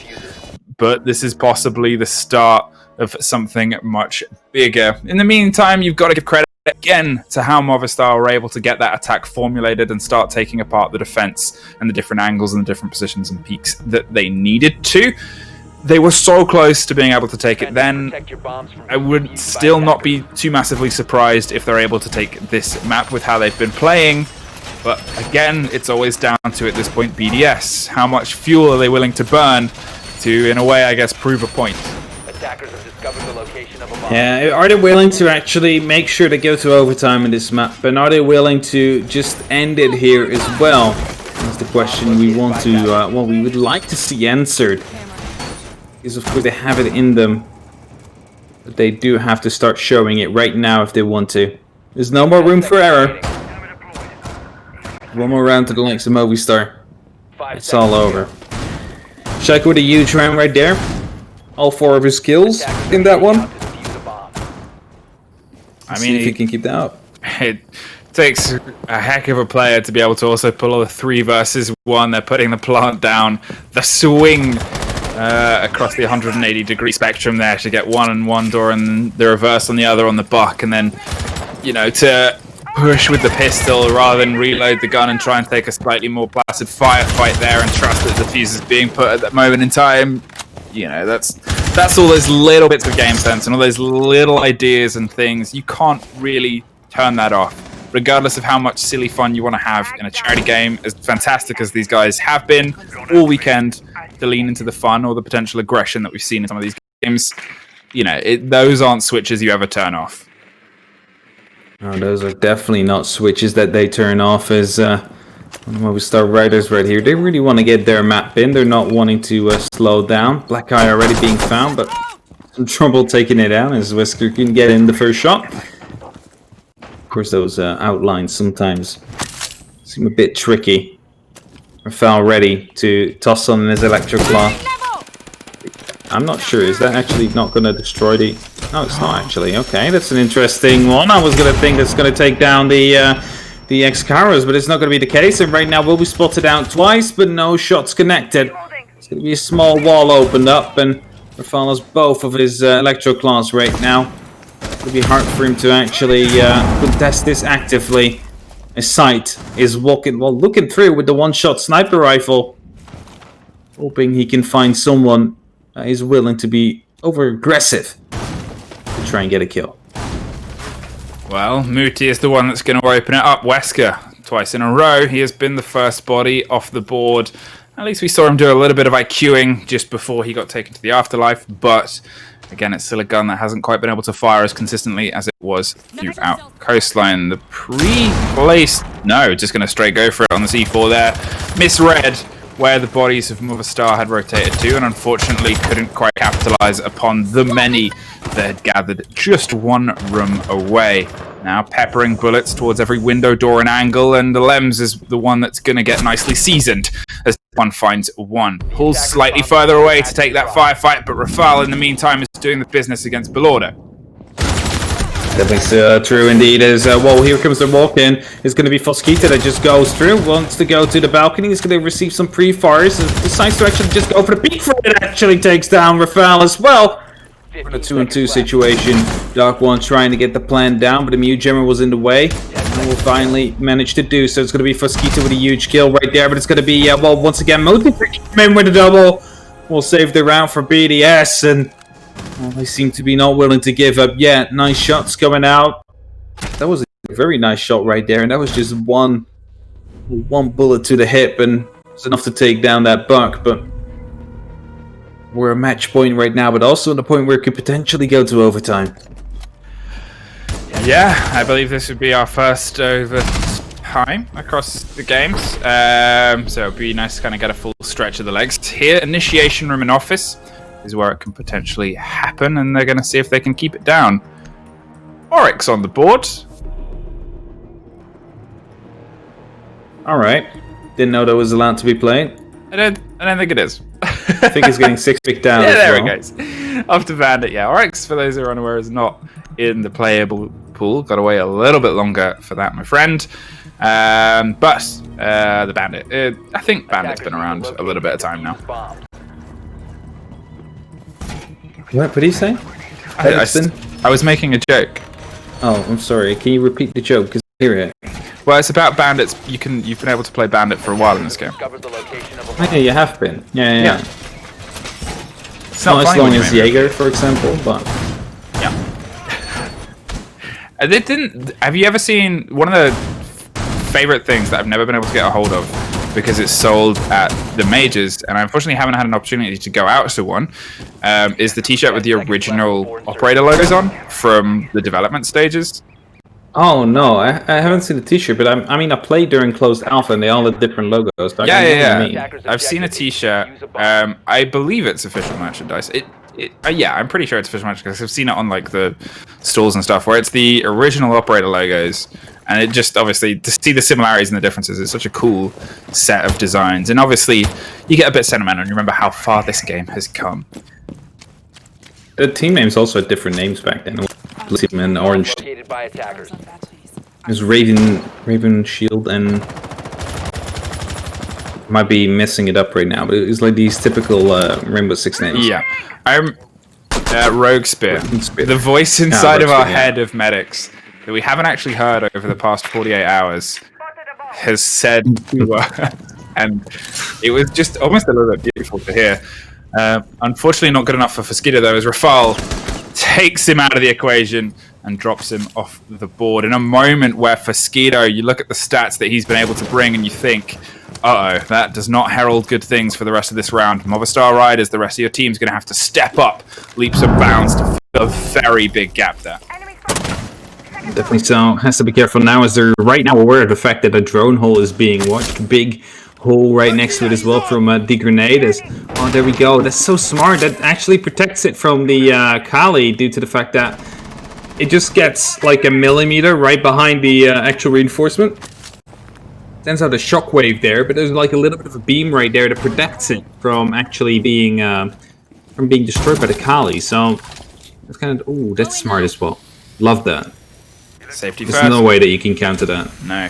Cracks it open and makes sure that they just do that little sliver of damage. You can see Rafal is playing a little bit further away now, but still has the claws. Still in a position to be able to catch this, is playing and baiting it. Both sides, both angles, both walls covered. And so are those breach charges. Habana, you not running with many left in that canister. No, definitely not. Just one more X-Carlos to go. But the thing is, he's been tricking those Electroclaws time and time again, but there's not even a Kali on the board, right? So there's absolutely no need for him to trick it. He could just leave it down there. Of course, now you basically destroy the utility, which is a advantageous thing as well. A little bit of a pre-fire going in right there. We'll be giving away the position to ensure that indeed you're going to be going through. That's a very smart move right there. The punch will be giving you the ability to spot if someone walks by. You can just move to the right to actually get the shot down. To pick up a double kill before he goes down. We still have Renchiro down on the ground though. It's Darky, the last one standing. This is in a flashbang, but receive the shotgun to the side as Alems be moving in. It's going to be Dark One that falls last, and we are going to overtime now, and we'll be seeing who will be starting on the defense and who will be starting on the offense. And of course, defense still favored, and it seems to be Movistar Riders. Yeah, obviously, BDS able to thread 3 rounds in a row there and push us to OT. It's good to obviously see how Movistar were able to kind of formulate a lot here, but as I said, they've got to find something now, something a little bit extra, and they can't just entirely rely upon Fosquido. Did I kill Kali? Drone hole. There was no Kali. She wasn't even there. Zafir was the one drone dropped through a drone hole. You take out the other team's MVP through a drone hole? Oof, that's gotta hurt. And I guess that kind of ties into what I was saying. Obviously, them losing Fosquido very early on in that last round. We saw how close Fosquido came to being able to clutch it just the round before. He is all eyes on right now, and he desperately wants Movistar to find their way onto the third map. Indeed, they are looking to bring it up to Cafe, and I mean, they do have the right papers for it. Right now, 8 rounds out of 12 have been won on the defense, and only 4 on the offense. It's 1 and 2 division, meaning that Movistar should have better opportunity of winning this matchup based on the overtime rule sets, which are of course only 3 rounds to swap every single one. Well, are they going to be able to do it, or is BDS going to be able to use Awaken Shaiko for this one? I mean, yeah, he's... Well, to be fair, okay, he's got 1 kill. He's only got kills in 2 rounds. And one of them was 1 kill, and one of them was 4 kills.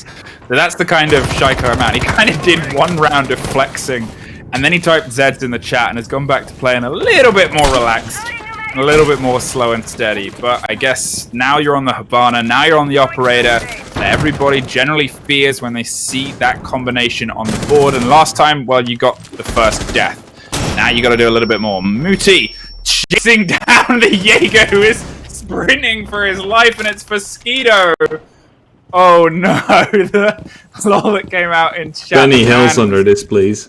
Yeah, the man was blind, and to be fair, got impressively far, but you're being chased by an Ash, and you are no longer as quick as her step for step, Jaeger. Blind me always. Well, it's pretty impressive. He managed to actually navigate himself out of that whole situation. But then was like, where's the staircase? Couldn't find it, and that's what got him killed eventually. Modi now going aggressive on these yellow stairs here. Going to be giving away his position as he goes through a little bit of a pre-fire. Will fall back into the bathroom as Dark One is the one he has to challenge there. We'll most likely wait for Shaiko to be able to move up a little bit closer, then pincer him from 2 sides at once, as that is the more safe way to do things right here. Flashbangs being tossed in right there should be blinding the person in the kitchen. Instead, will taking the attention as Billiardo is just watching, waiting for Lems to jump in, and I doubt he's going to be able to do that right here as Moti gets tagged from the back as Dark One to eventually get that kill. It's going to be up to Shaiko now to start waking up and get these kills down, as also Rafale falls. Wow, things, I was about to say started to fall into the favor there of Movistar, but Shaiko has found blood, and he's probably thirsting for a lot more as Scythe goes down. Renchiro and Alems are on fractions of health, but Shaiko is still doing Shaiko things as he swings 180 in a corridor and takes 2 heads off either side. There, the Hibana that everybody fears.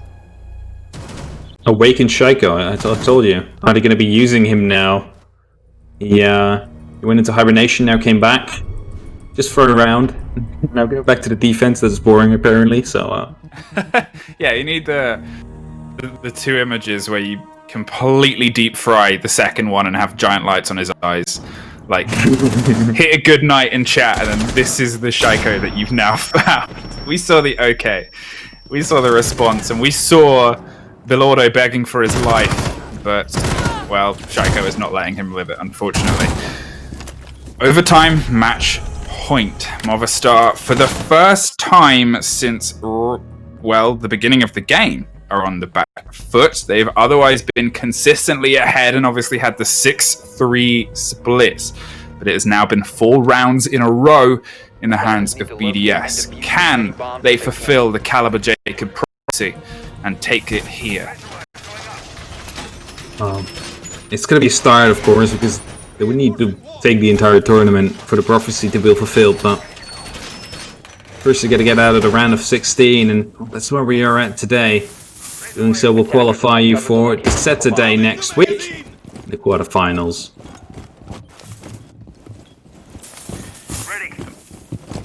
So, there is an apology on stream.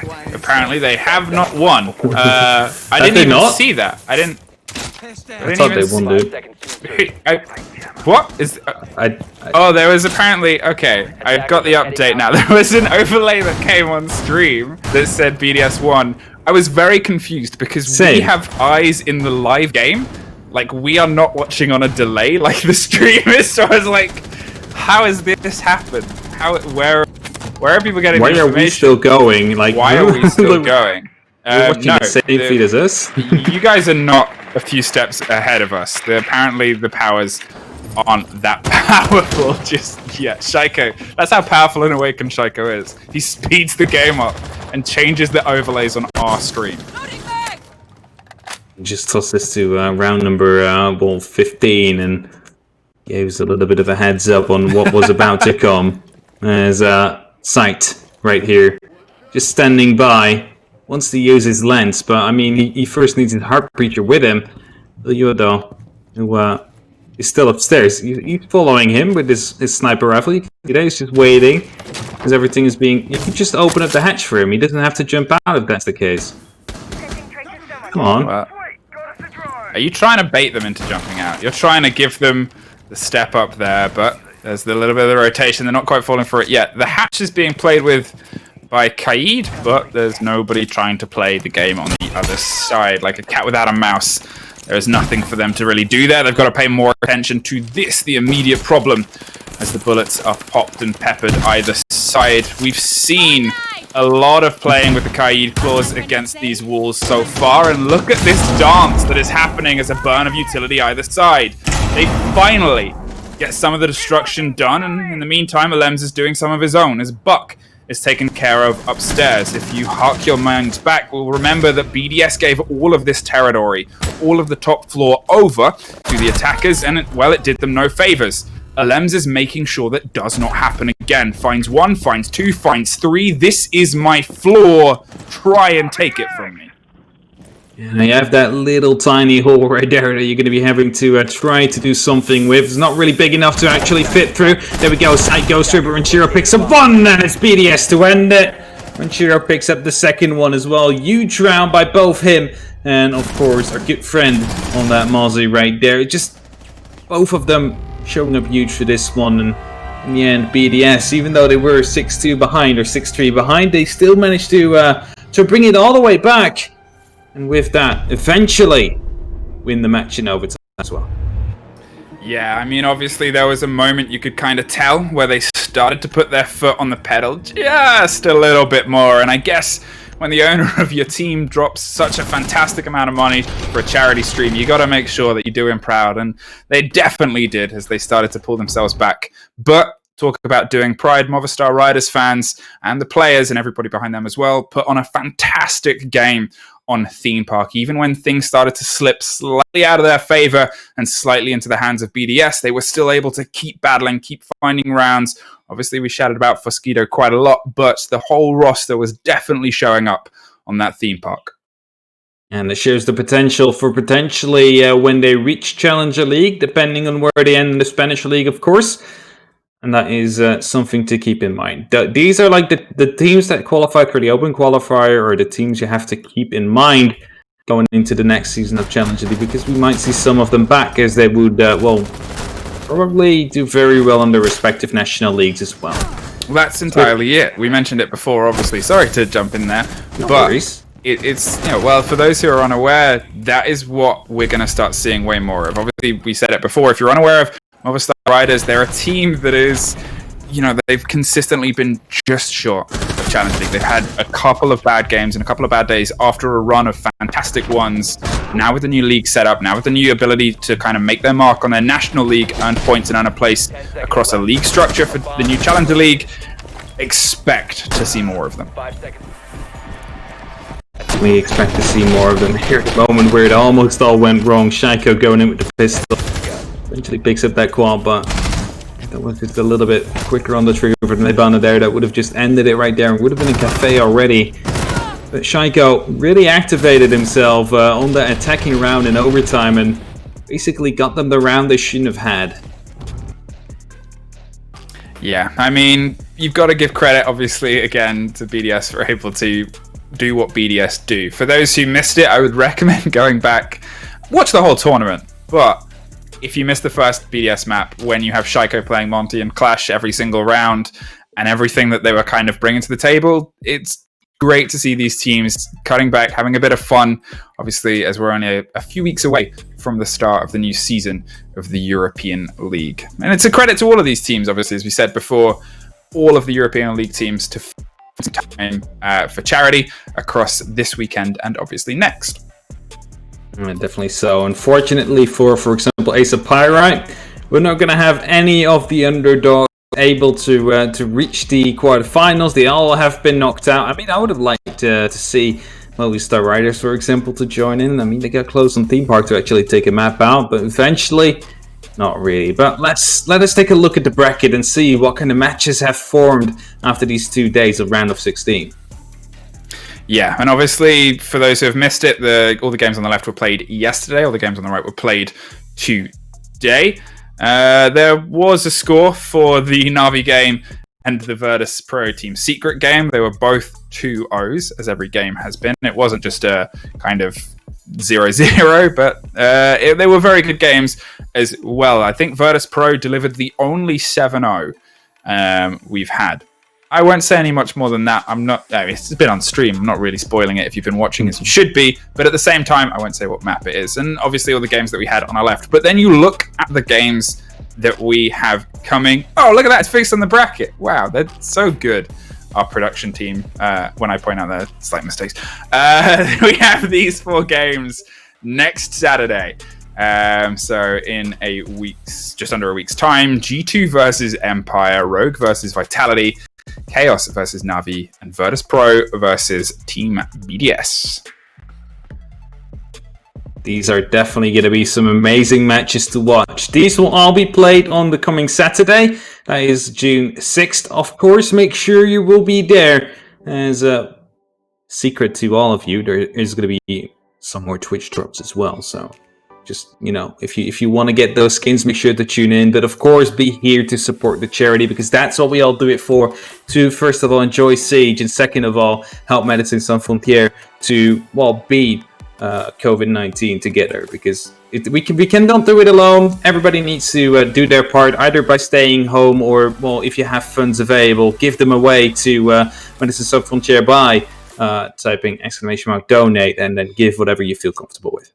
Yeah, as we've kind of said a few times, but it may as well be said just again before the end of this stream. Everything we are doing here is all for charity. The €50,000 prize pool put forward by Ubisoft is all going to Doctors Without Borders in their fight against the current COVID-19 pandemic that is unfortunately across our globe. If you want to learn a little bit more about why we're doing this, !MSF will give you a bit more intel. And as my wonderful co-star and colleague said, if you have anything to spare, !donate will go straight towards the charity. Obviously, it is fantastic if you do, but at the same time, it's fantastic just being here, supporting a great cause, supporting some fun Siege. Obviously, we've had a fantastic time, and these guys, they're having a great time with it in the game. So a massive thank you to all of them for giving us their time as well, and just getting involved in the socials. R6EU Clash, follow the Twitter, tweet who you think is going to take it next week. I have probably shouldn't have said takes it, but that might sway things a little bit, Caliber Jacob. In the same breath, thank you for obviously showing up. Thank you for getting involved on the stream. And I guess it's looking forward to what is going to happen next week. Yeah, that is going to be it for us. One more thank you to all the viewers, to Simon, our blonde bond, for the production, and for Maddox, the in-game observer, also deserving very, Asa Pyrite, and, well, Desertu as well.